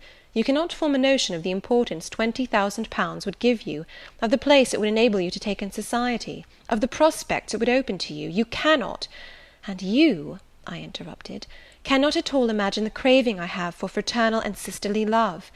I never had a home, I never had brothers and sisters. I must and will have them now. You are not reluctant to admit me and own me, are you?" "Jane, I will be your brother, my sisters will be your sisters, without stipulating for this sacrifice of your just rights." "Brother? Yes, at the distance of 1,000 leagues. Sisters? Yes, slaving among strangers.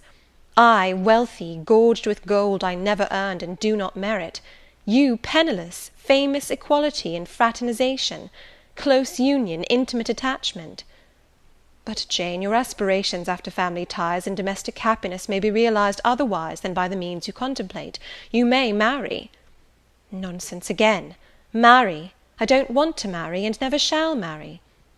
"That is saying too much. Such hazardous affirmations are a proof of the excitement under which you labour." "It is not saying too much.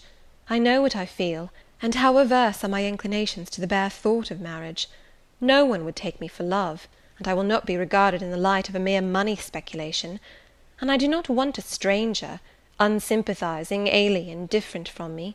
I want my kindred, those with whom I have full fellow feeling.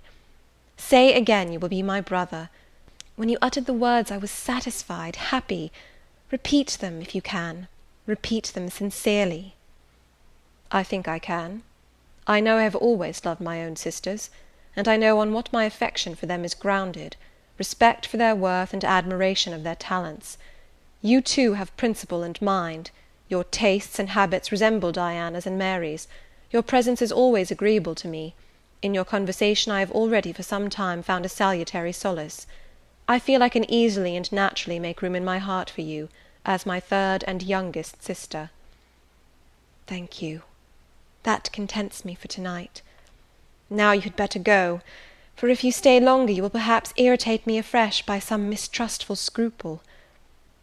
"And the school, Miss Eyre? It must now be shut up, I suppose?" "No, I will retain my post of mistress till you get a substitute." He smiled approbation, we shook hands, and he took leave. I need not narrate in detail the further struggles I had, and arguments I used, to get matters regarding the legacy settled as I wished. My task was a very hard one, but as I was absolutely resolved, as my cousins saw at length that my mind was really and immutably fixed on making a just division of the property, as they must in their own hearts have felt the equity of the intention, and must besides have been innately conscious that in my place they would have done precisely what I wished to do, they yielded at length so far as to consent to put the affair to arbitration. The judges chosen were Mr. Oliver and an able lawyer. Both coincided in my opinion. I carried my point. The instruments of transfer were drawn out. St. John, Diana, Mary, and I, each became possessed of a competency. End of chapter 33. Chapter 34 of Jane Eyre. It was near Christmas by the time all was settled. The season of general holiday approached. I now closed Morton School, taking care that the parting should not be barren on my side. Good fortune opens the hand as well as the heart wonderfully, and to give somewhat when we have largely received is but to afford a vent to the unusual ebullition of the sensations. I had long felt with pleasure that many of my rustic scholars liked me, and when we parted, that consciousness was confirmed. They manifested their affection plainly and strongly. Deep was my gratification to find I had really a place in their unsophisticated hearts. I promised them that never a week should pass in future that I did not visit them, and give them an hour's teaching in their school. Mr. Rivers came up, as, having seen the classes, now numbering 60 girls, file out before me, and locked the door, I stood with the key in my hand, exchanging a few words of special farewell with some half-dozen of my best scholars, as decent, respectable, modest, and well-informed young women as could be found in the ranks of the British peasantry. And that is saying a great deal, for after all the British peasantry are the best taught, best mannered, most self-respecting of any in Europe. Since those days I have seen paysans and bouwerinnen, and the best of them seemed to me ignorant, coarse, and besotted, compared with my Morton girls. "Do you consider you have got your reward for a season of exertion?" asked Mr. Rivers when they were gone. "Does not the consciousness of having done some real good in your day and generation give pleasure?" "Doubtless." "And you have only toiled a few months. Would not a life devoted to the task of regenerating your race be well spent?" "Yes," I said, "but I could not go on so for ever. I want to enjoy my own faculties as well as to cultivate those of other people. I must enjoy them now. Don't recall either my mind or body to the school. I am out of it, and disposed for a full holiday." He looked grave. "What now? What sudden eagerness is this you evince? What are you going to do?" "To be active as I can. And first I must beg you to set Hannah at liberty, and get somebody else to wait on you." "Do you want her?" "Yes, to go with me to Moor House. Diana and Mary will be at home in a week, and I want to have everything in order against their arrival." "I understand. I thought you were for flying off on some excursion. It is better so. Hannah will go with you." "Tell her to be ready by to-morrow, then, and here is the schoolroom key. I will give you the key of my cottage in the morning." He took it. "You give it up very gleefully," said he. "I don't quite understand your light-heartedness, because I cannot tell what employment you propose to yourself as a substitute for the one you are relinquishing. What aim, what purpose, what ambition in life have you now?" "My first aim will be to clean down. Do you comprehend the full force of the expression? To clean down Moor House from chamber to cellar. My next, to rub it up with beeswax, oil, and an indefinite number of cloths, till it glitters again. My third, to arrange every chair, table, bed, carpet, with mathematical precision. Afterwards I shall go near to ruin you in coals and peat to keep up good fires in every room. And lastly, the 2 days preceding that on which your sisters are expected will be devoted by Hannah and me to such a beating of eggs, sorting of currants, grating of spices, compounding of Christmas cakes, chopping up of materials for mince pies, and solemnizing of other culinary rites, as words can convey but an inadequate notion of to the uninitiated like you. My purpose, in short, is to have all things in an absolutely perfect state of readiness for Diana and Mary before next Thursday, and my ambition is to give them a beau ideal of a welcome when they come." St. John smiled slightly. Still he was dissatisfied. "It is all very well for the present," said he, "but seriously, I trust that when the first flush of vivacity is over, you will look a little higher than domestic endearments and household joys." "The best things the world has," I interrupted. "No, Jane, no. This world is not the scene of fruition. Do not attempt to make it so; nor of rest. Do not turn slothful." "I mean, on the contrary, to be busy." "Jane, I excuse you for the present. 2 months' grace I allow you for the full enjoyment of your new position, and for pleasing yourself with this late-found charm of relationship. But then I hope you'll begin to look beyond Moor House and Morton, and sisterly society, than the selfish calm and sensual comfort of a civilized affluence. I hope your energies will then once more trouble you with their strength." I looked at him with surprise. "St. John," I said, "I think you are almost wicked to talk so. I am disposed to be as content as a queen, and you try to stir me up to restlessness. To what end?" "To the end of turning to profit the talents which God has committed to your keeping, and of which he will surely one day demand a strict account. Jane, I shall watch you closely and anxiously, I warn you of that. And try to restrain the disproportionate fervour with which you throw yourself into commonplace home pleasures. Don't cling so tenaciously to ties of the flesh. Save your constancy and ardour for an adequate cause. Forbear to waste them on trite, transient objects. Do you hear, Jane?" "Yes, just as if you were speaking Greek. I feel I have adequate cause to be happy, and I will be happy. Good-bye." Happy at Moor House I was, and hard I worked, and so did Hannah. She was charmed to see how jovial I could be amidst the bustle of a house turned topsy-turvy, how I could brush and dust and clean and cook. And really, after a day or two of confusion worse confounded, it was delightful by degrees to invoke order from the chaos ourselves had made.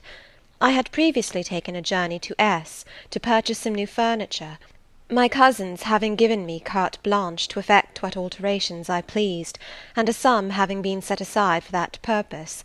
The ordinary sitting-room and bedrooms I left much as they were, for I knew Diana and Mary would derive more pleasure from seeing again the old homely tables and chairs and beds, than from the spectacle of the smartest innovations. Still, some novelty was necessary, to give to their return the piquancy with which I wished it to be invested. Dark handsome new carpets and curtains, an arrangement of some carefully selected antique ornaments in porcelain and bronze, new coverings and mirrors and dressing-cases for the toilet tables, answered the end. They looked fresh without being glaring. A spare parlour and bedroom I refurnished entirely, with old mahogany and crimson upholstery. I laid canvas on the passage and carpets on the stairs. When all was finished, I thought Moor House as complete a model of bright, modest snugness within, as it was, at this season, a specimen of wintry waste and desert dreariness without. The eventful Thursday at length came. They were expected about dark, and ere dusk fires were lit upstairs and below. The kitchen was in perfect trim, Hannah and I were dressed, and all was in readiness. St. John arrived first. I had entreated him to keep quite clear of the house till everything was arranged, and indeed the bare idea of the commotion, at once sordid and trivial, going on within its walls sufficed to scare him to estrangement. He found me in the kitchen, watching the progress of certain cakes for tea, then baking. Approaching the hearth, he asked, "If I was at last satisfied with housemaid's work?" I answered by inviting him to accompany me on a general inspection of the result of my labours. With some difficulty I got him to make the tour of the house. He just looked in at the doors I opened, and when he had wandered upstairs and downstairs, he said I must have gone through a great deal of fatigue and trouble to have effected such considerable changes in so short a time, but not a syllable did he utter indicating pleasure in the improved aspect of his abode. This silence damped me. I thought perhaps the alterations had disturbed some old associations he valued. I inquired whether this was the case, no doubt in a somewhat crestfallen tone. "Not at all. He had, on the contrary, remarked I had scrupulously respected every association. He feared, indeed, I must have bestowed more thought on the matter than it was worth. How many minutes, for instance, had I devoted to studying the arrangement of this very room? By the by, could I tell him where such a book was?" I showed him the volume on the shelf. He took it down, and withdrawing to his accustomed window recess, he began to read it. Now I did not like this reader. St. John was a good man, but I began to feel he had spoken truth of himself when he said he was hard and cold. The humanities and amenities of life had no attraction for him, its peaceful enjoyments no charm. Literally, he lived only to aspire, after what was good and great, certainly, but still he would never rest, nor approve of others resting round him. As I looked at his lofty forehead, still and pale as a white stone, at his fine lineaments fixed in study, I comprehended all at once that he would hardly make a good husband, that it would be a trying thing to be his wife. I understood, as by inspiration, the nature of his love for Miss Oliver. I agreed with him that it was but a love of the senses. I comprehended how he should despise himself for the feverish influence it exercised over him, how he should wish to stifle and destroy it, how he should mistrust its ever conducting permanently to his happiness or hers. I saw he was of the material from which nature hews her heroes, Christian and pagan, her lawgivers, her statesmen, her conquerors, a steadfast bulwark for great interests to rest upon, but at the fireside too often a cold, cumbrous column, gloomy and out of place. This parlour is not his sphere, I reflected. The Himalayan ridge or Caffrey bush, even the plague-cursed Guinea coast swamp would suit him better. Well may he eschew the calm of domestic life, it is not his element. There his faculties stagnate, they cannot develop or appear to advantage. It is in scenes of strife and danger, where courage is proved, and energy exercised, and fortitude tasked, that he will speak and move, the leader and superior. A merry child would have the advantage of him on this hearth. He is right to choose a missionary's career. I see it now." "They are coming! They are coming!" cried Hannah, throwing open the parlour door. At the same moment old Carlo barked joyfully. Out I ran. It was now dark, but a rumbling of wheels was audible. Hannah soon had a lantern lit. The vehicle had stopped at the wicket. The driver opened the door. First one well-known form, then another stepped out. In a minute I had my face under their bonnets, in contact first with Mary's soft cheek, then with Diana's flowing curls. They laughed, kissed me, then Hannah, patted Carlo, who was half wild with delight, asked eagerly if all was well, and being assured in the affirmative, hastened into the house. They were stiff with their long and jolting drive from Whitcross, and chilled with the frosty night air, but their pleasant countenances expanded to the cheerful firelight. While the driver and Hannah brought in the boxes, they demanded St. John. At this moment he advanced from the parlour. They both threw their arms round his neck at once. He gave each one quiet kiss, said in a low tone a few words of welcome, stood a while to be talked to, and then, intimating that he supposed they would soon rejoin him in the parlour, withdrew there as to a place of refuge. I had lit their candles to go upstairs, but Diana had first to give hospitable orders respecting the driver. This done, both followed me. They were delighted with the renovation and decorations of their rooms, with the new drapery and fresh carpets and rich tinted china vases. They expressed their gratification ungrudgingly. I had the pleasure of feeling that my arrangements met their wishes exactly, and that what I had done added a vivid charm to their joyous return home. Sweet was that evening. My cousins, full of exhilaration, were so eloquent in narrative and comment, that their fluency covered St. John's taciturnity. He was sincerely glad to see his sisters, but in their glow of fervour and flow of joy he could not sympathize. The event of the day, that is, the return of Diana and Mary, pleased him, but the accompaniments of that event, the glad tumult, the garrulous glee of reception, irked him. I saw he wished the calmer morrow was come.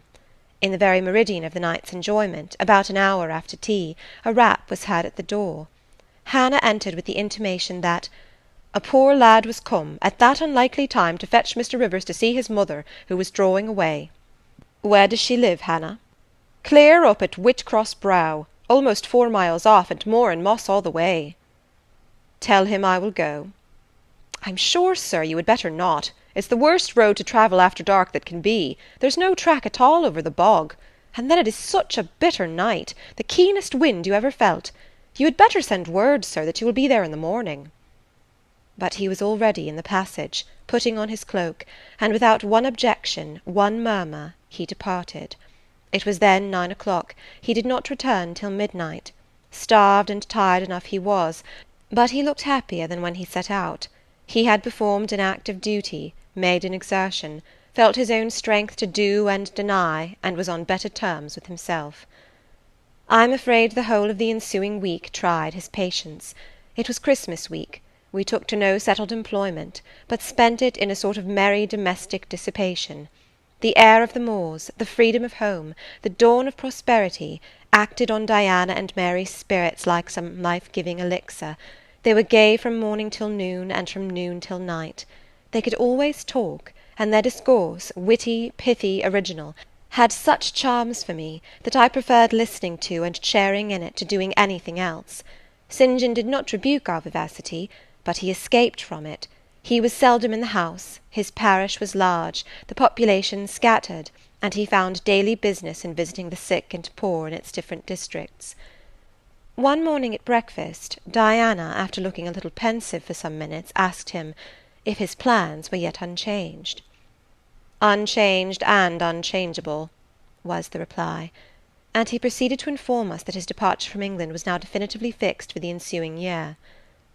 "And Rosamond Oliver?" suggested Mary, the words seeming to escape her lips involuntarily. For no sooner had she uttered them, than she made a gesture as if wishing to recall them. St. John had a book in his hand. It was his unsocial custom to read at meals. He closed it, and looked up. "Rosamond Oliver," said he, "is about to be married to Mr. Granby, one of the best connected and most estimable residents in S., grandson and heir to Sir Frederick Granby. I had the intelligence from her father yesterday." His sisters looked at each other and at me. We all three looked at him. He was serene as glass.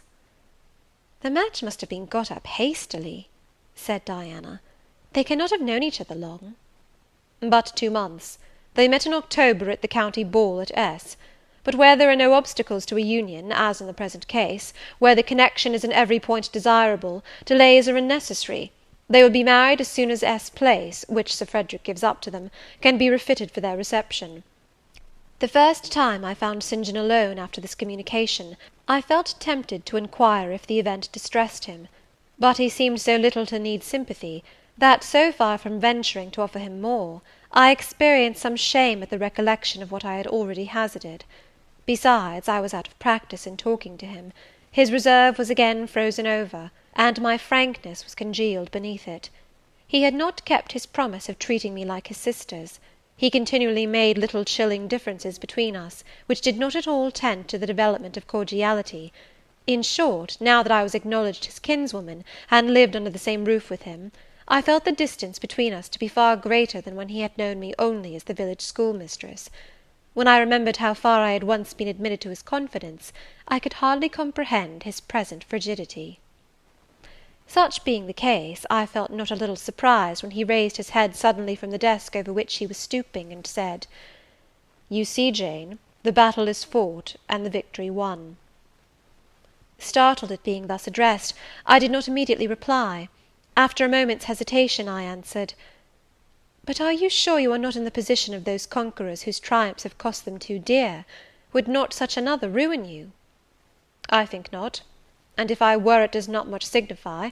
I shall never be called upon to contend for such another. The event of the conflict is decisive. My way is now clear. I thank God for it." So saying, he returned to his papers and his silence. As our mutual happiness, i.e. Diana's, Mary's, and mine, settled into a quieter character, and we resumed our usual habits and regular studies, St. John stayed more at home. He sat with us in the same room, sometimes for hours together.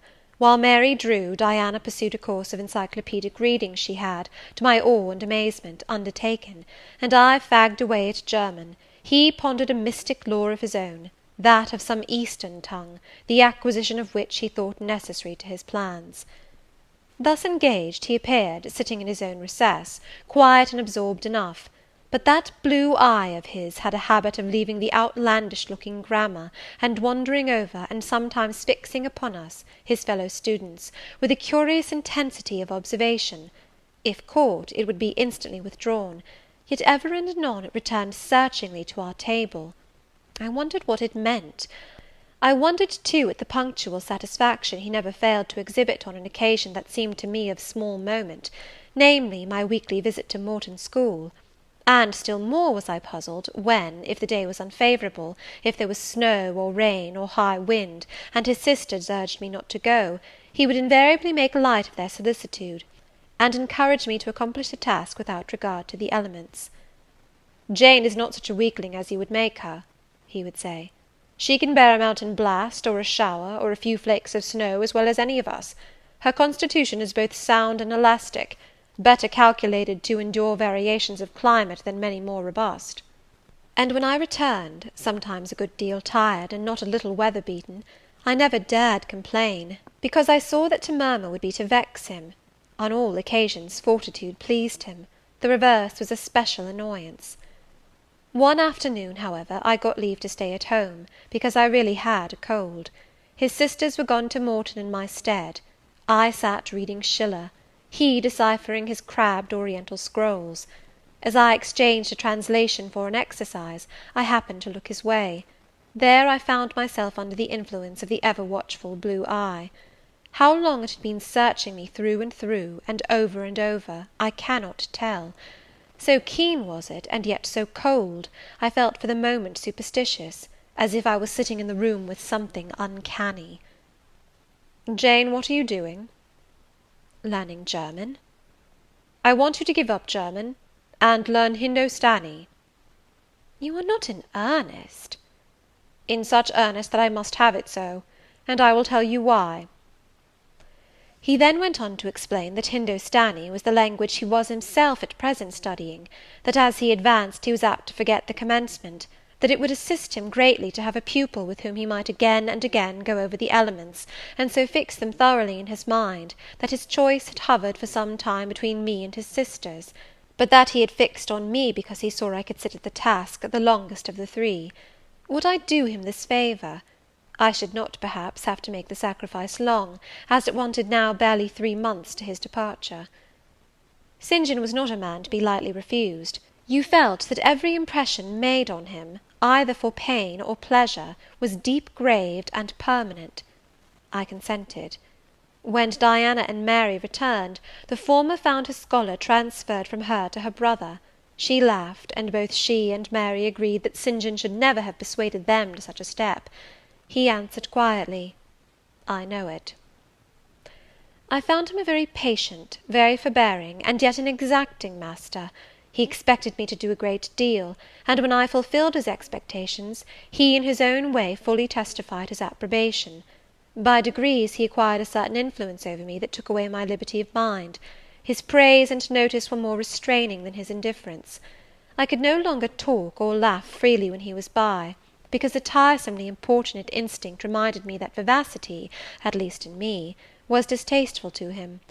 I was so fully aware that only serious moods and occupations were acceptable, that in his presence every effort to sustain or follow any other became vain. I fell under a freezing spell. When he said go, I went; come, I came; do this, I did it. But I did not love my servitude.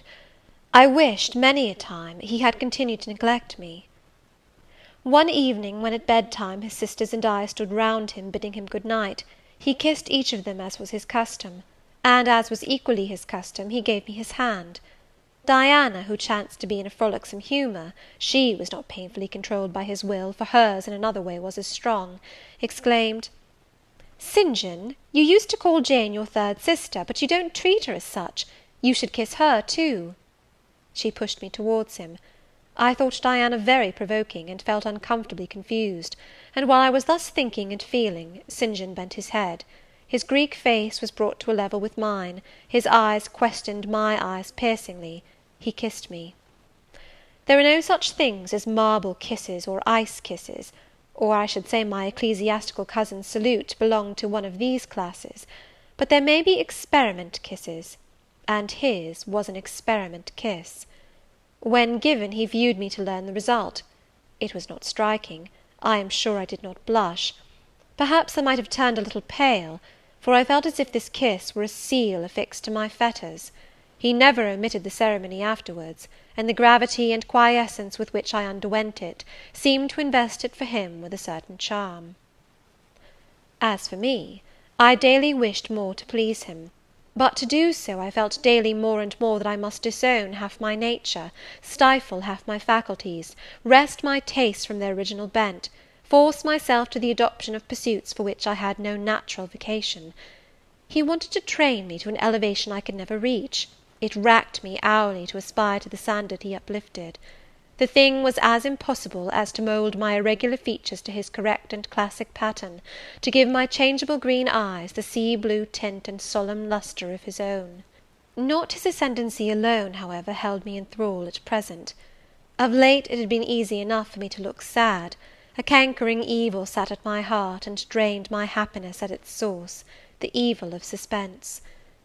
Perhaps you think I had forgotten Mr. Rochester, reader, amidst these changes of place and fortune. Not for a moment. His idea was still with me, because it was not a vapour sunshine could disperse, nor a sand-traced effigy storms could wash away. It was a name graven on a tablet, fated to last as long as the marble it inscribed.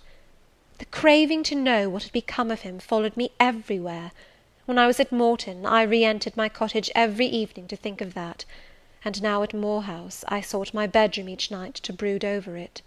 In the course of my necessary correspondence with Mr. Briggs about the will, I had inquired if he knew anything of Mr. Rochester's present residence and state of health; but, as St. John had conjectured, he was quite ignorant of all concerning him. I then wrote to Mrs. Fairfax, entreating information on the subject. I had calculated with certainty on this step answering my end. I felt sure it would elicit an early answer. I was astonished when a fortnight passed without reply; but when 2 months wore away, and day after day the post arrived and brought nothing for me, I fell a prey to the keenest anxiety. I wrote again. There was a chance of my first letter having missed.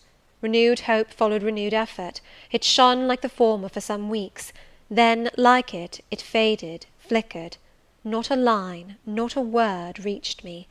When half a year wasted in vain expectancy, my hope died out, and then I felt dark indeed. A fine spring shone round me, which I could not enjoy. Summer approached. Diana tried to cheer me. She said I looked ill, and wished to accompany me to the sea-side. This St. John opposed. He said I did not want dissipation, I wanted employment. My present life was too purposeless. I required an aim.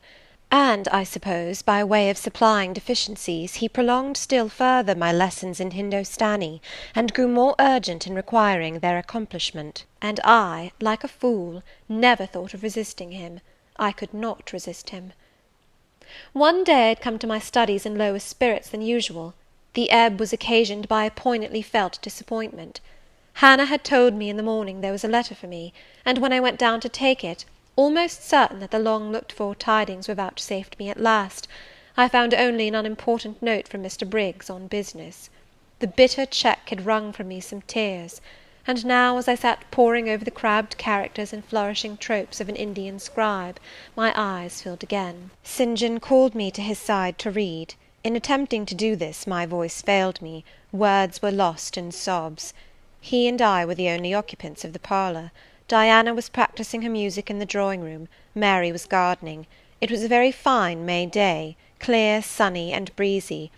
My companion expressed no surprise at this emotion, nor did he question me as to its cause. He only said, "We will wait a few minutes, Jane, till you are more composed." And while I smothered the paroxysm with all haste, he sat calm and patient, leaning on his desk, and looking like a physician watching with the eye of science an expected and fully understood crisis in a patient's malady. Having stifled my sobs, wiped my eyes, and muttered something about not being very well that morning, I resumed my task, and succeeded in completing it. St. John put away my books and his, locked his desk, and said, "Now, Jane, you shall take a walk, and with me." "I will call Diana and Mary." "No, I want only one companion this morning, and that must be you. Put on your things, go out by the kitchen door, take the road towards the head of Marsh Glen. I will join you in a moment." I know no medium. I never in my life have known any medium in dealing with positive hard characters antagonistic to my own, between absolute submission and determined revolt. I have always faithfully observed the one, up to the very moment of bursting, sometimes with volcanic vehemence, into the other; and as neither present circumstances warranted, nor my present mood inclined me to mutiny, I observed careful obedience to St. John's directions, and in 10 minutes I was treading the wild track of the glen, side by side with him. The breeze was from the west. It came over the hills, sweet with scents of heath and rush. The sky was of stainless blue. The stream descending the ravines swelled with past spring rains, poured along plentiful and clear, catching golden gleams from the sun and sapphire tints from the firmament. As we advanced and left the track, we trod a soft turf, mossy fine and emerald green, minutely enamelled with a tiny white flower, and spangled with a star-like yellow blossom. The hills meantime shut us quite in, for the glen, towards its head, wound to their very core. "Let us rest here," said St. John as we reached the first stragglers of a battalion of rocks, guarding a sort of pass, beyond which the beck rushed down a waterfall, and where, still a little further, the mountain shook off turf and flower, had only heath for raiment and crag for gem, where it exaggerated the wild to the savage, and exchanged the fresh for the frowning, where it guarded the forlorn hope of solitude, and a last refuge for silence. I took a seat. St. John stood near me. He looked up the pass and down the hollow. His glance wandered away with the stream, and returned to traverse the unclouded heaven which coloured it. He removed his hat, let the breeze stir his hair and kiss his brow. He seemed in communion with the genius of the haunt. With his eye he bade farewell to something. "And I shall see it again," he said aloud. in dreams when I sleep by the Ganges, and again in a more remote hour, when another slumber overcomes me, on the shore of a darker stream.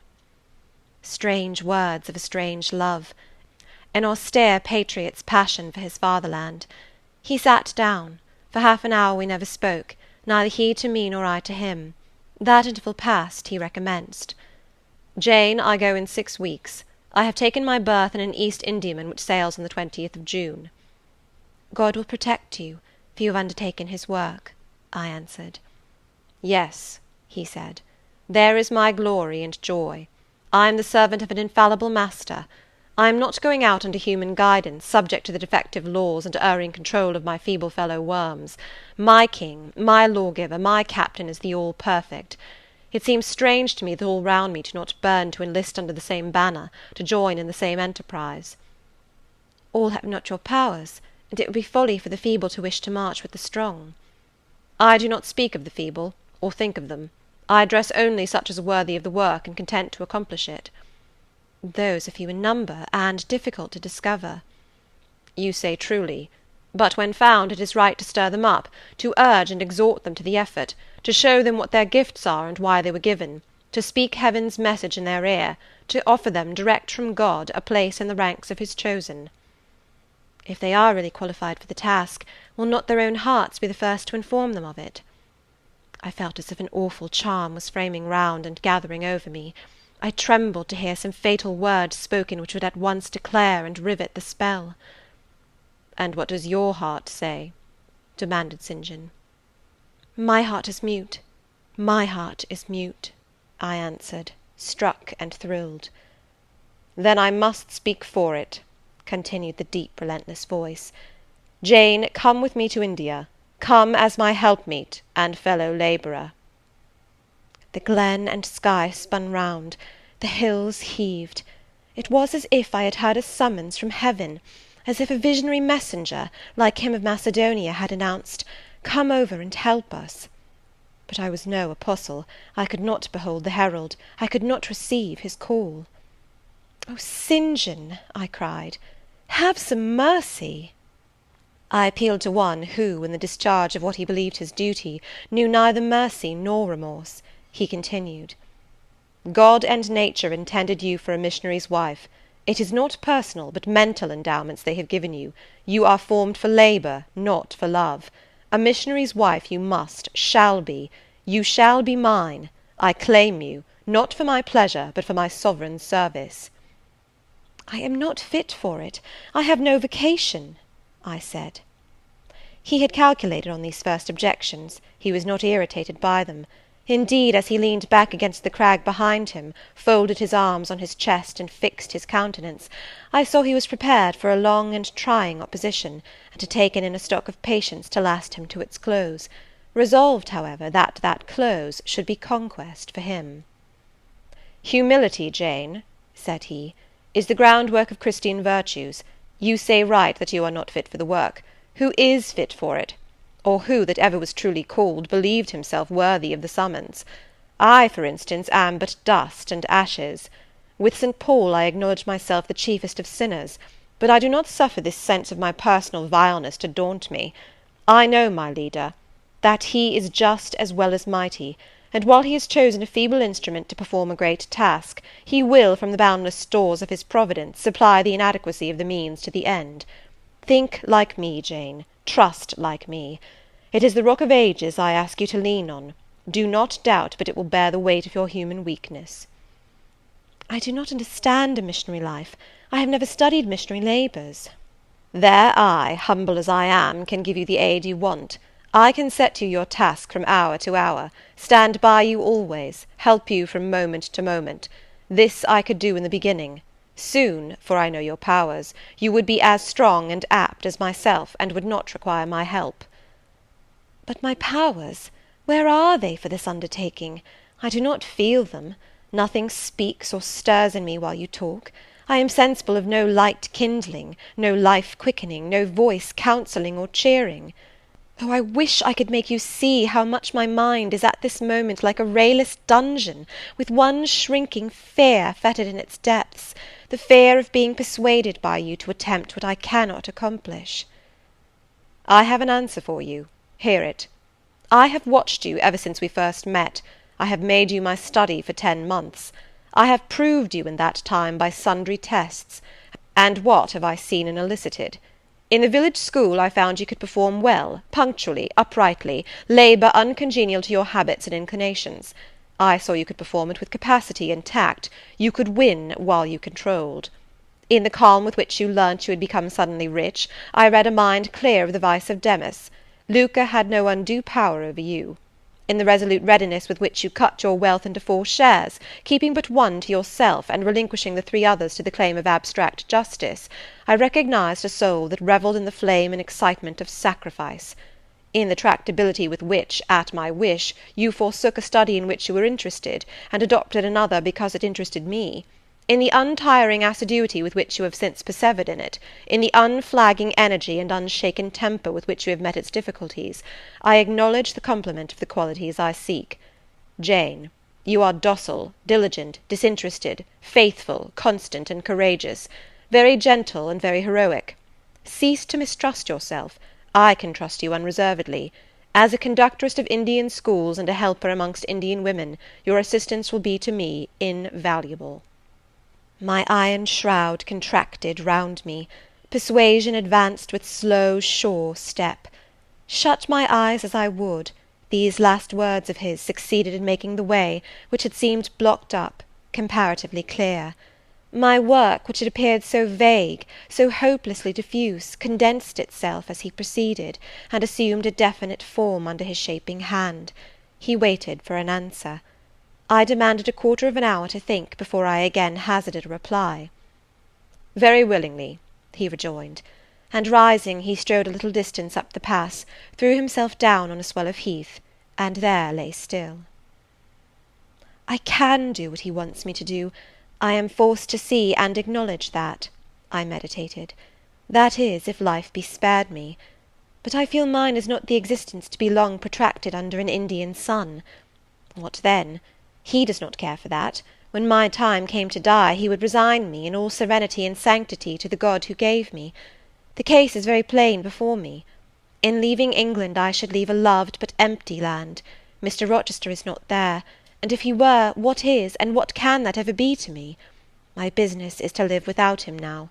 Nothing so absurd, so weak as to drag on from day to day as if I were waiting some impossible change in circumstances which might reunite me to him.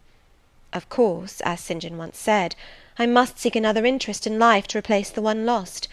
Is not the occupation he now offers me truly the most glorious man can adopt or God assign? Is it not, by its noble cares and sublime results, the one best calculated to fill the void left by uptorn affections and demolished hopes?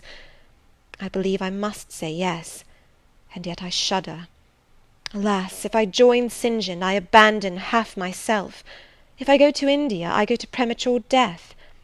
And how will the interval between leaving England for India, and India for the grave, be filled? Oh, I know well. That, too, is very clear to my vision. By straining to satisfy St. John till my sinews ache, I shall satisfy him, to the finest central point and farthest outward circle of his expectations. If I do go with him, if I do make the sacrifice he urges, I will make it absolutely. I will throw all on the altar, heart, vitals, the entire victim. He will never love me, but he shall approve me. I will show him energies he has not yet seen, resources he has never suspected. Yes, I can work as hard as he can, and with as little grudging. Consent, then, to his demand is possible, but for one item, one dreadful item. It is that he asks me to be his wife, and has no more of a husband's heart for me than that frowning giant of a rock down which the stream is foaming in yonder gorge. He prizes me as a soldier would a good weapon, and that is all. Unmarried to him, this would never grieve me.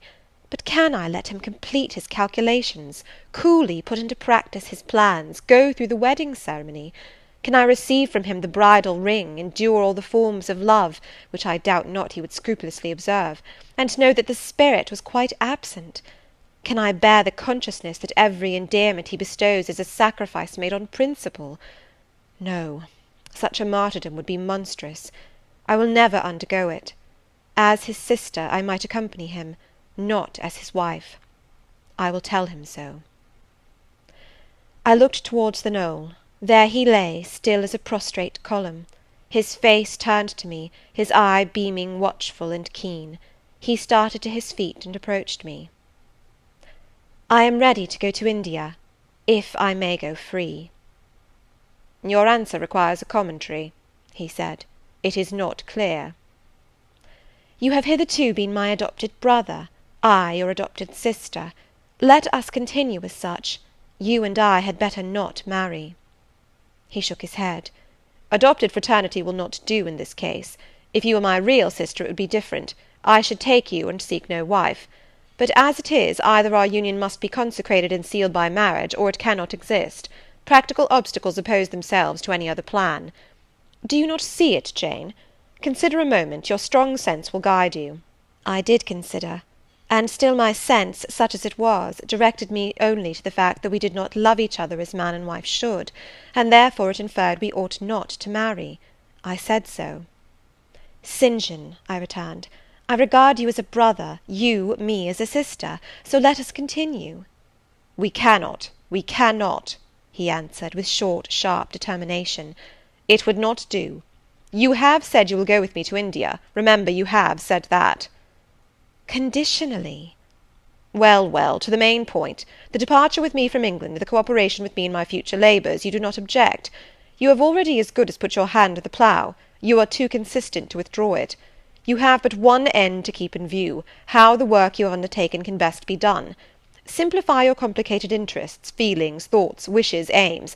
Merge all considerations in one purpose, that of fulfilling with effect, with power, the mission of your great master. To do so you must have a coadjutor, not a brother, that is a loose tie, but a husband. I, too, do not want a sister. A sister might any day be taken from me. I want a wife, the sole helpmeet I can influence efficiently in life, and retain absolutely till death." I shuddered as he spoke. I felt his influence in my marrow, his hold on my limbs.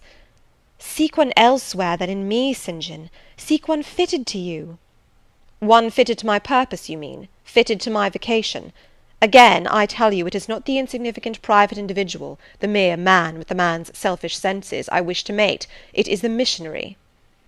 "And I will give the missionary my energies. It is all he wants, but not myself. That would only be adding the husk and shell to the kernel. For them he has no use. I retain them." "You cannot. You ought not. Do you think God will be satisfied with half an oblation? Will he accept a mutilated sacrifice? It is the cause of God I advocate. It is under his standard I enlist you. I cannot accept on his behalf a divided allegiance. It must be entire." "Oh, I will give my heart to God," I said. "You do not want it." I will not swear, reader, that there was not something of repressed sarcasm both in the tone in which I uttered this sentence, and in the feeling that accompanied it. I had silently feared St. John till now, because I had not understood him. He had held me in awe, because he had held me in doubt. How much of him was saint, how much mortal, I could not heretofore tell. But revelations were being made in this conference. The analysis of his nature was proceeding before my eyes. I saw his fallibilities, I comprehended them. I understood that, sitting there where I did, on the bank of heath, and with that handsome form before me, I sat at the feet of a man, caring as I. The veil fell from his hardness and despotism. Having felt in him the presence of these qualities, I felt his imperfection, and took courage. I was with an equal, one with whom I might argue, one whom, if I saw good, I might resist. He was silent after I had uttered the last sentence, and I presently risked an upward glance at his countenance. His eye, bent on me, expressed at once stern surprise and keen inquiry. Is she sarcastic, and sarcastic to me? It seemed to say. What does this signify? "Do not let us forget that this is a solemn matter," he said ere long, "one of which we may neither think nor talk lightly without sin. I trust, Jane, you are in earnest when you say you will serve your heart to God. It is all I want. Once wrench your heart from man, and fix it on your Maker. The advancement of that Maker's spiritual kingdom on earth will be your chief delight and endeavour. You will be ready to do at once whatever furthers that end. You will see what impetus would be given to your efforts and mine by our physical and mental union in marriage. the only union that gives a character of permanent conformity to the destinies and designs of human beings, and passing over all minor caprices, all trivial difficulties and delicacies of feeling, all scruple about the degree, kind, strength, or tenderness of mere personal inclination, you will hasten to enter into that union at once." "Shall I?" I said briefly, and I looked at his features, beautiful in their harmony, but strangely formidable in their still severity, at his brow, commanding but not open, at his eyes, bright and deep and searching, but never soft, at his tall imposing figure, and fancied myself in idea his wife. Oh, it would never do! As his curate, his comrade, all would be right. I would cross oceans with him in that capacity, toil under eastern suns and Asian deserts with him in that office, admire and emulate his courage and devotion and vigour, accommodate quietly to his masterhood, smile undisturbed at his ineradicable ambition, discriminate the Christian from the man, profoundly esteem the one and freely forgive the other. I should suffer often, no doubt, attached to him only in this capacity. My body would be under rather a stringent yoke, but my heart and mind would be free. I should still have my unblighted self to turn to, my natural unenslaved feelings with which to communicate in moments of loneliness. There would be recesses in my mind which would be only mine, to which he never came, and sentiments growing there fresh and sheltered, which his austerity could never blight, nor his measured warrior march trample down. But as his wife, at his side always, and always constrained, and always checked, forced to keep the fire of my nature continually low, to compel it to burn inwardly, and never utter a cry, though the imprisoned flame consumed vital after vital, this would be unendurable. "St. John," I exclaimed, when I had got so far in my meditation. "Well," he answered icily. "I repeat, I freely consent to go with you as your fellow missionary, but not as your wife. I cannot marry you, and become part of you." "A part of me you must become," he answered steadily, "otherwise the whole bargain is void. How can I, a man not yet 30, take out with me to India a girl of 19, unless she be married to me? How can we be for ever together, sometimes in solitude, sometimes amidst savage tribes, and unwed?" "Very well," I said shortly, "under the circumstances, quite as well as if I were either your real sister, or a man and a clergyman like yourself." "It is known that you are not my sister. I cannot introduce you as such. To attempt it would be to fasten injurious suspicions on us both. And for the rest, though you have a man's vigorous brain, you have a woman's heart, and it would not do." "It would do," I affirmed with some disdain, "perfectly well. I have a woman's heart, but not where you are concerned. For you I have only a comrade's constancy, a fellow soldier's frankness, fidelity, fraternity, if you like, a neophyte's respect and submission to his hierophant. Nothing more. Don't fear." "It is what I want," he said, speaking to himself. "It is just what I want.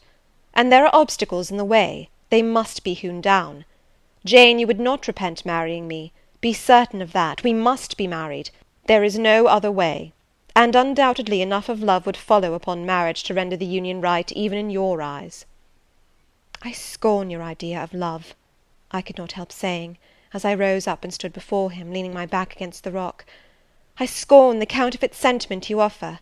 Yes, St. John, and I scorn you when you offer it." He looked at me fixedly, compressing his well-cut lips while he did so. Whether he was incensed or surprised, or what, it was not easy to tell. He could command his countenance thoroughly. "I scarcely expected to hear that expression from you," he said. "I think I have done and uttered nothing to deserve scorn." I was touched by his gentle tone, and overawed by his high, calm mien.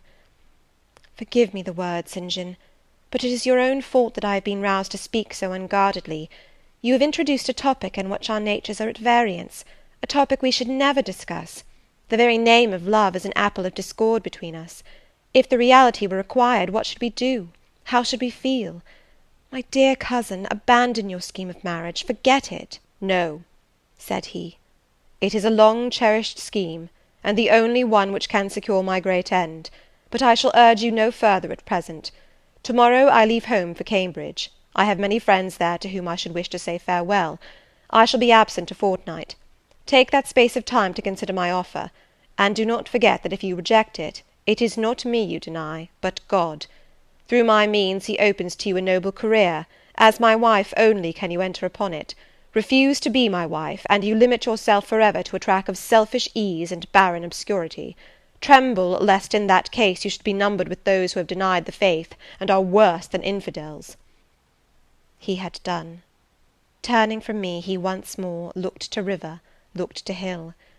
But this time his feelings were all pent in his heart. I was not worthy to hear them uttered. As I walked by his side homeward, I read well in his iron silence all he felt towards me, the disappointment of an austere and despotic nature, which has met resistance where it expected submission, the disapprobation of a cool, inflexible judgment, which has detected in another feelings and views in which it has no power to sympathize. In short, as a man, he would have wished to coerce me into obedience.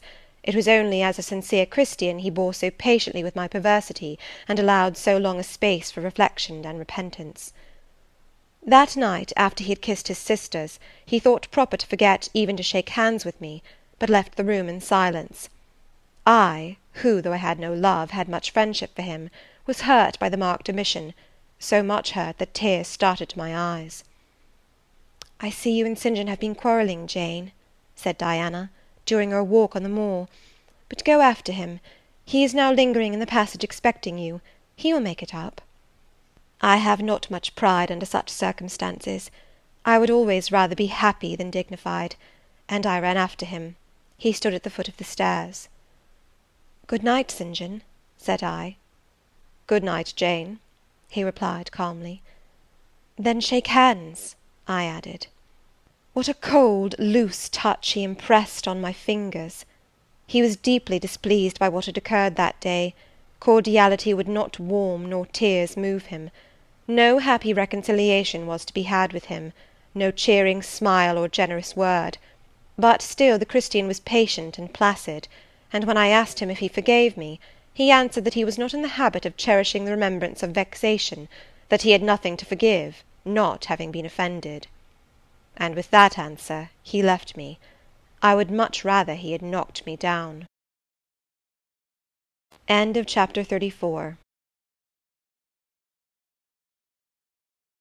Chapter 35 of Jane Eyre. He did not leave for Cambridge the next day, as he had said he would. He deferred his departure a whole week, and during that time he made me feel what severe punishment a good yet stern, a conscientious yet implacable man can inflict on one who has offended him. Without one overt act of hostility, one upbraiding word, he contrived to impress me momently with the conviction that I was put beyond the pale of his favour. Not that St. John harboured a spirit of unchristian vindictiveness, not that he would have injured a hair of my head, if it had been fully in his power to do so. Both by nature and principle, he was superior to the mean gratification of vengeance. He had forgiven me for saying I scorned him in his love, but he had not forgotten the words, and as long as he and I lived, he never would forget them. I saw by his look, when he turned to me, that they were always written on the air between me and him. Whenever I spoke, they sounded in my voice to his ear, and their echo toned every answer he gave me. He did not abstain from conversing with me. He even called me as usual each morning to join him at his desk, and I fear the corrupt man within him had a pleasure unimparted to, and unshared by, the pure Christian, in evincing with what skill he could, while acting and speaking apparently just as usual, extract from every deed and every phrase the spirit of interest and approval which had formerly communicated a certain austere charm to his language and manner. To me he was in reality become no longer flesh, but marble. His eye was a cold, bright, blue gem, his tongue a speaking instrument, nothing more. All this was torture to me, refined, lingering torture. It kept up a slow fire of indignation and a trembling trouble of grief, which harassed and crushed me altogether. I felt how, If I were his wife, this good man, pure as the deep sunless source, could soon kill me, without drawing from my veins a single drop of blood, or receiving on his own crystal conscience the faintest stain of crime. Especially I felt this when I made any attempt to propitiate him. No Ruth met my Ruth. He experienced no suffering from estrangement, no yearning after reconciliation; and though more than once my fast-falling tears blistered the page over which we both bent, they produced no more effect on him than if his heart had been really a matter of stone or metal. To his sisters, meantime, he was somewhat kinder than usual, as if afraid that mere coldness would not sufficiently convince me how completely I was banished and banned. He added the force of contrast, and this I am sure he did not by force, but on principle. The night before he left home, happening to see him walking in the garden about sunset, and remembering as I looked at him that this man, alienated as he now was, had once saved my life, and that we were near relations, I was moved to make a last attempt to regain his friendship. I went out and approached him as he stood leaning over the little gate. I spoke to the point at once. "St. John, I am unhappy because you are still angry with me. Let us be friends." "I hope we are friends," was the unmoved reply, while he stood watching the rising of the moon, which he had been contemplating as I approached. "No, St. John, we are not friends as we were. You know that." "Are we not? That is wrong. For my part, I wish you no ill, and all good." "I believe you, St. John, for I am sure you are incapable of wishing any one ill. But as I am your kinswoman, I should desire somewhat more of affection than that sort of general philanthropy you extend to mere strangers." "Of course," he said, "your wish is reasonable, and I am far from regarding you as a stranger." This, spoken in a cool, tranquil tone, was mortifying and baffling enough. Had I attended to the suggestions of pride and ire, I should immediately have left him, but something worked within me more strongly than those feelings could. I deeply venerated my cousin's talent and principle. His friendship was of value to me. To lose it tried me severely. I would not so soon relinquish the attempt to reconquer it. "Must we part in this way, St. John? And when you go to India, will you leave me so, without a kinder word than you have yet spoken?" He now turned quite from the moon, and faced me. "When I go to India, Jane, will I leave you? What? Do you not go to India?" "You said I could not unless I married you." "And you will not marry me? You adhere to that resolution?" Reader, do you know, as I do, what terror those cold people can put into the ice of their questions? How much of the fall of the avalanche is in their anger, of the breaking up of the frozen sea in their displeasure? No, St. John, I will not marry you. I adhere to my resolution." The avalanche had shaken and slid a little forward, but it did not yet crash down. "Once more, why this refusal?" he asked. "Formerly," I answered, "because you did not love me. Now, I reply, because you almost hate me. If I were to marry you, you would kill me. You are killing me now." His lips and cheeks turned white, quite white. "I should kill you. I am killing you. Your words are such as ought not to be used, violent, unfeminine, and untrue. They betray an unfortunate state of mind. They merit severe reproof. They would seem inexcusable, but that it is the duty of man to forgive his fellow even until 77 times. I had finished the business now.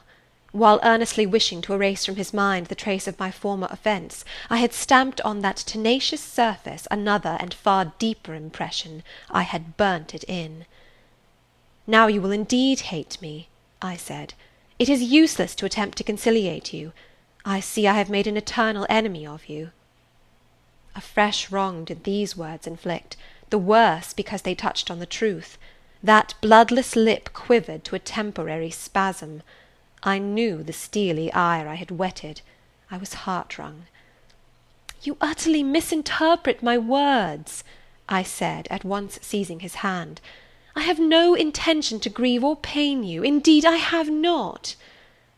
Most bitterly he smiled. Most decidedly he withdrew his hand from mine. And now you recall your promise, and will not go to India at all, I presume?" said he, after a considerable pause. "Yes, I will, as your assistant," I answered. A very long silence succeeded. What struggle there was in him between nature and grace in this interval I cannot tell. Only singular gleams scintillated in his eyes, and strange shadows passed over his face. He spoke at last. "I before proved to you the absurdity of a single woman of your age proposing to accompany abroad a single man of mine. I proved it to you in such terms as, I should have thought, would have prevented your ever again alluding to the plan. That you have done so, I regret, for your sake." I interrupted him. Anything like a tangible reproach gave me courage at once. "Keep to common sense, St. John. You are verging on nonsense. You pretend to be shocked by what I have said. You are not really shocked, for with your superior mind you cannot be either so dull or so conceited as to misunderstand my meaning. I say again, I will be your curate if you like, but never your wife." Again he turned lividly pale, but as before controlled his passion perfectly. He answered emphatically but calmly, "A female curate, who is not my wife, would never suit me. With me, then, it seems you cannot go. But if you are sincere in your offer, I will, while in town, speak to a married missionary, whose wife needs a coadjutor. Your own fortune will make you independent of the Society's aid, and thus you may still be spared the dishonour of breaking your promise and deserting the band you engaged to join." Now I never had, as the reader knows, either given any formal promise or entered into any engagement, and this language was all much too hard and much too despotic for the occasion. I replied, "There is no dishonour, no breach of promise, no desertion in the case. I am not under the slightest obligation to go to India, especially with strangers. With you I would have ventured much, because I admire, confide in, and as a sister I love you. But I am convinced that, go when and with whom I would, I should not live long in that climate." "Ah, you are afraid of yourself," he said, curling his lip. "I am. God did not give me my life to throw away, and to do as you wish me would, I begin to think, be almost equivalent to committing suicide. Moreover, before I definitively resolve on quitting England, I will know for certain whether I cannot be of greater use by remaining in it than by leaving it." "What do you mean?" It would be fruitless to attempt to explain, but there is a point on which I have long endured painful doubt, and I can go nowhere till by some means that doubt is removed. I know where your heart turns, and to what it clings. The interest you cherish is lawless and unconsecrated. Long since you ought to have crushed it. Now you should blush to allude to it. You think of Mr. Rochester." It was true. I confessed it by silence. "Are you going to seek Mr. Rochester?" "I must find out what has become of him." "It remains for me, then," he said, "to remember you in my prayers, and to entreat God for you in all earnestness that you may not indeed become a castaway. I had thought I recognized in you one of the chosen, but God sees not as man sees. His will be done." He opened the gate, passed through it, and strayed away down the glen. He was soon out of sight. On re-entering the parlour, I found Diana standing at the window, looking very thoughtful. Diana was a great deal taller than I. She put her hand on my shoulder, and stooping examined my face. "Jane," she said, "you are always agitated and pale now. I am sure there is something the matter. Tell me what business St. John and you have on hands. I have watched you this half-hour from the window. You must forgive my being such a spy, but for a long time I have fancied I hardly know what. St. John is a strange being."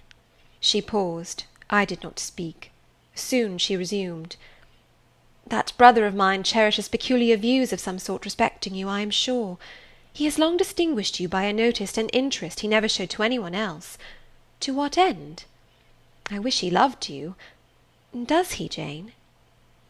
I put her cool hand to my hot forehead. "No, Di, not one whit." "Then why does he follow you so with his eyes, and get you so frequently alone with him, and keep you so continually at his side? Mary and I had both concluded he wished you to marry him." "He does. He has asked me to be his wife." Diana clapped her hands. "Oh, that is just what we hoped and thought! And you will marry him, Jane, won't you?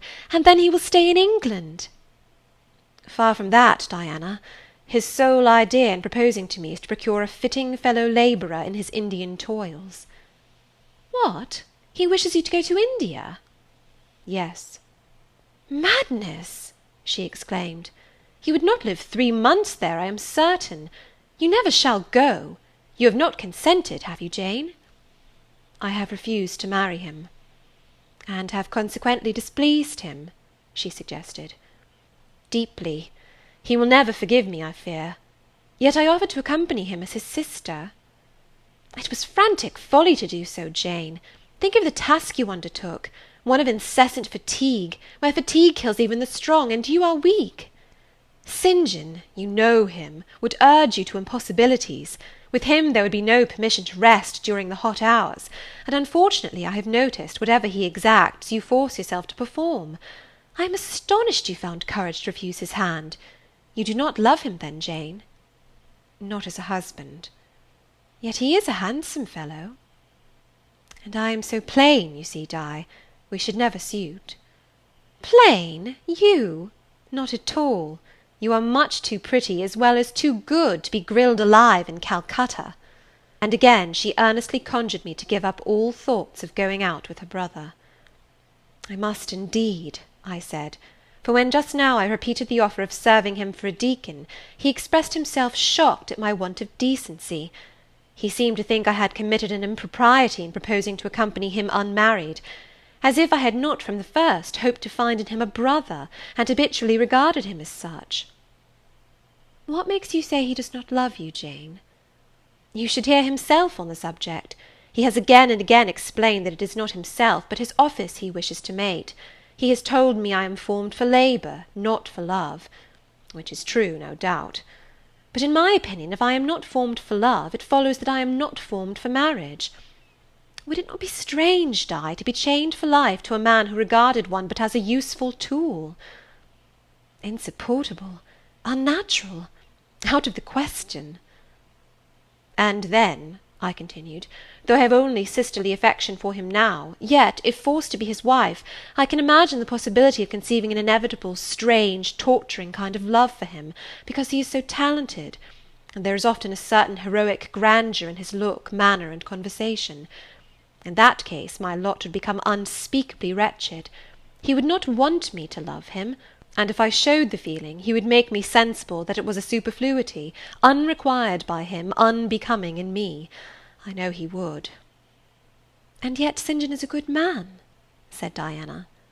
"He is a good and a great man, but he forgets, pitilessly, the feelings and claims of little people in pursuing his own large views.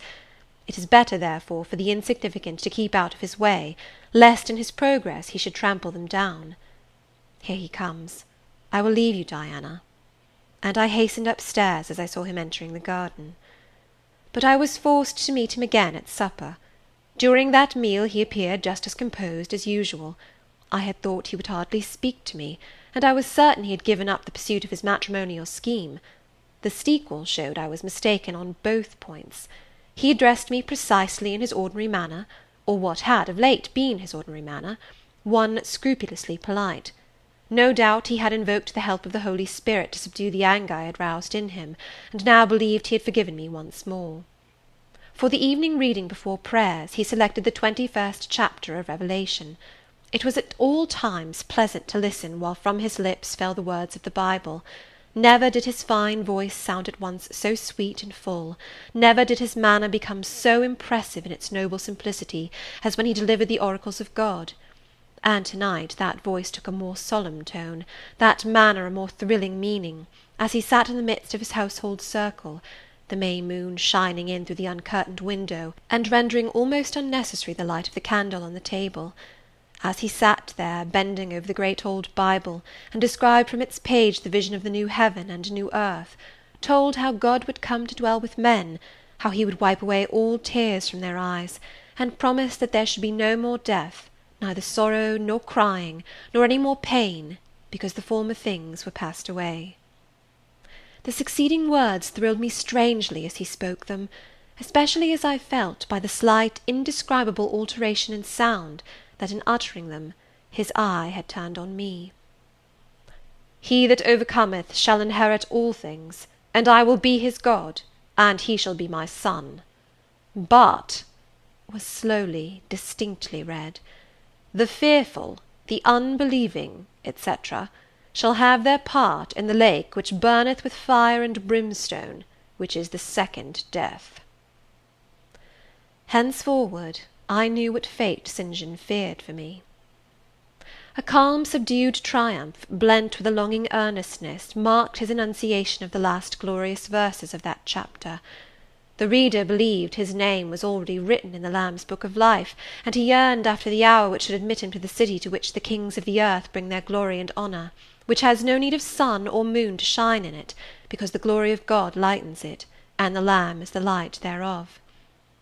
In the prayer following the chapter, all his energy gathered, all his stern zeal woke. He was in deep earnest, wrestling with God, and resolved on a conquest. He supplicated strength for the weak-hearted, guidance for wanderers from the fold, a return, even at the 11th hour, for those whom the temptations of the world and the flesh were luring from the narrow path. He asked, he urged, he claimed the boon of a brand snatched from the burning. Earnestness is ever deeply solemn. First, as I listened to the prayer, I wondered at his. Then, when it continued and rose, I was touched by it, and at last awed. He felt the greatness and goodness of his purpose so sincerely, others who heard him plead for it could not but feel it too. The prayer over, we took leave of him. He was to go at a very early hour in the morning. Diana and Mary, having kissed him, left the room, in compliance, I think, with a whispered hint from him. I tendered my hand, and wished him a pleasant journey. "Thank you, Jane. As I said, I shall return from Cambridge in a fortnight. That space, then, is yet left to you for reflection. If I listened to human pride, I should say no more to you of marriage with me. But I listen to my duty, and keep steadily in view my very first aim, to do all things to the glory of God. My master was long-suffering, so will I be. I cannot give you up to perdition as a vessel of wrath. Repent, resolve, while there is yet time. Remember, we are bid to work while it is day, warned that the night cometh when no man shall work. Remember the fate of Dives, who had his good things in this life. God give you strength to choose that better part which shall not be taken from you." He laid his hand on my head as he uttered the last words. He had spoken earnestly, mildly. His look was not indeed that of a lover beholding his mistress, but it was that of a pastor recalling his wandering sheep, or better, of a guardian angel watching the soul for which he is responsible. All men of talent, whether they be men of feeling or not, whether they be zealots or aspirants or despots, provided only they be sincere, have their sublime moments when they subdue and rule. I felt veneration for St. John, veneration so strong that its impetus thrust me at once to the point I had so long shunned. I was tempted to cease struggling with him, to rush down the torrent of his will into the gulf of his existence, and there lose my own. I was almost as hard beset by him now as I had been once before, in a different way, by another. I was a fool both times. To have yielded then would have been an error of principle, to have yielded now would have been an error of judgment. So I think at this hour, when I look back to the crisis through the quiet medium of time, I was unconscious of folly at the instant. I stood motionless under my hierophant's touch. My refusals were forgotten, my fears overcome, my wrestlings paralysed. The impossible, i.e. my marriage with St. John, was fast becoming the possible. All was changing utterly with a sudden sweep. Religion called, angels beckoned, God commanded, life rolled together like a scroll, death's gates opening, showed eternity beyond. It seemed that for safety and bliss there, all here might be sacrificed in a second. The dim room was full of visions. "Could you decide now?" asked the missionary. The inquiry was put in gentle tones. He drew me to him as gently. Oh, that gentleness! How far more potent is it than force! I could resist St. John's wrath. I grew pliant as a reed under his kindness. Yet I knew all the time, if I yielded now, I should not the less be made to repent, some day, of my former rebellion. His nature was not changed by 1 hour of solemn prayer, it was only elevated. I could decide if I were but certain, I answered. Were I but convinced that it is God's will I should marry you, I could vow to marry you here and now, come afterwards what would. My prayers are heard, ejaculated St. John. He pressed his hand firmer on my head, as if he claimed me. He surrounded me with his arm, almost as if he loved me. I say almost, I knew the difference, for I had felt what it was to be loved. But like him, I had now put love out of the question, and thought only of duty. I contended with my inward dimness of vision, before which clouds yet rolled. I sincerely, deeply, fervently longed to do what was right, and only that. Show me the path, I entreated of heaven. I was excited more than I had ever been, and whether what followed was the effect of excitement the reader shall judge. All the house was still, for I believe all except St. John and myself were now retired to rest. The one candle was dying out, the room was full of moonlight. My heart beat fast and thick, I heard its throb. Suddenly it stood still to an inexpressible feeling that thrilled it through, and passed at once to my head and extremities. The feeling was not like an electric shock, but it was quite as sharp, as strange, as startling. It acted on my senses as if their utmost activity hitherto had been but torpor, from which they were now summoned and forced to wake. They rose expectant. Eye and ear waited while the flesh quivered on my bones. "What have you heard? What do you see?" asked St. John. I saw nothing, but I heard a voice somewhere cry, "Jane! Jane! Jane!" Nothing more. "Oh, God! What is it?" I gasped. I might have said, "Where is it?" for it did not seem in the room, nor in the house, nor in the garden.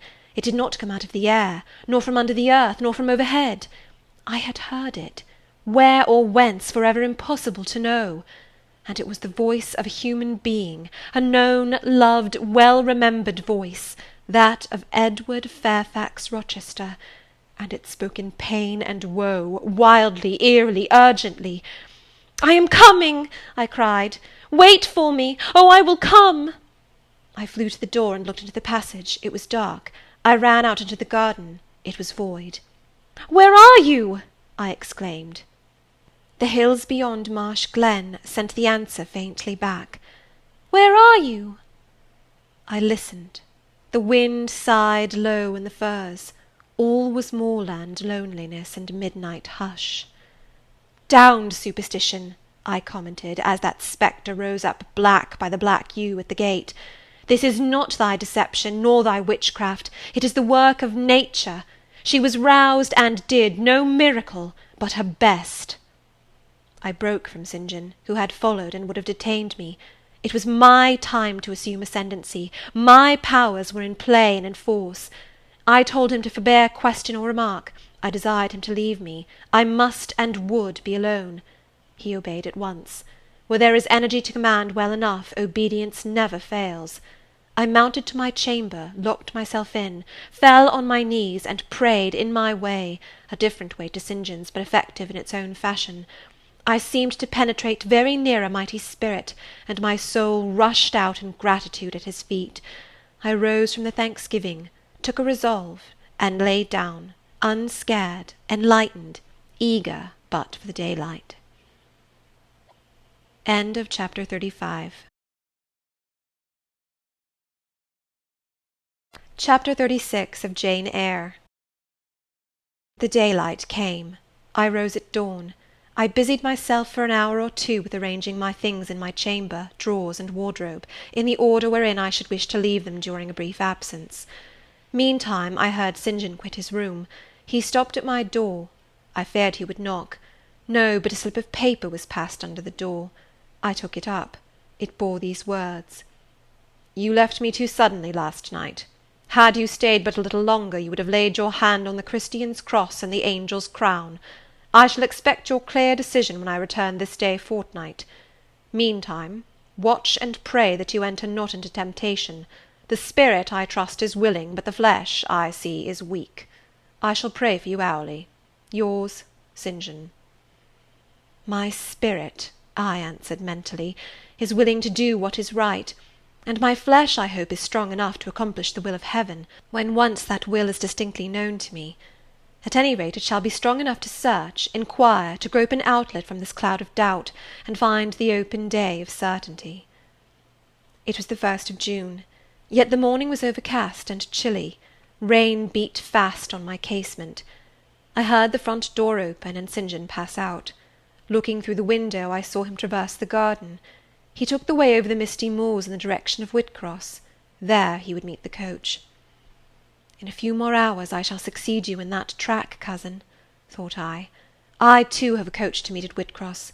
I too have some to seek and ask after in England, before I depart for ever. It wanted yet 2 hours of breakfast time. I filled the interval in walking softly about my room and pondering the visitation which had given my plans their present bent. I recalled that inward sensation I had experienced, for I could recall it in all its unspeakable strangeness. I recalled the voice I had heard. Again I questioned whence it came, as vainly as before. It seemed in me, not in the external world. I asked, was it a mere nervous impression, a delusion? I could not conceive or believe. It was more like an inspiration. The wondrous shock of feeling had come like the earthquake which shook the foundations of Paul and Silas's prison. It had opened the doors of the soul's cell and loosed its bands. It had wakened it out of its sleep, whence it sprang trembling, listening, aghast.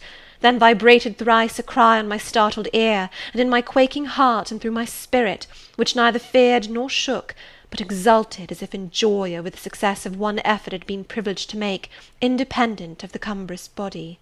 Ere many days, I said, as I terminated my musings, I will know something of him whose voice seemed last night to summon me. Letters have proved of no avail. Personal inquiry shall replace them. At breakfast I announced to Diana and Mary that I was going a journey, and should be absent at least 4 days. "Alone, Jane?" they asked. Yes, it was to see or hear news of a friend about whom I had for some time been uneasy. They might have said, as I have no doubt they thought, that they had believed me to be without friends save them, for indeed I had often said so, but with their true natural delicacy they abstained from comment, except that Diana asked me if I was sure I was well enough to travel. I looked very pale, she observed. I replied that nothing ailed me save anxiety of mind, which I hoped soon to alleviate. It was easy to make my further arrangements, for I was troubled with no inquiries, no surmises. Having once explained to them that I could not now be explicit about my plans, they kindly and wisely acquiesced in the silence with which I pursued them, according to me the privilege of free action I should under similar circumstances have accorded them. I left Moor House at 3 o'clock p.m., and soon after 4 I stood at the foot of the sign-post of Whitcross, waiting the arrival of the coach which was to take me to distant Thornfield. Amidst the silence of those solitary roads and desert hills, I heard it approach from the great distance. It was the same vehicle whence, a year ago, I had alighted one summer evening on this very spot. How desolate and hopeless and objectless! It stopped as I beckoned. I entered, not now obliged to part with my whole fortune as the price of its accommodation. Once more on the road to Thornfield, I felt like the messenger pigeon flying home. It was a journey of 36 hours. I had set out from Whitcross on a Tuesday afternoon, and early on the succeeding Thursday morning the coach stopped to water the horses at a wayside inn, situated in the midst of scenery whose green hedges and large fields and low pastoral hills, how mild of feature and verdant of hue compared with the stern North Midland moors of Morton, met my eye like the lineaments of a once familiar face. Yes, I knew the character of this landscape. I was sure we were very near my bourne. "How far is Thornfield Hall from here?" I asked of the ostler. "Just 2 miles, mum, across the fields." My journey is closed, I thought to myself. I got out of the coach, gave a box I had into the ostler's charge, to be kept till I called for it, paid my fare, satisfied the coachman, and was going. The brightening day gleamed on the sign of the inn, and I read in gilt letters, "The Rochester Arms." My heart leapt up. I was already on my master's very lands. It fell again. The thought struck it. Your master himself may be beyond the British Channel, for aught you know; and then if he is at Thornfield Hall, towards which you hasten, who besides him is there? His lunatic wife, and you have nothing to do with him. You dare not speak to him or seek his presence. You have lost your labour. You had better go no further," urged the monitor. "Ask information of the people at the inn. They can give you all you seek. They can solve your doubts at once. Go up to that man and inquire if Mr. Rochester be at home." The suggestion was sensible, and yet I could not force myself to act on it. I so dreaded a reply that would crush me with despair.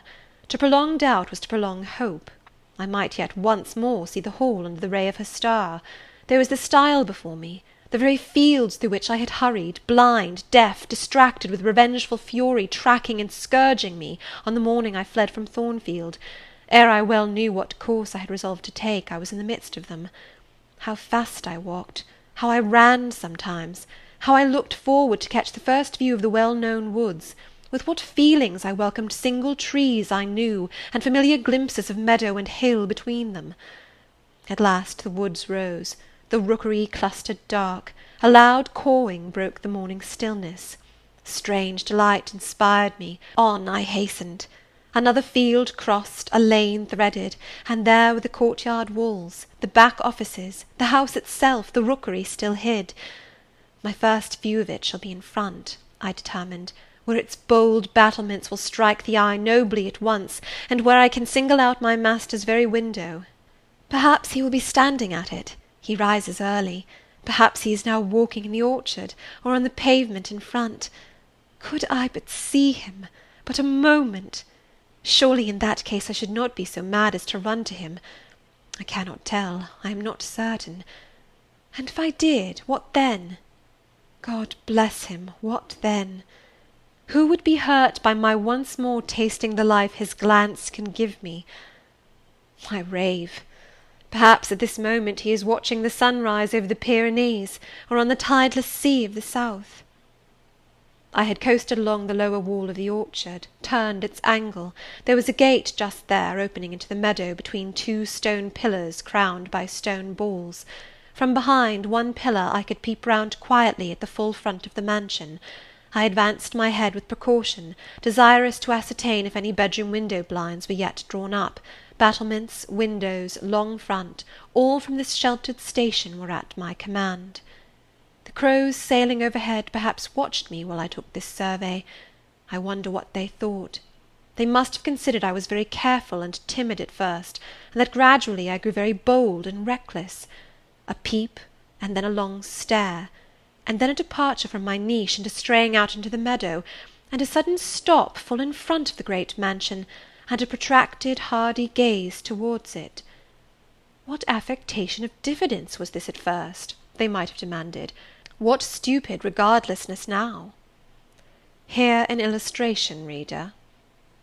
A lover finds his mistress asleep on a mossy bank. He wishes to catch a glimpse of her fair face without waking her. He steals softly over the grass, careful to make no sound. He pauses, fancying she has stirred. He withdraws, not for worlds would he be seen. All is still. He again advances, he bends above her, a light veil rests on her features. He lifts it, bends lower. Now his eyes anticipate the vision of beauty, warm and blooming and lovely in rest. How hurried was their first glance! But how they fix! How he starts! How he suddenly and vehemently clasps in both arms the form he dared not a moment since touch with his finger! How he calls aloud a name, and drops his burden, and gazes on it wildly!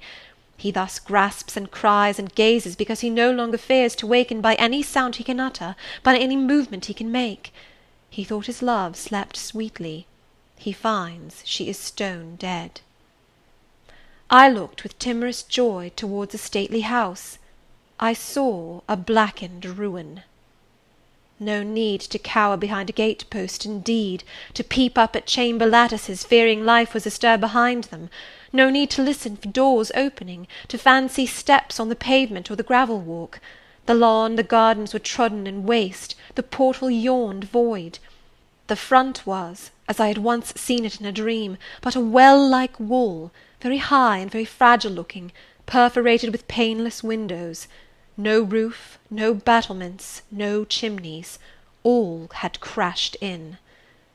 And there was the silence of death about it, the solitude of a lonesome wild.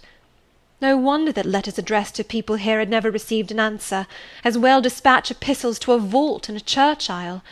The grim blackness of the stones told by what fate the hall had fallen, by conflagration. But how kindled?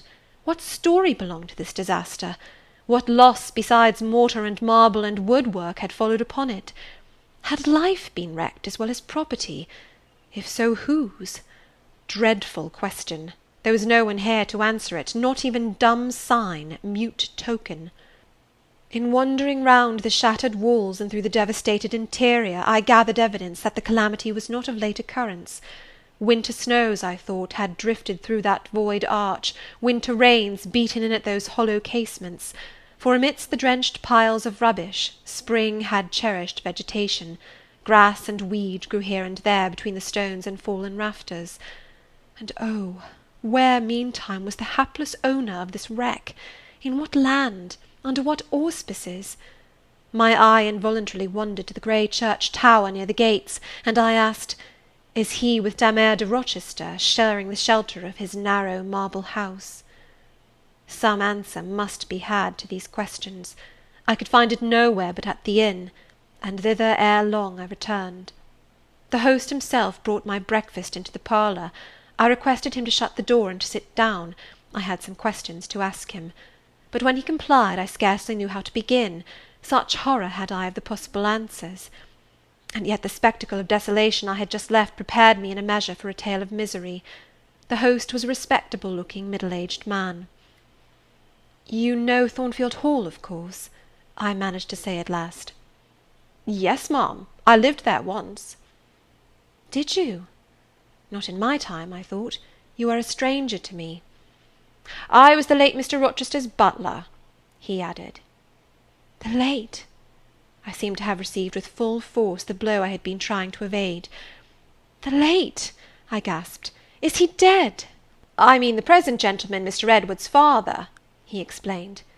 I breathed again, my blood resumed its flow, fully assured by these words that Mr. Edward, my Mr. Rochester, God bless him wherever he was at least alive, was in short the present gentleman. Gladdening words! It seemed I could hear all that was to come, whatever the disclosures might be, with comparative tranquillity. Since he was not in the grave, I could bear, I thought, to learn he was at the Antipodes. "Is Mr. Rochester living at Thornfield Hall now?" I asked, knowing, of course, what the answer would be, but yet desirous of deferring the direct question as to where he really was. "No, mum, oh no, no one is living there. I suppose you are a stranger in these parts, or you would have heard what happened last autumn. Thornfield Hall is quite a ruin. It was burned down just about harvest time. A dreadful calamity. Such an immense quantity of valuable property destroyed. Hardly any of the furniture could be saved. The fire broke out at dead of night, and before the engines arrived from Millcote the building was one mass of flame. It was a terrible spectacle. I witnessed it myself." "At dead of night," I muttered. Yes, that was ever the hour of fatality at Thornfield. "Was it known how it originated?" I demanded. "They guessed, ma'am, they guessed. Indeed, I should say it was ascertained beyond a doubt. You are not perhaps aware," he continued, edging his chair a little nearer the table and speaking low, "that there was a lady, a lunatic, kept in the house?" "I have heard something of it." "She was kept in very close confinement, ma'am. People even for some years were not absolutely certain of her existence. No one saw her. They only knew by rumour that such a person was at the Hall, and who or what she was it was difficult to conjecture. They say Mr. Edward had brought her from abroad, and some believed she had been his mistress. But a queer thing happened a year since, a very queer thing." I feared now to hear my own story. I endeavoured to recall him to the main fact. "And this lady?" "This lady, ma'am," he answered, "turned out to be Mr. Rochester's wife. The discovery was brought about in the strangest way. There was a young lady, a governess at the Hall, that Mr. Rochester fell in—" "But the fire," I suggested. "I'm coming to that, ma'am. The Mr. Edward fell in love with. The servants say they never saw anybody so much in love as he was. He was after her continually. They used to watch him. Servants will, you know, ma'am. And he set store on her past everything. For all nobody but him thought her so very handsome. She was a little small thing, they say, almost like a child. I never saw her myself, but I've heard Leah, the housemaid, tell of her. Leah liked her well enough. Mr. Rochester was about 40, and this governess not 20, and you see, when gentlemen of his age fall in love with girls, they are often as like as if they were bewitched. Well, he would marry her. You shall tell me this part of the story another time, I said. But now I have particular reason for wishing to hear all about the fire. Was it suspected that this lunatic, Mrs. Rochester, had any hand in it? You've hit it, ma'am. It's quite certain that it was her, and nobody but her, that set it going.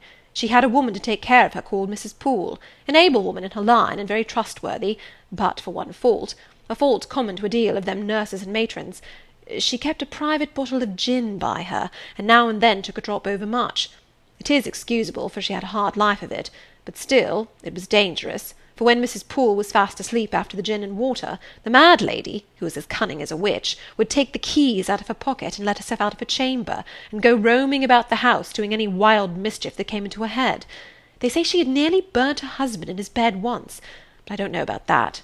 However, on this night she set fire first to the hangings of the room next her own, and then she got down to a lower story, and made her way to the chamber that had been the governess's. She was like as if she knew somehow matters had gone on, and had a spite at her, and she kindled the bed there, but there was nobody sleeping in it, fortunately. The governess had run away 2 months before, and for all Mr. Rochester sought her as if she'd been the most precious thing he had in the world, he never could hear a word of her, and he grew savage, quite savage on his disappointment. He never was a wild man, but he got dangerous after he lost her. He would be alone, too. He sent Mrs. Fairfax, the housekeeper, away to her friends at a distance, but he did it handsomely, for he settled an annuity on her for life, and she deserved it. She was a very good woman. Miss Adele, a ward he had, was put to school. He broke off acquaintance with all the gentry, and shut himself up like a hermit at the Hall. What? Did he not leave England? Leave England? Bless you, no. He would not cross the door-stones of the house, except at night, when he walked just like a ghost about the grounds and in the orchard, as if he had lost his senses, which it is my opinion he had, for a more spirited, bolder, keener gentleman than he was before that midge of a governess crossed him you never saw, mum. He was not a man given to wine, or cards, or racing, as some are, and he was not so very handsome, but he had a courage and a will of his own, if ever man had.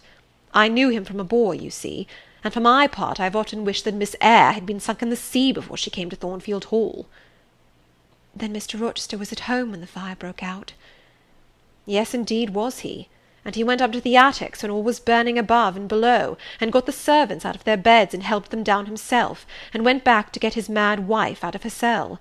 And then they called out to him that she was on the roof, and where she was standing, waving her arms above the battlements, and shouting out till they could hear her a mile off. I saw her and heard her with my own eyes. She was a big woman, and had long black hair. We could see it streaming against the flames as she stood. I witnessed, and several more witnessed, Mr. Rochester ascend through the skylight to the roof. We heard him call Bertha. We saw him approach her. And then, mum, she yelled and gave a spring, and the next minute she lay smashed on the pavement. Dead? Dead. Ay, dead as the stones on which her brains and blood were scattered. Good God! You may well say so, ma'am. It was frightful. He shuddered. And afterwards? I urged. Well, ma'am, afterwards the house was burnt to the ground. There are only some bits of walls standing now. Were any other lives lost? No. Perhaps it would have been better if there had. What do you mean? Poor Mr. Edward, he ejaculated. I little thought ever to have seen it. Some say it was a just judgment on him for keeping his first marriage secret, and wanting to take another wife while he had one living. But I pity him for my part. You said he was alive? I exclaimed. Yes, yes, he is alive, but many think he had better be dead. Why? How? My blood was again running cold.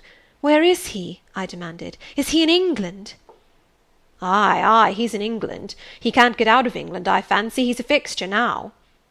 What agony was this? And the man seemed resolved to protract it. He is stone blind, he said at last. Yes, he is stone blind, is Mr. Edward. I had dreaded worse. I had dreaded he was mad. I summoned strength to ask what had caused this calamity. It was all his own courage, and a body may say his kindness in a way, ma'am. He wouldn't leave the house till every one else was out before him.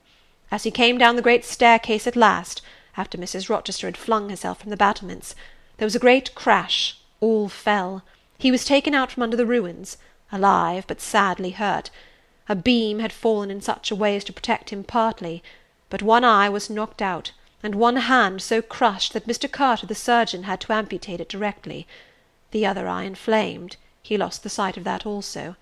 He is now helpless indeed, blind and a cripple. Where is he? Where does he live now? At Ferndean, a manor house on a farm he has, about 30 miles off. Quite a desolate spot. Who is with him? Old John and his wife. He would have none else. He is quite broken down, they say. Have you any sort of conveyance? We have a chaise, ma'am, a very handsome chaise. Let it be got ready instantly, and if your post-boy can drive me to Ferndean before dark this day, I'll pay both you and him twice the hire you usually demand. End of chapter 36. Chapter 37 of Jane Eyre. The manor house of Ferndean was a building of considerable antiquity, moderate size, and no architectural pretensions, deep buried in a wood. I had heard of it before. Mr. Rochester often spoke of it, and sometimes went there. His father had purchased the estate for the sake of the game covers. He would have let the house, but could find no tenant, in consequence of its ineligible and insalubrious site.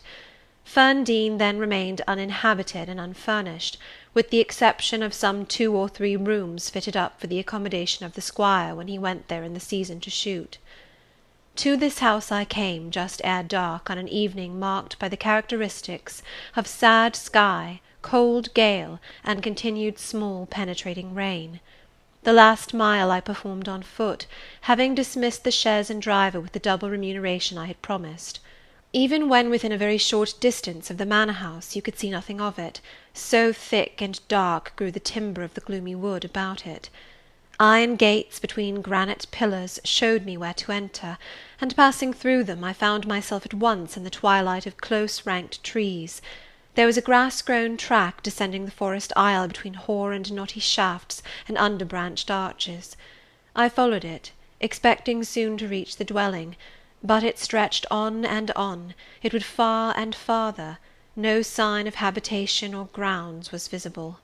I thought I had taken a wrong direction and lost my way. The darkness of natural as well as of sylvan dusk gathered over me. I looked round in search of another road. There was none. All was interwoven stem, columnar trunk, dense summer foliage, no opening anywhere. I proceeded. At last my way opened, the trees thinned a little. Presently I beheld a railing. Then the house, scarce, by this dim light, distinguishable from the trees, so dank and green were its decaying walls. Entering a portal, fastened only by a latch, I stood amidst a space of enclosed ground, from which the wood swept away in a semicircle.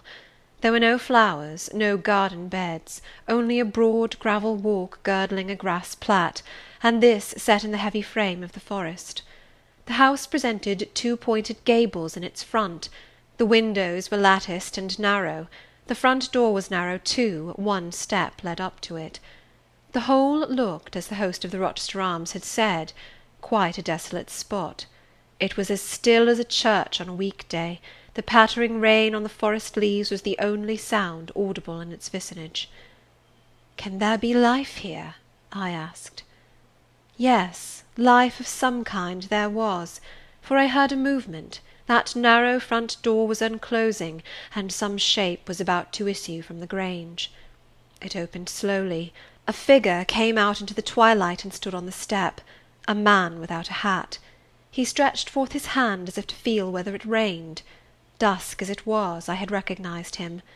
It was my master, Edward Fairfax Rochester, and no other. I stayed my step, almost my breath, and stood to watch him, to examine him, myself unseen, and, alas, to him invisible. It was a sudden meeting, and one in which rapture was kept well in check by pain.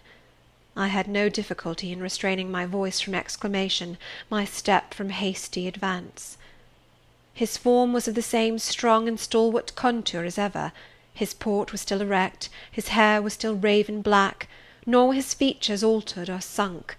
Not in 1 year's space, by any sorrow, could his athletic strength be quelled, or his vigorous prime blighted. But in his countenance I saw a change.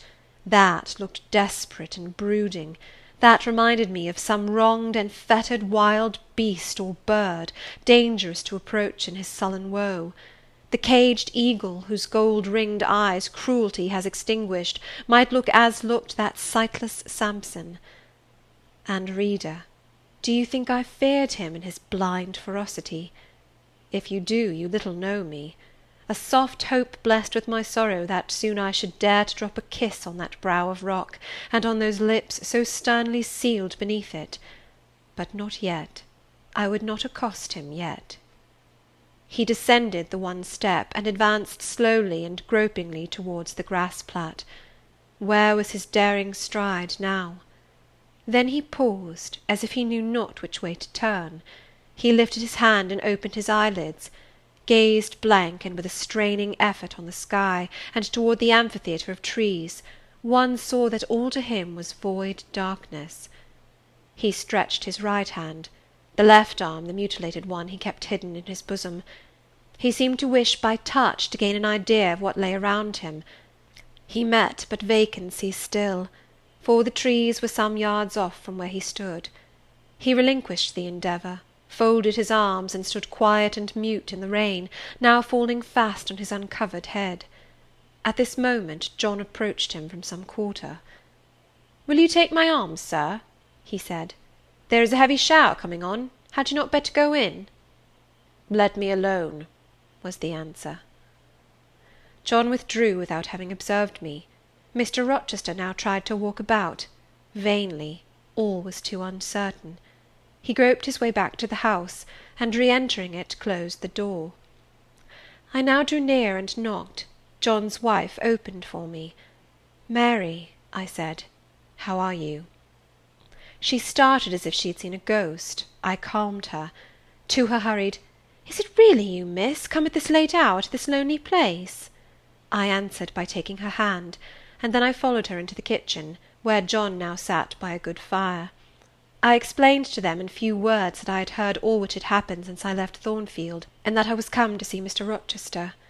I asked John to go down to the turnpike house where I had dismissed the chaise, and bring my trunk, which I had left there; and while I removed my bonnet and shawl, I questioned Mary as to whether I could be accommodated at the manor house for the night; and finding that arrangements to that effect, though difficult, would not be impossible, I informed her I should stay. Just at that moment the parlour bell rang. "When you go in," said I, "tell your master that a person wishes to speak to him, but do not give my name."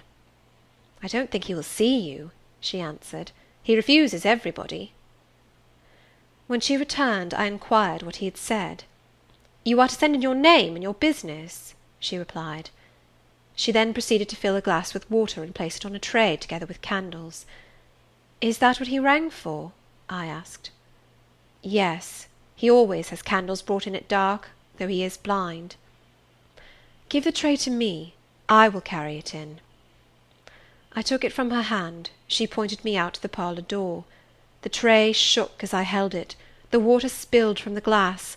My heart struck my ribs loud and fast. Mary opened the door for me and shut it behind me.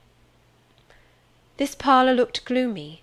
A neglected handful of fire burnt low in the grate, and leaning over it, with his head supported against the high old-fashioned mantelpiece, appeared the blind tenant of the room. His old dog, Pilot, lay on one side, removed out of the way, and coiled up as if afraid of being inadvertently trodden upon. Pilot pricked up his ears when I came in. Then he jumped up, with a yelp and a whine, and bounded towards me. He almost knocked the tray from my hands. I set it on the table, then patted him, and said softly, "Lie down." Mr. Rochester turned mechanically to see what the commotion was, but as he saw nothing, he returned and sighed. "Give me the water, Mary," he said. I approached him with the now only half-filled glass. Pilot followed me, still excited. "What is the matter?" he inquired. "Down, Pilot." I again said. He checked the water on its way to his lips, and seemed to listen. He drank, and put the glass down. "This is you, Mary, is it not?" "Mary is in the kitchen," I answered. He put out his hand with a quick gesture, but not seeing where I stood, he did not touch me. "Who is this? Who is this?" he demanded, trying, as it seemed, to see with those sightless eyes, unavailing and distressing attempt. "Answer me! Speak again!" he ordered, imperiously and aloud. "Will you have a little more water, sir? I spilt half of what was in the glass," I said. "Who is it? What is it? Who speaks?" "Pilot knows me, and John and Mary know I am here. I came only this evening," I answered. Great God! What delusion has come over me? What sweet madness has seized me? No delusion, no madness. Your mind, sir, is too strong for delusion, your health too sound for frenzy. And where is the speaker? Is it only a voice? Oh, I cannot see, but I must feel, or my heart will stop and my brain burst. Whatever, whoever you are, be perceptible to the touch, or I cannot live." He groped. I arrested his wandering hand, and prisoned it in both mine. "Her very fingers," he cried, "her small, slight fingers. If so, there must be more of her." The muscular hand broke from my custody, my arm was seized, my shoulder, neck, waist, I was entwined and gathered to him. "Is it Jane? What is it? This is her shape, this is her size?" "And this is her voice," I added. "She is all here, her heart too. God bless you, sir. I am glad to be so near you again." "Jane Eyre! Jane Eyre!" was all he said. "My dear master," I answered, "I am Jane Eyre. I have found you out. I am come back to you." "In truth? In the flesh? My living Jane?" "You touch me, sir. You hold me, and fast enough. I am not cold like a corpse, nor vacant like air, am I?" "My living darling! These are certainly her limbs, and these her features. But I cannot be so blessed, after all my misery. It is a dream, such dreams as I have had at night when I have clasped her once more to my heart, as I do now, and kissed her, as thus, and felt that she loved me, and trusted that she would not leave me." "Which I never will, sir, from this day." "Never will," says the vision. But I always woke and found it an empty mockery, and I was desolate and abandoned, my life dark, lonely, hopeless, my soul athirst and forbidden to drink, my heart famished and never to be fed. Gentle, soft dream, nestling in my arms now, you will fly too, as your sisters have all fled before you. But kiss me before you go. Embrace me, Jane." "There, sir, and there." I pressed my lips to his once brilliant and now rayless eyes. I swept his hair from his brow, and kissed that too. He suddenly seemed to arouse himself. The conviction of the reality of all this seized him. "It is you, is it, Jane? You are come back to me, then?" "I am." "And you do not lie dead in some ditch under some stream? And you are not a pining outcast among strangers?" "No, sir. I am an independent woman now." "Independent? What do you mean, Jane?" "My uncle in Madeira is dead, and he left me £5,000. "Ah, this is practical, this is real," he cried. "I should never dream that. Besides, there is that peculiar voice of hers, so animating and piquant as well as soft. It cheers my withered heart. It puts life into it. What, Janet? Are you an independent woman? A rich woman?"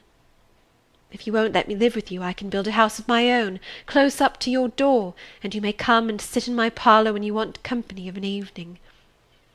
"But as you are rich, Jane, you have now, no doubt, friends who will look after you, and not suffer you to devote yourself to a blind lamester like me."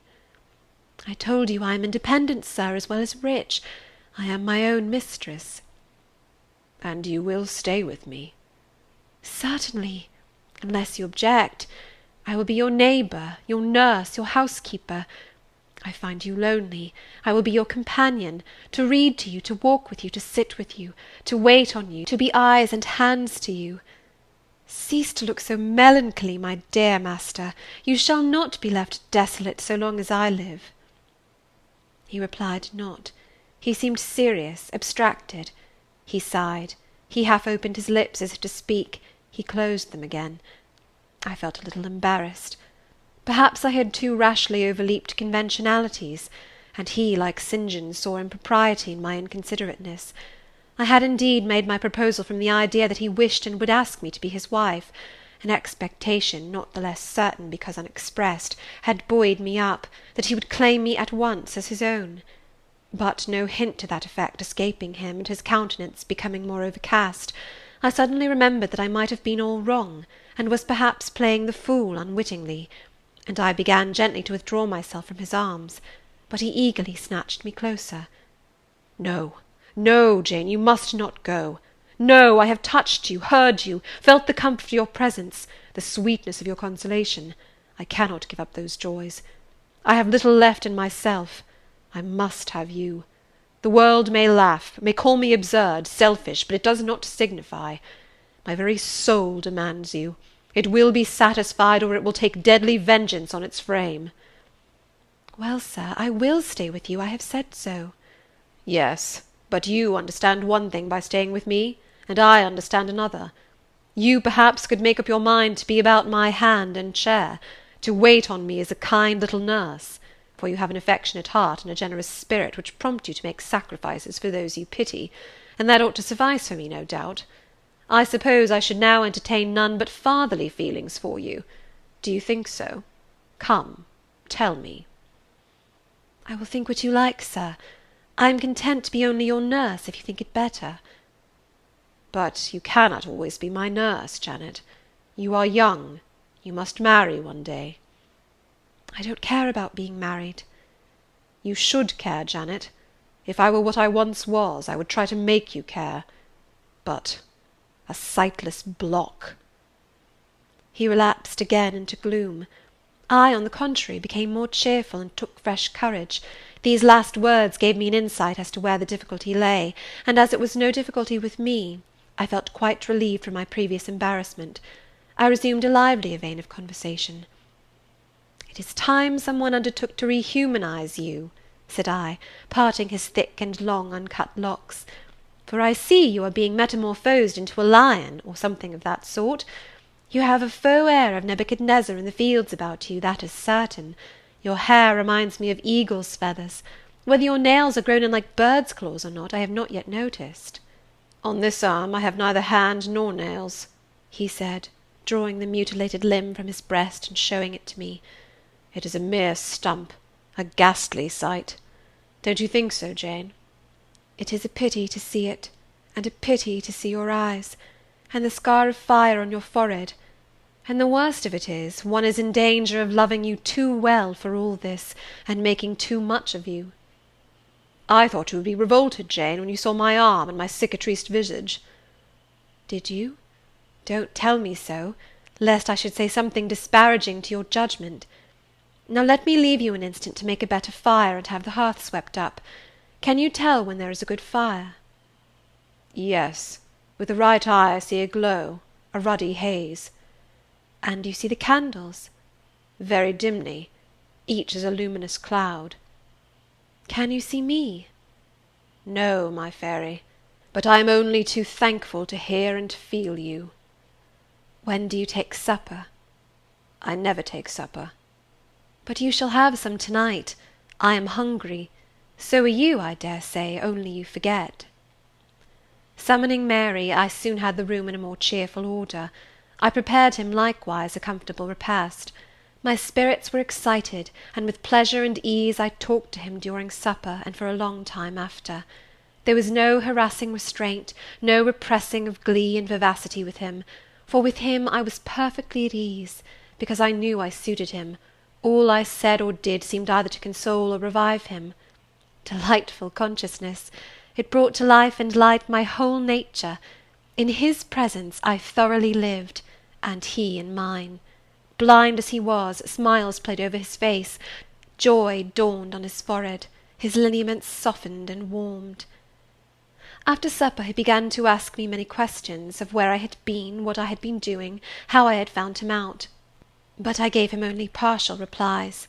It was too late to enter into particulars that night. Besides, I wished to touch no deep thrilling chord, to open no fresh well of emotion in his heart. My sole present aim was to cheer him.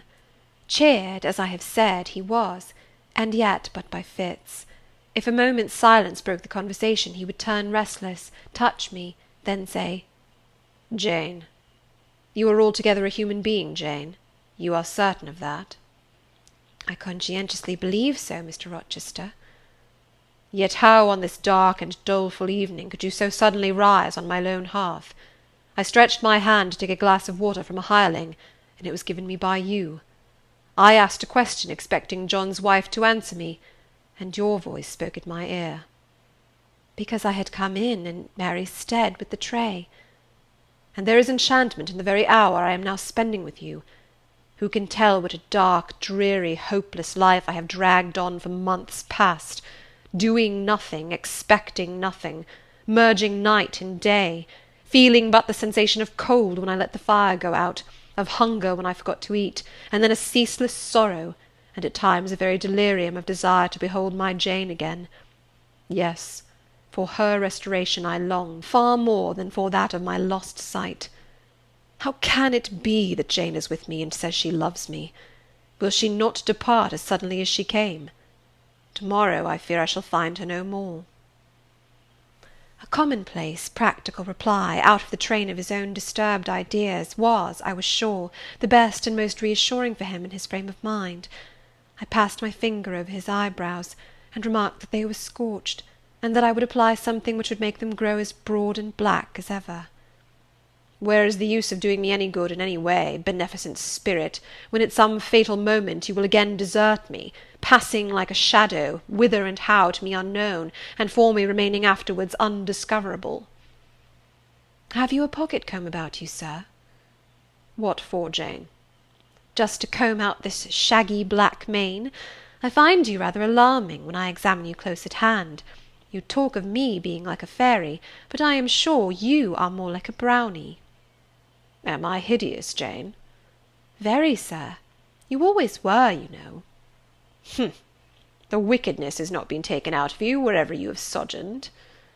"Yet I have been with good people, far better than you, 100 times better people, possessed of ideas and views you never entertained in your life, quite more refined and exalted."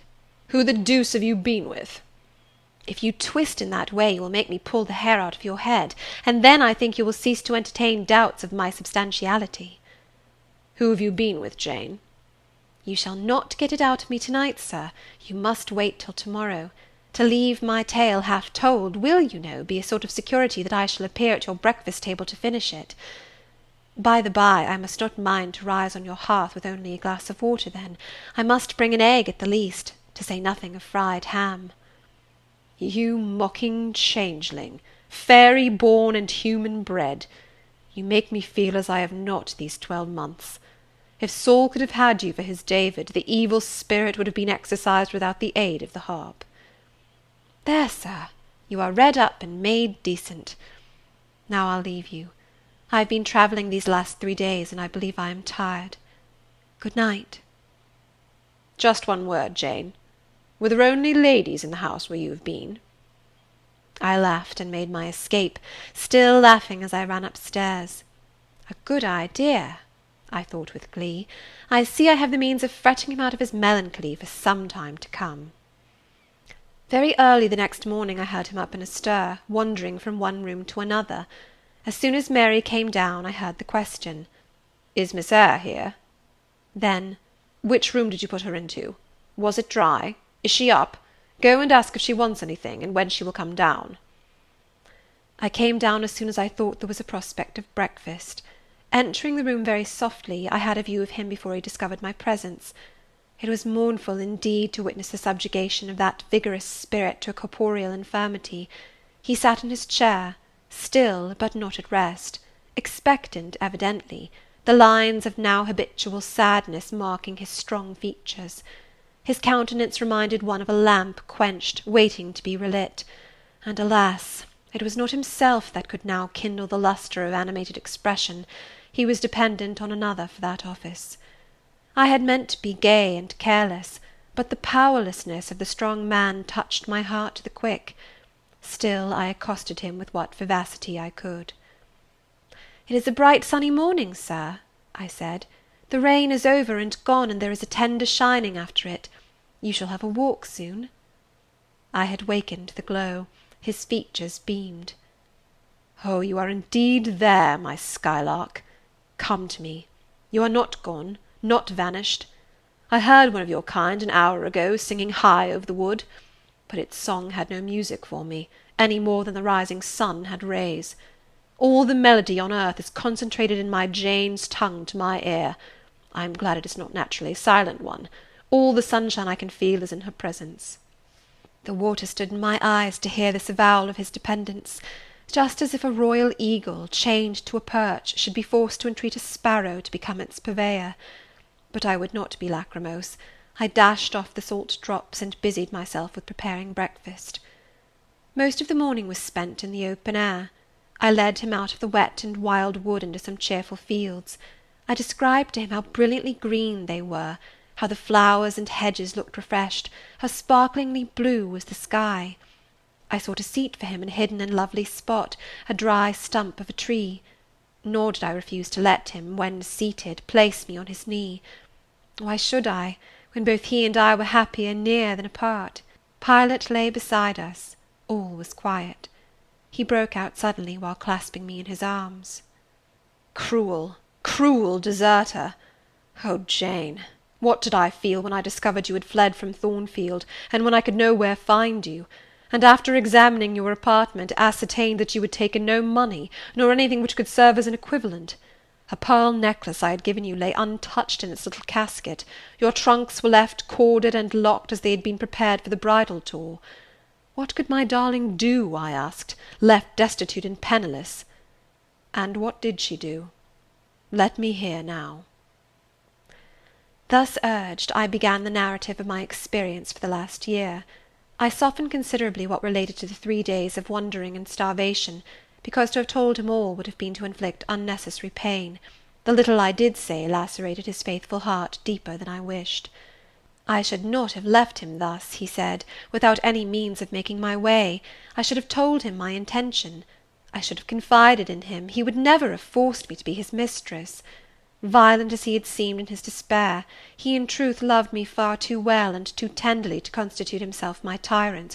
He would have given me half his fortune, without demanding so much as a kiss in return, rather than I should have flung myself friendless on the wide world. I had endured, he was certain, more than I had confessed to him. Well, whatever my sufferings had been, they were very short, I answered. And then I proceeded to tell him how I had been received at Moor House, how I had obtained the office of schoolmistress, etc. The accession of fortune, the discovery of my relations, followed in due order. Of course, St. John Rivers' name came in frequently in the progress of my tale. When I had done, that name was immediately taken up. "This St. John, then, is your cousin?" "Yes." "You have spoken of him often. Do you like him?" "He was a very good man, sir. I could not help liking him." "A good man? Does that mean a respectable, well-conducted man of 50, or what does it mean?" "St. John was only 29, sir." "Jeune encore, as the French say. Is he a person of low stature, phlegmatic and plain? A person whose goodness consists rather in his guiltlessness of vice than in his prowess in virtue?" "He is untiringly active. Great and exalted deeds are what he lives to perform." "But his brain, that is probably rather soft. He means well, but you shrug your shoulders to hear him talk." "He talks little, sir. What he does say is ever to the point. His brain is first rate. I should think not impressible, but vigorous." "Is he an able man, then?" "Truly able." "A thoroughly educated man?" "St. John is an accomplished and profound scholar." "His manners, I think you said, are not to your taste, priggish and parsonic?" "I never mentioned his manners, but unless I had a very bad taste, they must suit it. They are polished, calm, and gentlemanlike." His appearance, I forget what description you gave of his appearance. A sort of raw curate, half strangled with his white neckcloth, and stilted up on his thick-soled high-lows, eh? St. John dresses well. He is a handsome man, tall, fair, with blue eyes and a Grecian profile. Aside. Damn him. To me. Did you like him, Jane? Yes, Mr. Rochester, I liked him, but you asked me that before. I perceived, of course, the drift of my interlocutor. Jealousy had got hold of him. She stung him, but the sting was salutary. It gave him respite from the gnawing fang of melancholy. I would not, therefore, immediately charm the snake. Perhaps you would not rather sit any longer on my knee, Miss Eyre? Was the next somewhat unexpected observation. Why not, Mr. Rochester? The picture you have just drawn is suggestive of rather a too overwhelming contrast. Your words have delineated very prettily a graceful Apollo. He is present to your imagination, tall, fair, blue-eyed, with a Grecian profile. Your eyes dwell on a Vulcan, a real blacksmith, brown, broad-shouldered, and blind and lame into the bargain. I never thought of it before, but you certainly are rather like Vulcan, sir. Well, you can leave me, ma'am, but before you go," and he retained me by a firmer grasp than ever, "you will be pleased just to answer me a question or two." He paused. What questions, Mr. Rochester? Then followed this cross-examination. St. John made you schoolmistress of Morton before he knew you were his cousin? Yes. You would often see him? He would visit the school sometimes? Daily. He would approve of your plans, Jane? I know they would be clever, for you are a talented creature. He approved of them, yes. He would discover many things in you he could not have expected to find. Some of your accomplishments are not ordinary. I don't know about that. You had a little cottage near the school, you say. Did he ever come to see you? Now and then. Of an evening? Once or twice. A pause. How long did you reside with him and his sisters after the cousinship was discovered? 5 months. Did Rivers spend much time with the ladies of his family? Yes, the back parlour was both his study and ours. He sat near the window, and we by the table. Did he study much? A good deal. What? Hindostani. And what did you do meantime? I learnt German at first. Did he teach you? He did not understand German. Did he teach you nothing? A little Hindostani. Rivers taught you Hindostani?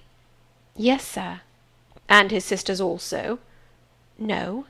Only you? Only me. Did you ask to learn? No. He wished to teach you? Yes. A second pause. Why did he wish it? Of what use could Hindostani be to you? He intended me to go with him to India. Ah, here I reach the root of the matter. He wanted you to marry him. He asked me to marry him. That is a fiction, an impudent invention to vex me. I beg your pardon. It is the literal truth. He asked me more than once, and was as stiff about urging his point as ever you could be. Miss Eyre, I repeat it, you can leave me. How often am I to say the same thing? Why do you remain pertinaciously perched on my knee when I have given you notice to quit? Because I am comfortable there. No, Jane, you are not comfortable there, because your heart is not with me. It is with this cousin, this St. John. Oh, till this moment I thought my little Jane was all mine. I had a belief she loved me even when she left me. This was an Adam of sweet and much bitter. Long as we have been parted, hot tears as I have wept over our separation, I never thought that while I was mourning her, she was loving another. But it is useless grieving. Jane, leave me. Go and marry Rivers. Shake me off, then, sir. Push me away, for I'll not leave you of my own accord. Jane, I ever like your tone of voice. It still renews hope. It sounds so truthful. When I hear it, it carries me back a year. I forget that you have formed a new tie. But I am not a fool. Go. Where must I go, sir? Your own way, with the husband you have chosen. Who is that? You know, this St. John Rivers. He is not my husband, nor ever will be. He does not love me. I do not love him. He loves, as he can love, and that is not as you love, a beautiful young lady called Rosamond. He wished to marry me only because he thought I should make a suitable missionary's wife, which she would not have done. He is good and great, but severe, and for me cold as an iceberg. He is not like you, sir. I am not happy at his side, nor near him, nor with him. He has no indulgence for me, no fondness. He sees nothing attractive in me, not even youth, only a few useful mental points. Then I must leave you, sir, to go to him. I shuddered involuntarily, and clung instinctively closer to my blind but beloved master. He smiled. What, Jane? Is this true? Is such really the state of matters between you and Rivers? Absolutely, sir. Oh, you need not be jealous. I wanted to tease you a little to make you less sad. I thought anger would be better than grief. But if you wish me to love you, could you but see how much I do love you, you would be proud and content. All my heart is yours, sir. It belongs to you, and with you it would remain, were fate to exile the rest of me from your presence forever. Again, as he kissed me, painful thoughts darkened his aspect. My seared vision, my crippled strength, he murmured regretfully. I caressed in order to soothe him. I knew of what he was thinking, and wanted to speak for him, but dared not. As he turned aside his face a minute, I saw a tear slide from under the seared eyelid, and trickle down the manly cheek. My heart swelled. I am no better than the old lightning-struck chestnut tree in Thornfield orchard, he remarked ere long. And what right would that ruin have to bid a budding woodbine cover its decay with freshness? You are no ruin, sir, no lightning-struck tree. You are green and vigorous. Plants will grow about your roots whether you ask them to or not, because they take delight in your bountiful shadow, and as they grow they will lean towards you, and wind round you, because your strength offers them so safe a prop. Again he smiled. I gave him comfort. You speak of friends, Jane? he asked. Yes, of friends, I answered rather hesitatingly, for I knew I meant more than friends, but could not tell what other word to employ. He helped me. Ah, Jane, but I want a wife. Do you, sir? Yes, is it news to you? Of course, you said nothing about it before. Is it unwelcome news? That depends on circumstances, sir, on your choice. Which you shall make for me, Jane. I will abide by your decision. Choose then, sir, her who loves you best. I would at least choose her I love best. Jane, will you marry me? Yes, sir. A poor blind man whom you will have to lead about by the hand? Yes, sir. A crippled man 20 years older than you, whom you will have to wait on? Yes, sir. Truly, Jane? Most truly, sir.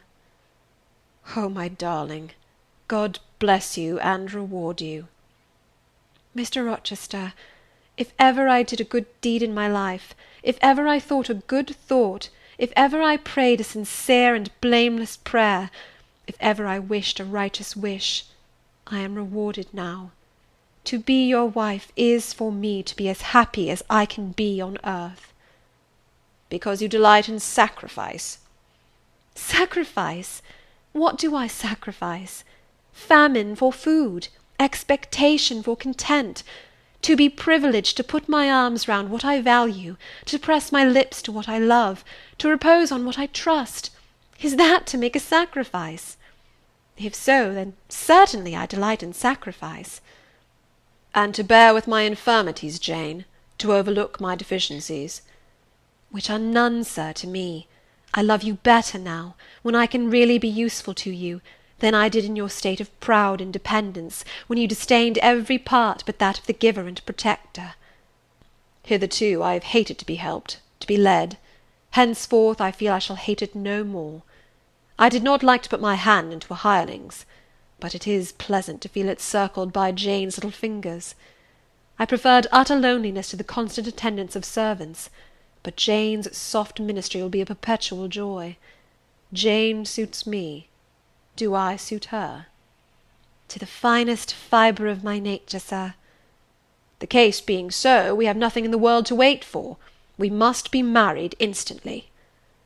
He looked and spoke with eagerness. His old impetuosity was rising.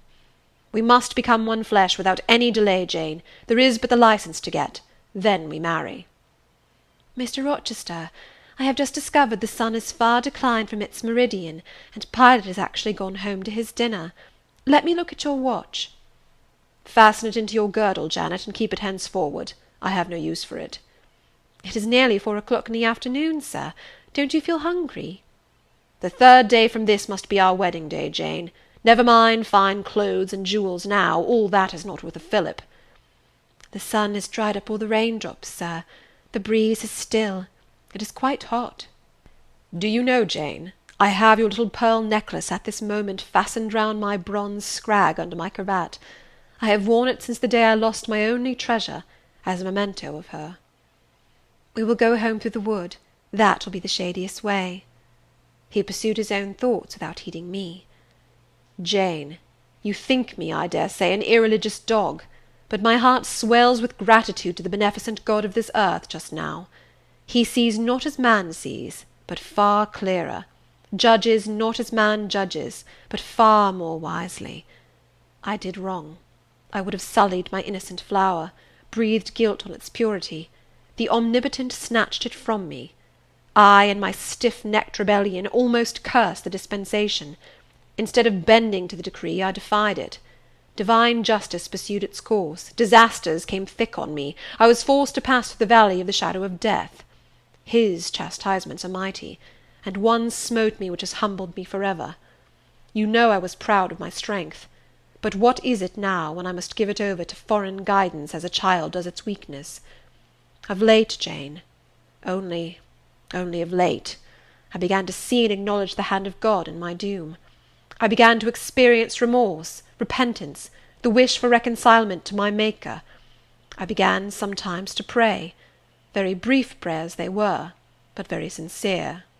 Some days since, nay, I can number them, 4, it was last Monday night, a singular mood came over me, one in which grief replaced frenzy, sorrow sullenness.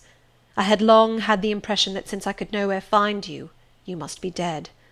Late that night, perhaps it might be between 11 and 12 o'clock, ere I retired to my dreary rest, I supplicated God, that if it seemed good to him, I might soon be taken from this life, and admitted to that world to come, where there was still hope of rejoining Jane. I was in my own room, and sitting by the window, which was open. It soothed me to feel the balmy night air, though I could see no stars, and only by a vague luminous haze knew the presence of a moon. I longed for thee, Janet. Oh, I longed for thee both with soul and flesh. I asked of God, at once in anguish and humility, if I had not been long enough desolate, afflicted, tormented, and might not soon taste bliss and peace once more. That I merited all I endured, I acknowledged. That I could scarcely endure more, I pleaded. And the alpha and omega of my heart's wishes broke involuntarily from my lips the words, "Jane, Jane, Jane!" "Did you speak those words aloud?" "I did, Jane. If any listener had heard me, he would have thought me mad. I pronounced them with such frantic energy." "And it was last Monday night, somewhere near midnight?" "Yes, but the time is of no consequence. What followed is the strange point. You will think me superstitious. Some superstition I have in my blood, and always had. Nevertheless, this is true. True at least it is that I heard what I now relate. As I exclaimed, 'Jane, Jane, Jane!' a voice, I cannot tell whence the voice came, but I know whose voice it was, replied, 'I am coming. Wait for me,' and a moment after went whispering on the wind the words, 'Where are you?' I'll tell you if I can, the idea, the picture these words opened to my mind, yet it is difficult to express what I want to express. Ferndean is buried, as you see, in a heavy wood, where sound falls dull, and dies unreverberating. 'Where are you?' seemed spoken amongst mountains, for I heard a hill-sent echo repeat the words. Cooler and fresher at the moment the gale seemed to visit my brow, I could have deemed that in some wild lone scene I and Jane were meeting. In spirit, I believe we must have met. You no doubt were at that hour in unconscious sleep, Jane. Perhaps your soul wandered from its cell to comfort mine, for those were your accents. As certain as I live, they were yours. Reader, it was on Monday night, near midnight, that I too had received the mysterious summons. Those were the very words by which I replied to it. I listened to Mr. Rochester's narrative, but made no disclosure in return. The coincidence struck me as too awful and inexplicable to be communicated or discussed. If I told anything, my tale would be such as must necessarily make a profound impression on the mind of my hearer, and that mind, yet from its sufferings too prone to gloom, needed not the deeper shade of the supernatural. I kept these things then, and pondered them in my heart. You cannot now wonder, continued my master, that when you rose upon me so unexpectedly last night, I had difficulty in believing you any other than a mere voice and vision, something that would melt to silence and annihilation, as the midnight whisper and mountain echo had melted before. Now I thank God, I know it to be otherwise. Yes, I thank God. He put me off his knee, rose, and reverently lifting his hat from his brow, and bending his sightless eyes to the earth, he stood in mute devotion. Only the last words of the worship were audible. I thank my Maker, that in the midst of judgment he has remembered mercy. I humbly entreat my Redeemer to give me strength to lead henceforth a purer life than I have done hitherto. Then he stretched his hand out to be led. I took that dear hand, held it a moment to my lips, then let it pass round my shoulder. Being so much lower of stature than he, I served both for his prop and guide. We entered the wood, and wended homeward. End of chapter 37. Chapter 38 of Jane Eyre. Conclusion. Reader, I married him. A quiet wedding we had. He and I, the parson and clerk, were alone present. When we got back from church, I went into the kitchen of the manor house, where Mary was cooking the dinner and John cleaning the knives, and I said, "Mary, I have been married to Mr. Rochester this morning." The housekeeper and her husband were both of that decent, phlegmatic order of people, to whom one may at any time safely communicate a remarkable piece of news without incurring the danger of having one's ears pierced by some shrill ejaculation, and subsequently stunned by a torrent of wordy wonderment. Mary did look up, and she did stare at me. The ladle with which she was basting a pair of chickens roasting at the fire did for some 3 minutes hang suspended in the air, and for the same space of time John's knives also had rest from the polishing process. But Mary, bending again over the roast, said only, "Have you, miss? Well, for sure." A short time after she pursued, "I seed you go out with the master, but I didn't know you were gone to church to be wed," and she basted away. John, when I turned to him, was grinning from ear to ear. "I telled Mary how it would be," he said. "I knew what Mr. Edward—" John was an old servant, and had known his master when he was the cadet of the house, therefore he often gave him his Christian name. "I knew what Mr. Edward would do, and I was sure he would not wait long neither, and he's done right for aught I know. I wish you joy, miss." And he politely pulled his forelock. "Thank you, John. Mr. Rochester told me to give you and Mary this." I put into his hand a £5 note. Without waiting to hear more, I left the kitchen. In passing the door of that sanctum some time after, I caught the words, "She'll happen do better for 'em nor ony of them grand ladies." And again, "If she ben't one of the handsomest, she's known foul and very good-natured, and a his een she's fair beautiful, onybody may see that." I wrote to Moor House and to Cambridge immediately to say what I had done, fully explaining also why I had thus acted. Diana and Mary approved the step unreservedly. Diana announced that she would just give me time to get over the honeymoon, and then she would come and see me. "She had better not wait till then, Jane," said Mr. Rochester, when I read her letter to him. "If she does, she'll be too late, for our honeymoon will shine our life long. Its beams will only fade over your grave or mine." How St. John received the news I don't know. He never answered the letter in which I communicated it. Yet 6 months after he wrote to me, without, however, mentioning Mr. Rochester's name or alluding to my marriage. His letter was then calm, and, though very serious, kind. He has maintained a regular, though not frequent, correspondence ever since. He hopes I am happy, and trusts I am not of those who live without God in the world, and only mind earthly things. You have not quite forgotten little Adele, have you, reader? I had not.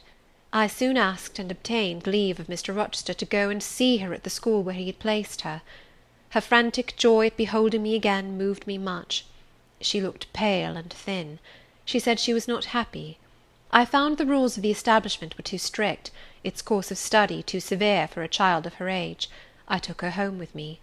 I meant to become her governess once more, but I soon found this impracticable.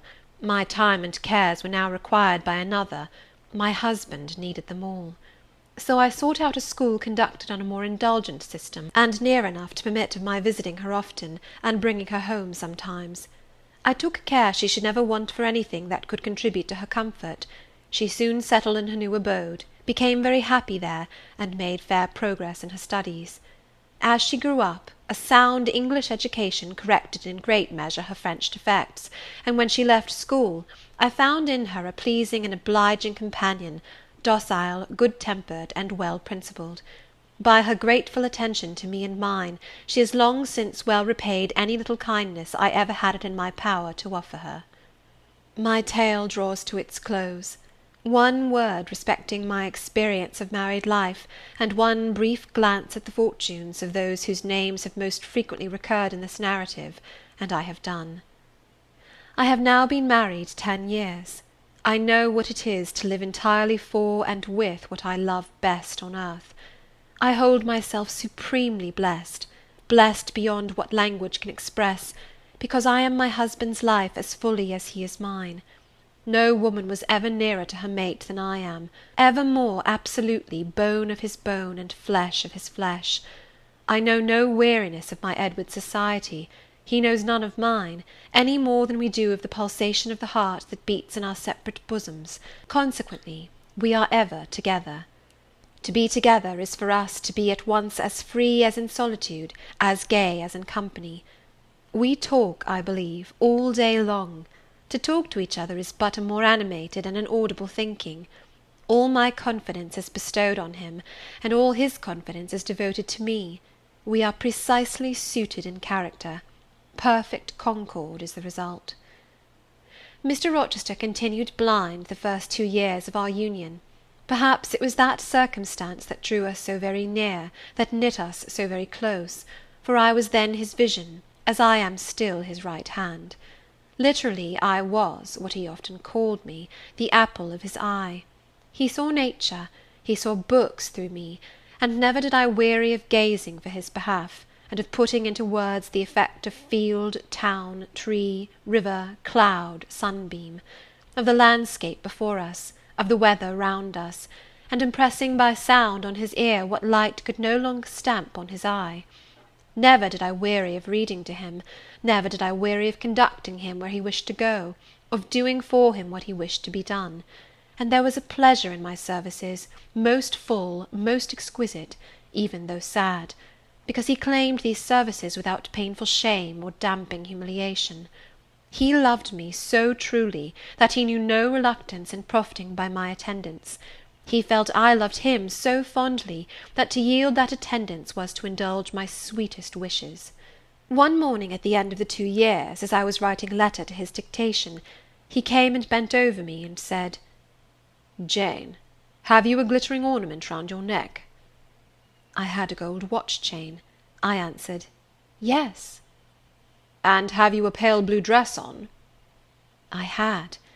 He informed me then that for some time he had fancied the obscurity clouding one eye was becoming less dense, and that now he was sure of it. He and I went up to London. He had the advice of an eminent oculist, and he eventually recovered the sight of that one eye. He cannot now see very distinctly, he cannot read or write much, but he can find his way without being led by the hand.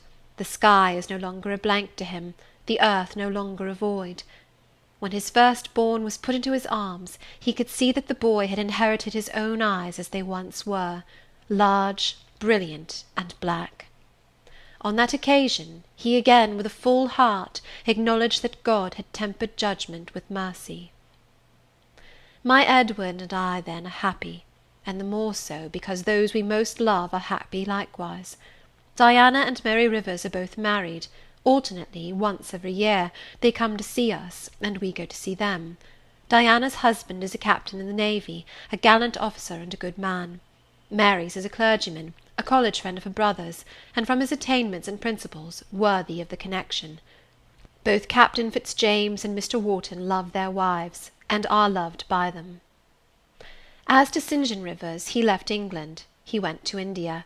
He entered on the path he had marked for himself, he pursues it still.